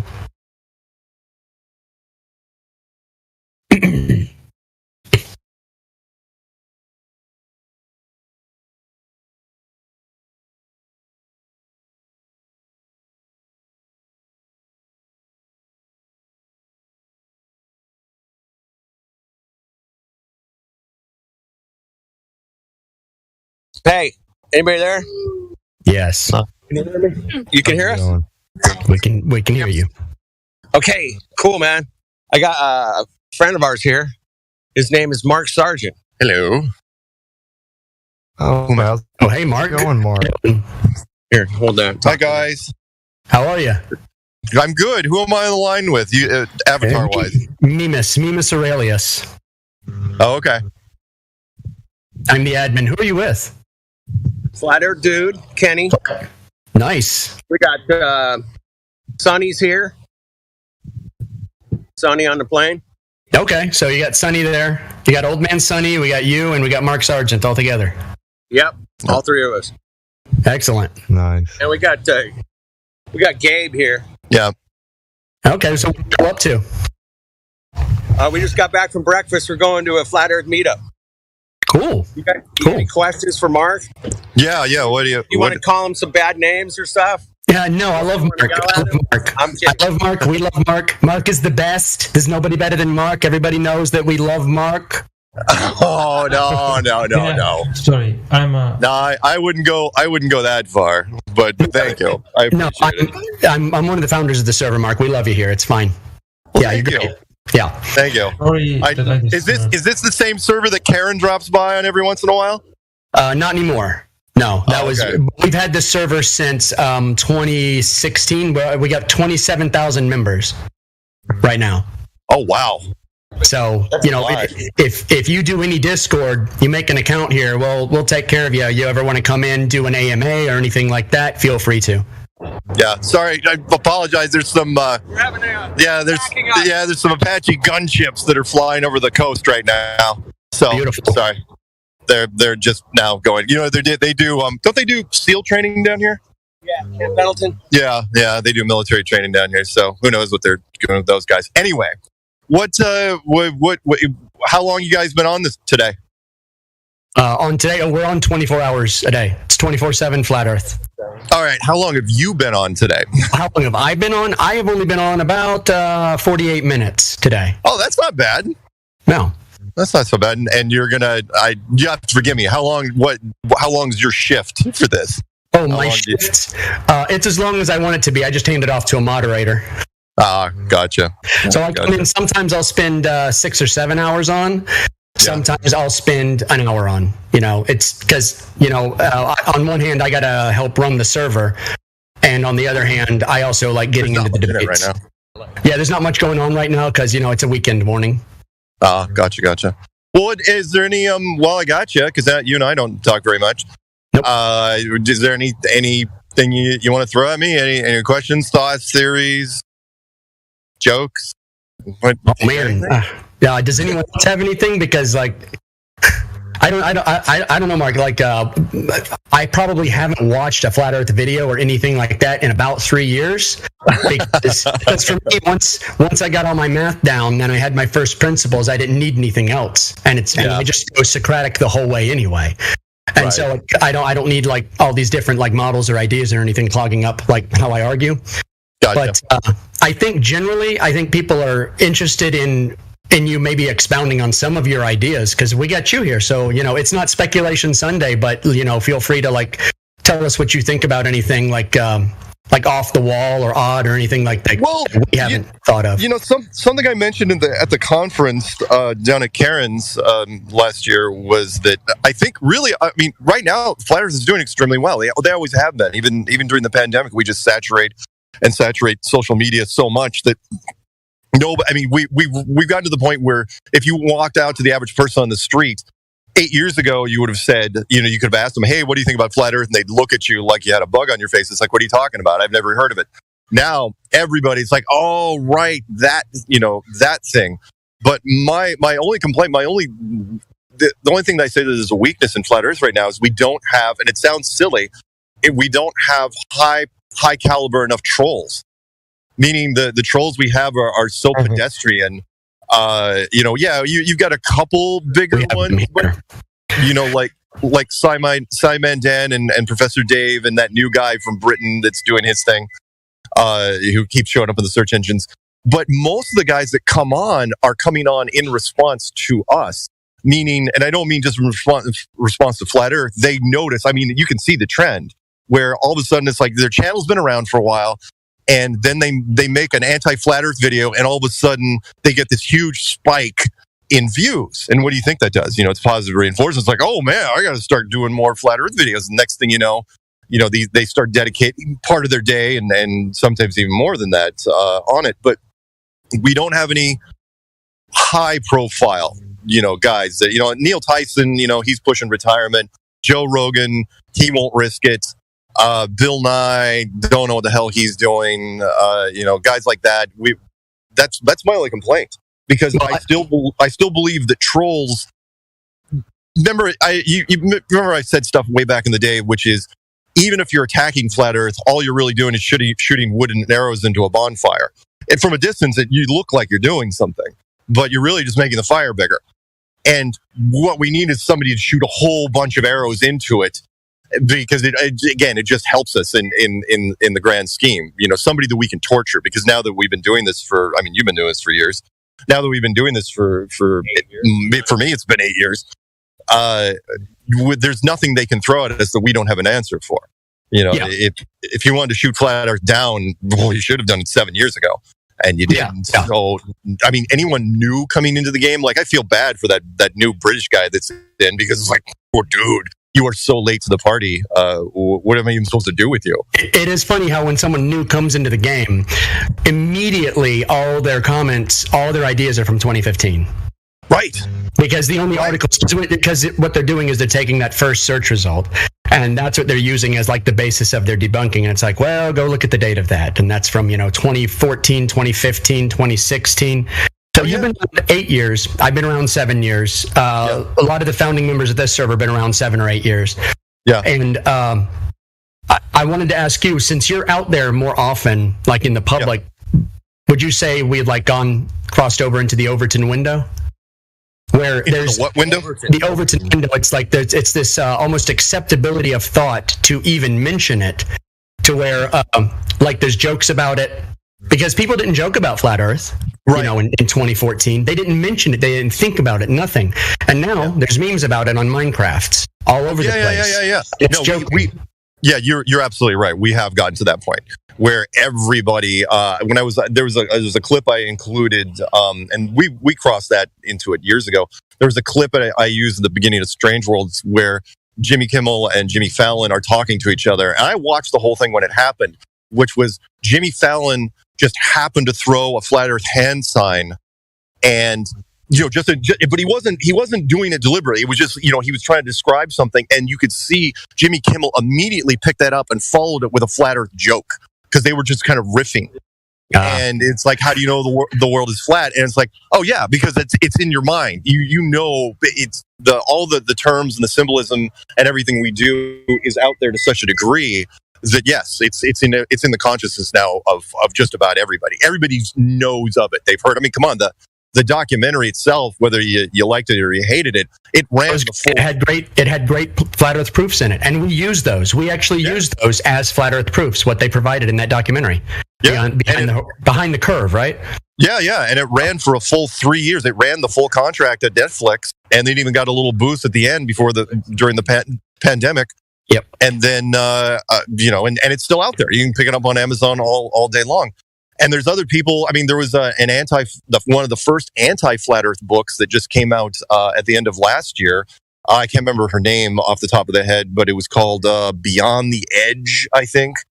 And it was a writer from a mainstream publication, and she decided to put together a thing. It was mostly gossip about the flat Earth community, which was weird. That she dedicated an entire chapter to Mad Mike. Opponents, not about their ideas. No, not really about the ideas. She really turned it more into a he said, she said type of thing. Right. It was. I mean, come on. There was 2 chapters on Patricia Steere. It's like, come on. and it was a woman writing for other women. She wanted to do that, but it's like, Goose Rider.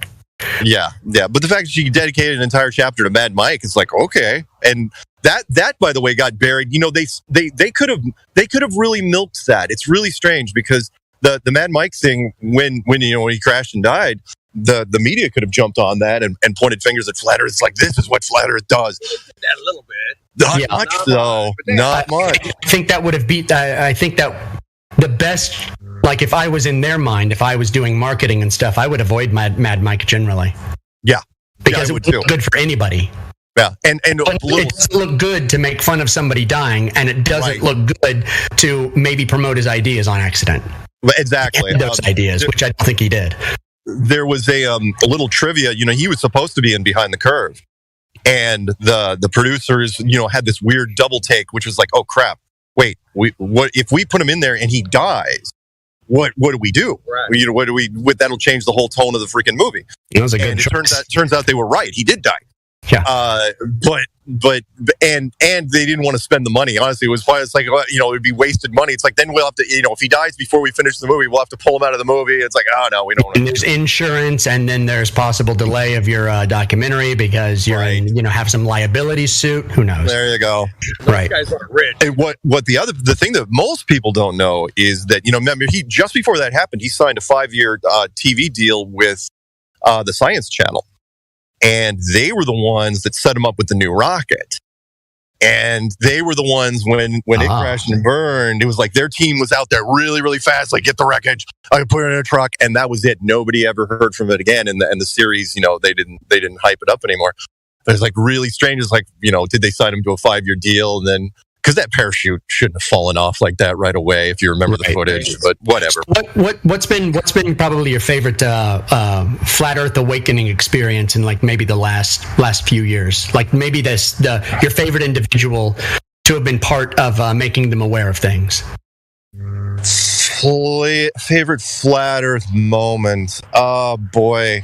That's a tough one. It could be a moment or an individual or an idea or something. Just what was like your highlight in the past maybe 2 or 3 years? Well, just before the pandemic, there was this wonderful moment where I was flying back from, again, the fact that producers were willing to talk about this. When I did that interview for Philip and Holly on Good Morning, not Good Morning Britain, but some morning show over in England. And I came back and I was flying through Reykjavik, through Iceland, and landed back in Seattle. And I'm there with the custom agents. We're going through customs. And one of the pilots walks over to me and he goes, "Hey, man," he kind of looks around suspiciously. And he goes, "Can I get a selfie with you?" And I go, he did not introduce himself. And I go, "Okay, sure." Right. And we take a quick selfie and he shakes my hand. He goes, "Love your work, man. Listen whenever I can." And he goes, I gotta get back to the group. And I go, "Hey, who are you?" And he goes, "Oh, I flew you here." I was like, "Oh, nice. That's really, really cool." And again, he's one of just so many. How many pilots and military people and people that we've run into over the years, that have gone down that road and figured it out themselves, and quietly. Either behind the scenes again, because we still have, it's still, even though it's weird for us, it's in the consciousness of the general public, which I'm looking around, all these cars around me. But at the same time, it's still this kind of taboo.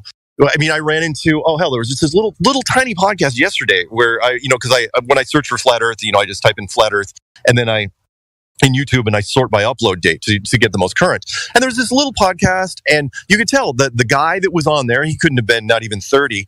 The girl that was running it and another guy, and she asked him, right? She goes, "So, are you into flat Earth?" And I could have told you the response from the look on his face before he said it. It's like, no. I'm not a flat earther, but I've got some questions, right? But I've got some. Let us know what that means. Yeah. That excuse that people give. It's like, no, I'm not. But there's some things about it. It's like, wow, how many times have I heard that? Which is great, which means they're just not confident enough to sit there in front of their host and say, yeah, I'm absolutely a flat earther. But I think most of us understand that if someone has 1% doubt of the globe, we've already got them. Yeah.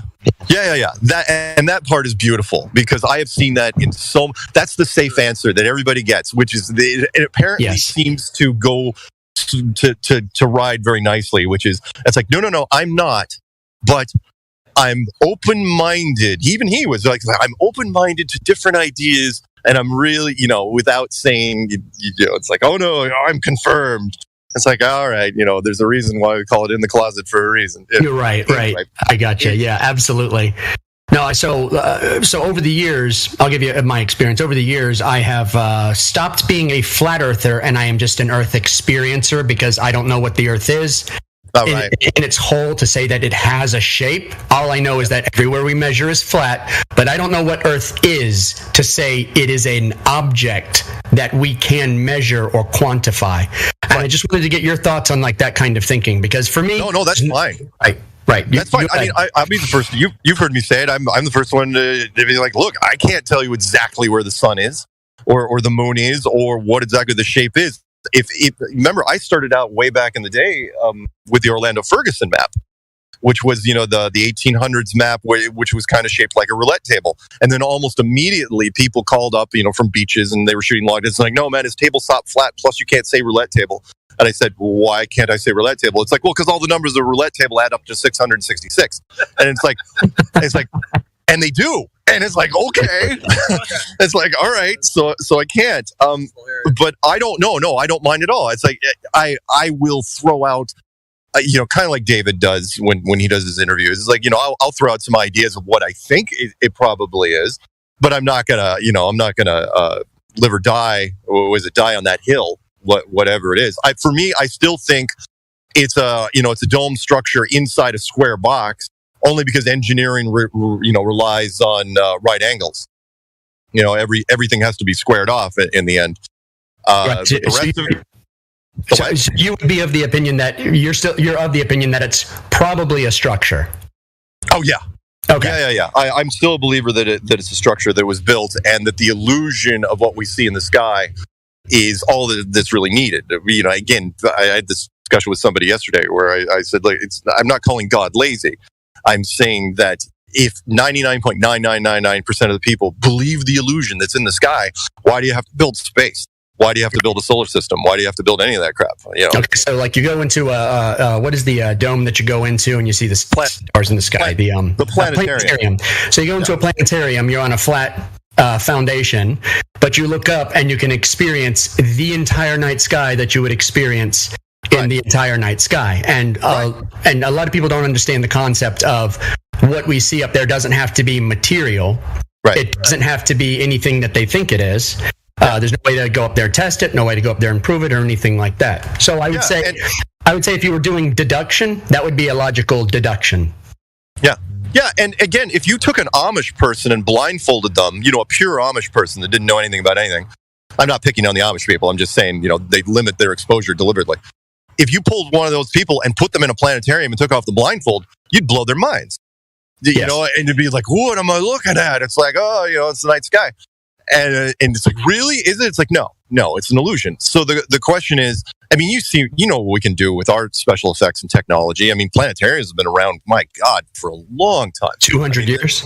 Oh, well, yeah. I mean, come on. Even when I was growing up. Just the modern ones. Yeah, the modern ones, I mean, come on. They couldn't even get people to go to them. So the weekends, they would do like Laser Zeppelin and Laser Floyd, and everybody would get hammered. And there you go. Yeah. So, said he would. But for me, yeah, the structure is it seems to resonate with people only because when I do interviews, it's weird. Some people gravitate towards, not trying to use that word there deliberately. Some people are drawn to the snow globe idea. That seems to be the most common because everybody knows what a snow globe is.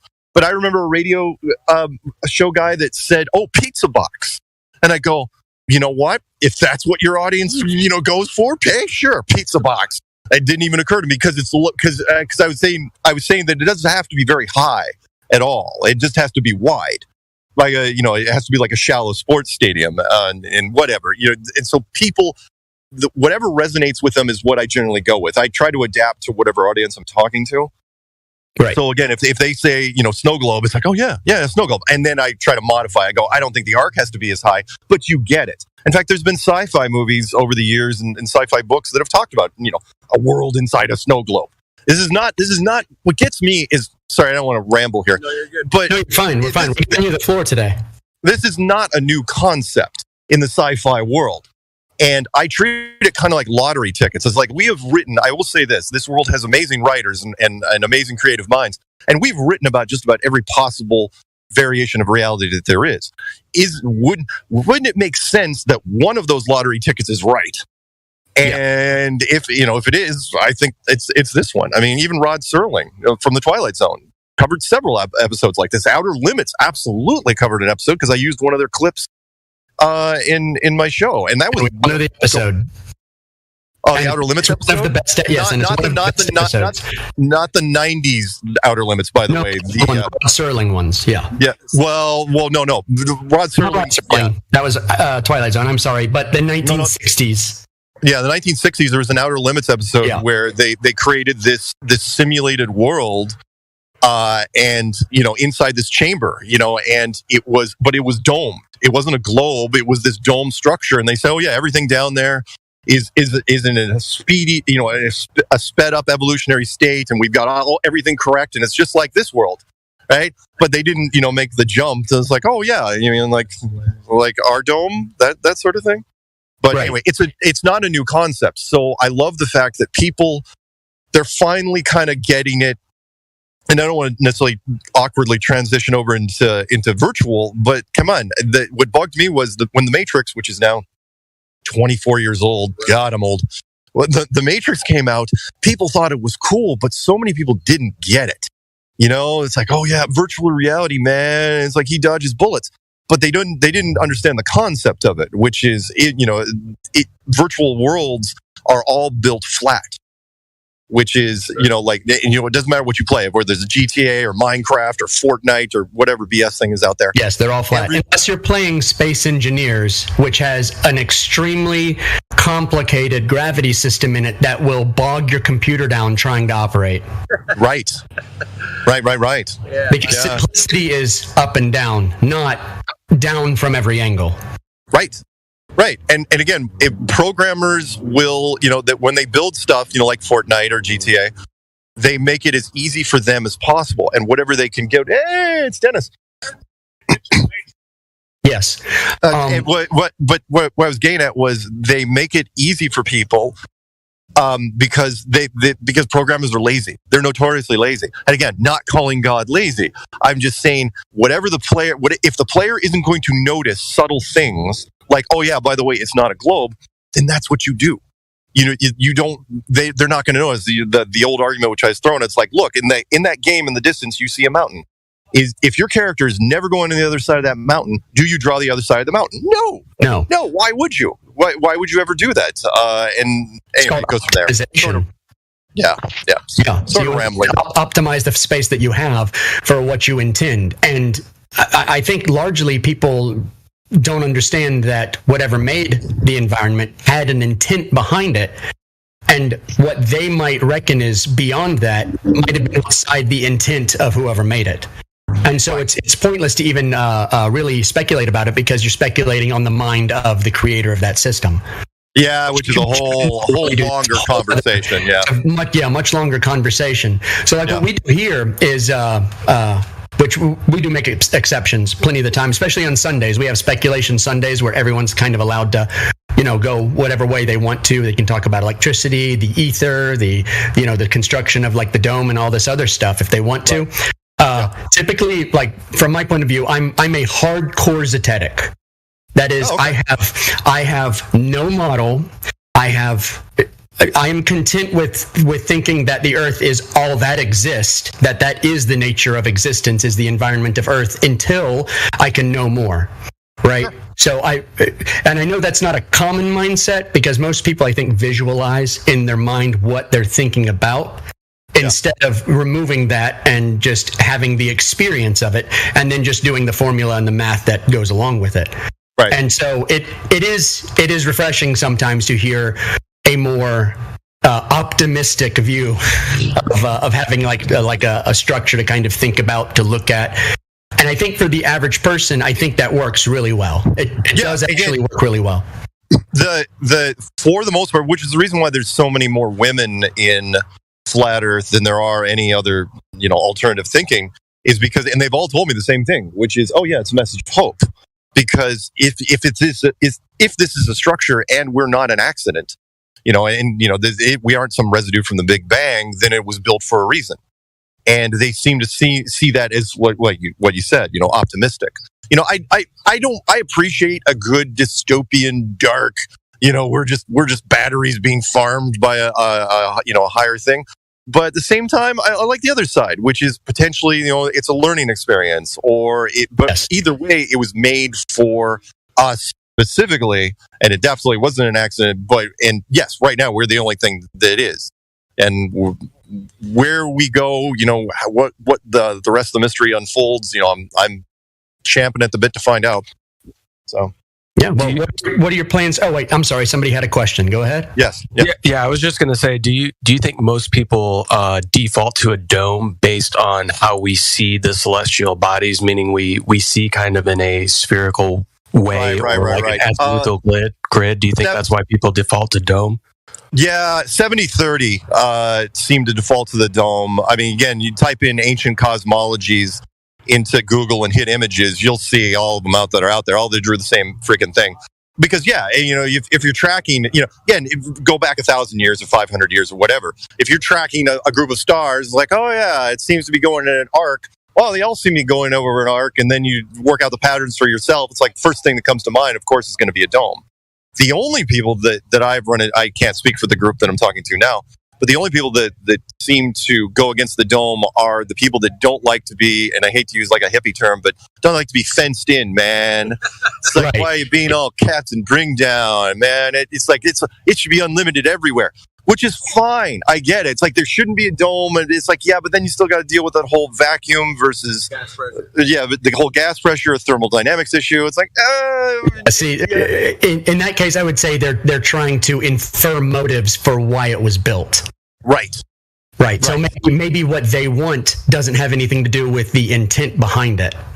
Right. And so it's just not going to be the way they want it, and that's just the way it is. Right.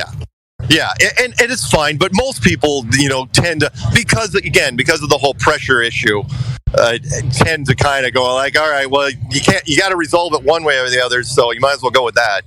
Right. So it's like, even though I say I'm a hardcore zetetic, I immediately know that whatever it is, or whatever we experience, has to be enclosed, because we have 14.7 psi at ground level, and we have 0.011 psi at 150,000 feet.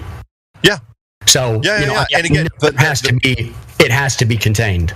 Yeah, absolutely has to be contained. In fact, I had a discussion with a physicist at a film festival, which really she made me think in a different direction. But I came up with an analogy for it, which is that because I've literally had physicists say, well, it's such a light pressure difference when you get out there that it doesn't mean much. It's like, it's like 1 psi or less, when you get up, towards the edge of space.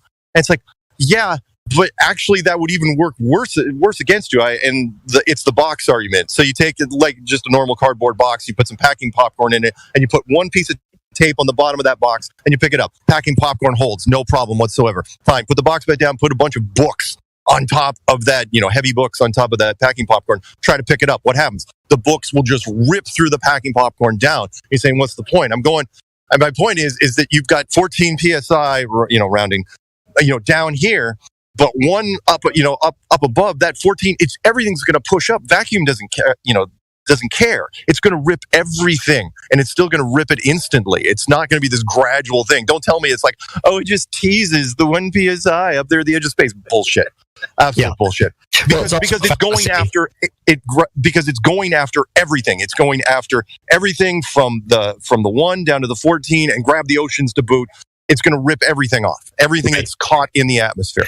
Right. There's also the fallacy of assuming that because a statistic starts at a certain number and it increases or decreases along a pattern, that it is going to infinitely increase or decrease. But what happens when your dollar amount gets to zero? Like if let's say you go from $14 and you watch a pattern going down to zero, is -0 actually real? It's not. There you go. Yeah. Right. It's not a real, it doesn't, negative doesn't actually exist. And so there's this fallacy that, we're going from 14 to lower, so it must turn into a vacuum eventually, which is completely fallacious thinking. And I've always looked for the Mark Twain quote that specifically references that, because I know he doesn't have anything good to say about statistics, but he also doesn't have anything good to say about statistical models. And he said something specifically about that, about thinking that a number that goes on must go on infinitely. I don't think I've ever heard that one. I've been hunting for it. I can't remember what it was. I read it probably 25 years ago. I'm 42 now, so. I know, that's all right. Look up the last video I made about a song that I didn't figure out for 42 years, and I just figured it out. So you'll get it eventually. Yeah. I'm going to figure it out eventually. Did you want? There's a Glober who asks something in chat. Yeah. Go ahead. He says, "Do you think there's a vacuum beyond the dome or something?" Why? Okay, that's a wonderful argument. Which is, if you have a dome, thank you, by the way, for mentioning it's like if there is a dome. Why would there have to be anything outside of the dome? Meaning, if space is simulated, if you're living in a giant planetarium, why does there still have to be space at that point? It's one of the oldest arguments, one of the oldest things that drives us nuts, which is it's either a dome sitting in space or a flat pancake asteroid sitting in space. It's like, why does there have to be space? Who told you there was space? If you went to a planetarium and said that's space, you could actually convince some people, but we know better because it's just lights on the ceiling. We were there when they turned the lights off. So right. No. For me, it's like, no, there doesn't have to be a vacuum outside of the dome, because if you even say there's a dome, that's the whole point. The whole point of the dome being there is that, because if there isn't, the vacuum model, we'll just say the heliocentric model, would fail. Absolutely just fail. So there has to be a dome. But once the dome's in place, but that's all you need at that stage. So why would there have to be anything past that? So, right. But it's a good question. Thank you for asking like that. Chris, do you have any questions? Don't want to put you on the spot. Jedi is one of our OG. He's been around for as long as I have too. I don't know if he's on, if he's listening in. Yeah. No, I'm here. All right, here he is. Hi guys. Hi Mark. How you doing? Hey, good. Yeah, good to see you as well, buddy. No, I haven't got any questions. You kind of answered everything from your kind of standpoint, man. So it was a really fantastic kind of interview. So I'm kind of glad that you came in and shared some of your experiences and what you thought about the flat Earth. Maybe I could ask you, being as you jumped in this Discord server and we're kind of on the front line, as kind of you are, your videos kind of helped many people awaken to the flat Earth a long time ago. So being as you and I have got a shared experience of, say, being in this kind of domain for 7, 8, 9, 10 years, myself, Venus, yourself, and everybody in the server, what do you think's been the more fascinating turning point for you? What type of argument do you use now when you're talking to people about the flat Earth that you didn't have or you didn't talk about, say, 8, 9, 10 years ago? Do you understand where I'm coming from? Oh no, yeah, I do. The five science questions that I dealt a few years ago before the pandemic, that sort of galvanized me in terms of what I threw at people, which I didn't really throw at people in the clues. You remember when we made the clues were very vague. There was no math in the clues. I didn't talk about long distance photography. I was just connecting the dots on something that I thought was real, and really was kind of hoping that somebody else would jump in, and who knew that there would be so many people that would come up with all sorts of stuff that were way beyond me. My favorite of all time, of course, I'll give you the two.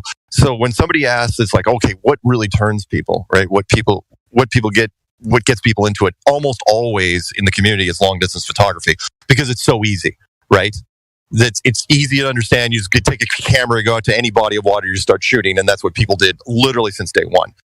For me, two things, variants of this, which is what convinced me to actually publish the Flat Earth Clues, was the Antarctic Treaty, which, again, most people don't even know exists. However, it's not the best selling point because it still just confuses people, because it leaves people with more questions than anything else, which is fine.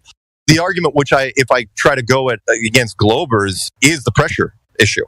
That is by far, because it's easy to understand if you word it right, which is, again, if you're sitting in your room and you turn whatever's above you in your second floor into a small vacuum chamber and you pull the valve on that, what happens, right? It's instant. It's violent. In fact, there's horrible stories out there from deep sea, divers and oil wells issues. Pressure differential is no joke. It's awful. It's not like the movies in any way, shape, or form. It's ruined the end of Aliens for me. But my point there was, and I say, so the air goes upstairs. It goes instantly up from your room upstairs, instantly. I go, so when you go outside, because no globalist has ever come back, with me on this one. And I say, when you go outside, why is your atmosphere still here instead of not, being ripped off into space? And people in, the knee-jerk reaction, the only reaction is always and will always be that gravity. I go, you mean the same gravity that couldn't keep the air in your room from going upstairs? That gravity. And I actually had a guy stutter, and he almost said, he goes, yeah, but there's more gravity. And I was like, no, it's not this. This is not the same thing. So that for me is my big sticking point, which is no one can answer it. It's like, okay, what keeps our atmosphere here? And what happens at the bleeding edge of space? No one can talk about it. That's my big thing. Beyond the laser test and beyond the other stuff, that's my big thing. 'Cause you can explain it without slides or anything. People kind of get it, but then you do have to show them eventually what a vacuum is. The only reason why, one of the big things reason why that argument didn't go further is because, unfortunately, a vacuum is still invisible. I'm sitting here talking in a giant mixture of nitrogen and a little bit of oxygen, right? But if you took it all away, it'd look the same. I mean, I'd be dead, but it would look the same, and that drives me insane. So it's tough to throw that out there. Sorry, that was a bit of a ramble. Hopefully you saw where I was going with that. No, that's fine, and I appreciate your answer because, say, for example, myself and Meme, who have been talking about this like yourself for a very long time now, it is as simple as long-distance observations, how far we can see. The argument kind of in that instance hasn't changed, but maybe the way that we talk about it has. And say, again, for the way that you first brought up NASA, and Antarctica, and then kind of the fourth wall and how NASA kind of lies to you and all of those types of things. That can be easily taken away with understanding how a football works or a tire works or gas pressure works. Right. So, right. Yeah, yep. the fundamental points haven't changed, but the way that we talk about them and understand them has.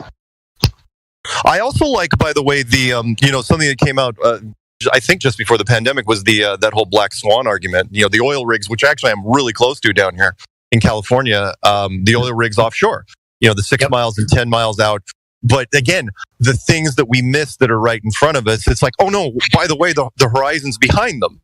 And it's like, and to where I've had people come back and be globalists, and I don't want to pick on them, they say, oh, no, that's not the real horizon. The real horizon's in front, and it's invisible. And I was going, okay, all right, now you're reaching. Now you're kind of, that's kind of a stretch. But I like that. I love the black swan argument because it's quick and it drives people insane.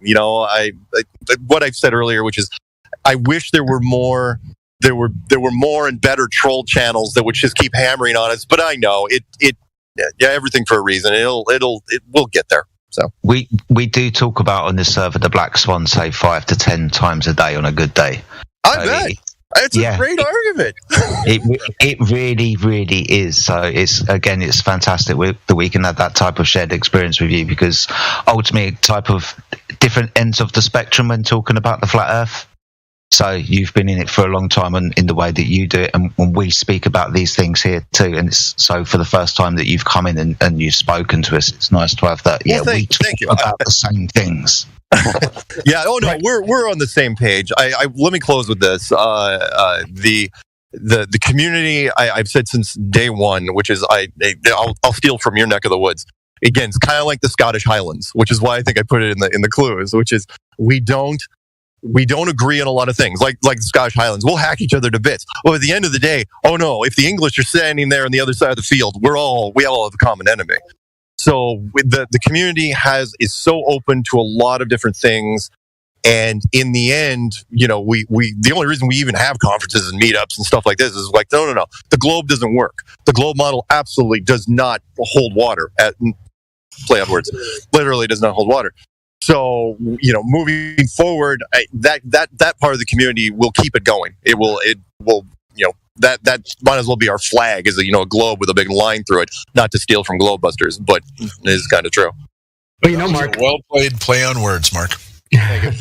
Well, I do appreciate you. I know you said you were closing out, so I'm going to assume that you had somewhere to get going to. I know you'll have a conference to get into. We got the meetup right across the street. That's why I'm down here in Los Angeles. You'll get the meetup. Feel free to Sonny or them. I'll show you. You can make an account here. We'll get you verified feel free to stop in on your own account anytime you want to. Do me a favor to remind me, because I get a lot of stuff. What? You got a CR code. Yeah. Okay, well, email me the info. You know, my email address is on the is in the body of every video I make, the description box. Just shoot me an email reminder, and I'll do it. I'll absolutely do it. Yeah. All right. Absolutely. Thanks for joining us, Mark, and have fun with Sonny and Flat Earth Professor. Thanks, guys. All right. All right, guys. I was pleasantly surprised. I was offline for a little bit, and all of a sudden I thought I heard Mark's voice, and I thought you guys were playing a recording back, and I look and it says Flat Earth Dude icon. So I realized that Mark is with Flat Earth Dude, and hopefully Sonny is there too. And I'm looking forward to joining you guys, and it'll probably take me a couple hours. I'm waiting for my son-in-law to get here. He should be here in about less than an hour. We'll be headed out there. All right. Thanks, you guys. That was cool, huh? Thanks for bringing Mark on, man. Kudos to you. Yeah, I mean, we went to breakfast. I'm like, dude, man, you got to say hi to my peeps, man. Yeah, hey, you just made the short list. Congratulations. All right, cool, man. No, I want to promote the server as best we can. I think it's just been absolutely dynamite for the last year. It's really going to a new level, and we just want more people to come by. Yeah. Well, I will speak for Indio, CJ, and Jose. We really appreciate it. Thank you very much. Yeah, man. I'm going to put a CR code here at the meetup. People can scan it and join Flat Earth 24/7 Discord, and keep it growing. Awesome. All right, guys. I'll be back a little bit later. I'll check in. I'll get a few other Flat Earthers to come join us today as well. All right. Awesome, man. All right. Thanks, guys. Man, that was awesome. Squeaky mic. I've been waiting to move that mic for a while. So that'll make a good clip. That'll make a really good clip for an interview. Yeah, definitely. And we'll send the interview to Mark, and he can upload it on his channel. I wanted to quickly thank him for being here and tell him how his flat earth clues were brilliant, and like his other stuff that he does. So you want to change history and stuff like that, but he had to dip. Oh, compliments to everybody in here. Compliments to absolutely everybody in here for not giving in to the impulse to unmute and shoot him with a billion questions. I'm just going to say that today's going to be a monumental day for me. It was the clues that first opened up my eyes several years ago. I got turned on to that just shortly after the big meetup they had in Pasadena. And I've been bugging Mark by email for a while. Hey, let me know if there's something going on. And several months ago, he let me know about the meetup that's happening over at Renee's today.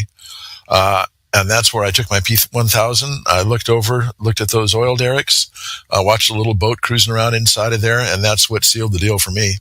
Everything logically seemed correct, but still, that's all hearsay. It's not until I went from actually believing to actually knowing. Mark is the one that opened my eyes. It was at Renee's house that I actually confirmed it.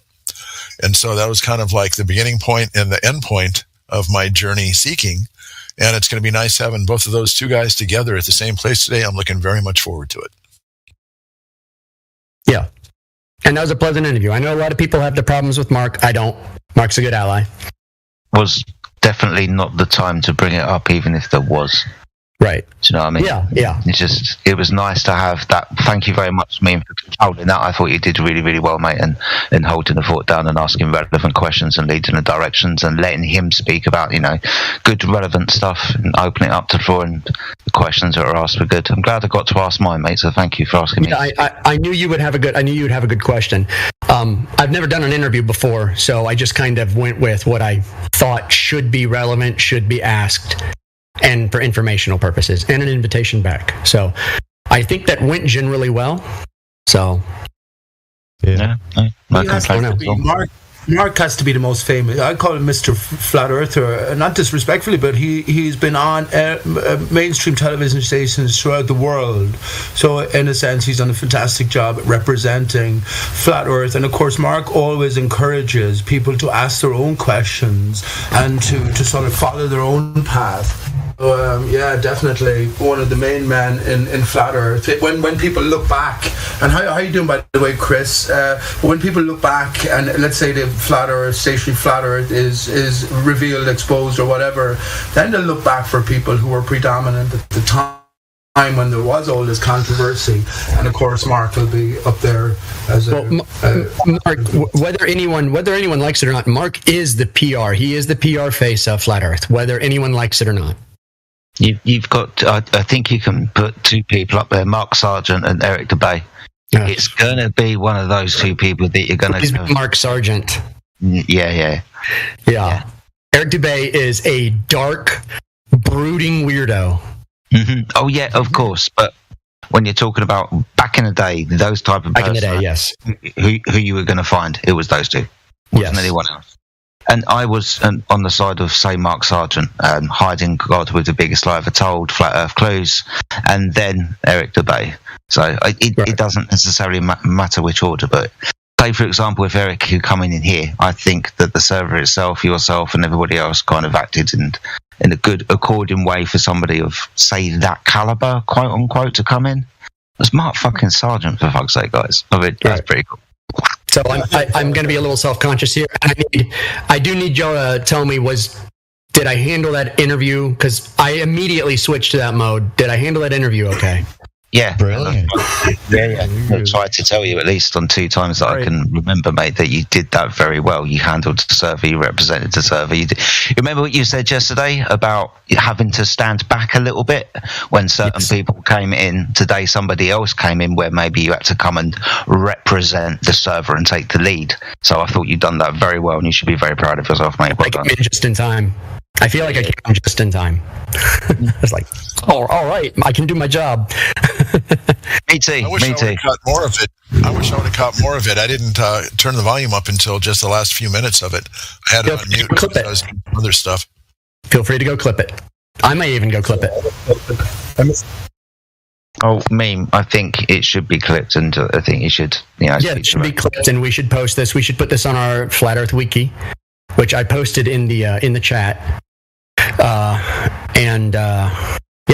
We'll spread this around much as we can. We'll send it over to Oakley and all them, and get this interview out there. I mean, it's not like a hard hitting Flat Earth interview. It's an interview between one Flat Earther to another Flat Earther about what essentially some journey stuff, some what he's doing that day, what his ideas are, and that's about it. It was an in-crowd interview. It's interesting as well, right? Because he's been around in this a little bit longer than us, but we've been around a long time, meme. Right? It feels like it now, like since 2015, since his video. So we're in 2023 now. We've been in this journey kind of together on opposite ends of the spectrum.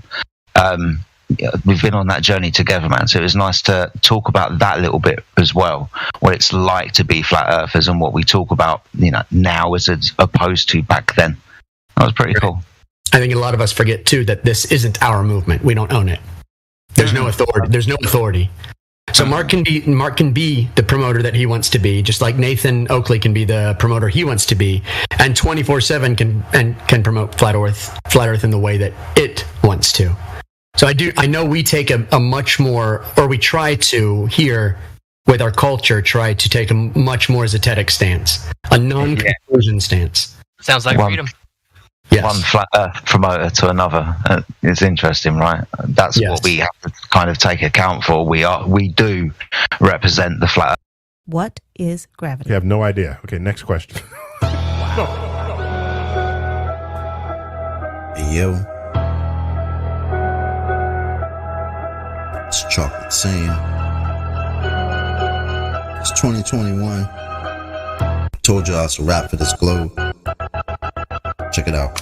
Way too many reifications of privations. Secular thermodynamics violations. Fuck with all these fake as apparent deviations. Globals always flapping their gums. No demonstrations. The black swan murdered the with simplicity. Pretend the clowns aren't, they all no specificity. Get with me, get that geometry. Your model needs nowadays. Mostly I sound like you're on your knees. Copper please, been a wall to ever show for, nevermore. Been a rap for your multi-nine or scientific. All the sticker that they're prolific. Crumble at the thought of flat earth, that's just terrific. My hypothesis, you know, paleo genius. You thought you had it all sewn up like a seamstress. You never see this, you ain't chillin' peeping the Gleasons. The globe model so fucking dead. So many reasons mad at me, cause your fairy tale of gravity is rapidly becoming a motherfucking fatality. Independent variable, no physicality. Factually, you're dealing with no type of reality. A tragedy, all of the pseudoscience of fallacy. Sad to see that was surrounded by such banality. Globe charts step in the court for their arraignment. Gas fucking off all day, no containment. It's automatic, you sound like a fanatic. Your heart's beating out of your chest, no need to panic. Problematic, anytime there was Socratic. Defining terms for you is like dust to an asthmatic or a crack addict. All tuned up like a mechanic. State you're leaving in when you're done, it's so tragic. You end the sneezing, all snotty nose the wheezing. You globe charts wind up like sub-zero freezing. Ain't no reason for you not to remain calm. As my nigga make it hit you with the 3-point palm. Instant exploding paradigm technique. Backslapping your beliefs into nigga that's sweet. You points obliterated, finished, unable to speak.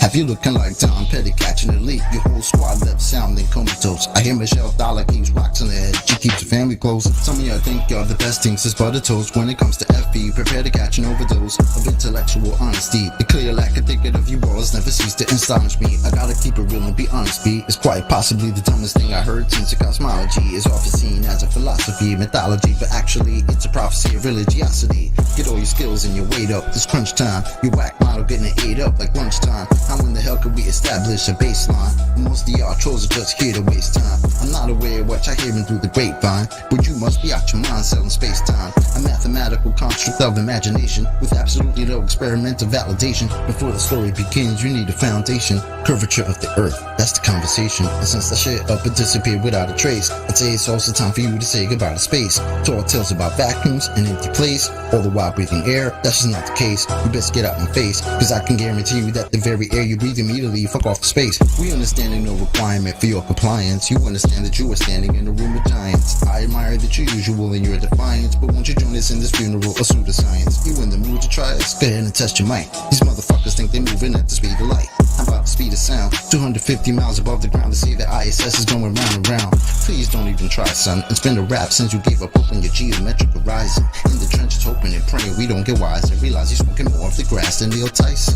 Oh, speaking of that clown, I wonder how much longer he can keep a push of this in the background. Never debating, always up to the back down. Playing in fear of the gravitational smackdown. This little circus won't last long. I'm betting you the type of clown that sits at home alone with a mask on, thinking you debunked an argument like the Black Swan, never knowing that your radius could be that wrong. Oops, I really meant to say dead wrong. Implicitly, we've been falsified the globe empirically. Need you to listen, G. It's not logical to postulate you live in a sphere with no sphericity. It's the epitome. It's not a mystery. The globe model's all wrapped up in stupidity. It's quite simple, see. It's probably not the move for you to spew your rhetoric here or religiously, maybe officially. One day you might find yourself vividly in the middle of an epiphany.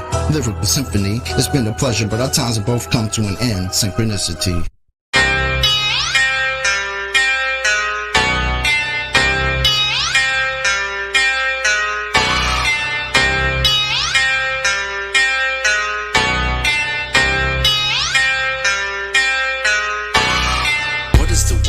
What is the world that we're living in now that we know we're not spinning? What is the world? What is the world that we're living in now we know curvature's missing? What is the world? What is the world that we're living in now we know flat earth is winning? What is the world? What is the world that we're living? It's like a brand new beginning. We know that most of y'all sitting there wishing, probably just itching for us to go away, completely dismissing things that we say like our minds have gone missing. Meanwhile, you're really the only one shifting reality as if it was switching, like it was some type of fantasy pitching. Next up to bat, but you wind up just whiffing. Nothing but air, you just can't do no hitting. Running around saying that water sticking to outside the balls, your logic is slipping. I understand that you might think I'm tripping. Pay attention to the words that I'm spitting. Only thing that really needs any fixing, your view of the world and the way that you're thinking. No need to go always screaming and kicking. No reason to think that Earth might be tricking. If it was spinning, then we would see drifting. If it was curving, the ships would be sinking. Logical fallacy, keep on insisting. Probably just listen. How about you try some form of consistence? Ships disappear due to angular distance. Makes a lot more sense that the curve proves non-existence. Why the persistence? Why the pursuit of unending resistance? Fighting a war like a soldier enlisted. Really seems as though you got it all twisted. Why not just be a bit more optimistic? Lies you've been told, the veil has been lifted. Now you've been gifted, given permission to take a position, not in opposition to the world that we're living. Key ignition, start up the engine. Choose to accept it now, this is your mission. Tell us why the damn curvature's missing. Maybe just call up a mathematician. Give him a listen. Have him tell you about his presuppositions. Talking about how it's not superstition. A vacuum and air pressure juxtaposition. Make a decision. Tell us how this model came to fruition. You have the right to enact your volition right up to the day of mental acquisition. All I could do is provide ammunition. Can't take the heat, stay the fuck out the kitchen. Judgment day or to the last demolition. You can see the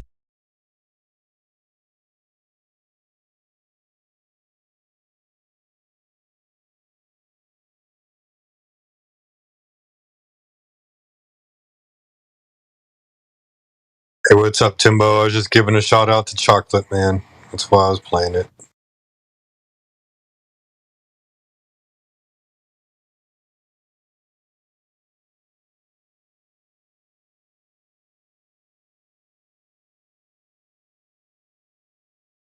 Can you hear me?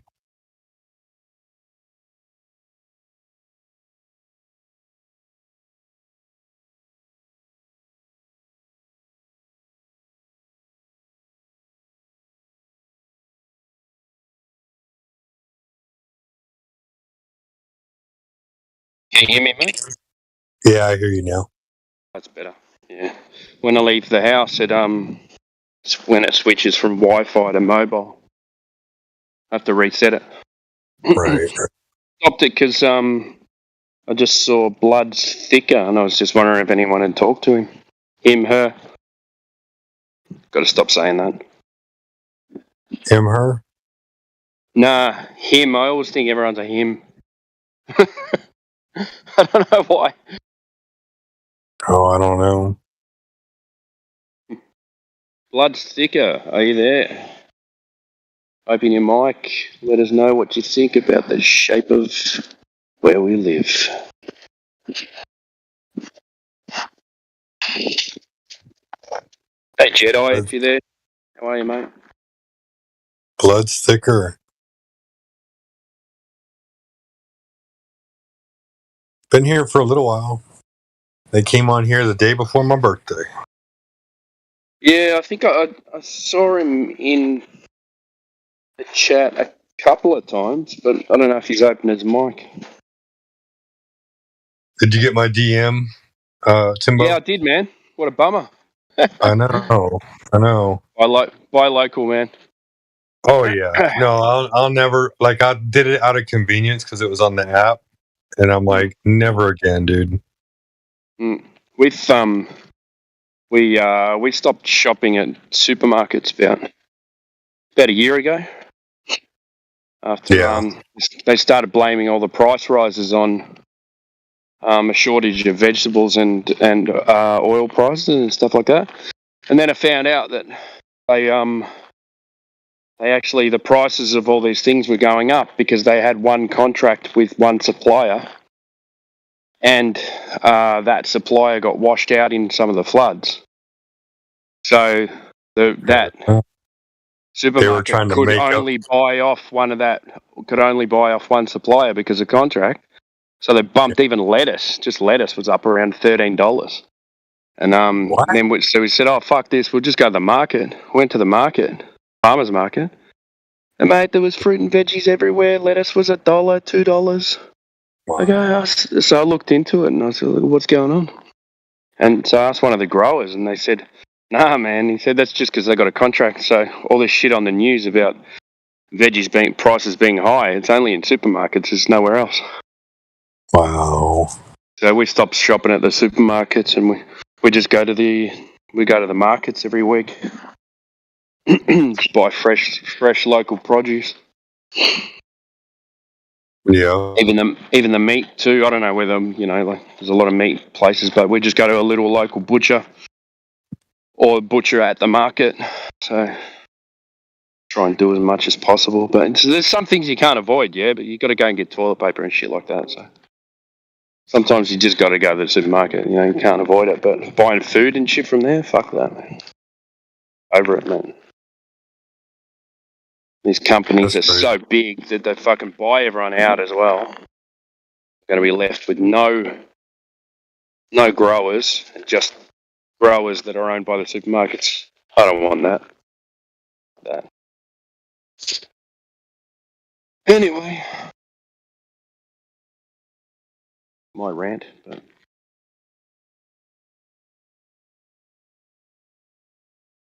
Yeah, no, it's just. Yeah, I need to start getting into that local community, even if it's just like going out and meeting people, and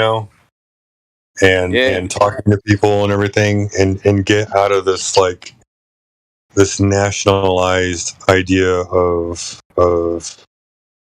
consolidation, where there's plenty of people out there that grow their own stuff, like, and they're trying to sell.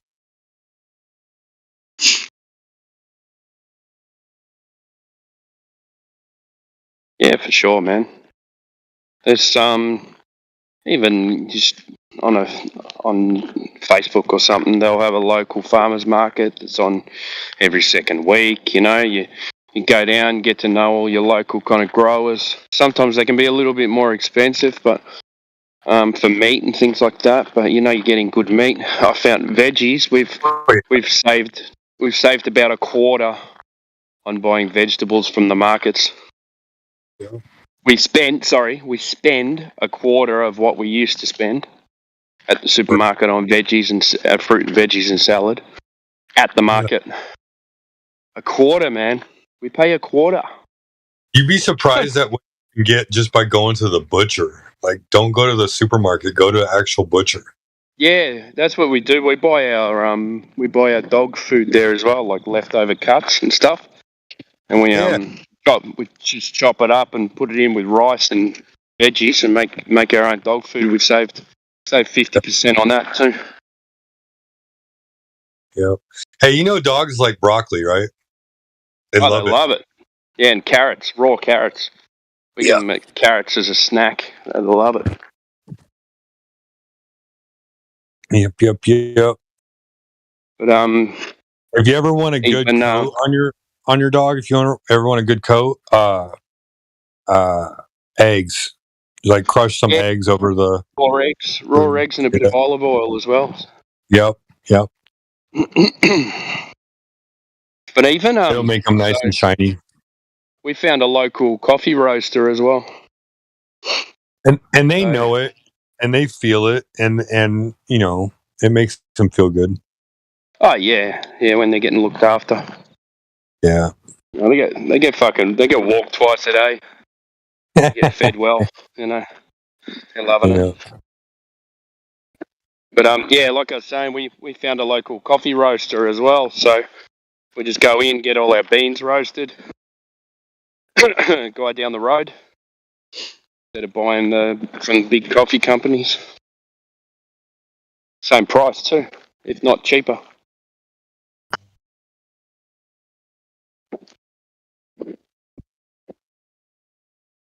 Isn't it kind of weird that as soon as people come to, I see this a lot, people come to understand the Earth is flat, and then they start going off grid. Or a lot of people that are off grid come to understand that the Earth is flat. Do you understand what I mean? There seems to be this need to be in touch correctly with the Earth somehow. Yeah, like go back to simple living. Yeah. Exactly that, mate. Yeah. You become less materialistic and Yeah. No, I've heard a lot of people come into the server and explain things like this and talk about their quote unquote off grid living, how they try to get back to root source, whether that's a simple lifestyle, whether that's growing your own food, whether that's eating a completely new but correct diet based on natural living and organic food and all of these types of things. I've never been I've listened to a lot of people doing it. Now I'm starting to get the bloody urge to do it as well. I'm going to be coming out of a plan where I'm going off grid, where I'm going to be growing my own food, where I'm potentially going to be moving to another country to do it. But it's the need to do it. It seems to me that there is definitely some kind of awakening for people to get back in contact with the earth in whichever way they can. What it is, what it can do for you, what it, why vegetables and animals are provided, all of these types of things. Seems to be going backwards, I agree with you, man. Yeah, it's like it. So, my start of it was the water journey. Yeah, like I've always been a pretty healthy eater, but when I started with distilling water, that was a total turnaround from there. And then all I wanted to do from there is my plan has been I've been saving and saving and saving so that when we're ready, then we can sell the house here and buy a block of land and then just buy an apartment back here in the city as well. Yeah. And I'll spend most of my time up in the country after we've made enough to survive till the end. Yeah, I see that plan. I understand. Yeah, no, good luck with that, mate. I really, really wish you the best of luck with that for sure. I've got similar type of plans as well. But I wanted to ask you, just like the first thing that you said about your water journey and water filtration, did you notice the benefits straight away? Oh, straight away. Yeah. It started like I went nuts. I was doing 4 liters a day the first week, and I was just eating salad and meat, so just some protein and salad. Yeah. And I dropped 7 kilos in the first week, and it slowed down after that. But my energy levels were through the roof, and my piss was all foamy and stuff like that. It was like I was getting rid of all these toxins and shit. And it was amazing. I was waking up in the morning and I remember texting my wife one morning and saying, I feel so fucking good. I was in the best mood, and this was like 5 o'clock in the morning. I feel so good, it was, I was buzzing at work, and it started wearing off a little bit, but I can imagine that, this was 7 years ago, so I'm 7 years older now as well. So, I'm a bit older, so I don't have the energy levels I used to. But mate, I can imagine if I'd kept on going down that same road, how tired I would actually be. Now I'm great. I do almost 20,000 steps a day. I still do a physical job. I lift weights when I can, and I eat healthy, and I try and keep my testosterone up. And that seems to be the key. Yeah, interesting, right? Being a man, you got to keep your testosterone up. You have to. Right. Yeah.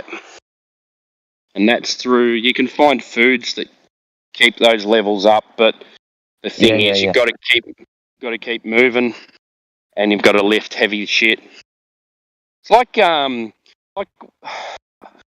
would say, if you move, you go out, chop some wood, lift some fucking shit around the house, you'd have to do if you were a homesteader or someone who lived off the land, like chop down a tree, go and dig up the garden ready for planting, just shit like that.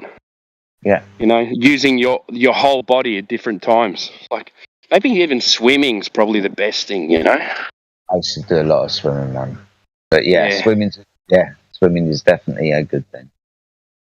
Like if you can't do that, if you're not going to get out of the house and go and chop wood and, not many people do that now, So something like swimming is swimming, walking, and just doing 2 weight sessions a week, and your testosterone levels will just boost. But you got to eat oils and avocados and proper nuts as well, like walnuts and roasted almonds and things like that. But good meat too. You need meat. I don't care what anyone says about being a vegan or anything, but you need meat, man. Yeah, you definitely do need meat. Yeah, because it's hard to. That's why. Look, I'm no expert on it, but I would assume that's why people have to substitute their diet with things when they're on these diets, because they're not getting enough nutrition. That would make sense, yeah.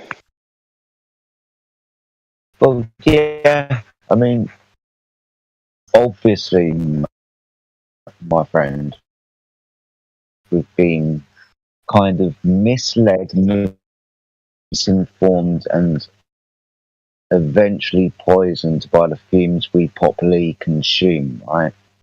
It's not hard to understand that the very thing growing out of the ground is probably the best thing for us. Obviously, there are poisons that exist in nature, and not every animal likes us, right?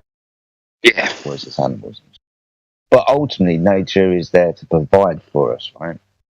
That's right. We're talking a lot about testosterone, you know what I mean, and being a man and living off the land, specifically being a man living off the land.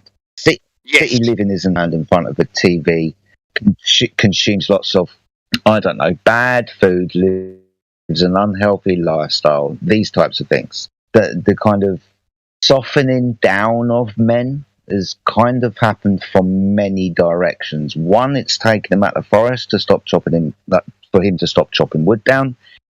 Yeah. It's a little bit more convenient these days.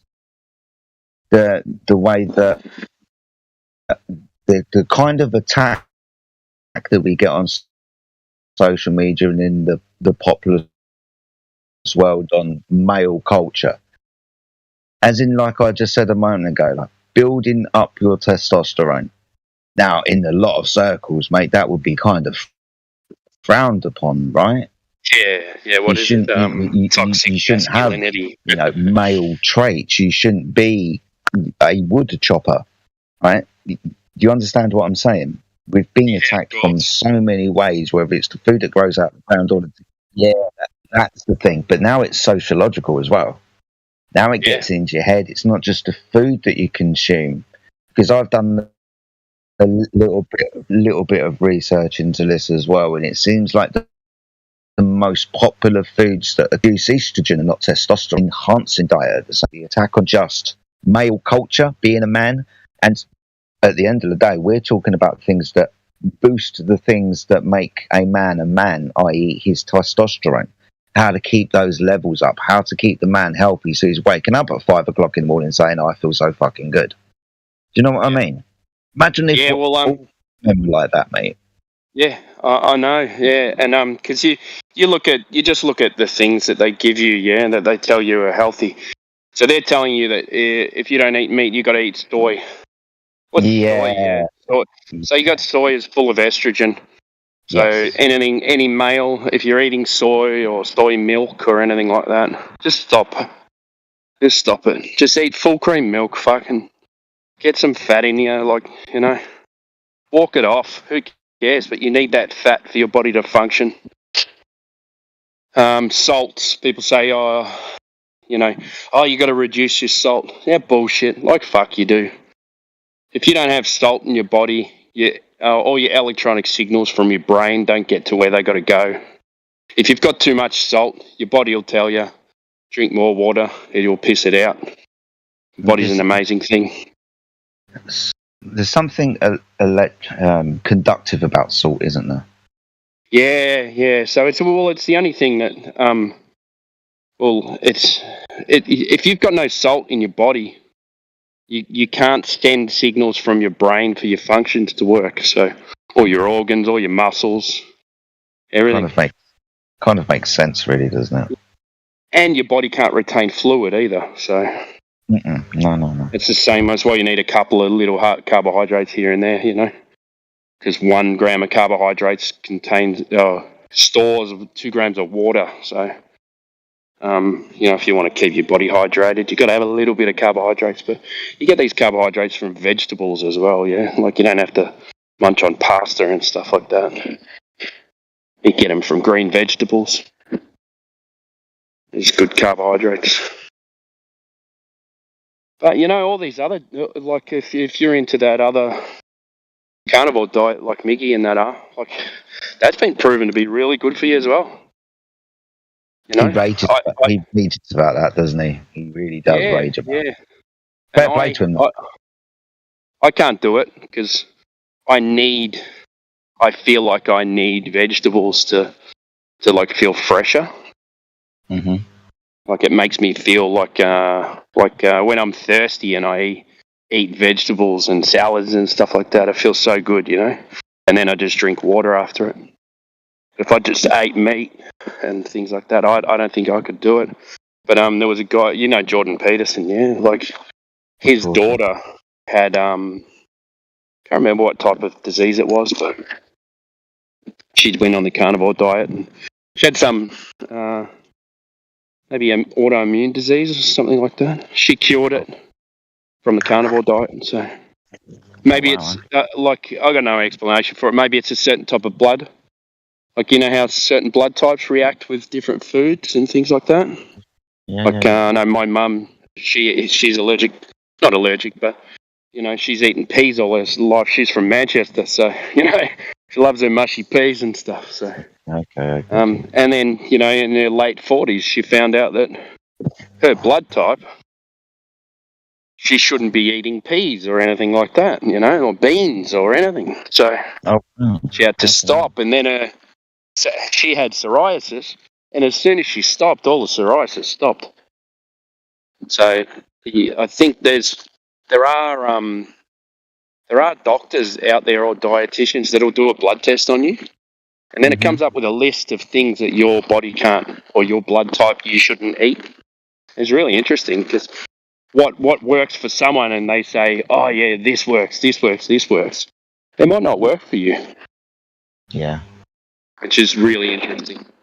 No, it's interesting to note, mate. Definitely gonna have to maybe look into that before. But it's always good to know what is good for you specifically and not, right? So if there's a way to do that. Yeah, that's right. Yeah. And then you know, you can. What I did, I went on a really strict diet and then slowly started introducing like one thing by one thing, and then I could find out what made me feel like shit and what didn't, and then I just eliminated them from my diet and just kept on reintroducing other things, and got to a stage where I can pretty much eat anything, but I have to stay away from beans and things like that as well, which I really enjoy, so it's a bummer.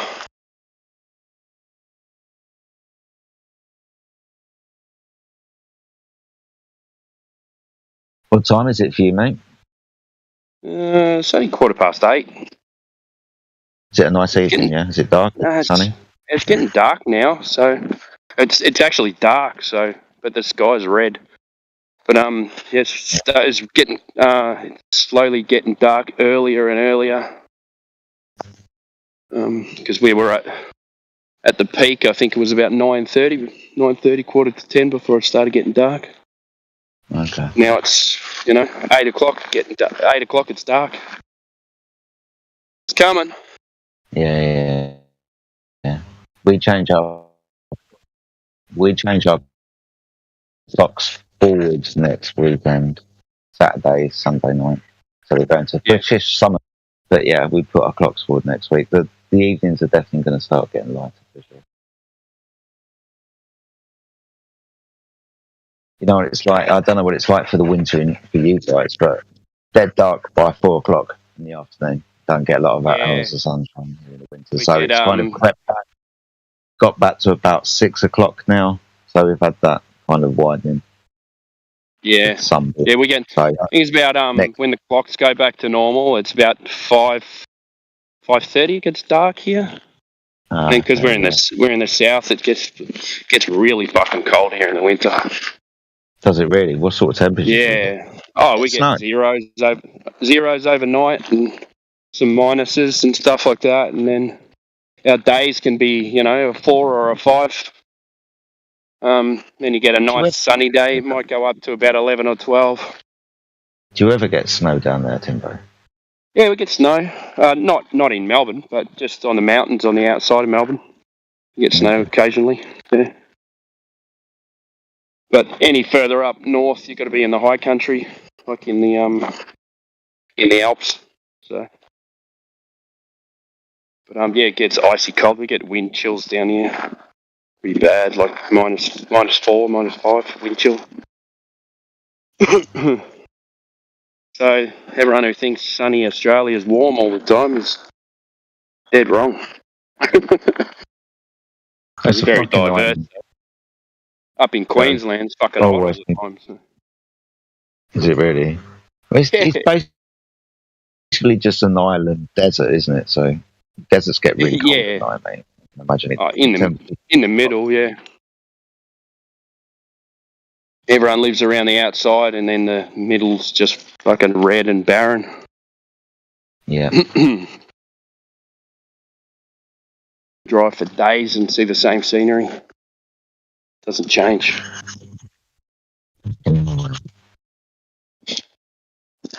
Get lost out there, you're fucked. No one's coming to get you. I think they've managed to deceive the world with maps and the Earth being able to how big Australia actually is. Fucking big country. It's huge, yeah. It's a big island. Yeah. People don't pay attention to it, but it's I think it's only a little bit smaller than the US. Yeah, exactly that. Well, I've been taught to compare it to, especially with things like time zones and stuff. There's a little bit of study about zones that cross Australia, but the land size is pretty much the same. So if you can think about where they're placed in, like the North Hemisphere for America and the South Hemisphere for Australia, it points out that in navigational maps, the time differences in the Northern Hemisphere are different. And you have to calculate for them. But this is one way how they hide the size of Australia. Time zone. Yeah.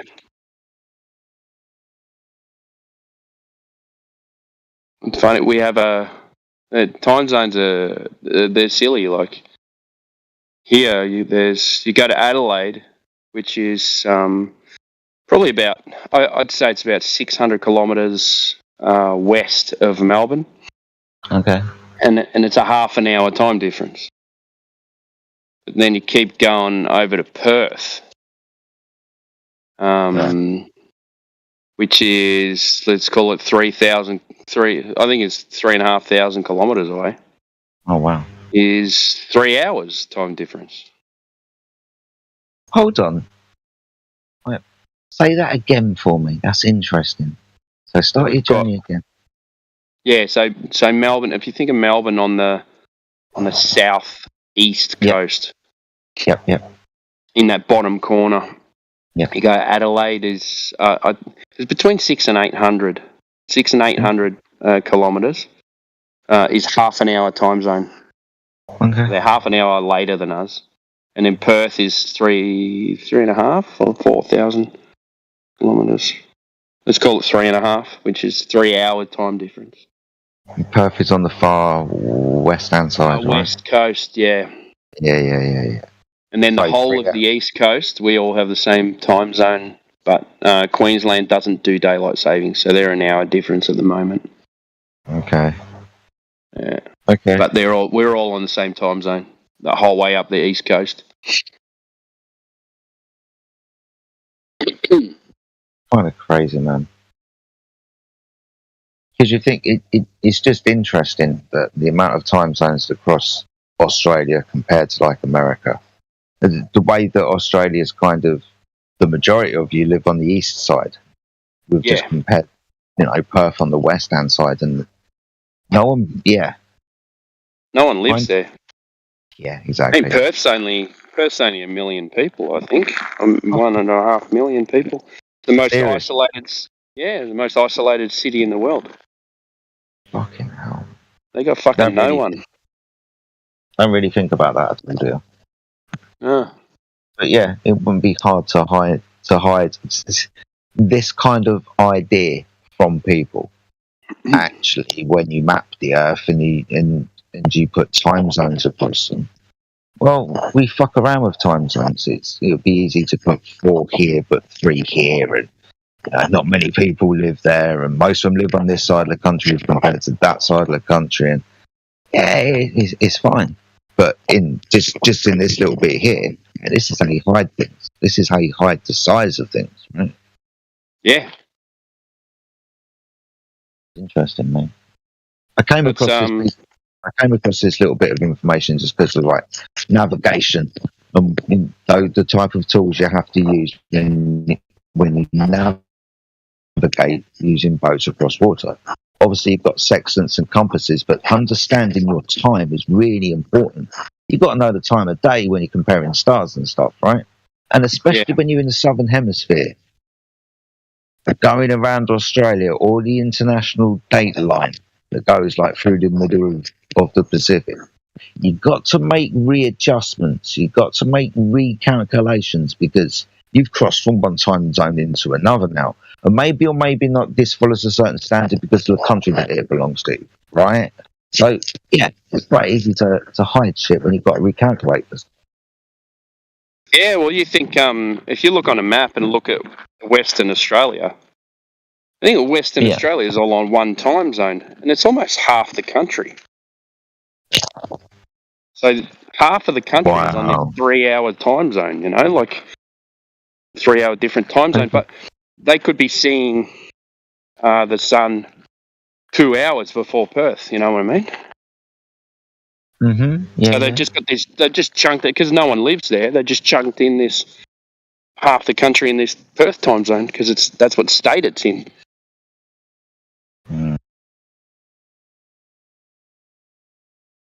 That's another sneaky way of doing it. Yeah, because you're not actually using time zones by the sun, you're using international time zones. So you can't, how do you calculate something when you don't actually know what time it is, because you're just going off a time that someone made up. It's not actually following the sun for time, you know what I mean? China's quite a big country. I think it covers 4 time zones, at least 3, right? Yeah, it's pretty wide, it would do. Yeah. But they follow one time zone. And it's the same time throughout the whole country, the whole time, whole year round, all the time. So there's, I think there's a difference of say 3 or 4 hours. Yeah. One place is getting dark at 8 p.m. I think they all get up at like Beijing time, which is on the East Coast. So you've got people in West China who are having to get up like 3-4 hours for work earlier than everybody else in the middle of the night type of thing. Crazy. Yeah.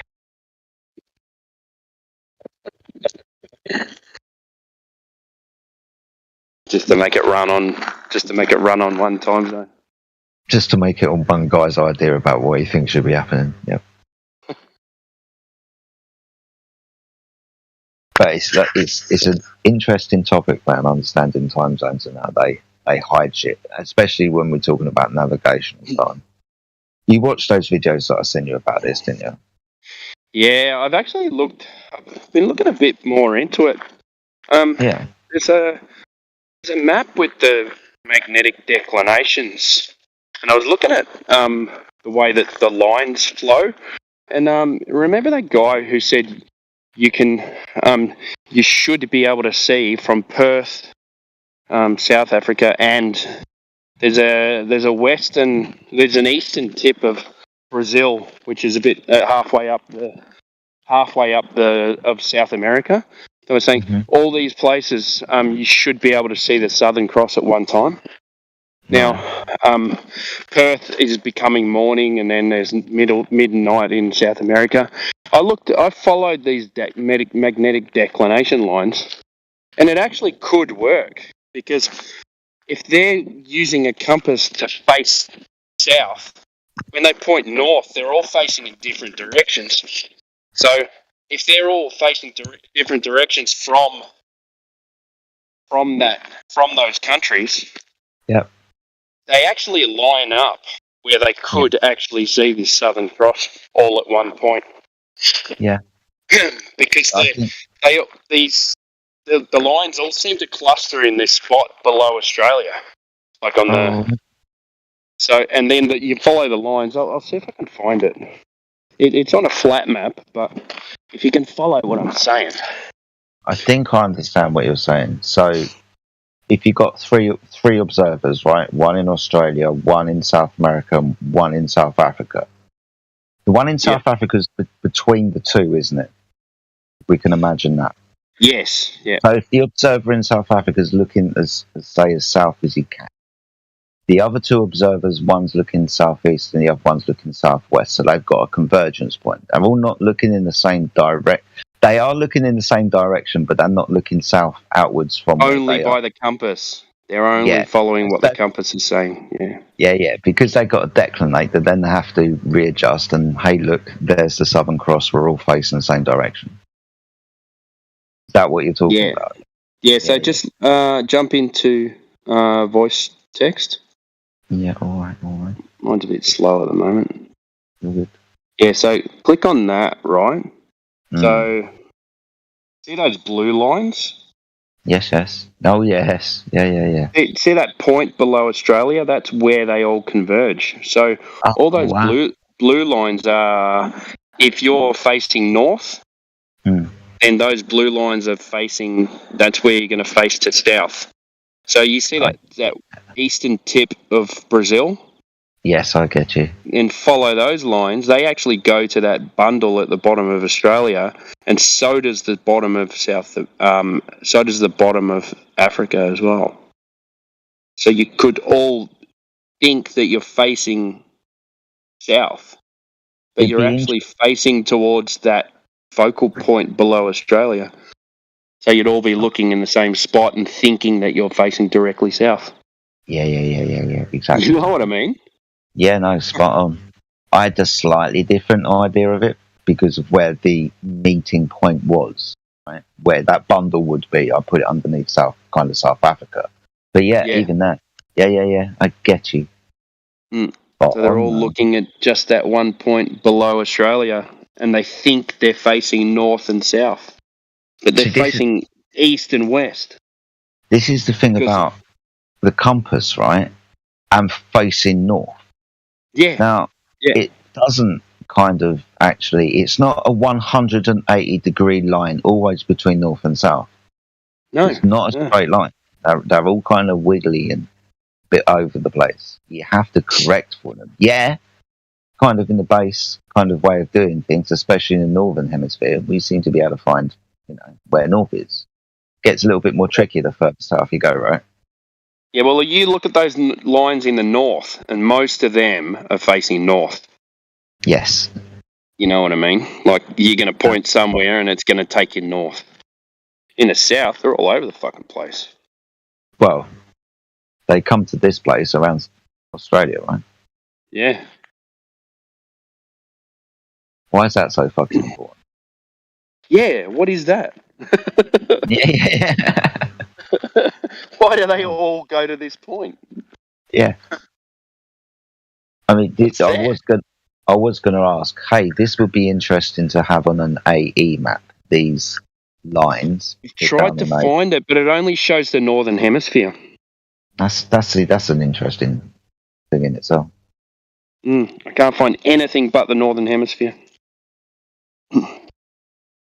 So it just kind of cuts off the top. It shows you the North Pole, and then it shows you Scandinavia and like the top of like Russia and places like that, and then it just cuts off. When I saw this on the video that the French yachtsman had made that I showed you, when this map is made on a circular Earth with north in the middle, there's a straight line that still runs through the Earth. One of those lines starts in Australia and it goes straight up to the north. And then, if you can imagine, it goes back down the other side of the Earth, down north and then South America, towards that wiggly tip of Antarctica that comes out. That's the straight line. The peninsula. Yeah.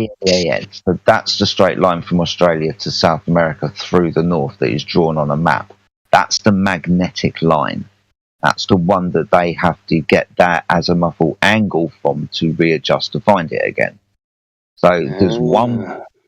It's interesting that there's this point here on this map, and I know it's just a map, so just brush past that. It's a guide. Yeah. But if all of these points are pretty much more than likely, most definitely, because I'm pointing at this area here of lots of red underneath Australia.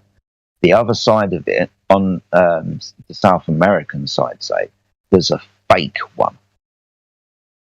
What I mean by the being a fake one is this isn't converging over there, but they've made this line through the Earth to declinate to. this straight line through the Earth. One point actually exists. It's like there is actually one convergence area, South Pole if you want, but not in the same way that we would have on the ball with like a candy cane. But on the other side, to readjust for shit and, you know, use this stuff, because we are trying to utilize it. So to use this stuff, we have to make a fake one. That's elucidated in this video that this gentleman. The way that we have to declinate, the reason we have to declinate is because of this phenomena in the South. And the phenomena, these lines aren't straight. Yeah, we can use compasses to a point, but we've still got to readjust if we're using the magnetic fields. See? I wonder if anyone could turn this into a AE map with the whole world on it. I know it's not our map, but I think if you put it into some kind of projection map simulator thing, just using this map, you'd be able to wiggle it around and come out with something. yeah. So I think if you actually sat next to it and then got a AE map and then just drew the lines based on where they were, kind of followed it around, you can get a kind of guide just by hand drawing it. Be fucking tricky, but do your editing. You'd be there for hours, maybe days, but it'd be interesting. Because I wouldn't know the first thing about how to start and put it into a program. It's beyond my capabilities with computers. I hear that, mate.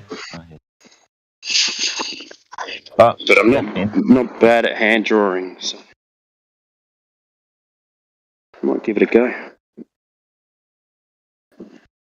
But anyway, even looking at these lines, it's just like they point all the lines south. You know, if you just wrap that around in an AE map, all those lines face out to the outer wall, anyway. To the outer, you know. Yeah. Out. So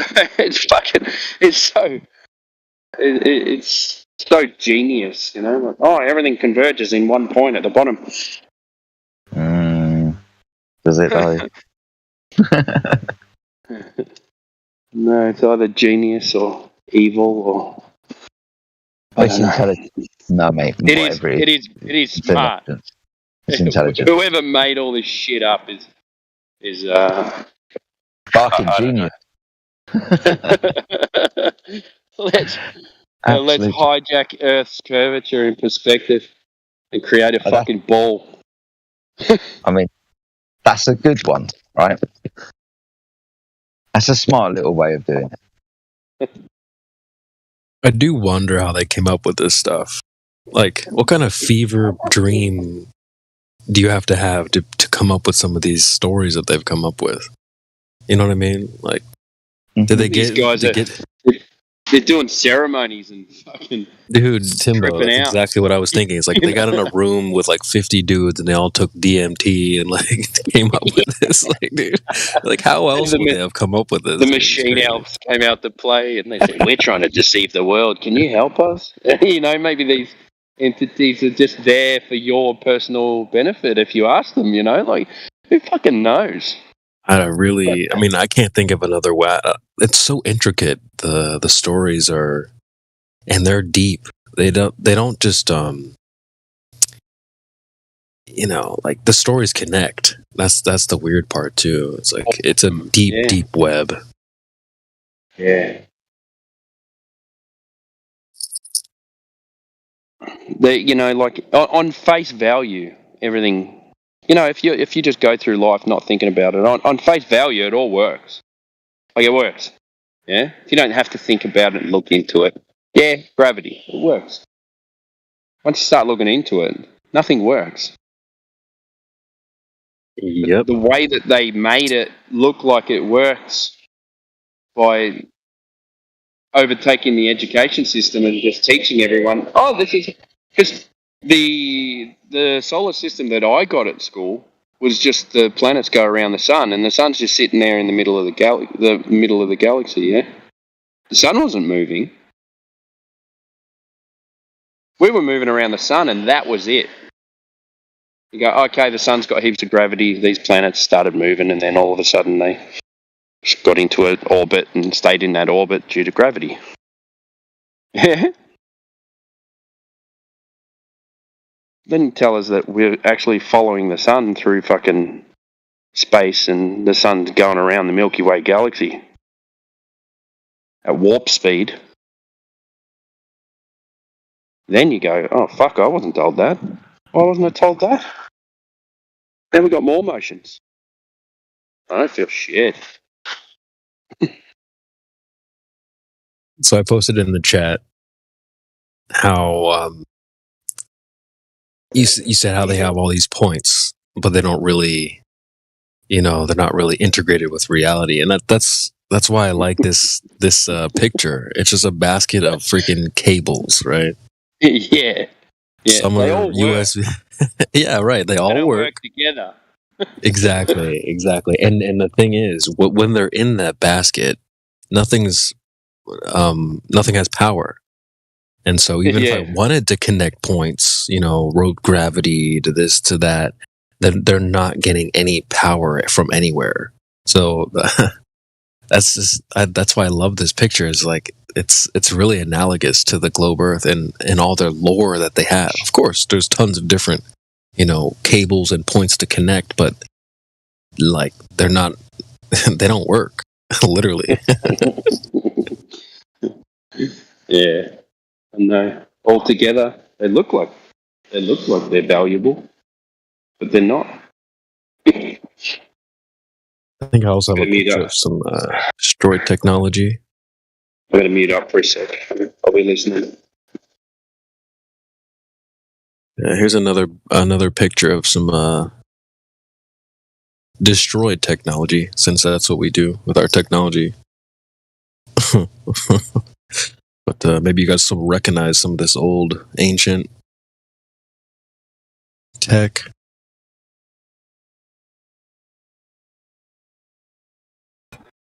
We can always sell to the Chinese. They might know what to do with it.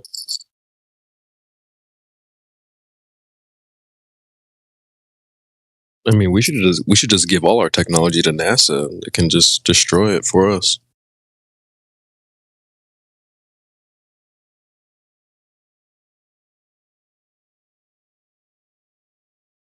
I love that, Timbo, that you picked up on my basket of cables, because I feel like I've talked about it before. But I'm glad some people have recognized it, because I just love it. It's just such a random picture, but it's got a good story behind it.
Timbo, you just given me PTSD with putting that VHS in the live stream voice chat. Oh, why is that? Why is that? Oh no, just my life with VHS videos or recorded of TV films or movies or whatever they were, but to the point where the VHS recorder had actually chewed up the tape. There's a generation of people who understand that pain, man. And especially with things before CDs, we had tapes, and there's again the same type of issue. The machine would chew the tape up, so just different issues that you had with this early technology of recording and stuff. We had, especially back in the 80s, or had the generation I had. If you look, a little bit of PTSD. Actually, I get what you're saying with the tape being like scrunched up inside. But if you look underneath the VHS, you can't really see it, but there's a purple tape, exactly what you were talking about, like a pre-CD era tape that you put in there.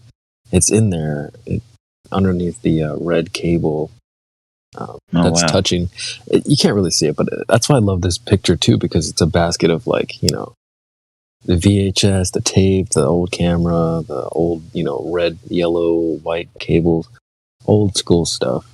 But no, I'm kind of getting some flashbacks too, like back in the day, you'd have to rewind the VHS, take it back to Blockbuster or whatever. Totally. King Blockbusters, man. Wow. What a difference. So I'm young, but I'm not that young. I'm still a 90s kid. Hey, man. Just it's amazing the type, say, from 10 years to 10 years to 10 years, through the 70s, 80s, 90s, now into this type of, well, not this type, this era. Yeah. The way they do things now. Just little slight changes in popular culture, how we went about things that were popular. These type of technological things, simple as going down to Blockbusters, renting out a videotape for a few nights, going back and watching it with a family, was a huge thing to do. Everybody was doing that. It was the way to spend an evening with the family, right? And get a takeaway, ordering a pizza, have your mates round, that type of thing. And by extension, hey, look, when we started having, I'm going to do this with air quotes, satellite TV, cable TV, and all this entertainment television, when we can look at, say, big sporting events, again, that's something that becomes huge popular culture. The way that changed through the decades that I mentioned, it's interesting. It's fast paced. It's always been an accelerated pace, how we absorb information. Because, look, we're very easily programmable. TV is just images on a screen. We absorb information primarily through our visual and auditory systems, our eyes and our ears, right?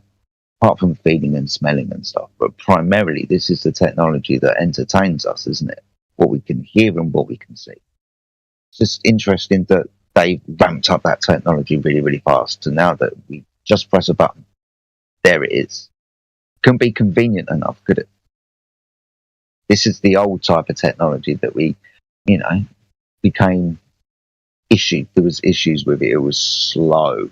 I don't know if anybody remembers dial-up. Fuck me, that was slow. Yeah. Back in the 80s, when computers were programs on tapes that you had to wait to load up, right? Yeah, that was slow. Auditory, that was painful. Squeaks and fucking all of those. The squeaking and stuff. Yeah. But it's interesting that as soon as they could start getting television out there, way back when, like movie theatres, music, pop culture, all of these types of things, they could get it into our homes, so we could put it in headphones, zone out to these things, make it a not so much a group, you can make it a personal thing to you. Go off and you can zone out to this stuff and change your mood by the music that you put on your headsets now. Imagine the headsets back in the 80s. They were crazy fucking things, always falling off your ears, fucking loose and breaking all the time. Now look at the technology. They push it because we want it. We take it because it's convenient. And ultimately, it's used for, we can sit here all day and talk about the various reasons that they put TV screens and headphones on our heads. Right? It sounds like 1984. Or, no, is that Fahrenheit 451? I think that is one of those two books where they predicted you'd be wearing like ear shells in your ear and listening to things. I think that's the Fahrenheit one you mentioned. I think it is Fahrenheit. Yeah.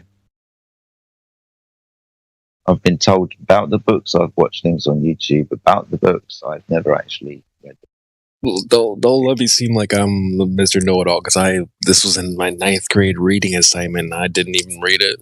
So, wow. But I knew about that part. It stood out to me.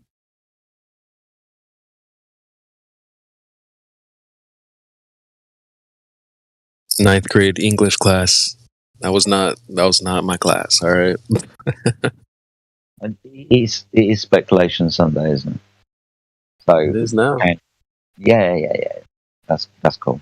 I've been hearing a lot on the server recently, especially people like Ethergrass, who's very knowledgeable about etymology, how words, symbols, and that type of thing are used in nefarious ways. So, for example, to cast spells.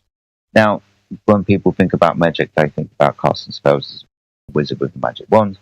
But we're just talking about how words hurt.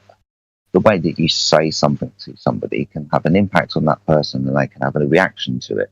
That reaction could be either positive or it can be negative. Right? That's kind of obvious. We can talk about little idiosyncrasies about, or maybe the person won't, and maybe exceptions to the rule. But ultimately, people react to the things that are said to them. Right?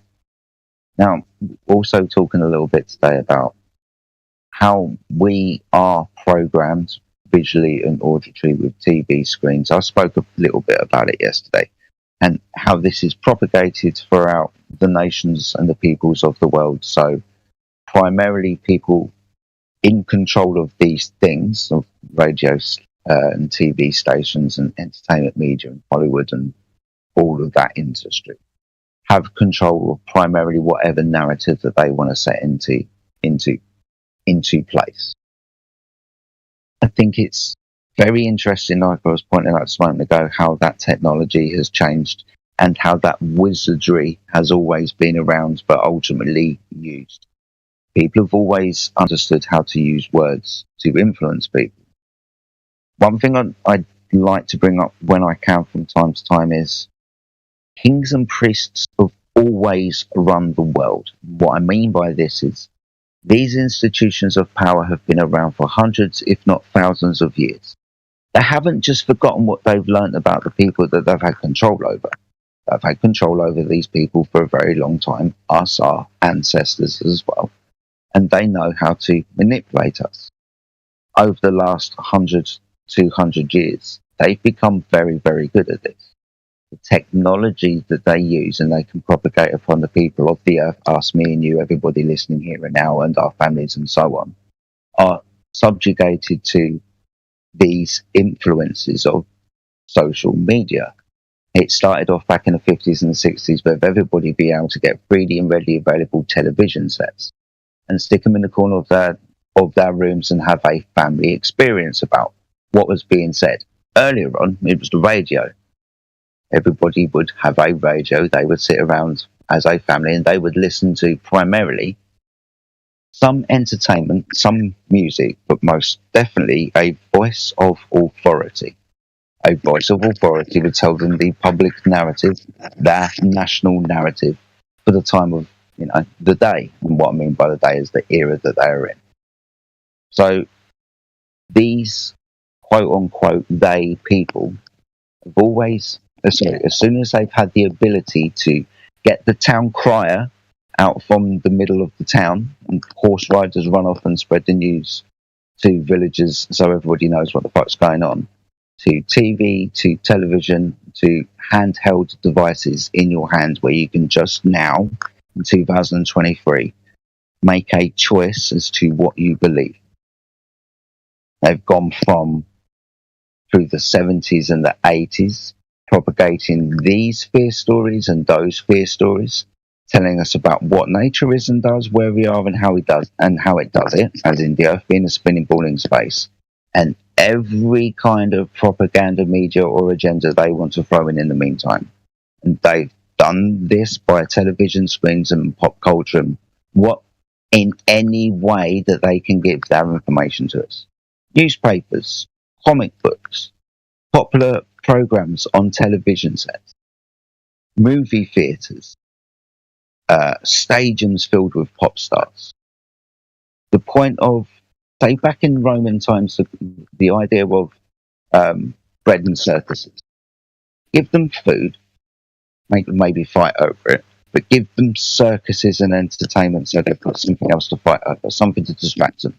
Whilst they're doing this, we can do whatever we're doing. Ultimately, now that since they've been able to put television sets in our homes through the 50s up until now, develop that technology, and the reason why I'm bringing it up is because there was just a VHS, a picture of a VHS tape with tape coming out of it in the live stream voice text. It's just because of this technology, how they manipulated our family dynamic to sit around in the evening and buy videos from blockbusters back in the 80s and the 90s. To now segregate off into our rooms and divide our families by having handheld devices. To bringing us all online and bringing all of our conversations where they can actually listen. Whether we believe in the conspiracy theories, whether they do or they don't or not, the potential and the capacity for them to do so obviously exists. This is why people get strikes. They can tell us what we can and what we can't talk about, and they most definitely listen to what we're talking about. Algorithms are now set on the very things that we talk about on the internet. This isn't a conspiracy theory. This is just what is happening with the ability that they have control with the information that is put into our heads and the very things that we talk about.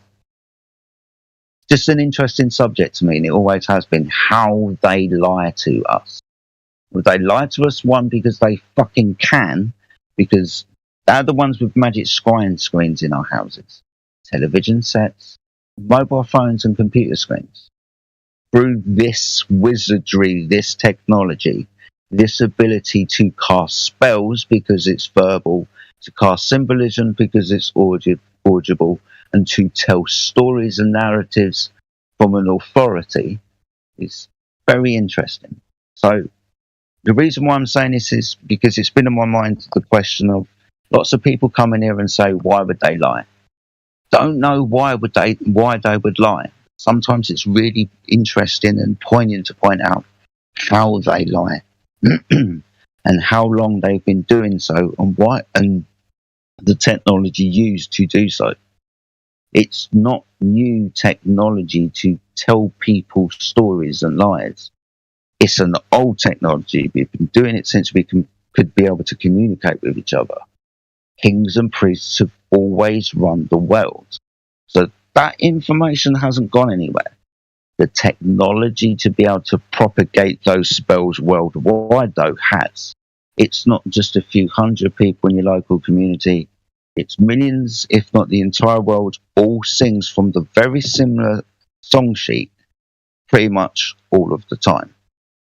It's just an interesting thing to think about when we're talking about casting spells and getting people to believe shit. How people were lied to about the environment in which they stand. One of that reason is because of TV sets. Cheers, guys. Thanks. I just thought that was an interesting little rant. When they lie, they can take advantage of that knowledge that we don't have. They can use it to stay in power. Just like the kings and queens of the ancient times. Nothing has changed. If the people have freedom and power, they can rise up and overthrow their leaders. So the idea is for the rulers is to rule the people to keep them under control, suppressed, controlled, and without the freedom and power to ever usurp them. I'm just offended.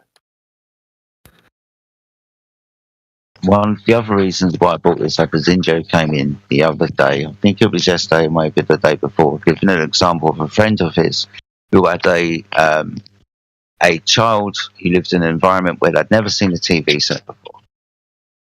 Now, one instance, they went to a place where a TV set was, and it had to be physical for the parent to remove them from in front of the TV screen.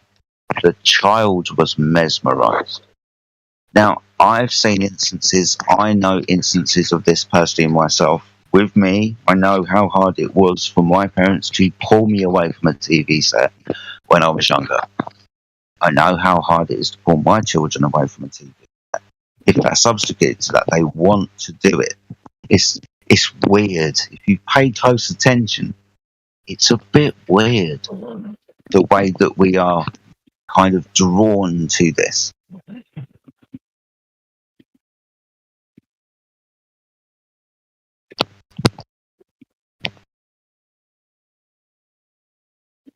But yeah, like I said, something interesting to think about. It is weird that we're drawn to it too, and especially you can see it at such a young age as well. So it takes hold on you pretty early. And I think back to really enjoying video games and stuff when I was a kid. So there's another one.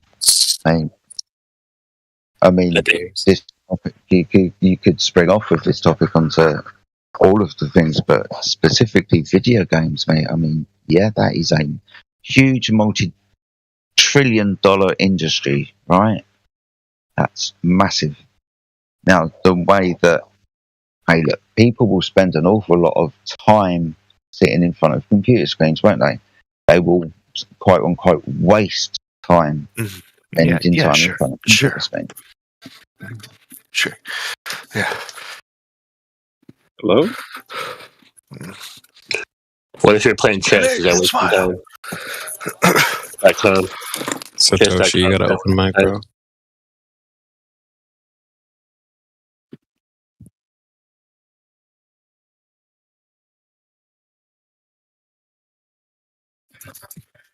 Satoshi, radio check. I can hear you. I think he's just hot micing. Sorry, Godric, you can continue. Okay, I was just saying, if you're playing like a chess game, it's like strategic. You're like challenging your brain, but it's a form of a video game, It is a time waster if we consider that, you could be doing maybe more important things. Though there is enjoyment in entertainment, games and movies and shit. But I think we've all of our brains have been warped by television and video games since the age we're in, and we just get addicted to it easily.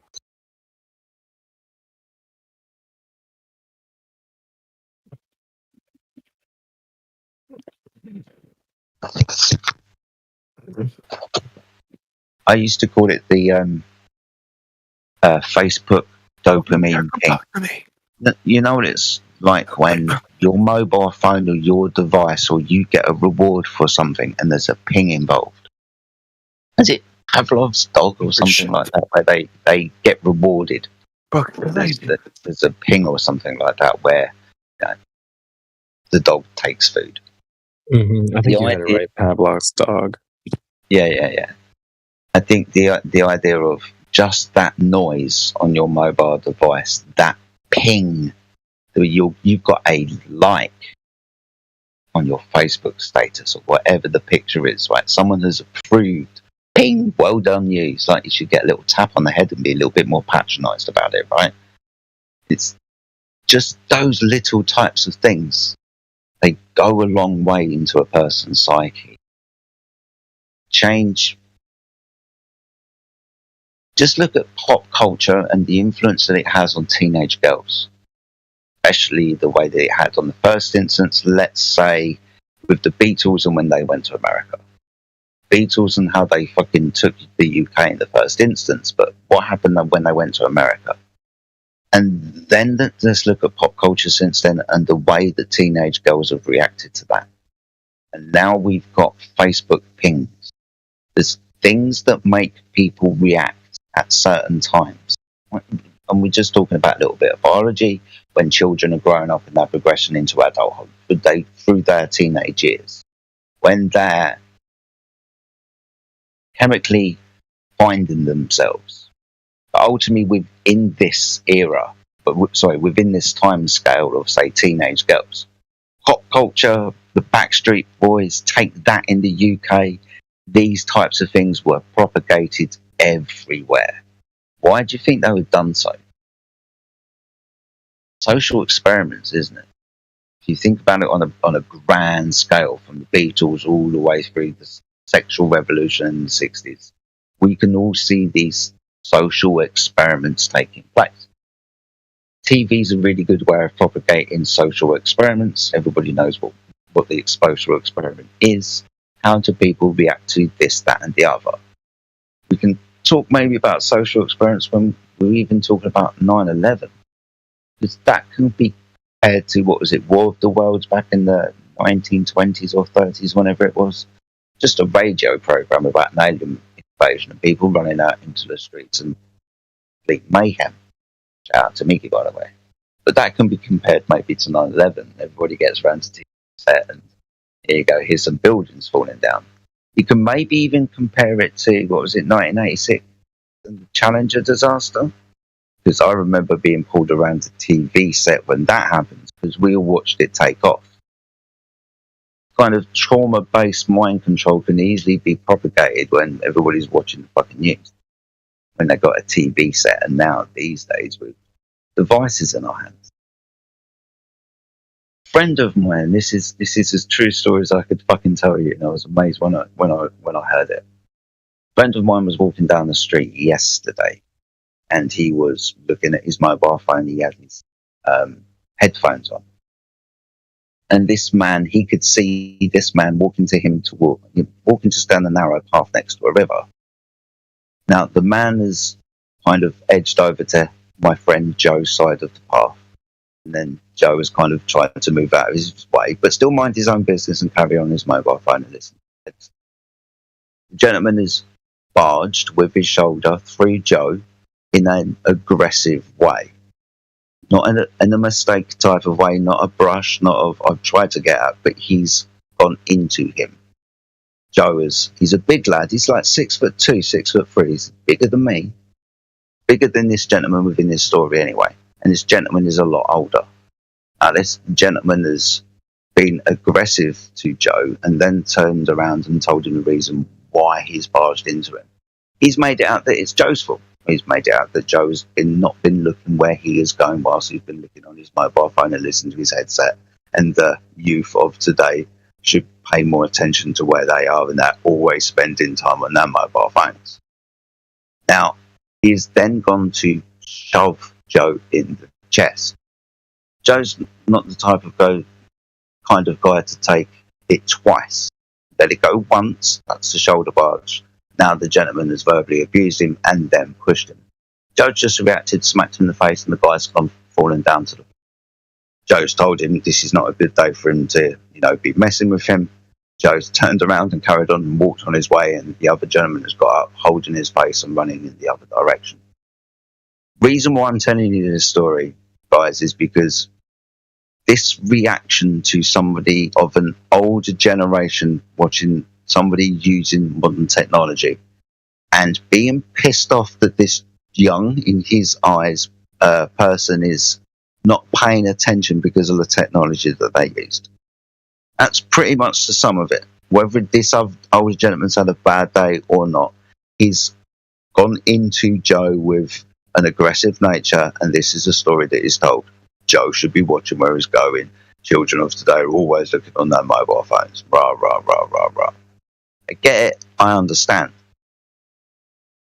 This is happening on a large and a small scale all around the world. People are getting pissed off because of small, inconsequential things. One of those things, and it always has been the way that children or people of the younger generation are distracted by stuff. Back in my day, it was just a fucking TV set.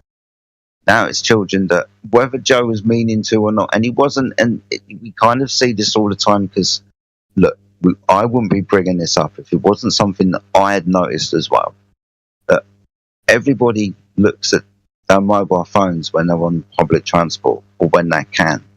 Laws have been brought into place in the UK for when you're driving because you're not allowed to be holding your mobile device. People can't let them go. Back to that Facebook ping, right? As soon as we had that device in our hand, that mobile phone, we haven't really been able to put it down. There's fucking help groups about it. Right? You can go online, you can phone numbers, you can find out about these types of studies where, yeah, it's quite hard for people to put mobile phones down. It gets written into contracts at work. You've got to leave your mobile phone outside, you've got to leave it in your desk, you've got to leave it switched on because you can't fucking put it down. You're not productive when you've got it in your hand. You get easily distracted. It's interesting that people are kind of easily hypnotized by screens that are in their environment. Advertising, for example, when we talk about Times Square, huge advertising boards, big flashing bright lights, TV screens in your houses, and even straight back to that mobile phone that people just can't let go of. It's a bit of a sickness, isn't it? When that ping goes off and that dopamine or that chemical, whatever it is, influences your biology and influences how you are then programmed. Maybe it is, and I know it's kind of tongue-in-cheek and conspiracy theorists is talking about TV programming and how the word programming is programming, right? Yeah. Because we're easily programmed. In actual fact, we've been programmed as soon as we were born. As soon as we came into this world, as soon as we got back home, we started having screens shoved in front of us. Whether it was the one in the corner or the one that our parents have been giving us to hold to be a little bit distracted. Even if it was me before we had those screens to hold in our hands, it was definitely a TV round. It definitely distracted me. No, it distracts my children, and I know it distracts all children, because these types of things have always been spoken about. It's just interesting how they lie to us. They lie to us as soon as we have been born, through whichever way means they can, to propagate the agenda that they want to. Whether that's newspapers and magazines, whether that's the news on the television, whether that's an agenda at school, or even a big event that everybody gets around the TV screen to watch, like a Challenger disaster or the mission to the moon back in the in the early 70s, late 60s. Those things are, we need to maybe think about these things a little bit more when we're talking to people coming into this server. After those three questions comes a lot of other questions from them. How have we been fucking lied to? Maybe something that we should kind of isolate. And it's not hard. Probably talking to us with the very device that has helped them get to a situation that they've been lied to in the first place. Always had these screens in front of us. And these screens, these industries, these television stations, always been kind of owned and propagated by the same people. There's rules written into place with the BBC, for example, where it has to be impartial to what is said, especially with regards to the news. It can't take one side or another. Now, it's a public funded TV station, it's not commercially based, but it's written into law of how it can propagate stories.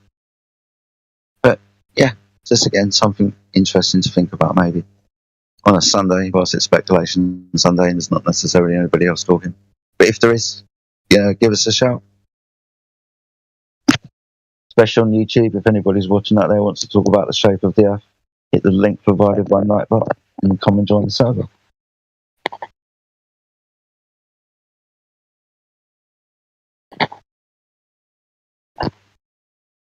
How you doing, Creation Bear, buddy? You good?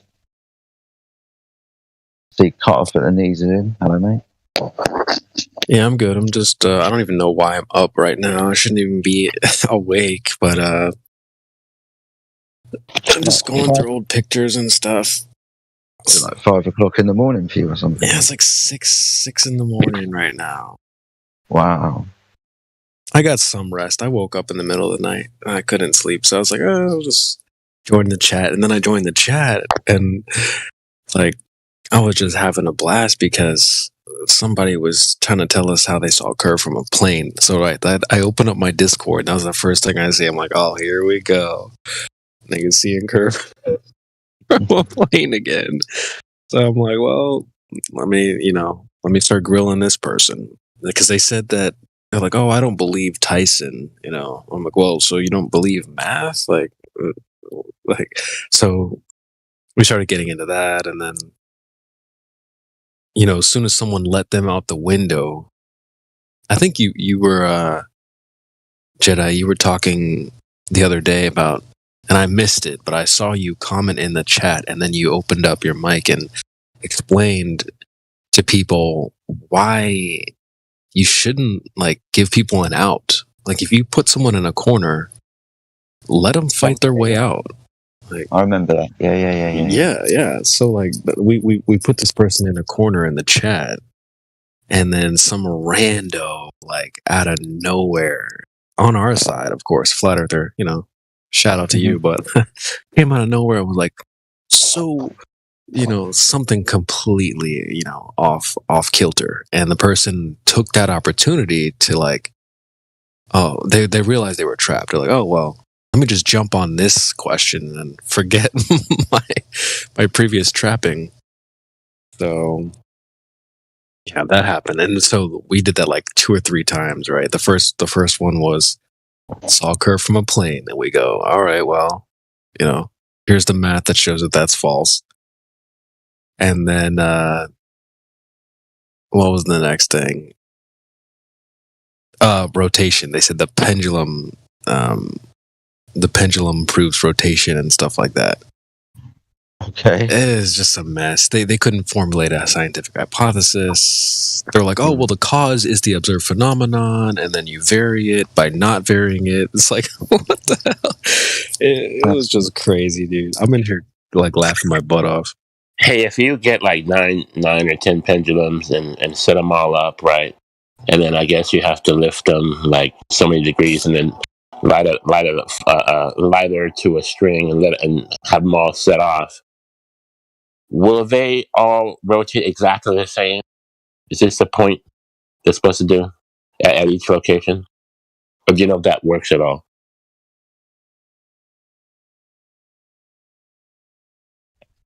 Because if they're going by a prescribed spin, they're determined by the spin of the not the axis, but the location, the position. Then they should all rotate. They should all move exactly the same, and that will prove that where they are. Is that right or no? Am I saying it right? They should rotate different at different places. Like if you're on the equator, right, versus if you're at one of the poles. Right, but you're in Los Angeles, okay? You set up 9 pendulums. You get them going in the same location. Are they going to actually spin exactly the same way? Are they going to gyrate the same way? Or are they going to be doing different things, which proves nothing? Well, they should be going the same. Yeah, according to you, they're going to do something different in New York than in LA, and something different in Africa or Egypt, right? Or different in Brazil, right? But before we get into that, we have to confirm that they're all going to rotate the same, gyrate the same in the same location. Will they? No.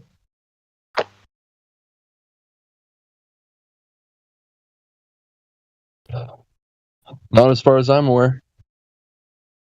Yeah, I don't know if anybody's proved that. That should be like a college thing, like a school thing. That way they don't have to, that way they I've don't have to seen say, things well, saying the college they rotate the opposite direction and different rates and all kinds of stuff. And then there's the Elias effect. and no batteries. We can't use batteries. Yeah, they use magnets and batteries and all kinds of stuff too. Yeah, so it's not a natural phenomenon. Yeah. Also, so if there's some kind of an effect on the pendulum, then they should move by themselves. All right, just put it center, put it plumb, and then it should start gyrating by itself because of the motion. Yes or no? If it's a delicate instrument, would it not do that? They claim relativity and stuff, right? So they're saying they're still like on Earth's reference frame, so they can't just move by itself. It needs like the boost to start. See, I don't buy that, because if it's a delicate instrument, it should have some kind of effect. It should be affected. It's a contradiction, right? Because you need it to be relative, so you can't start it, but then you need it to not be relative, so it starts to change. Right, you can't have it both ways. Yeah, you can't have your cake and eat it too. If it's not affected standing plumb, it wouldn't be affected spinning. Doesn't make sense.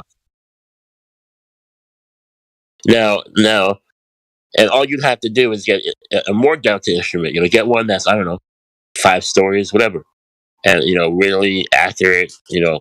Chord, whatever the string is. The weight, everything, perfectly like so. It's so like delicate that even the wind will make it go for like 3 days, right? So you have to be like in a room with no wind, no nothing that's going to affect it, no one walking by, and that one should start spinning around according to the location.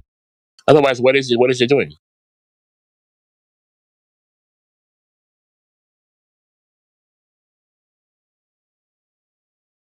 That's why I never bought the pendulum. I don't see what they're looking at. Yeah, it's pretty easy to like look at it and see that it's fucking like a parlor trick, Took the words right out of my brain, Graham. Dude, I don't really understand how you could like look at it with a critically thinking mind and think that it actually proves anything. Well, they're just hoping that you don't look at it with a critically thinking mind. They're hoping that you bypass it. It proves it, and then don't actually like look at it in detail or anything. Right. So, but actually, I wanted to hop on to talk about that guy was saying like 1.22 times 1 was like 2.39 or something. Like what? What is that guy talking about? I'll put it in the chat for anyone else who hasn't seen that. Yeah, that guy was absolutely lost.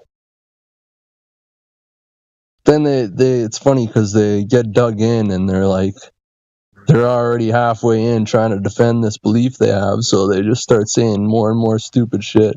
Mm-hmm. It's just, I don't know. It's good times. I know, dude. I was literally about to type like, man, this is why it's great. Like, it's fun to be a flat earther, because stuff like this, dude, it doesn't get better than that. Guy says 1.22 times 1 is 2.9. Like, how did you even, like, where did you even come up with that? Yeah. It's like the easiest math. Like, that's like 2 plus 2 is 4. Like, it's times 1. Yeah.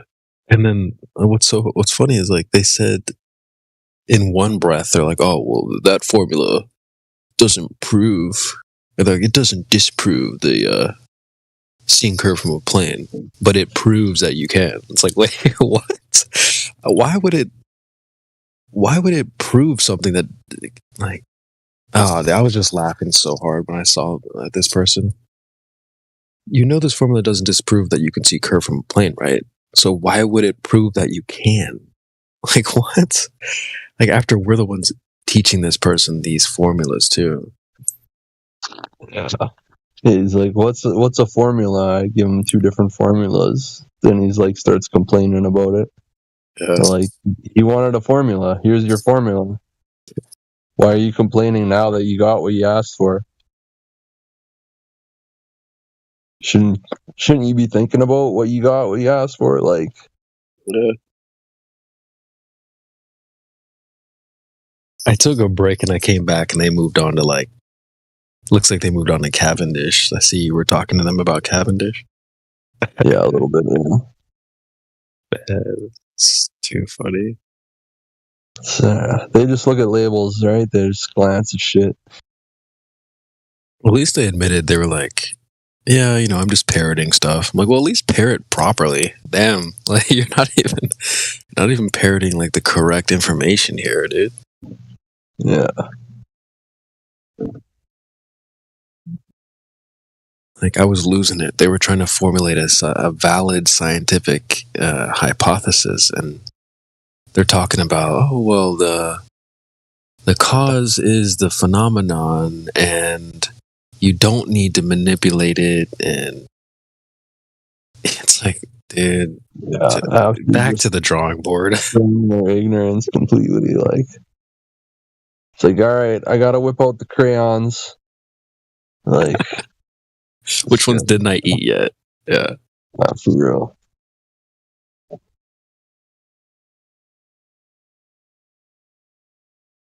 Ah, man, I've often came to the server though. He seems like he's got some actual thinking going on. Yeah, shout out to that. We get people like that join all the time. Looks like he literally just joined. Yeah, within the last hour and a half. So, oh, no, he's not in the live stream. We'll have to get him in the live stream sometime. Absolutely. I was just checking him out. He probably, researching on your own. That's what I was doing before I found this place. Found a fucking lone soldier in it, trying to figure it out. I know, right? Then you come here and you realize, like, there's so many people that have so much more research in certain different areas surrounding the topic. It's like, you're never in the wrong room here. There's always someone that knows more than you about something. Yeah, it's a good place to share notes, Yeah. Like, we all have gone on our own journey, so I'm sure you've seen things that I haven't. You've learned things that I haven't. So yeah, we're here putting our notes together. I think I've been doing this a little longer than you, but like, you've probably seen more stuff than me too, in different ways. Yeah, I kind of like it like that. I like that we're not all just like copy and paste. Yeah. Yeah, I think you got in at a pretty good time. Seem to know like the kind of how it was like when I first started looking into it. Like the horizon is all geometric, and talking about refraction and stuff. Like, I don't know. How did they forget, bro? Like, I'm still trying to figure out how the Globers forgot. Yeah, they just like flip flop. They respawn. Yeah. It's got that goldfish memory, I guess. I don't know. Yeah. Well, it's like they don't even tell the new globe earthers. They don't even like tell them what the past was. They just, I feel like what happens if you're a new globe earther, you join, you get a DM, someone's just telling you to say refraction. It's like they're not even giving you the full story. That's why it's embarrassing. We're having to teach them, like, refraction's like, that's our argument, right? Like, no, it debunks the flat earth. It's like, what? How? Like, I'm gonna have to make a new account and come in and pretend to be a glober one time and find one of them saying that to me. I'm like, refraction, what's that? Yeah. Start pressing them all of a sudden. But because no one can ever get into that. Like, I don't even have to argue refraction because no one can tell me anything about it. They're just like, that's refraction. I'm like, how do you know that's refraction? How do you measure it? Oh, well, there's always refraction. Like, how do you measure it? You can't.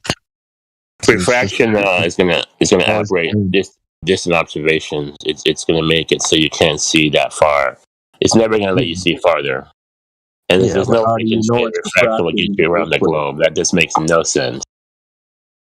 Yeah, we don't even have to get to that because how do you know it's refracting in the first place?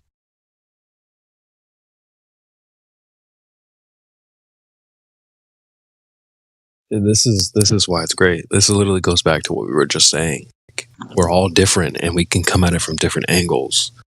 Yeah. You know, like the one way to skin a cat. Yeah, a good way to put it too. Like, I've never Refraction argued. will never let you see farther. It's always going to make you see less distant because it's gonna aberrate the image. Yeah.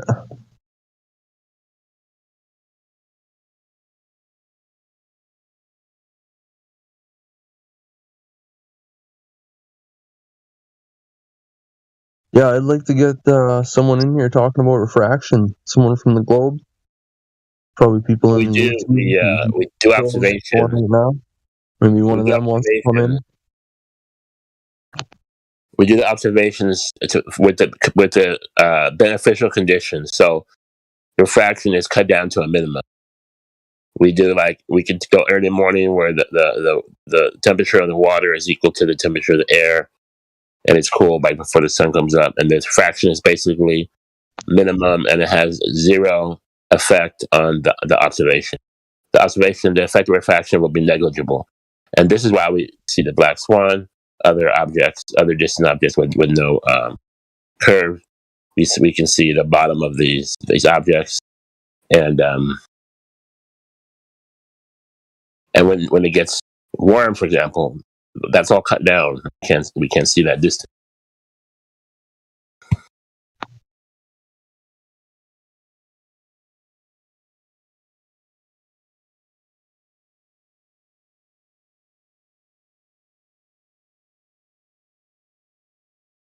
Go ahead. You're calling for globers? Any globers out there?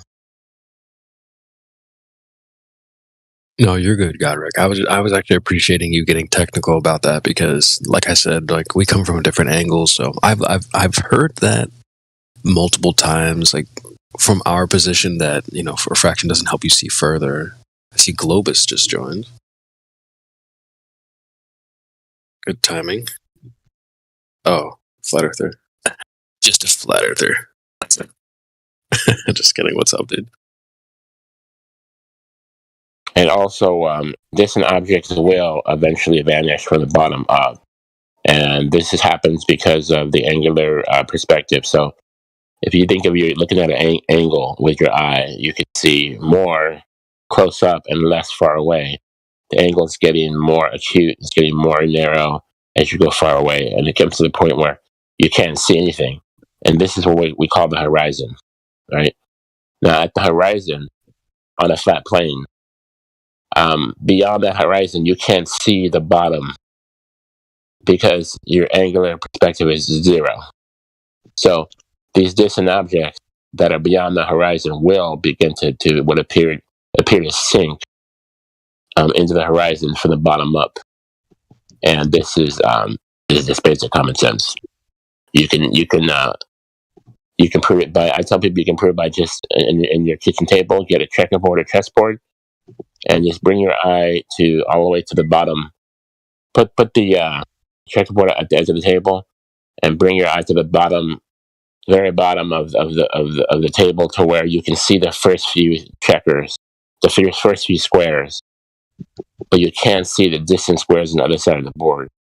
So what you've done is you've created a horizon on the checkerboard, and notice you can't make out these squares on the board because the angular resolution has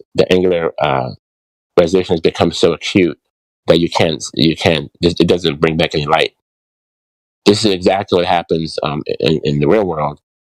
Once the angular resolution has become so small, you can't see past the horizon, not because it's bending or curving, but because the angular perspective.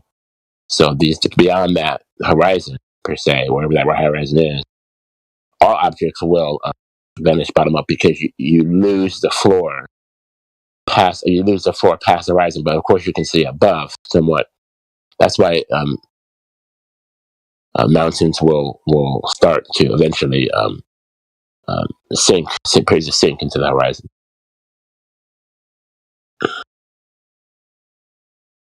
And that's not even like one of the more technical arguments. I'm surprised that one goes over more people's heads than not. That's just really layman's terms. I mean, you have to work at it yourself. I don't have the technical arguments. Well, even still, I mean, there's like there seems to be this misconception that like, oh well, on a flat Earth there would be no horizon, or things wouldn't disappear bottom up. Yeah. Really? Globers think they can see infinity because they think they can see Alpha Centauri. That's 100 billion light years away. And that if they can see Alpha Centauri, they should be able to see China and Greenland and well, why not? Because we can see Alpha Centauri, so why can't we see? So they're not considering the angular resolution. There's no angular resolution up. It's only when you look at a plane, when you look across. Vertical. No, horizontal, not vertical. Yeah, you nailed it there, Godric. Like, they do think that they can see millions and billions of miles in the sky. So why not just point my eyeballs across the street and I can see across the whole Earth? It's like, what, dude?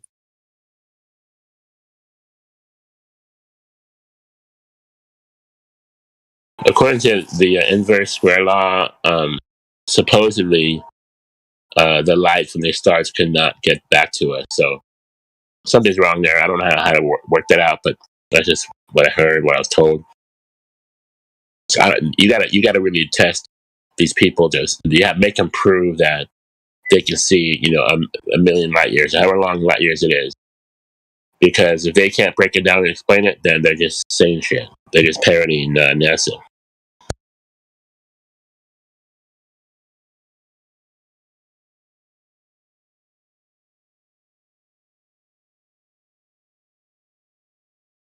Not a satisfying answer.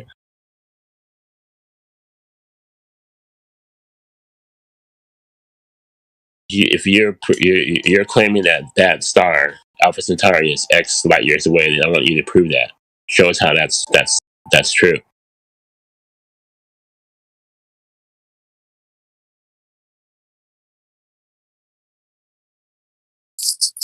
Graham, he's back in the VC check-in if you want to go get him.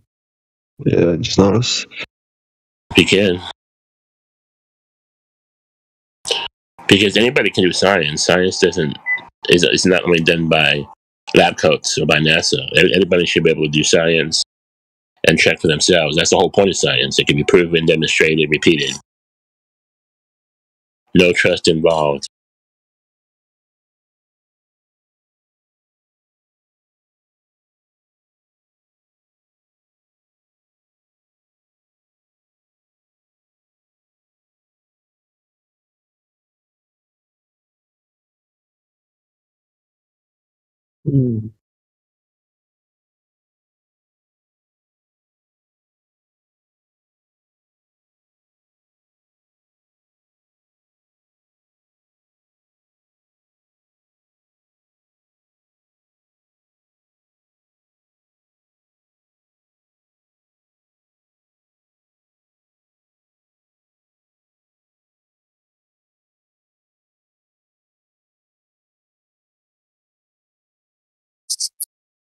Like, after reflecting on the person that we spoke to in the chat that said 1 times 1.2 was 2.9.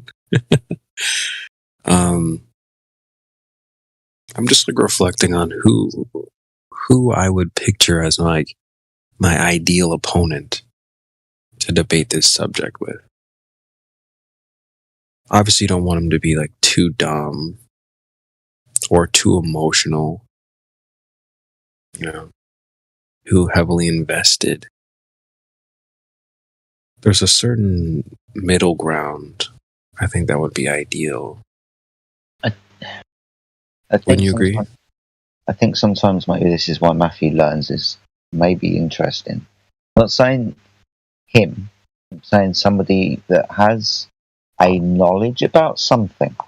So, for example, maths, and a good understanding of that, but really believes that they're on a ball. But if they were to understand their kind of wheelhouse a little bit better, they would understand that their wheelhouse could only happen on a ball. So I think maybe somebody who had an idea of thermodynamics, for example, but believed they were on a ball. Somebody who used a sextant and was a navigator, for example, but believed that they were on a ball. When you understand these things, you understand these things can only happen if the Earth is flat and stationary and space doesn't exist. So maybe my ideal opponent would be that type of person. Well said. You understand? Yeah? Yeah, absolutely. Yeah, that's a good point. Someone with like real world experience, or maybe has, actually done something with a sextant, like you said. Yeah, that's a good point.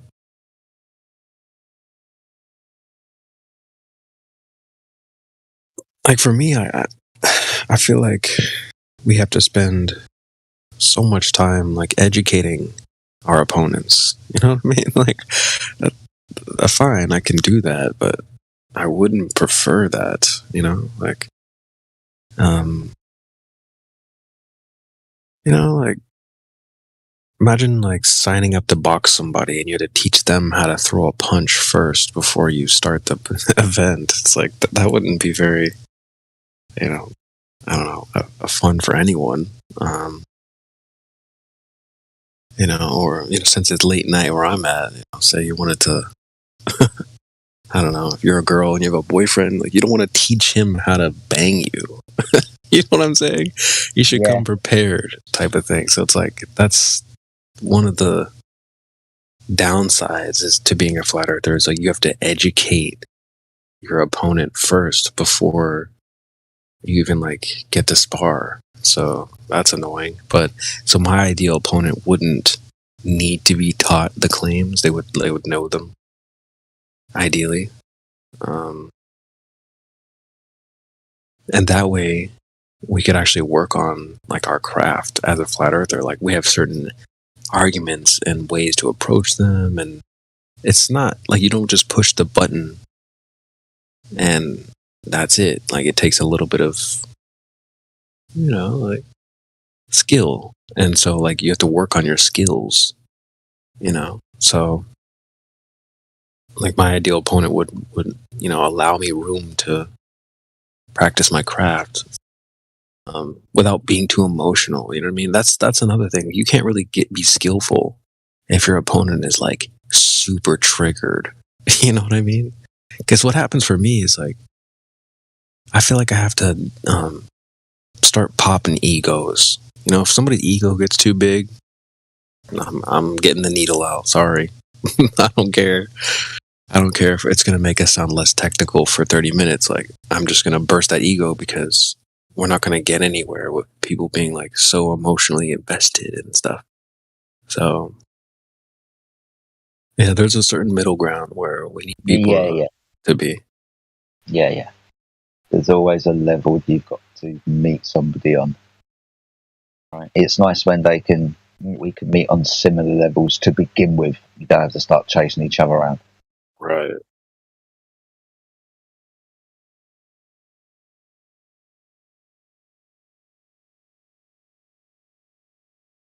It's interesting when being in your server and speaking to the amounts of different personalities that you come across.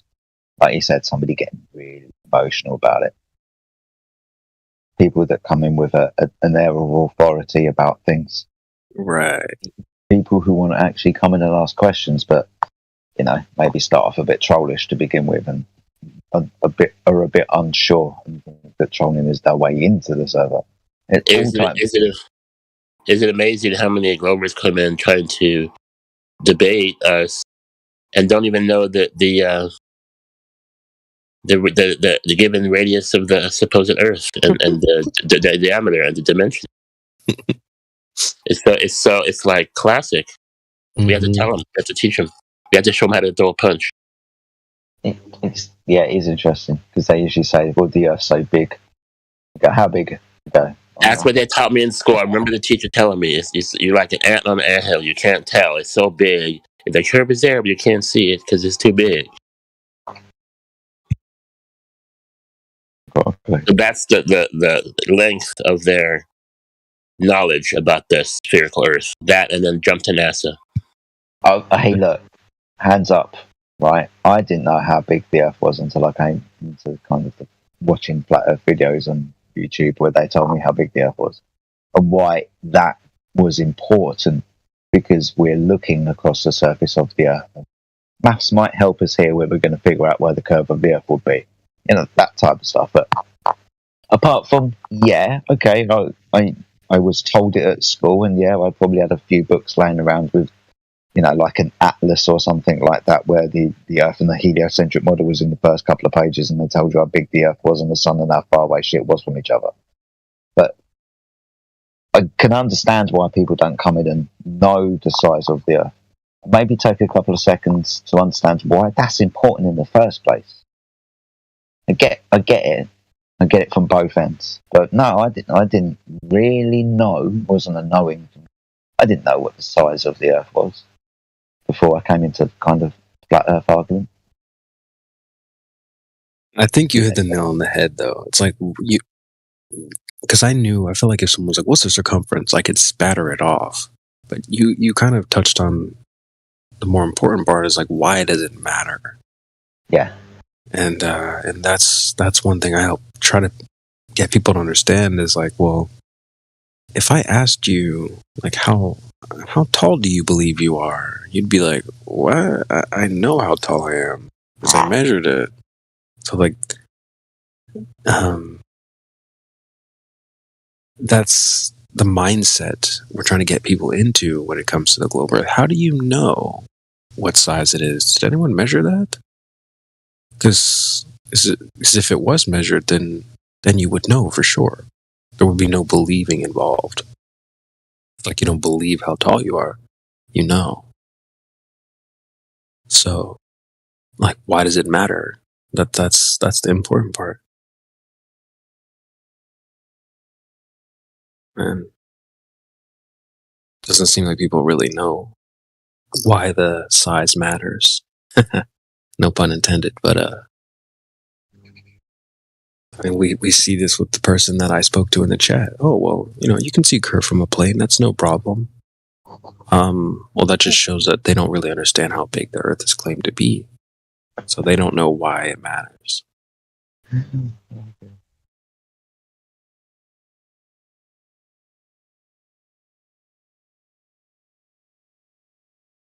Sometimes people are not that smart. Yeah. And I include myself in that because I overlook things all the time. Right? I don't understand why that was so important. Maybe I've learned to do so with age and experience, and maybe coming into flat Earth, but that's kind of besides the point. People are stupid. They can be a bit dumb. They can overlook things. They can not see why things are so important or relevant with regards to something else. They can't see the same thing when regards to, say, a football and the heliocentric model and giant balls of gas in vacuum. They don't join the two. They don't join the tire with the atmosphere type of problem. Right? There's a step over. There's a confidence mind trick that's happened because they don't have to think about that anymore. That's not something I have to think. Even if they were to think about, the claim of the Earth being a ball in space and nature and how it presents itself, they might have a slight cognitive thought about, hey, the moon looks a bit weird today, or whatever. There might be a question that kind of how am I, not feeling emotionally, and something would have popped up, but potentially more than likely they would have overstepped this, thought to themselves, well, it's okay, the Earth is obviously what we said, I just don't understand how it works, but it must work somehow. It's this cognitive little mind step that we can all jump through. We don't have to take account for, because ultimately knowledge is already given to us. We don't have to think about the knowledge that we've got. That's a problem with knowledge as well sometimes, right? We get given it, and sometimes we don't question what it is. even if we're told that it is the truth of the situation, this is what it is. The majority of the time we don't have to, but the majority of the time we don't think about the stuff that we're presented. We don't have cognitive, thought about it, how it came to be, why this indeed works. It might be the overstep that sometimes we have technology as well. We might not necessarily understand how the computer works, it just does and I'm going to use it. Same with this type of.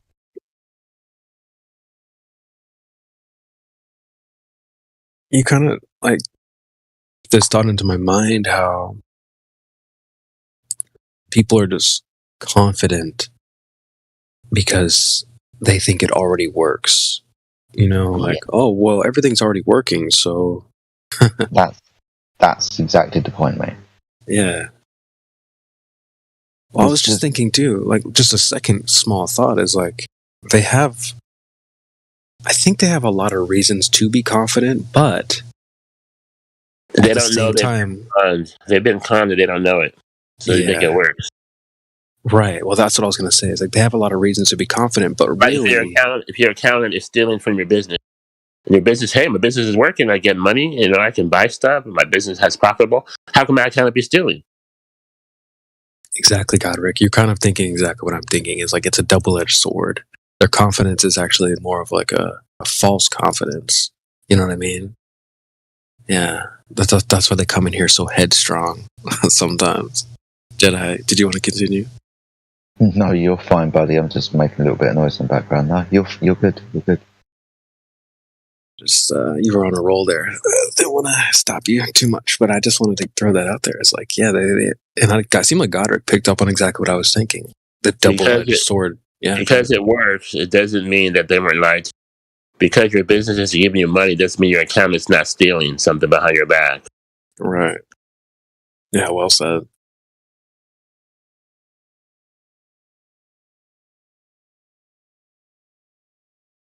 Brainwashing is royal, and it's as simple as these little confidence tricks sometimes, right? Somebody better than me understands astro, a professor at a university. Someone from a long time ago had already figured this out. I don't need to. Yeah, that was the other thing that came to my mind. Like part of the reason why they're confident is because they think that there are other people out there that are, better than them or smarter than them, older than them, bigger, wiser, whatever, that have figured it out. And then, and if, one of them would have got the answers like we did, then they would have told everybody. And then they don't really go deep into these kind of thoughts. Like they do think like this. But if you really analyze that thought, you're saying that the truth should be mainstream, like they're gonna televise the news or televise the truth. I don't know if I would stand tall on that idea. Everything that's true is gonna be mainstream or out there for everybody. So I don't know if that's that's the kind of thinking that they have. They're like, oh, well, the experts would have figured it out. And then if they did, then we'd all know. It's like, really? I don't think so.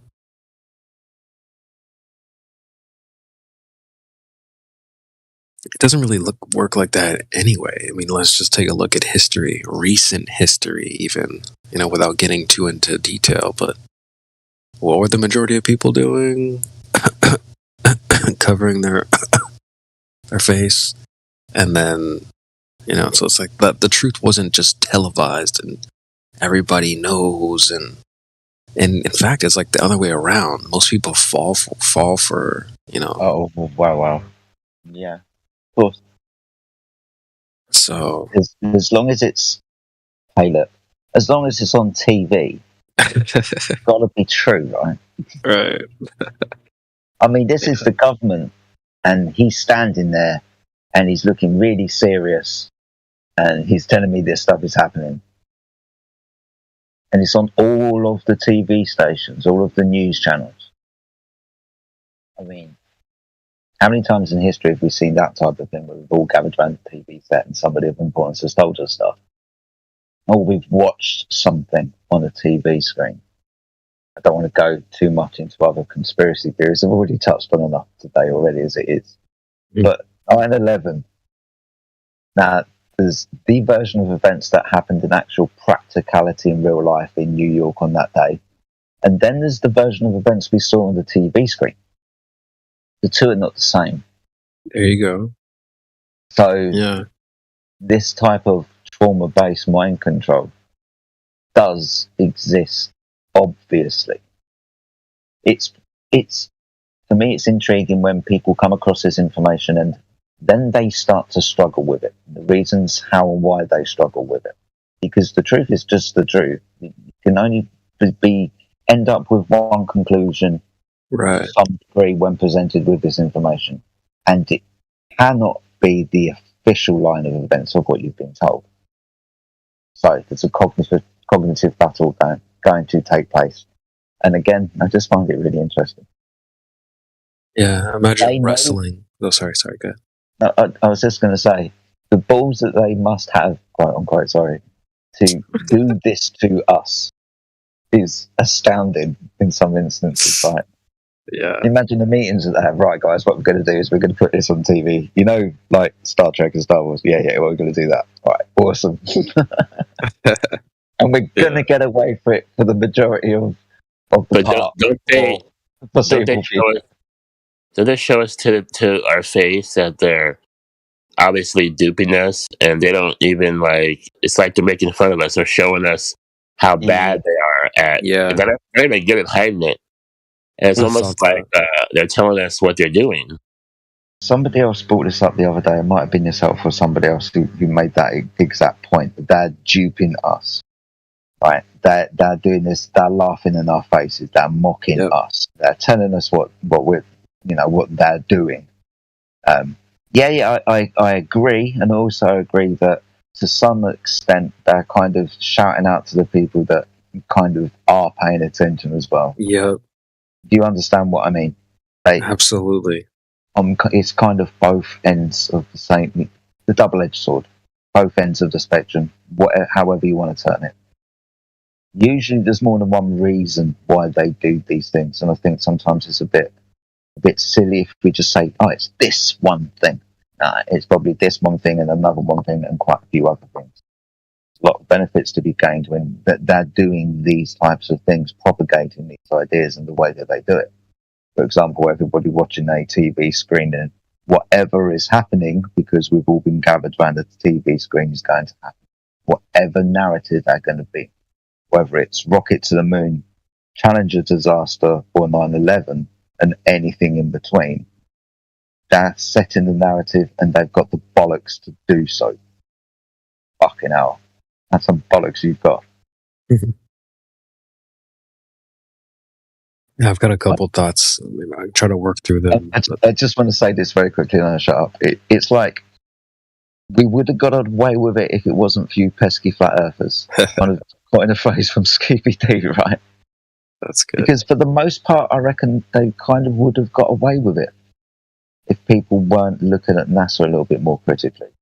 If people weren't asking questions a little bit more thoughtfully about the bullshit that they portrayed, they probably would have gotten away with it.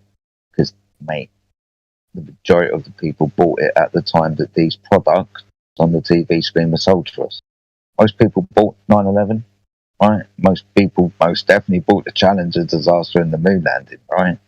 And all of that type of stuff. So, yeah, they probably would have got away with it if it wasn't for us pesky flat earthers. Sorry, Croatian. No, that actually is a good point, but wouldn't you say that kind of like the way that we're presenting the idea that they're doing it to like mock people, part of that would involve them, acknowledging that some people will see it for what it is and like wake up. Like it has a double-edged sword effect too. Same with the internet. We're going to be able to use this tool to monitor them and censor them, but they're also going to find out an awful lot of information along the way. So it's like a controlled awakening. shit they're going to wake up. That's a good way to put it. Monitor them whilst they fucking do it. Let's try and coerce and covert them whilst they're doing it. Controlled, yeah. Because look, let's be fair. We had Mark Sargent in here yesterday. I don't know if you really. Wow.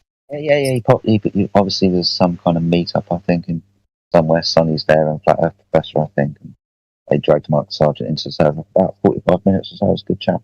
Wow. Nice. When we're talking about the internet and controlling the revolution, then when Flat Earth came around, we are looking at I would have thought a controlled in some way or another opening of that tap. It was either one bound to happen, and it was going to happen more than likely soon, or it was controlled to do so. 2014-15, really. 2014 late, I think Mark Sargent's first interview was. I know that they've written a couple of books and this, that, and the other, but openly, end of 14, and then 2015, Flat Earth arrived on the internet in a big way. Now, we have to ask the question, at least if that was controlled, right? Because it wasn't long before YouTube became popular. Facebook was most definitely in its full fucking swing back in that day. So there's all different types of platforms that have come up around since then, but ultimately, as soon as they managed to get this internet working, and within a good 10 years, it wasn't muddying the waters to begin with, then the truth starts to come out. Because it has to, right? It's not going to be long before it does, so they control it before somebody else comes along. Or do they get in as soon as it starts? Are they there ready for it? Now that they're listening to everybody while we've got all of this information, would they, it's fucking hypothetical and speculative, have people in positions to note when these things are taking place? Here comes a flat earther now. He's got a book. He's starting to write this stuff. Right. Now's the time to start with our operations, our CRA, undercover agents, or however you want to term it, our trolls. We know that these types of psychological things take place where lots of people sit in big rooms with lots of computers and troll the internet, or whatever purpose they're being paid to do so by the institutions or the governments that they're working for, whether that be CIA, MI5, fucking KGB, whoever, whatever. This type of spying, cyber universe and hacking, all that type of stuff fucking takes place. Of course it fucking does. So here they are on the internet waiting for the Eric Dubays and the Mark Sargents and the so on of this world to start waking up. Not saying that the Mark Sargents and the Eric Dubays of this world are plants, not at all. They're just the people that have woken up and brought this information along. Someone was bound to do so in the first place. They were just here, ready and waiting for it. And now that the environment was bound to begin, they're here manipulating the environment as it's been happening over the last 8 years or so.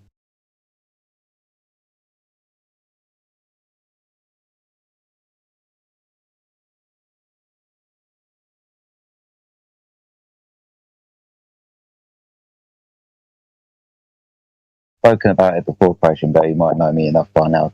I say this often enough. It interests how they do this stuff on the internet, like we were talking about, double-edged sword. Yes, they're going to find out a lot of information, but we're going to be able to censor them. Everything in between. Just one thing, reasons why they do it. Sociological and psychological experiments at all times are taking place. Whilst there's a screen in front of you. We're being monitored one way or a fucking another, whether it's just because your phone knows where you are, where your device and your location, right, knows that shit. They know where you are. Whether someone is actually physically sitting down in front of a monitor and a computer, and physically watching you, or whether the information is just being held. Doesn't matter. The phenomena is taking place. Whatever our interaction is with these devices and the online world is being recorded. Double-edged sword, but we don't know how sharp the fucking sword is, mate. That's the scary thing. Damn, that's a good way to put it too. You're right. How sharp is that sword? Might have said this earlier as well, I really will try and keep it quick. In comparison, kings and priests have always run the world, since they've been around for thousands of years, collected the knowledge of how to run the people that they, rule over, what manipulates them, and they've carried this knowledge forward. Then we're born, and then we